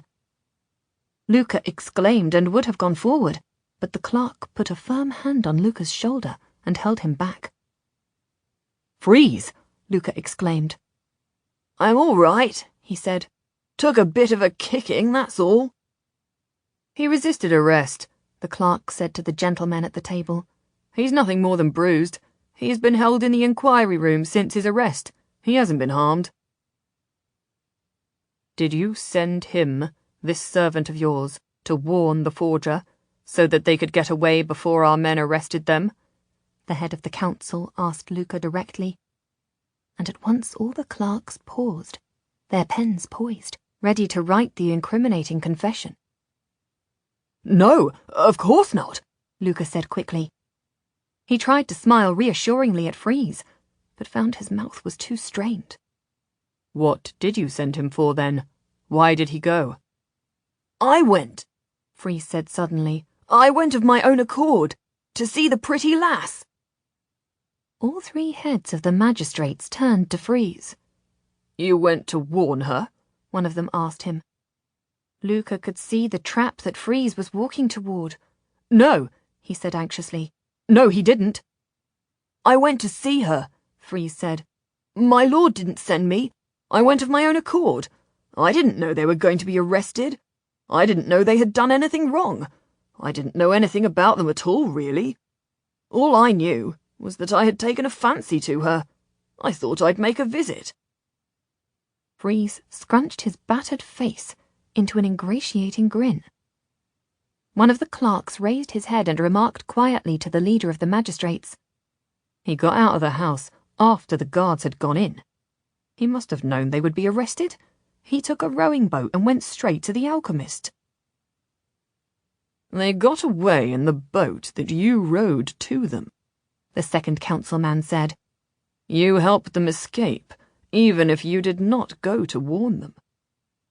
"Oh, for heaven's sake, I asked him to go," Brother Peter said suddenly, very clearly, and as if he were wearied beyond bearing. "He went at my request to collect some potion for me. I wanted the medicine before they were arrested. Nobody knew about it but me and the alchemist, and then this dolt. If he had any sense, when he had seen your guards at the door, he would have come away. But he pressed on to get me my, potion. and so got himself arrested, injured, and exposed us to this difficulty, and me to this terrible embarrassment." Everyone looked from Brother Peter's scarlet face to Freeze, who kept his eyes on the floor and said nothing. "And now he's lying to try to protect me from my embarrassment," Brother Peter said, torn between fury and shame. "Of course, it only makes it worse, fool that he is. The alchemist had promised me a potion for my, affliction." "I didn't know you were ill," Luca exclaimed. "I didn't want anybody to know anything," Brother Peter exclaimed, a man at the end of his patience. "I must have been mad to trust Freeze with such a delicate mission. It was a matter of urgency for me. I should have gone myself, and now I wish I had never consulted the alchemist at all." "What potion?" one of the magistrates asked. "I would rather not say," Brother Peter replied, his gaze on the floor, his ears burning red. "This is an inquiry into a counterfeiting forge that has had more impact on the safety of the Republic than anything else in a decade." The magistrate at the end of the table slammed his hand down and swore. "I think you had better say at once." The colour drained from Brother Peter's face. "I am ashamed to say," he said, in little more than a whisper. "It reflects so badly on me, on my vows, and on my order." His misery was completely convincing. The leader of the three leaned forward and said to the clerks, "You will not record this." To Brother Peter he said, "You may speak in confidence. If I decide, nothing will go beyond these walls. But you must tell us everything. What potion did you order from the alchemist?" Brother Peter turned his face from Freeze and Luca. "Shall I order them from the room?" "They can stay. I am shamed. This is my punishment. They will think me a fool, an old fool." "Tell us what you ordered, then." "A love potion," Brother Peter said, his voice very low. "A love potion?" the man repeated, astounded. "Yes." "A man in your position, in holy orders, on a papal mission, advising an inquirer of the Holy Father?" "Yes, I had fallen into sin and folly. This is why I am so ashamed. This is why this fool is trying to hide his mission, to save me from this shame." "Why did you want a love potion?" Brother Peter's head was bowed so low that his chin was almost on his chest. The bald spot of his tonsure shone in the candlelight. He was completely wretched. "I was very attracted by Lady Corintha," he said quietly. "But I have no—" He broke off and struggled to find the words. "I have no manly abilities. I have no vigor." The three magistrates were leaning forward, the clerks frozen, their pens held above the paper. "I thought Drago Nakari could make me a potion so that she would be drawn to me, despite herself. And if she were disposed to be kind to me, she is such a high-spirited lady, I would want to be man enough for her." He glanced briefly at the table of gentlemen. "You can ask her if I was not attracted by her, dazzled by her. She knew it. She knows well enough what she can do to a man. My fear was that I would be unable to respond." Two of the magistrates nodded, as if they had experienced Lady Corintha's high spirits for themselves and sympathized with Brother Peter's fears. I have little experience with women, Brother Peter said, his voice a thread, his eyes on the floor. Almost none, but I imagined she would want a man who would. I feared that if she were to look kindly on me, I would not be man enough for her. One of the magistrates cleared his throat. Understandable, he said shortly. I was a fool, Brother Peter admitted. and a sinful fool. But God spared me the worst of it, for the foolish servant I sent to get the love potion was caught while he was carrying out my sinful errand. And besides, Lady Corintha has turned against all of us. She'll never look at me again. But you knew they were coiners, one man persisted. Brother Peter dropped to one knee and rested his forehead against the table. That's the worst of it. That's why I sent Freeze then. I knew they were the coiners of the false coins, and that once you had found the money changer, Israel, you would find them. I wanted my love potion before they were arrested. That's why I ordered Freeze to go at once, although I knew it was dangerous for him to be found with them. I put him at risk for my own selfish lust. The gentleman rounded on Freeze. Is that what you were doing there? Freeze gulped. Yes, just as my lord says. Why didn't you tell us at once? Discreet, Freeze said. Lamentably discreet, against my own interests sometimes. The three magistrates put their heads together in a swift exchange of words. Release him, the leader of the council said. No charge. He rose to his feet. If we catch Drago Nakari and his accomplice, the young woman, then they will be charged as coiners and counterfeiters, and you will have to give evidence against them, he ruled. We will, Brother Peter promised. In the meantime, we have serious work to do. We are going to have to release reserves of gold to the banks. Everyone is selling gold nobles, and everyone wants pure gold instead. The price of nobles is falling to that of piccoli. Our citizens and our traders will lose fortunes in the first hour that they open for business. And now the Ottoman Empire is refusing to take any English coins at all, good as well as bad. We are having to make good what those wicked coiners have done. It will cost us a fortune. I am very sorry that we did not catch them earlier, Luca said. It was our intention. It was our mission. The council nodded. Then you have miserably failed in your mission, the leader said icily. You can tell the lord of your order that you are incompetent and a danger to yourselves and others. And you, he turned to Brother Peter. You failed in your vows. You will no doubt confess and serve a hard penance. You seem to be shamed, and you should be ashamed.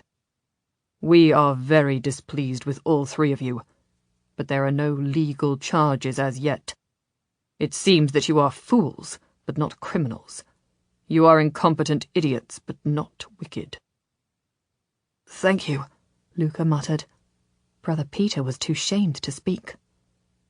Go then, the council leader said. And Luca, Brother Peter and Freeze bowed in the contemptuous silence and turned and filed from the room. Not a word passed between them as they crossed the broad quay from the front door of the ducal palace and got into the rocking gondola. Freeze gripped Luca's hand as Luca helped him into the boat. But the two young men said nothing. Brother Peter drew up the hood of his robe and sat, hunched, in the prow of the boat, his back to the other men as they paddled swiftly down the canal, turned in the Palazzo Watergate, and Giuseppe brought the gondola to the quayside. The guard had already gone from the Watergate, and there was no soldier on the street door. Luca called up to the girls' level, Isolde, Ishraq, we're back, and heard the girls cross the floor above and come down the stairs as they went into the dining room. The two girls came in and looked at the three silent men, at Freeze's bruised face and Brother Peter's dark expression. Isolde closed the door behind them. "What has happened?" she asked fearfully. Luca shook his head. "I swear that I don't know," he said. He glanced uncertainly at Brother Peter. "Perhaps we should never speak of it," he said carefully. Brother Peter rounded on him, exploding with rage. "Fool," he said. "Call yourself an inquirer, and you could not see a lie as wide as that damned canal and twice as deep." Isolde recoiled in shock at Brother Peter's rage, but Freeze went toward him and bowed, with his hand on his heart. "I thank you," he said. "It was the last thing that I expected you to say. I could do nothing but stare like a dolt. Indeed, I was certain that you would play the part of a dolt very well," Brother Peter said nastily. Isolde took Freeze's hand and turned him toward the candlelight to look at his damaged face. "They hurt you?" she said quietly. Gently, she touched his cheek.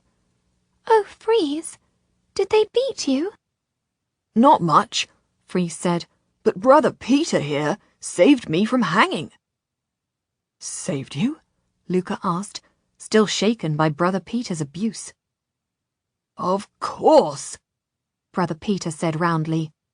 "Did you really think that I was in the least attracted to that well-hung limb of Satan? Did you really think that I would send an idiot like Freeze to a crook like Drago Nakari for a love potion? Do you think that I am a fool, like Freeze, like you, to lose my head for a pretty face, and that one not so pretty anyway?" Luca shook his head, slowly understanding. "I believed you when you spoke before the council," he said. "Call me a fool, but I believed every word that you said." "Then you had better learn the skill to look into men's hearts, even when they are lying," Brother Peter said, "for you cannot be an inquirer if you can be fooled by a charade like that." "You lied to save Freeze?" Isolde asked, grasping the main essential. "You pretended that you had sent him to the Nakaris for a love potion?" Her voice quavered on a laugh, and she tried to keep her face straight but failed. "You confessed to lust, Brother Peter, and to needing a love potion?" Brother Peter would not speak, while Ishrak collapsed into giggles. Isolde started to laugh too, and Luca gritted his teeth to stop himself from joining them. But Brother Peter and Freeze were still grave. "You laid down your reputation for my safety," Freeze said to him. "I thank you. I owe you my life." Brother Peter nodded. "You made a great sacrifice for Freeze," Isolde said, recovering from her laughter as she understood the importance of what Brother Peter had done. "You made yourself look like a fool for him. That's a great thing for you, Brother Peter. That is a great gift you have given for Freeze." "And you told a lie?" Ishrak wondered. "I was not on oath. They did not ask me in the name of God," Brother Peter specified. "And they were quick to believe that a thin old clerk would dabble in such rubbish for lust of a well-used Venetian matron. I would have hoped that Luca might have thought better of me, but apparently not." "I am sorry," Luca apologized awkwardly. "I should have guessed at once, but I was overwhelmed, and I couldn't think." Brother Peter sighed, as if they were, all of them, equally unbearable.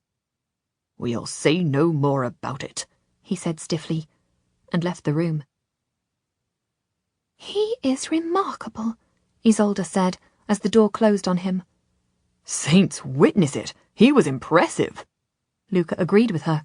"He was completely convincing." "He admires me," Freeze said confidentially to Ishrak. "He finds it hard to admit, being a man who thinks very highly of himself, but he thinks very highly of me. This is the proof of it." He paused. "And I think very well of him," he said, with the air of a man giving credit where it was due.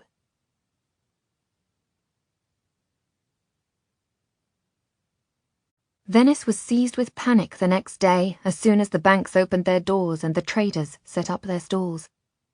Luca and Isolde walked to San Marco with their purse of gold nobles, hoping that they might find someone who would change it into ducats, even into silver, but found all the money changers closed.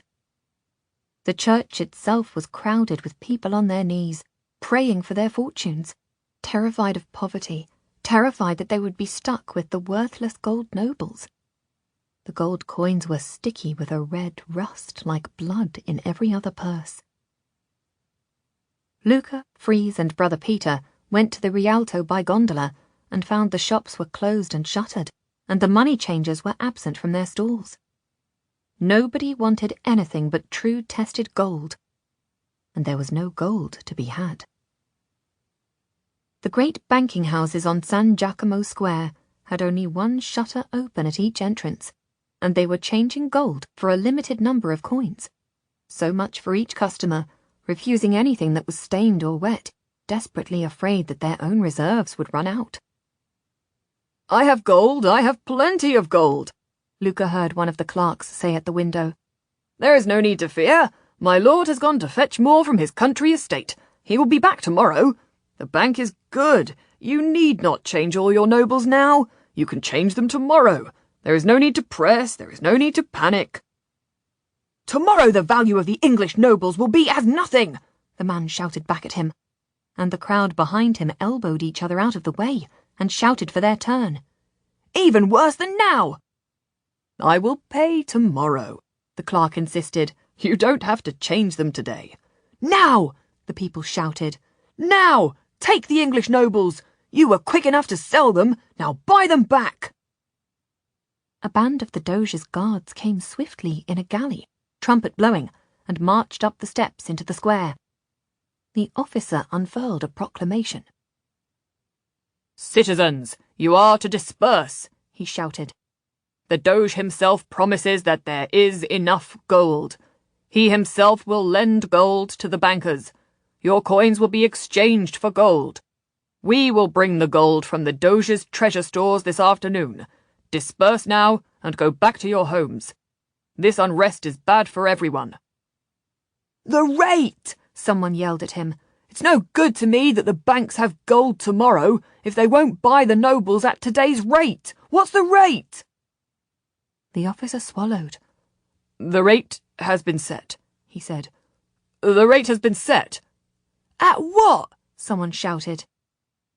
He showed them the sealed proclamation, holding it high above his head so that it fluttered in the light spring wind.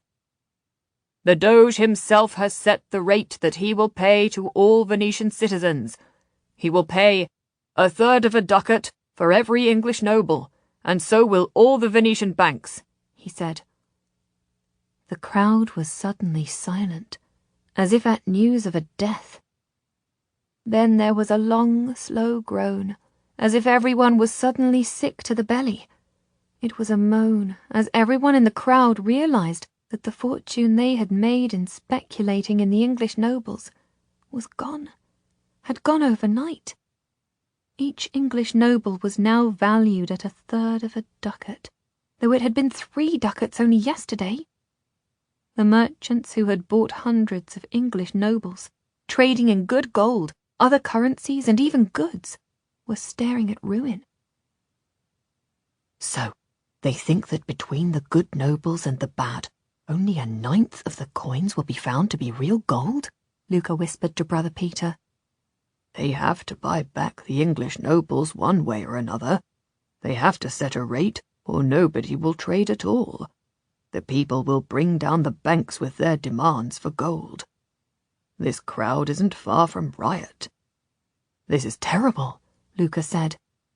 Brother Peter looked at him. "This is the value of reputation," he said. "You saw Lady Isolde defend her reputation. You saw me devalue my reputation yesterday." He looked at the crowd, which was dwindling as the merchants went into their houses, slamming the doors, and the smaller traders walked to stand beside the canal, stunned with shock, trying to face their own ruin in the sparkling surface of the bright waters. "This is how the market works," he said. "Great gains always mean great losses later, and then probably gains again. This is usury. This is why a good man does not play the market. It always brings wealth to a few, but poverty to many." He grabbed Luca's shoulder and turned him to face the deserted square, and a man sobbing with his mouth open wide, drooling with grief and horror. "Look and understand. This is not what happens when the market goes wrong. This is what happens when the market works. Sudden profit followed by sudden ruin. This is what is supposed to happen. This is the real world. The days when a noble doubled in price overnight were the chimera." Luca nodded. Then his face suddenly clouded. The ransom! He gasped. He turned on his heel and hurried to the Rialto bridge, where Father Pietro usually set up his stall. The low post that he used as a stool was empty. Half the stalls on the Rialto bridge were closed. It was as if everyone was afraid to spend money in any currency. "Have you seen Father Pietro today?" Luca asked a woman as she was passing by. Silently, she shook her head and went on. "Have you seen Father Pietro?" Luca asked a merchant. He ducked away from the question, as if an answer would be too costly. "We'll come back later," Brother Peter ruled. "See if he is here later." "It's the ransom for my father," Luca said, trying to escape the feeling of growing dread. "They wanted to be paid in English nobles. We sent them money in English nobles, as they asked." "When did the messenger leave?" Brother Peter asked. "Yesterday," Luca said blankly. "Before dusk." "Then perhaps he has kept ahead of the news, and is even now paying the slave owner, and your father is safe in his keeping. Certainly they won't hear that the currency has failed till hours from now. The news has to get from Venice. They might have done the trade already, and your father might be safe right now." "I should send pure gold, in case the nobles bleed." Luca took a step forward to the bank, and then fell back, realizing that he could not even obtain gold. The banks did not have it, and that he had nothing to buy gold but the dishonoured English nobles. His young face was gaunt with shock. "Brother Peter, we put all of my lord's fortune into the nobles. We are ruined too. We have lost all of my lord's money, and I cannot buy gold to free my father." Brother Peter's face was sternly grave. "We gambled, and we have lost," he said. "We pretended we were wealthy, and now we are poor." "I'll have to wait," Luca said aloud to himself. "I'll have to wait. I can't see what else to do. I swore I would free my father, and now I'll have to wait. Perhaps, but I'll have to wait. There's nothing else to do." "Pray," Brother Peter advised him. They got home to find Freeze and the girls sitting before a simple meal of soup and bread. "The market is almost closed," Isolde said. "The stallholders will only accept silver, and the price of silver is sky high." Ishrak looked ill with shock. "They won't take English nobles, not even if you weigh them against gold in front of them on the spice scales," she said. "Even if they can see that the nobles are solid gold, they won't trade with them. You can't even buy vegetables with them. They say that nobody knows what they are worth. And now they are saying they are unlucky coins. Nobody can tell a coin that bleeds from one that is good. Nobody wants anything. I sold Isolde's mother's rubies for dross." Isolde put her hand on Ishrak's shoulder. Don't blame yourself, she said quietly. We're no worse off than everyone else in Venice. Everyone else who was greedy enough to try to trade in coins, Ishrak said bitterly. I kept those jewels safe through a flood, through a robbery, and through the criminals of the nunnery. And then I robbed you myself. Enough, Brother Peter said quietly. You have done no worse than the great men of business. We'll see what gold you can get for the coins tomorrow, when the Doge releases his treasure. You can go out early.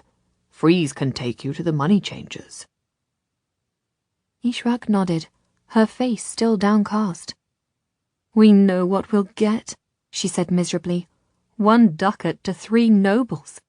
And I sold the rubies when it was almost the other way round.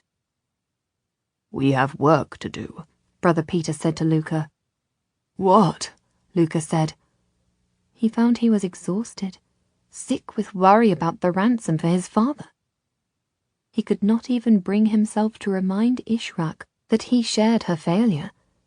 Actually, he had been more foolish than her, trading in my lord's fortune for English nobles, trying to buy his father's freedom in forged currency, ruining himself and betraying his father. We have to write to my lord, Brother Peter ruled. We'll have to tell him what has happened here. And I will have to put it into code before you sign it. We should get the report sent today. Better that he hears from us than from someone else in Venice. Who reports to him from Venice? Freeze asked, looking up from his bowl of soup. I don't know, Brother Peter replied, but someone will. Luca sat at the table and drew the ink and pen and paper close. I hardly know where to begin, he said. From the end of the last report, we had told him that we had located the forgers and were going to report them. Brother Peter reminded him. He is bound to be very displeased that we did not report them. We found the counterfeiters, but we let them go. Luca listed their mistakes. We put all of my lord's fortune into English nobles, and they are now worth only a tiny part of their former price. We have lost him a fortune. And by letting the counterfeiters go, and the money fail, we have ruined many good men and destroyed confidence in Venice. Brother Peter added, I have never been involved in such a disastrous inquiry before. What does he do when he is displeased? Luca asked nervously. Brother Peter shrugged. I don't know. I've never failed so badly. I've never been with an inquirer who failed to report a crime, who associated with the criminals, and who disobeyed orders. There was a terrible silence. I'm sorry, Luca said awkwardly. I'm sorry for failing the order, and him, and you. To his surprise, Brother Peter raised his head and gave Luca one of his rare smiles.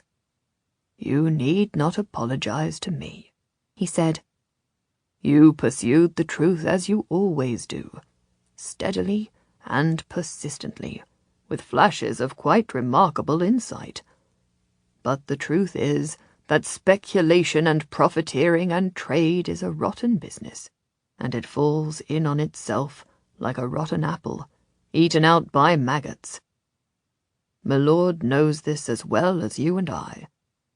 He sent us into a city of vanities, and we have seen its ugly side. We have done nothing wrong ourselves, but we have followed his orders in a sinful world. If we had reported the coiners earlier, they still might have got away. It was Ishrak and Freeze who helped them escape, not us who belong to the order. And even if we could have stopped them earlier, we would have been too late. They had already released the bad coins into the market by the time we knew. I thank you, Luca said awkwardly. You are generous to overlook my mistakes. You wanted to report the forgers earlier, and you were right. We should have done that. And I thank you for saving Freeze. Brother Peter turned his head away. We won't talk of that, he said. We won't put that in the report.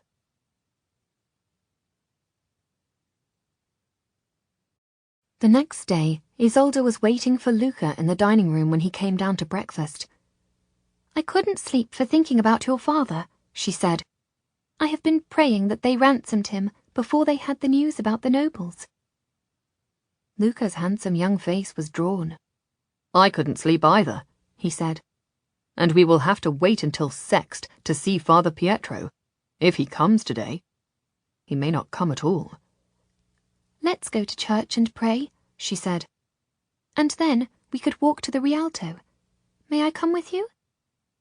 Luca shrugged. Since nobody cares who we are anymore, I don't see why you shouldn't come with me. "I want to come with you," she said. We'll all go, he said, his mind on his father. Tentatively, she reached out to him, but he had already turned away to call up the stairs for Freeze. His back was turned to her. He did not even feel her touch when she gently kissed the fingers of her hand and pressed the kiss to the cuff of his sleeve. The moment that the five of them stepped out of the house, it was apparent that some fresh disaster had hit the city. People were gathered on street corners, their faces grave. Everyone was whispering as if there had been a death in the city. The gondoliers were not singing, the boats were busy on the canal, but there were no cries of people selling their goods. Everyone had laid aside their bright costumes. There was no spirit of carnival in the ruined city. Lent had come early to Venice this spring, early and cold. What now? Luca demanded anxiously. All five of them went quickly to Piazza San Marco and found that many of the merchants were assembled in the square already, and many of the foreign traders, their costumes bright, their slaves around them, were waiting on the quayside before the Doge's palace.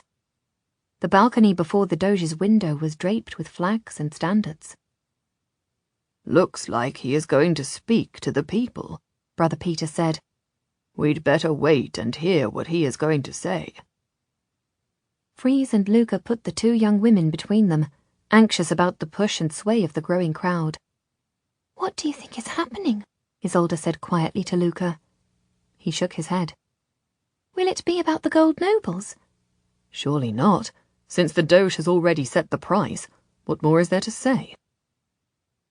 Then there was the bright shout of a trumpet fanfare, and the Doge stepped out from the windows onto the balcony and raised his hand to acknowledge the crowd. Slowly, he took off his distinctive hat and bowed. He is a citizen of Venice, just as they all are, Brother Peter explained. It's a most extraordinary system. He's not a king or a lord. He is one of the citizens. They choose him for the post, so he shows that he is in their service. He goes bareheaded to them. In reply, the crowd took off their hats. Isolde and Ishraq made a little curtsy and stood still. I am sorry that I have bad news for us all, the Doge said, his voice so loud and steady that even the men at the farthest edge of the crowd could hear him. As you know, the gold nobles that were being made in this city, without our knowledge or consent, have failed us. The bleeding nobles can be exchanged for 3 gold nobles to a ducat, at no more than 30 nobles per man today. There was a little whisper that ran through the crowd, but most people had heard the proclamation yesterday. This was old bad news. I have today had a public complaint from the ambassador of the Ottoman Empire, the Doge went on. At once a complete silence fell on the square. Someone at the back moaned and was still. The Ottoman Empire was the greatest power in the world. The uneasy peace between the Ottoman Empire and Venice was essential if the city were to survive. The Ottomans commanded the Mediterranean Sea and the Black Sea. Their armies had occupied the lands to the east of Venice. If the Ottoman ambassador was unhappy, then the city was on the brink of terrible danger. It seems that the Christian countries that paid tribute to the Ottoman Empire have this year all paid their debt in gold nobles, the Doge said. Alas, he paused. Alas, he said again. There was a low groan from the crowd. Alas for us. The Ottomans believe that we have knowingly given them worthless dross. So they say we have failed to pay them the proper tribute as agreed. They say that we agreed to pay in gold nobles, but we have sent them rust. There was a low gasp from every man in the crowd. Failure to pay tribute to the Ottomans would call down an immediate and powerful punishment on all the tribute states. It could cause a renewed war, and thousands would die before the unstoppable Ottoman armies. Therefore the Council and I have decided that we will redeem the failed English nobles from the Ottomans also, and that we will pay them the same as we pay to you, 1/3 of a ducat for each noble. They will only get a small portion of the tribute this year, and we hope that they will understand that this is all we can do. There was a moan like a breeze blowing through Piazza San Marco. Someone started crying in fear, and a man walked blankly away from the rear of the crowd, knowing that his homeland would be seized, his family taken into slavery, and his life destroyed, and that there was nothing he could do to prevent it. We are therefore raising a tax on every house in Venice to help us meet these great debts, the Doge said steadily. I and every member of the council will pay, and will loan the city more gold from our own fortunes.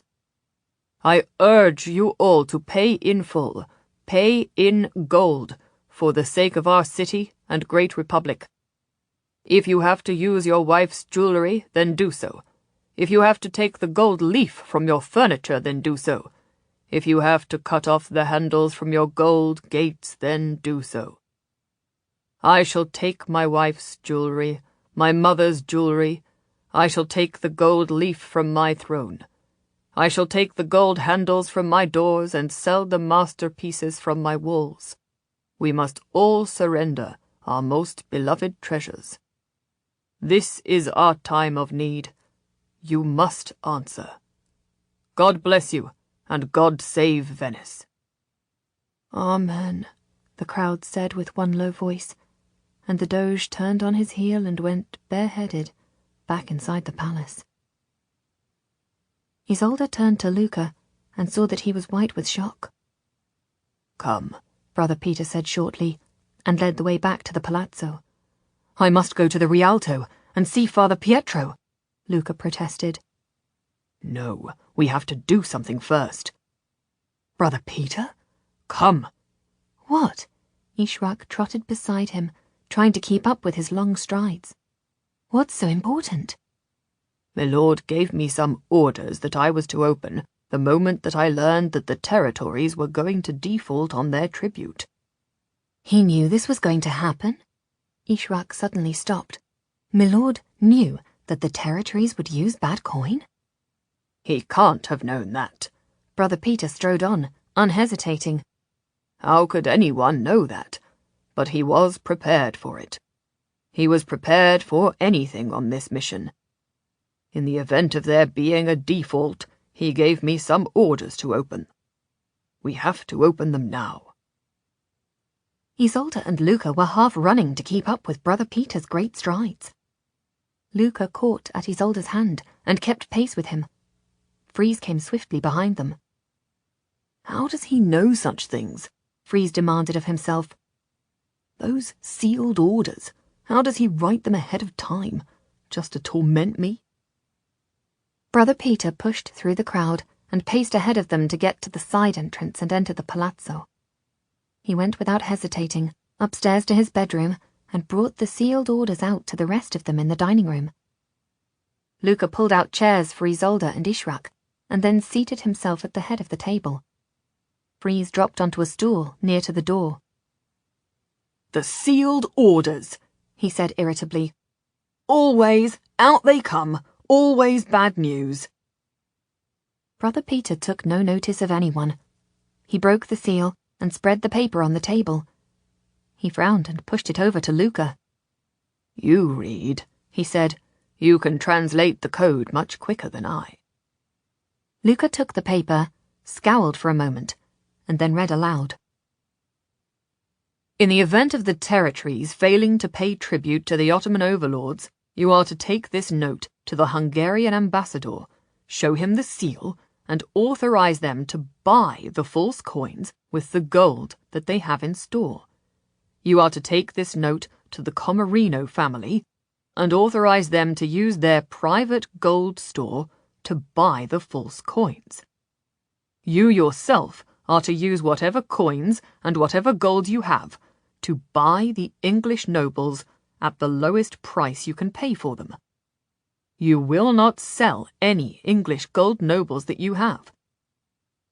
If the ship comes in after you have read these orders, you will use all the cargo to buy the devalued English gold nobles at the lowest price possible. Luca stopped reading and put down the paper. Has he gone mad? But everyone else is selling gold nobles for far less than their value, Isolde said. Everyone is selling, not buying. They have no value, Ishrak pointed out. What do we do? Luca asked. As he orders, Brother Peter said wearily. He rose up from the table and held out his hand for the letter for the Hungarian ambassador and for the Comarino Bank. Shall I take these, and you buy the nobles with our remaining gold, and go to a bank and promise them that we will take their nobles in exchange for the cargo when the ship comes in? But why? Ishrak asked. Why would my lord want us to spend good money on bad? Brother Peter's face was as dark as when he had confessed his pretended shame. I don't know, he said. I don't need to know. I am to obey my lord's commands and do the work of God, though it leads me into the deepest sin. I have to trust him. I have to trust his judgment. I have to obey his orders. He glanced up. Will you come with me, Freeze? Of course, Freeze said with his quick sympathy. He glanced at Luca. If I may?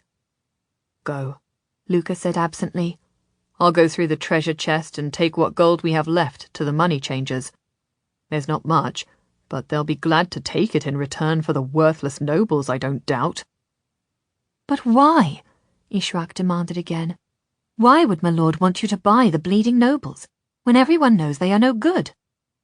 I don't ask why, Brother Peter answered her. We'll help. Isolde spoke for her and Ishrak. But I do. I ask why, Ishrak exclaimed. I'll send the gondola back for you, Brother Peter said heavily, and they heard him and Freeze go down the stairs together to the water gate and call for Giuseppe. Luca went to his bedroom and drew a great wooden chest out from beneath his bed. The girls followed him and watched as he opened the lid. You have a small fortune here, Ishrak whispered as she saw the gold nobles in the little purses. I had a small fortune, he corrected her. Now it is almost worthless. He moved the purses of the gold nobles and found beneath them a single gold bar and 3 gold rings. I'll buy your bleeding nobles from you, Luca offered, if you will take the low price that Venice has set. At least I can take them off your hands. No, Ishrak said, forestalling Isolde, who was eager to accept. She turned to her friend. It was my mistake to try to make money on this market. But if we sell the nobles at this rate, then we have lost your mother's rubies forever. Let's hold on to them, bad as they are, and see what happens. Luca's lord must be planning something. He must have some reason to want to buy nobles. Nothing can happen, Isolde said irritably.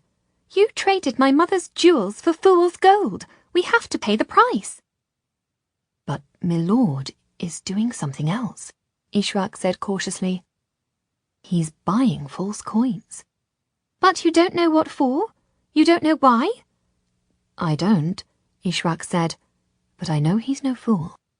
I'll keep our English nobles until he sells his.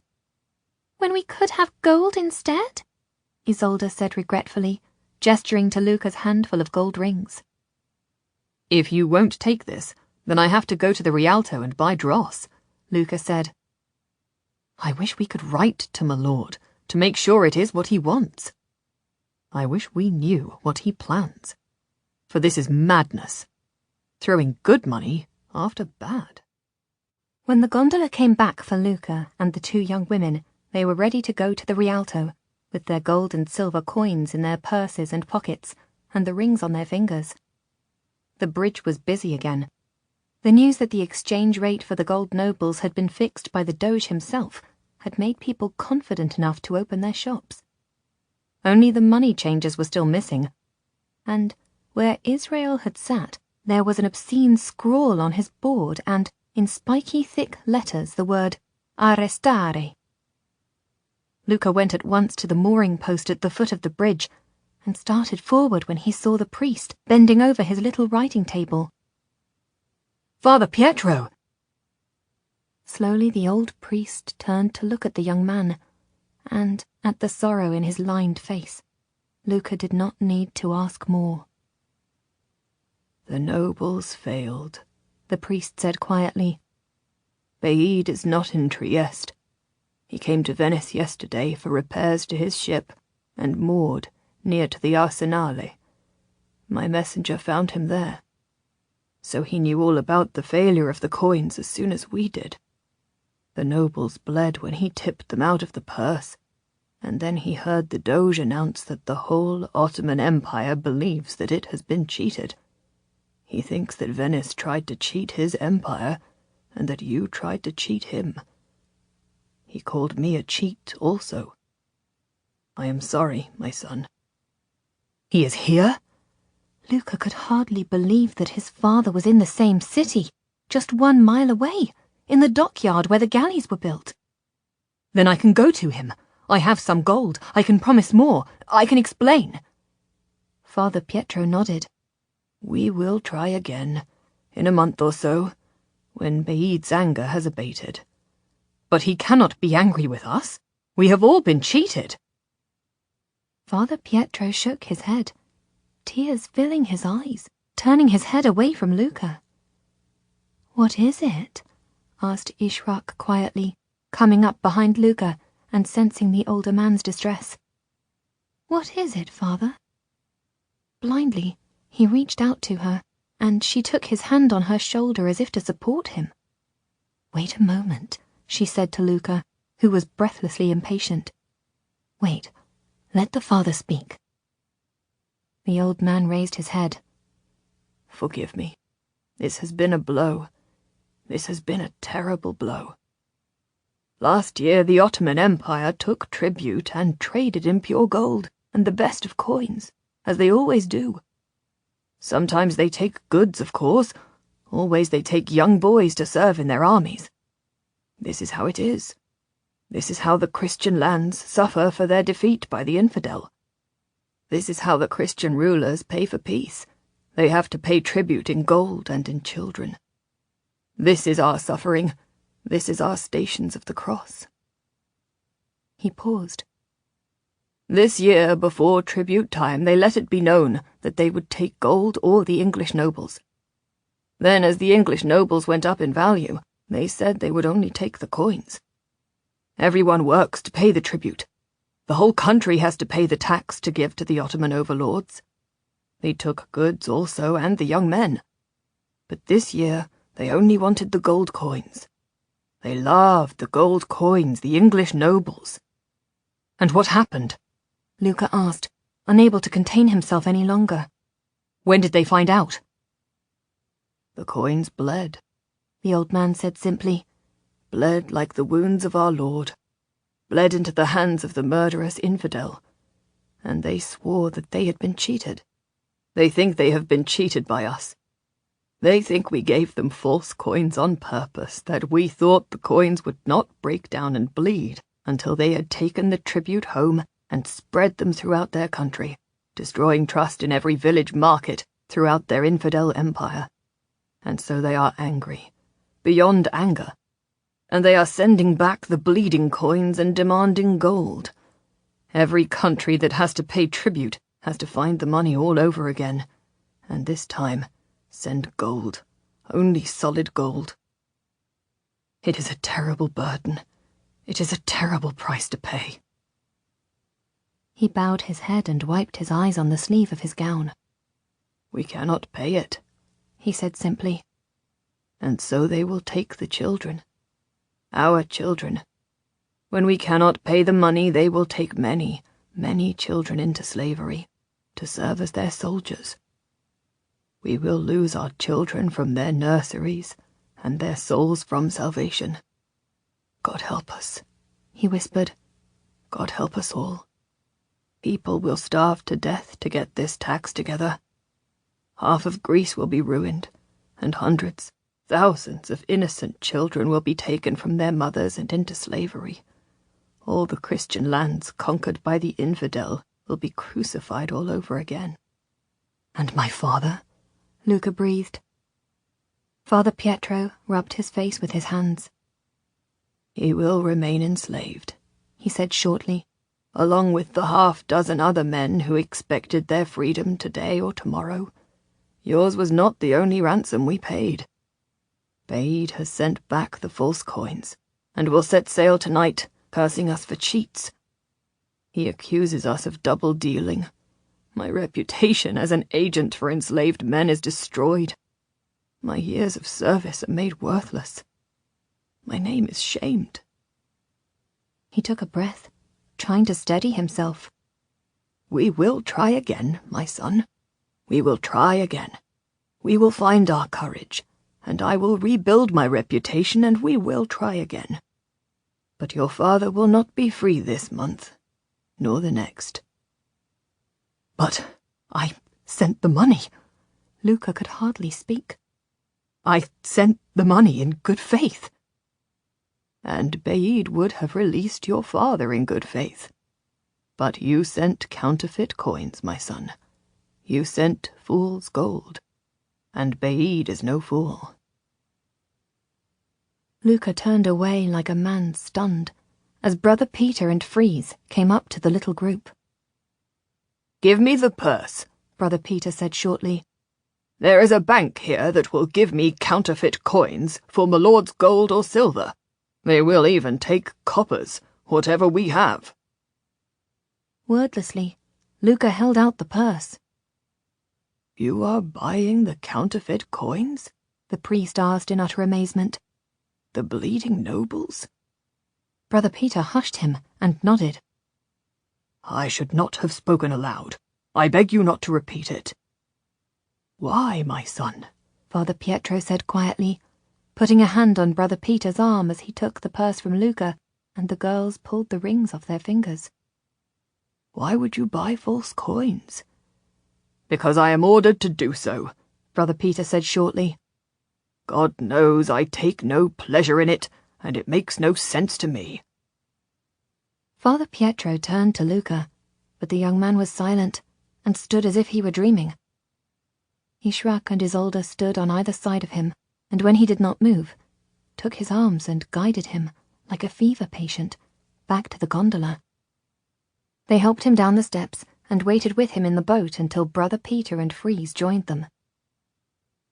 They will keep the coins at the banks for me until we are ready to leave this accursed city, Brother Peter said. We will have sacks and sacks of dross to carry. He turned to Freeze. You'll have to buy us another donkey to carry nothing but rust. Dully, Luca shook his head. Isolde and Ishrak exchanged a worried glance behind his back. Giuseppe guided the gondola into the centre of the canal. Home? He asked monosyllabically. Nobody replied until Freeze said, Home. And they all thought how cheerless the word seemed today. My father will never come home, Luca said quietly. We'll try again, Isolde assured him. We know where he is now, and we know how to get a message to Baaid. We'll try again. And we know where your mother may be. We can try again, Luca. We can hope. We can save money and make them an offer. We can try again. He sighed wearily, as if he were tired of hoping, and then he rested his chin in his hands and stared across the water, as if he wished he were somewhere else, and not in the most beautiful city in Christendom.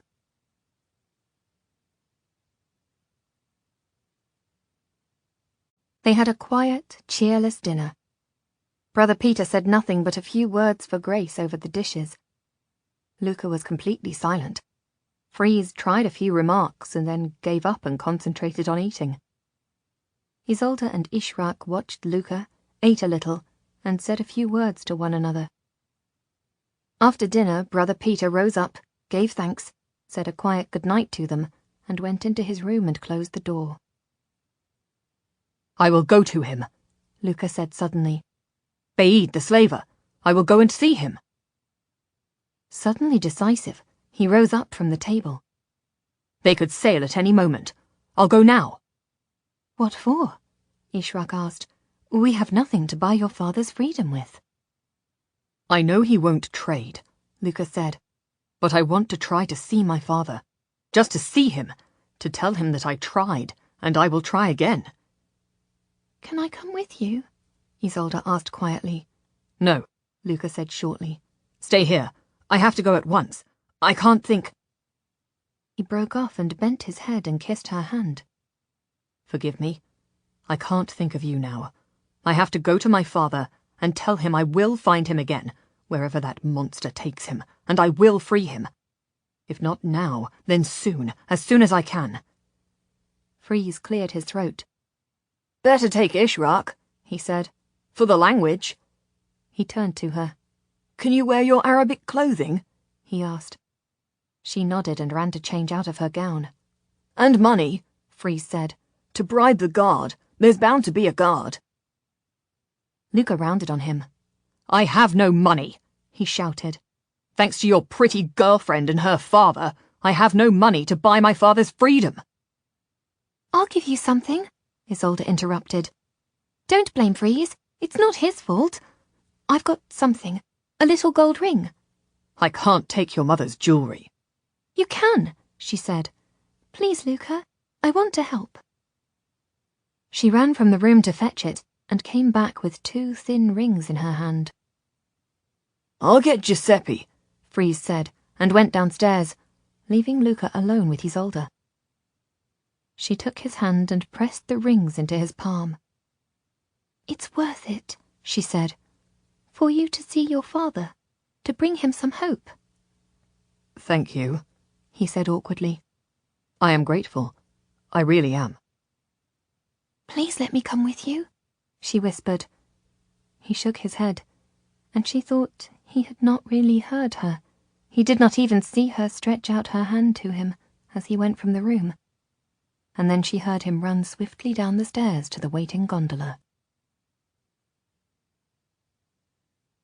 Giuseppe, standing tall in the stern of the gondola, worked the single oar, rowing the narrow black boat down the Grand Canal in silence, broken only by the splash of the waves. The light from the lantern in the prow bobbed and danced, reflecting in the dark water. The waning moon traced a silvery path before them. Ishrak sat with her back to the gondolier. The 2 young men sat facing her, Luca constantly turning to look toward their destination over the glossy darkness of the moving tide. Even at night, even on the water, even during Carnival, they could see that the city had been hit by loss. There were far fewer people in costume, there were far fewer assignations. 1 or 2 determined lovers were being slowly rowed around, the door of the cabin tightly shut, but Venice was in mourning for money, quietly at home, turning over bleeding gold nobles, trying to settle up the accounts. Luca was taut with nerves, staring ahead into the darkness as if he would see the towers of the Arsenale looming up before them. They went past the square of San Marco, where the lights burning in the high windows of the Doge's palace showed that surveillance was unsleeping. Freeze nudged Luca. They held me in a room like a wooden box, he said. And from the little window of the box I could see a rope, 2 ropes, hanging from the high ceiling, and a set of stairs to climb up to them.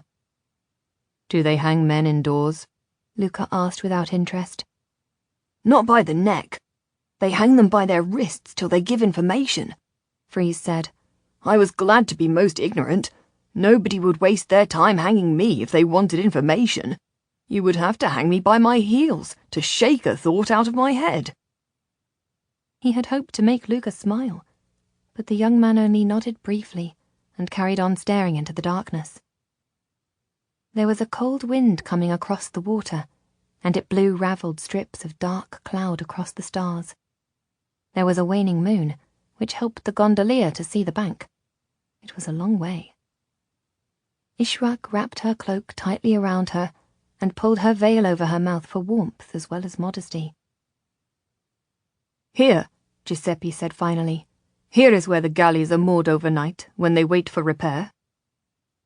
Luca stood up and the gondola rocked perilously. Sit down, Giuseppe said. What is the name of the captain? Ishraq turned to tell him. Beid. From Istanbul? Yes. Giuseppe pointed to a long, low building. The galley crews sleep in there, he said. The master goes into town. He will come at dawn, perhaps. In there? Luca looked with horror at the building. The barred windows, the bolted doors. Sentry on the door, Freeze remarked quietly. Sword in his belt. Probably a handgun, too. What do you want to do? I just want to see him, Luca said passionately. I can't be so near him and not see him. Why don't we try bribing the sentry? Ishraq suggested. Perhaps Signor Vero could come to the window. I'll go, Freeze said. I'll go. Ishraq overruled them. He won't draw his sword on a woman. You can watch out for me. Luca fumbled in his pocket and found Isolde's 2 rings. Here. Ishraq took them, recognized them at once. She gave you her mother's rings? Yes, yes. Distracted, Luca dismissed the importance of the gift. Go to him, Ishraq. See what you can do. Giuseppe brought the gondola to the quayside. Ishraq went up the steps and walked toward the sentry, careful to keep in the middle of the quay so that he could see her slow progress toward him, spreading her hands so that he could see she was carrying no weapon. Massa el-Kir, she called from a distance, speaking Arabic. He put his hand to his sword. Keep back, he said. You're a long way from home, girl. You too, warrior, she said deferentially. But I would have words with you. My master wants to speak with one of the galley slaves. He will pay you, if you allow such a thing, for your kindness. He is a Farange, a foreigner and a Christian, and it is his father who is enslaved. He longs to see the face of his father. It would be a kindness to let them speak together through the window. It would be a good deed, and you would be well rewarded. How well rewarded? The man asked. And I want none of the English nobles. I know they are as precious as sand. Don't try to cheat me. In answer, she held up a golden ring. This to let him come to the window, she said. The same again as we sail away safely. He must come alone, the man stipulated. Whatever you say, Ishraq said obediently. You give me the ring and go back to your gondola and send him. The gondolier and everyone else are to stay on board. He can have a few minutes, no more. I agree, Ishraq said. She made a gesture to show that she would throw the ring, and he snapped his fingers to show that he was ready. Carefully, she threw it into his catch and then went back to the gondola. You have a few moments, and he has to have the other ring at the end of your talk, she said. But you can go to the window. You can talk for only a few minutes. Luca leaped out of the gondola and was up the steps in a moment. He gave a nod to the sentry and went quickly to the window. It was set high in the wall, but there was a barrel nearby. Luca rolled it under the grill and jumped up on it. Dimly, he could see a dark room filled with sleeping men, and he could smell the stench of exhaustion and illness. Gianviro, he said in a hoarse whisper. Gianviro, are you in there? Who wants him? Came a muffled reply, and Luca recognized, with a gasp, the accent of his home village. His father's beloved voice. Father, it's me, he cried. Father, it is me, your son, Luca. There was a silence, and then a scuffling noise, and the sound of a man cursing as Guillaume made his way, stumbling over the sleeping men, to the window. Luca, looking in and downward, could see the pale face of his father, looking up from the sunken floor below. It's you, Luca said breathlessly. Father. He tightened his grip on the bars over the window as he felt his knees weaken beneath him at the sight of his father. Father, it's me, Luca, your son. The old man, his skin scorched into leather by the burning sun on the slave galley's deck, his face scored with deep lines of pain, peered up at the window where Luca peered in. I was trying to ransom you, Luca said breathlessly. Baid refused the coins, but I will get pure gold. I will buy your freedom. I will come for you. Do you know where your mother is? His voice was husky. He rarely spoke these days. When they slaved over the oars, obedient to the beat of the pace drum, they never spoke. In the evening when they were released to eat, there was nothing to say. After the first year, he had ceased to weep. After the second year, he had stopped praying. I am looking for her, Luca promised. I swear I will find her and ransom her too. There was a silence. Incredulously, Luca realized that he was within speaking distance of his long-lost father, and he had so much to say that he could not find words. Are you in pain? He asked. Always, came the grim reply.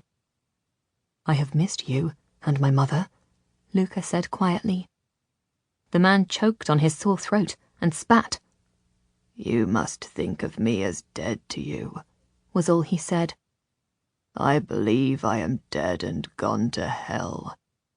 I won't think of you as dead, Luca exclaimed passionately. I will ransom you and return you to our farm. You will live again as you used to live. We will be happy. I can't think of it, his father flatly refused. I would go mad if I thought of it. Go, son, leave me in hell. I cannot dream of freedom. But No, came the stern reply. Father! Don't call me father, he said chillingly. You have no father. I am dead to you and you to me. I cannot think of your world and your hopes and your plans. I can only think about every day and every night and then the next one. The only hope that I have is that I will die tonight if possible, and this will end. He turned to go back into the darkness of the prison. Luca saw the scars from the whip on his back. Father, don't go. Of course I will call you father. Of course I will ransom you. You can hope. I will never leave you. I will never stop looking for you. I am your son. You're a changeling. Gianviro rounded on Luca. No son of mine. You said you would ransom me, but you have not done so. You say you will come again, but I cannot bear to hope. Do you understand that, stranger? I cannot bear to hope. I don't want to think of my farm and my son and my wife. I will go mad if I think of such things, and live like this, in hell. I have no son. You are a stranger. You are a changeling. You have no reason to ransom me. Go away and forget all about me. I am a dead stranger to you, and you are a changeling boy to me. Luca shook with emotion. Father, he whispered, don't speak so to me. You know I am. Guillaume Viro stepped away from the light of the grill, and all Luca could see was darkness. Enough, the sentry said flatly. He gestured to Luca to get down from the barrel and go away. When Luca hesitated, he put his right hand on the hilt of his long curved scimitar and felt for the handgun strapped to his belt with the other. Ishrak stepped off the gondola and, holding the ring high above her head, came slowly across the quay. Come, Luca, she said gently. He stumbled down from the barrel and grabbed hold of it to support himself as his knees buckled beneath him. Come on, Ishrak beckoned to him. She saw his face was contorted with shock. Luca, she said urgently. Pick yourself up. Get back to the gondola. We have to leave. He denied me, he gasped. He levered himself to his feet, using the barrel, but she saw he could not walk. Be a man, she said harshly. You are putting Freeze and me in danger here. Now we must go. Find your feet. Walk. The sentry stepped closer and drew the wicked blade from the scabbard, and it shone in the moonlight. Ishrak knew that he could behead Luca with one blow and would think nothing of it. Get up, fool, she said, and the anger in her voice cut through Luca's grief. Get up and be a man. Slowly, Luca straightened up and hobbled awkwardly toward her. As soon as he was within reach, she grabbed his arm and put it over her shoulders so that she could take his weight. Now walk, she spat, or I will stab you myself. We thank you, Ishrak called toward the sentry, her voice sweet and untroubled. She sent the gold ring spinning through the air to him. She put her arm around Luca's waist and helped him, as if he were mortally wounded, walk slowly and painfully to the gondola, step heavily on board, and sit in silence as Giuseppe cast off, spun the gondola round, and headed back toward the palazzo.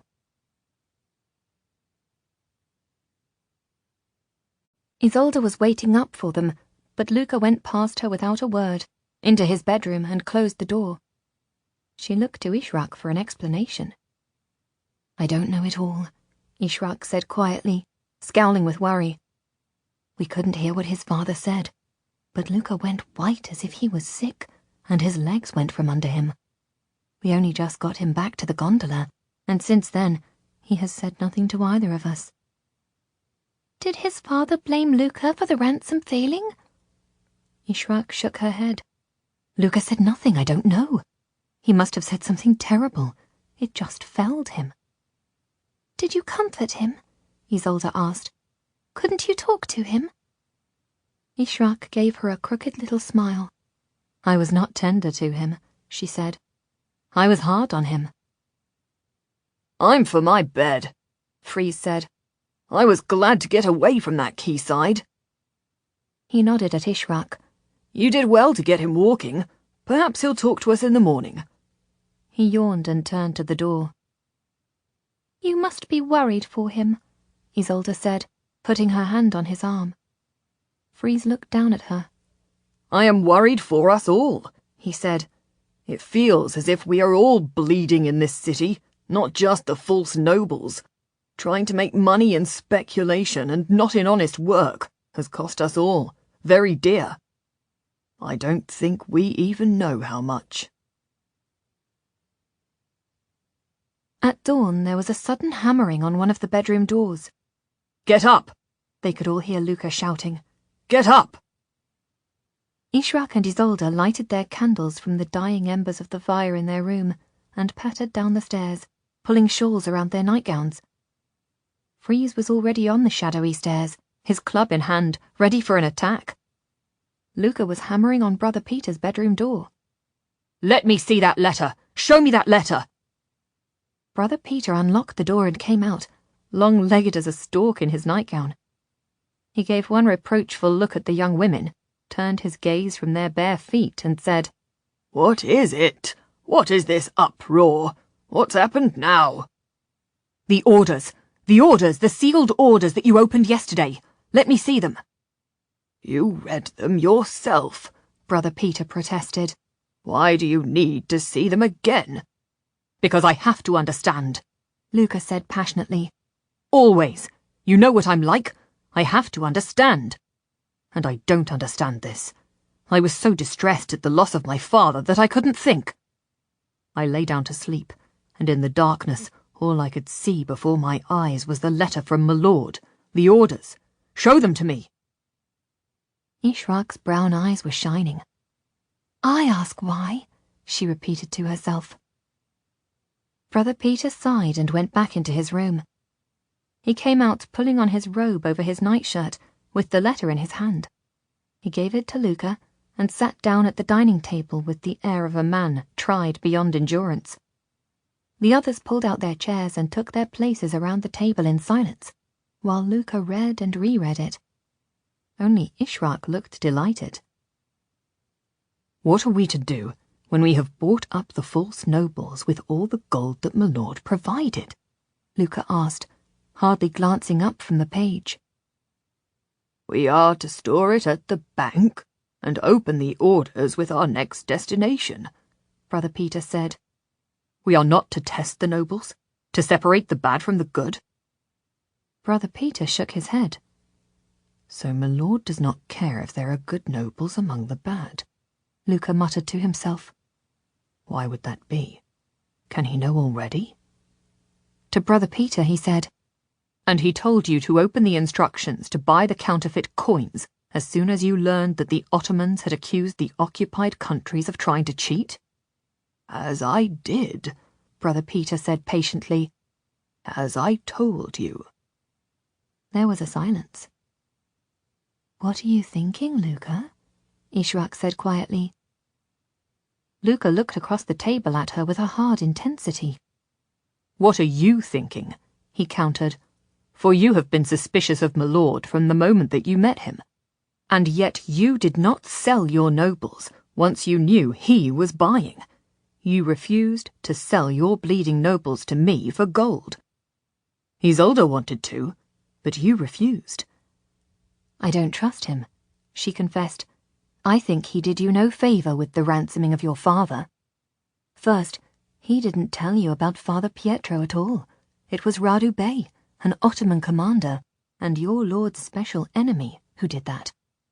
Then, if your lord had any reason to believe that the coins would fail, he could have told you, to make sure that you paid the ransom in pure gold, or paid early.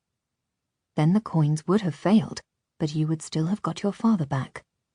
Yes, Luca conceded. His mouth turned in a bitter twist for a young man. This I know. Your lord allowed the failure of the ransom, Ishrak accused. He let you try, when he knew that the bad coins would be discovered. My lord's doings should not be questioned, Brother Peter said hotly. His calling is to command us, not to answer to us. Yes, but I question everything, Luca explained. Like Ishrak, and what she says is true. He did not think of me, nor of my father, when he planned that we should come here. We have suffered, all of us, and so have many others. The alchemists, Israel the money changer, the people who have been left with worthless coins, the territories who will be punished for failing to pay a tribute, the city itself. There are many who will curse the day that my lord ordered us to trace forged gold nobles. All we did was expose the forgeries and break the market. Surely, all that he planned here was to find the counterfeiters, Brother Peter reasoned. We were told to find them and report them to the authorities. We were told to stop them from making false coins. We were here to inquire and then enforce the law. There was nothing wrong in that. There was much good. Our failure was that we did not find them and stop them quickly enough. In answer, Luca silently raised the letter that commanded them to buy the false coins. No, I don't know why he wanted us to buy, Brother Peter admitted. But I have an idea, Luca said slowly. What if my lord knew all along that there were counterfeit nobles being made by Drago Nakari and Jacinta? What if he knew, from the very beginning, that they had great chests of gold nobles from the Duke of Bedford, which they were putting onto the market, and that they also had a recipe to make more? What if he sent us here too late, on purpose? Ishrak nodded. But he would have known that sooner or later you would find them. He knew that you would not stop until you found them. So he must have wanted them to be exposed. He wanted them to put the false nobles out into the marketplace, and only then be arrested. I find them, they escape, but that is by the way, for the main thing is that they are unveiled. My task was to expose the forgery. My task was to be so blunderingly clumsy, so obvious, that all of Venice would know that there were counterfeit coins and a massive forgery had taken place. Luca's face was white and bitter. He knew that I would go after the scent like a stupid hound, showing everyone where I was going, a hue and cry, all on my own. The coins bled, Ishrak pointed out. That exposed the Nakaris, not us. We were going to expose them, Freeze said. Brother Peter insisted on it. Those were the orders. The coins bled the night before. We would have reported them. We had all agreed to obey my lord's orders. They would have been exposed one way or another. Luca nodded. The bleeding coins made no real difference, he said. They were the flaw in the Nakari's work. But the Nakaris would have been unveiled by us and reported. And then the price of the nobles collapses. Ishrak was thinking aloud with Luca. As soon as everyone knows they are forged. As soon as we are arrested. And everyone wants to sell, and the Doge sets a tiny price, a price for scrap metal. And everyone sells, but my lord commands us to buy, Ishrak said. She tapped her hand on the table as she suddenly realized what she was saying. Because he must know that some of the nobles are good. Some of them will be old coins from England. They will be good. We tested them. We know that they are good. Perhaps all the coins that came from the Calais Mint were good. And if we buy up all of them, good and bad together, then some of them will be worth 6 times the price that we pay for them. And we will have made my lord a small fortune, Luca breathed. Brother Peter bowed his head. The church, he said. We will have made a small fortune for the church. We must be glad of it. It is holy work to make a fortune for the church. These have been dark days, but perhaps we have done the right thing. But the Ottomans, Ishrak said slowly. Luca switched his gaze to her. What about them? They are sending back the bleeding nobles, and they are accepting a reduced tribute. They believe that they were paid in worthless coins. They have been cheated of their tribute. They have been hugely cheated of the fee they draw from the conquered lands. They are settling for a reduced fee this year. They should not have it. They should not collect it in the first place, Brother Peter burst out. They deserve to be cheated. It is God's work to cheat them. Ishrak ignored him, and she looked at Luca. My lord has struck a powerful blow at the very heart of the Ottoman Empire, she said. If this is his crusade, he has had a powerful victory thanks to you. They may have won Constantinople, but this year they are much the poorer. Luca nodded. Beid is poorer too, he said. He rejected the ransom, but some of the coins must have been good. He paused. And my father suffers for it, he said. My father suffers for this brilliant trick, and so do many others. He shook his head. So many, many others. Freeze looked from one to another. So what do we do now? he asked into the silence. Nobody spoke. And then slowly, the 4 young people realized that there would be orders. One by one they looked toward Brother Peter. I know that when our work here is successfully concluded, we have to ride north, Brother Peter volunteered. I am to open the orders later, but we are to set out northerly. And what's in the orders then? Freeze asked bitterly. For I don't think we can bear to succeed again like this. Luca has lost his father, Isolde has lost her fortune, and we have sickened ourselves of Venice. Ishraq rose from the table and opened the shutters. A cold morning light came into the room, making the candles look tawdry. Isolde blew them out. We have completed our work here? Luca looked older in the grey light from the windows. Another successful mission? He asked bitterly. Our enemies cheated of their money. Some people made bankrupt. My father still enslaved.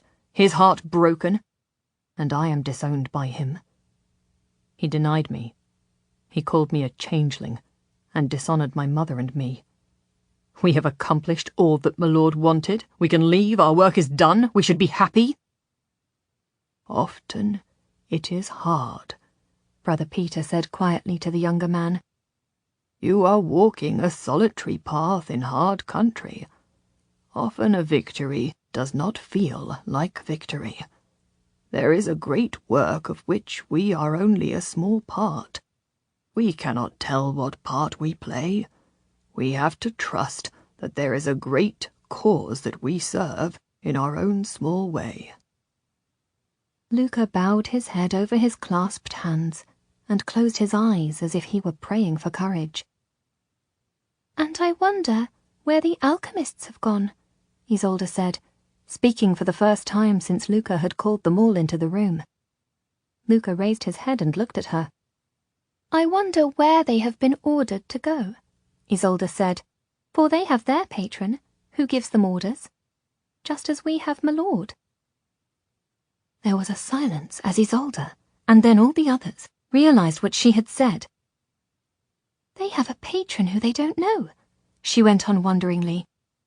He commanded them to come here and to make the counterfeit coins. He commanded them to make the alchemy coins. He ordered that they should find the secret of life. He sent them here, and then my lord sent us after them. Slowly, Luca rose to his feet and went to the windows. There was a little paler strip of cloud to the east where dawn was beginning to break. They said they had a patron who was no friend, Ishraq supplemented. They never saw his face, but he sent them orders and gave them the recipe for the false nobles. He gave them the chests of the good nobles too. He told them to make a market for the coins and then swell it with forgeries. Do you think that it was perhaps my lord who commanded them? Luca asked, speaking almost idly, not turning back to the room, but staring out of the window at the silvery canal and the black cormorants sitting on the water, and then suddenly folding their wings and plunging below for fish. Do you think that my lord ordered both the counterfeiters and those that were to unveil them? Did he command both the hind and the hounds? Do you think he played both sides at once? Perhaps to him it is a game. Isolde came and stood beside him and put her hand on his shoulder.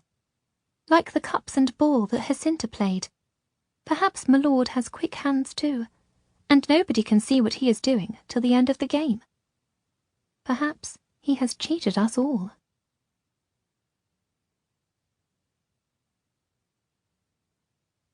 They rode out of Venice, heading north, the warm spring sun on their right-hand side.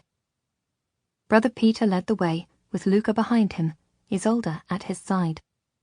Behind them came Freeze and Ishraq, and the little donkey heavily laden followed Freeze's big cob Rufino. Another donkey came behind the first, also carrying sacks of gold nobles.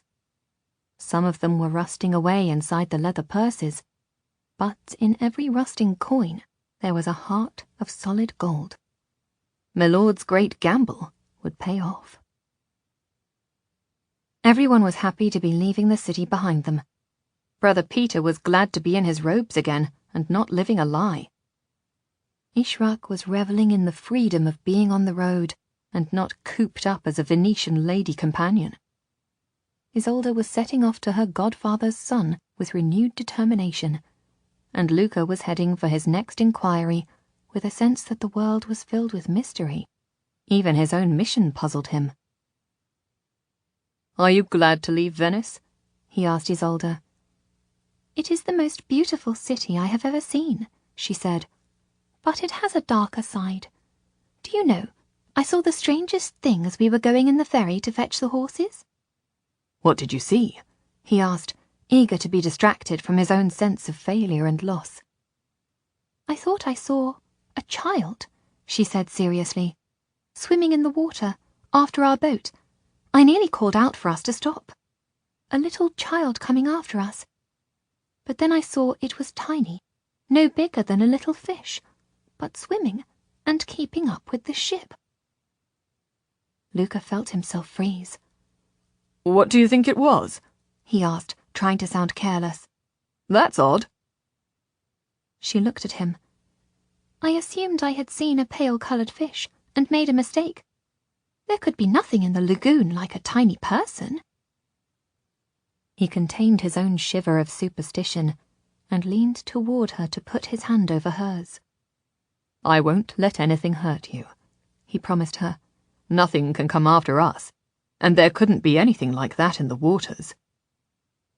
Trustingly, she let his hand rest on hers. Slowly she smiled at him.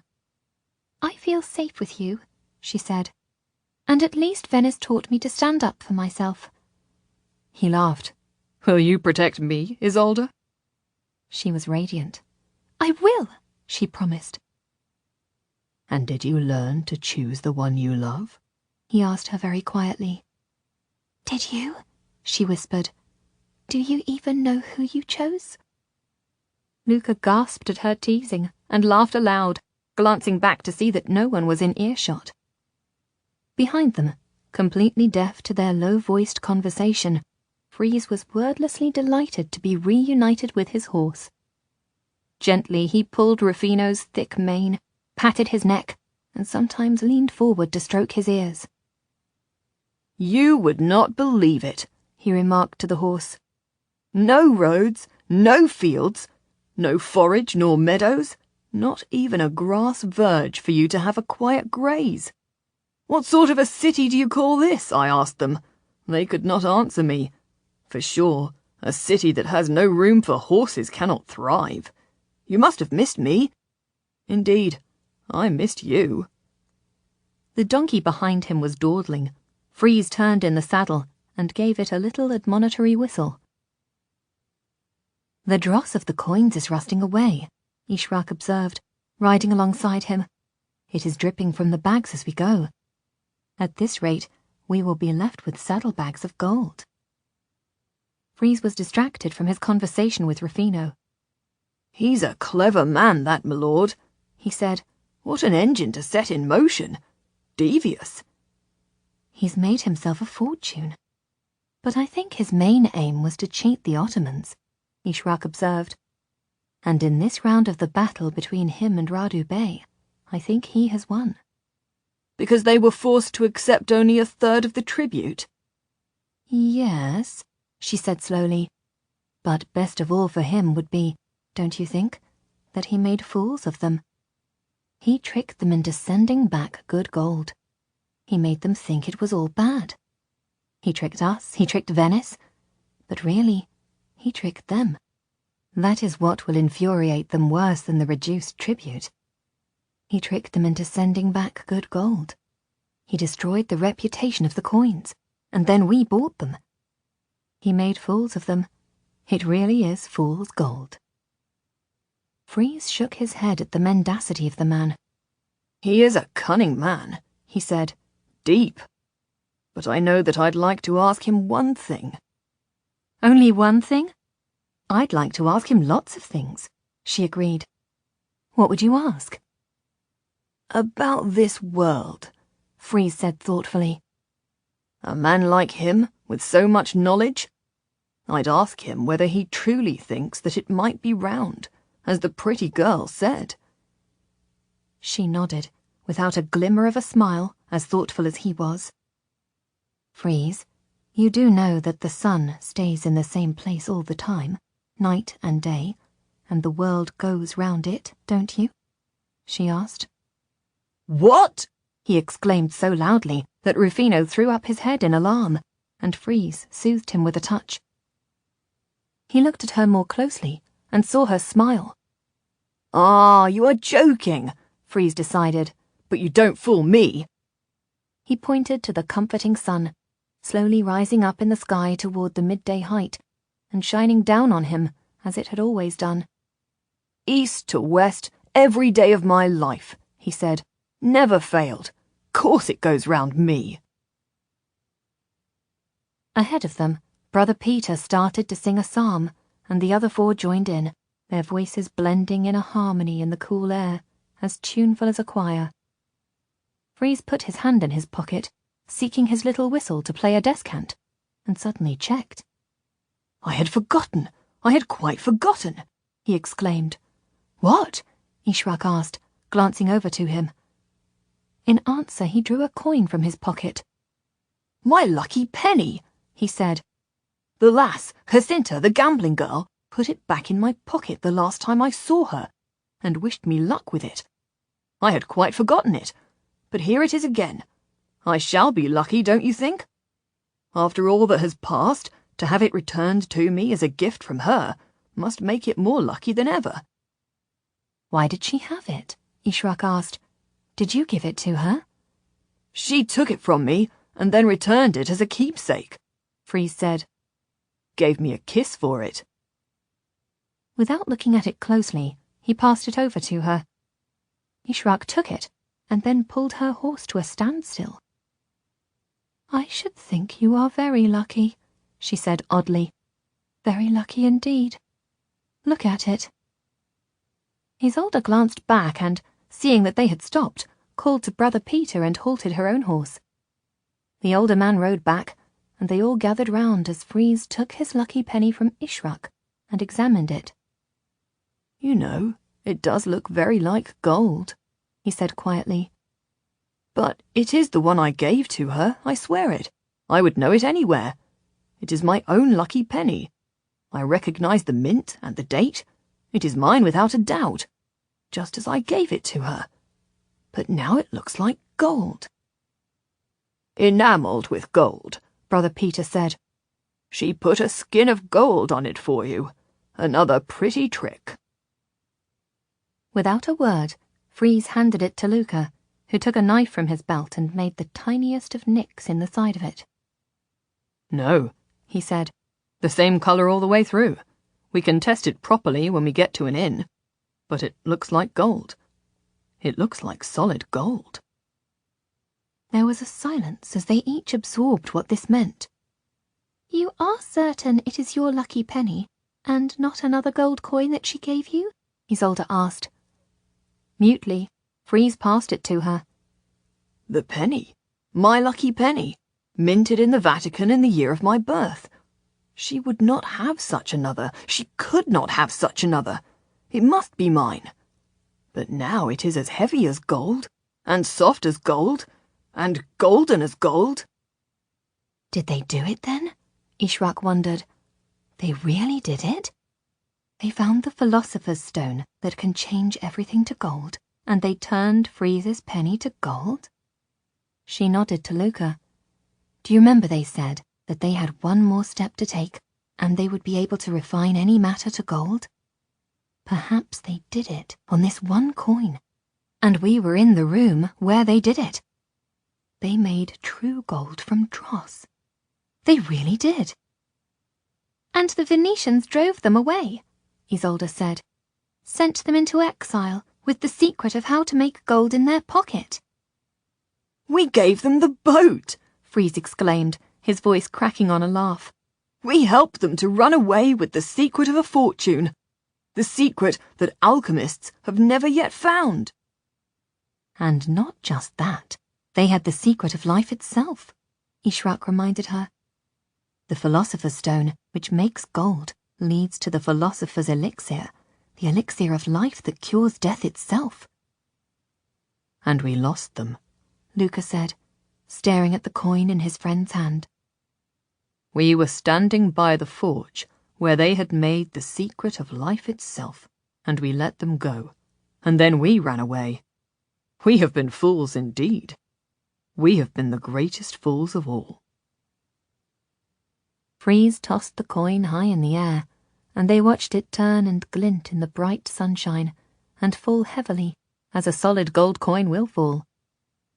He caught it with a slap of his hand, shook his head in wonderment, and put the coin back in his pocket. Fool's gold, he said. Fools indeed. Ishrak smiled at him. Do you still think you're lucky? She asked.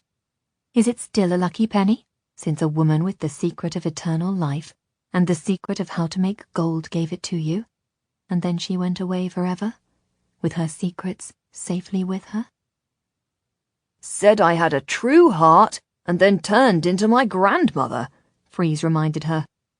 Gave a little monster into my keeping, which frightened me to death. Strangest girl I have ever kissed. But am I lucky? I would say so. Luca clapped him on the shoulder with sudden brotherly affection. Still lucky, he said. Always lucky. Not hanged for alchemy, not drowned in the flood. The sun going round him, his feet on a flat earth. A golden penny in his pocket. Freeze is born lucky, always lucky. Born to be hanged, Brother Peter said, but he smiled at Freeze. No fool.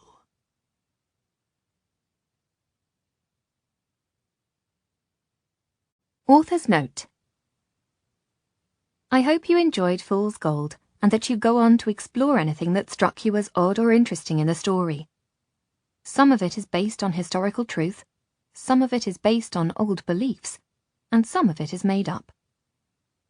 Luca, Isolde, Freeze, Ishrak and Brother Peter are fictional characters, as are all the other characters they meet in this novel, but the world they inhabit is very like the medieval world of 1454, and some of that wonderful world survives today.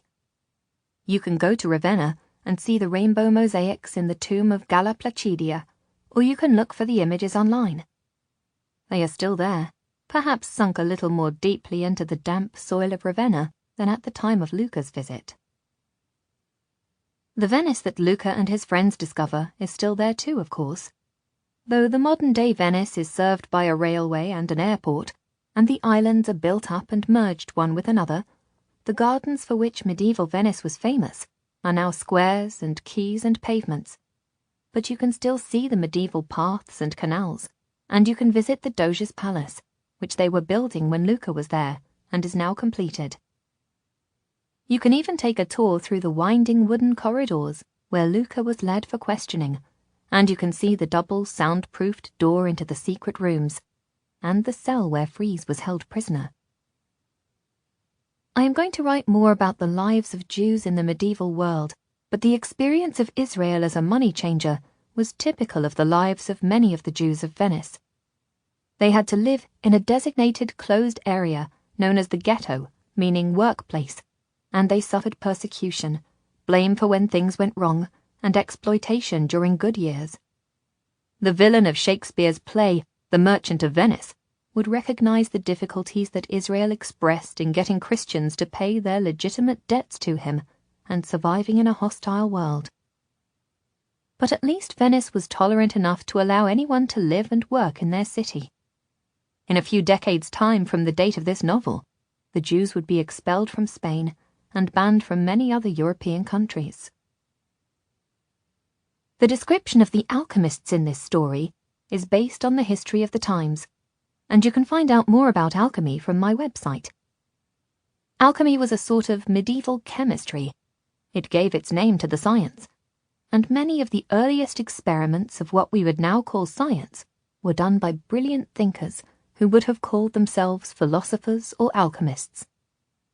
Some of them believed that they had discovered the Philosopher's Stone, and have left persuasive accounts of their work. The Voynich manuscript, which Drago brings to Luca, is a real document. It has still not been translated or understood. I chose not to try to explain away some of these unsolved riddles. I wanted to leave Jacinta and Drago and their work as something of a mystery. And some things are still unknown. And here I have to thank Mr. Mark Robinson and Mr. Mark Edwards of the Physics Department at St. Peter's School in York, who helped me understand gold density. At the heart of this book is the dangerous and erratic market for gold nobles. This is a fictional story, but the history of capital has included many enthusiasms and scares that have made and lost fortunes. In the Western world, we are in the middle of a slump that followed a boom right now. And in some ways the bundling of paper debt and the selling of it at an unreal price is like the other events in history that economic writers call a bubble, because it always goes pop.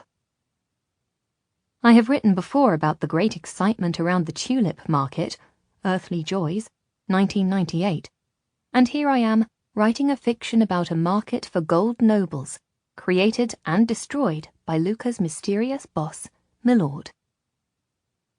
You can read more about him and about our 4 young adventurers, Brother Peter, and even the horse Rufino, in the next Order of Darkness book, which I hope to write and publish in 2014. You can find out the title and when it is due, and all about my other books on my website, philippagregory.com. Philippa Gregory, December 2013. Order of Darkness, Book 3, Fool's Gold, is available in hardcover from Simon Pulse. Also available from Simon & Schuster Audio by Philippa Gregory, the Order of Darkness series, Book 1, Changeling, read by Charlie Cox, and Book 2, Stormbringers, read by Nicola Barber.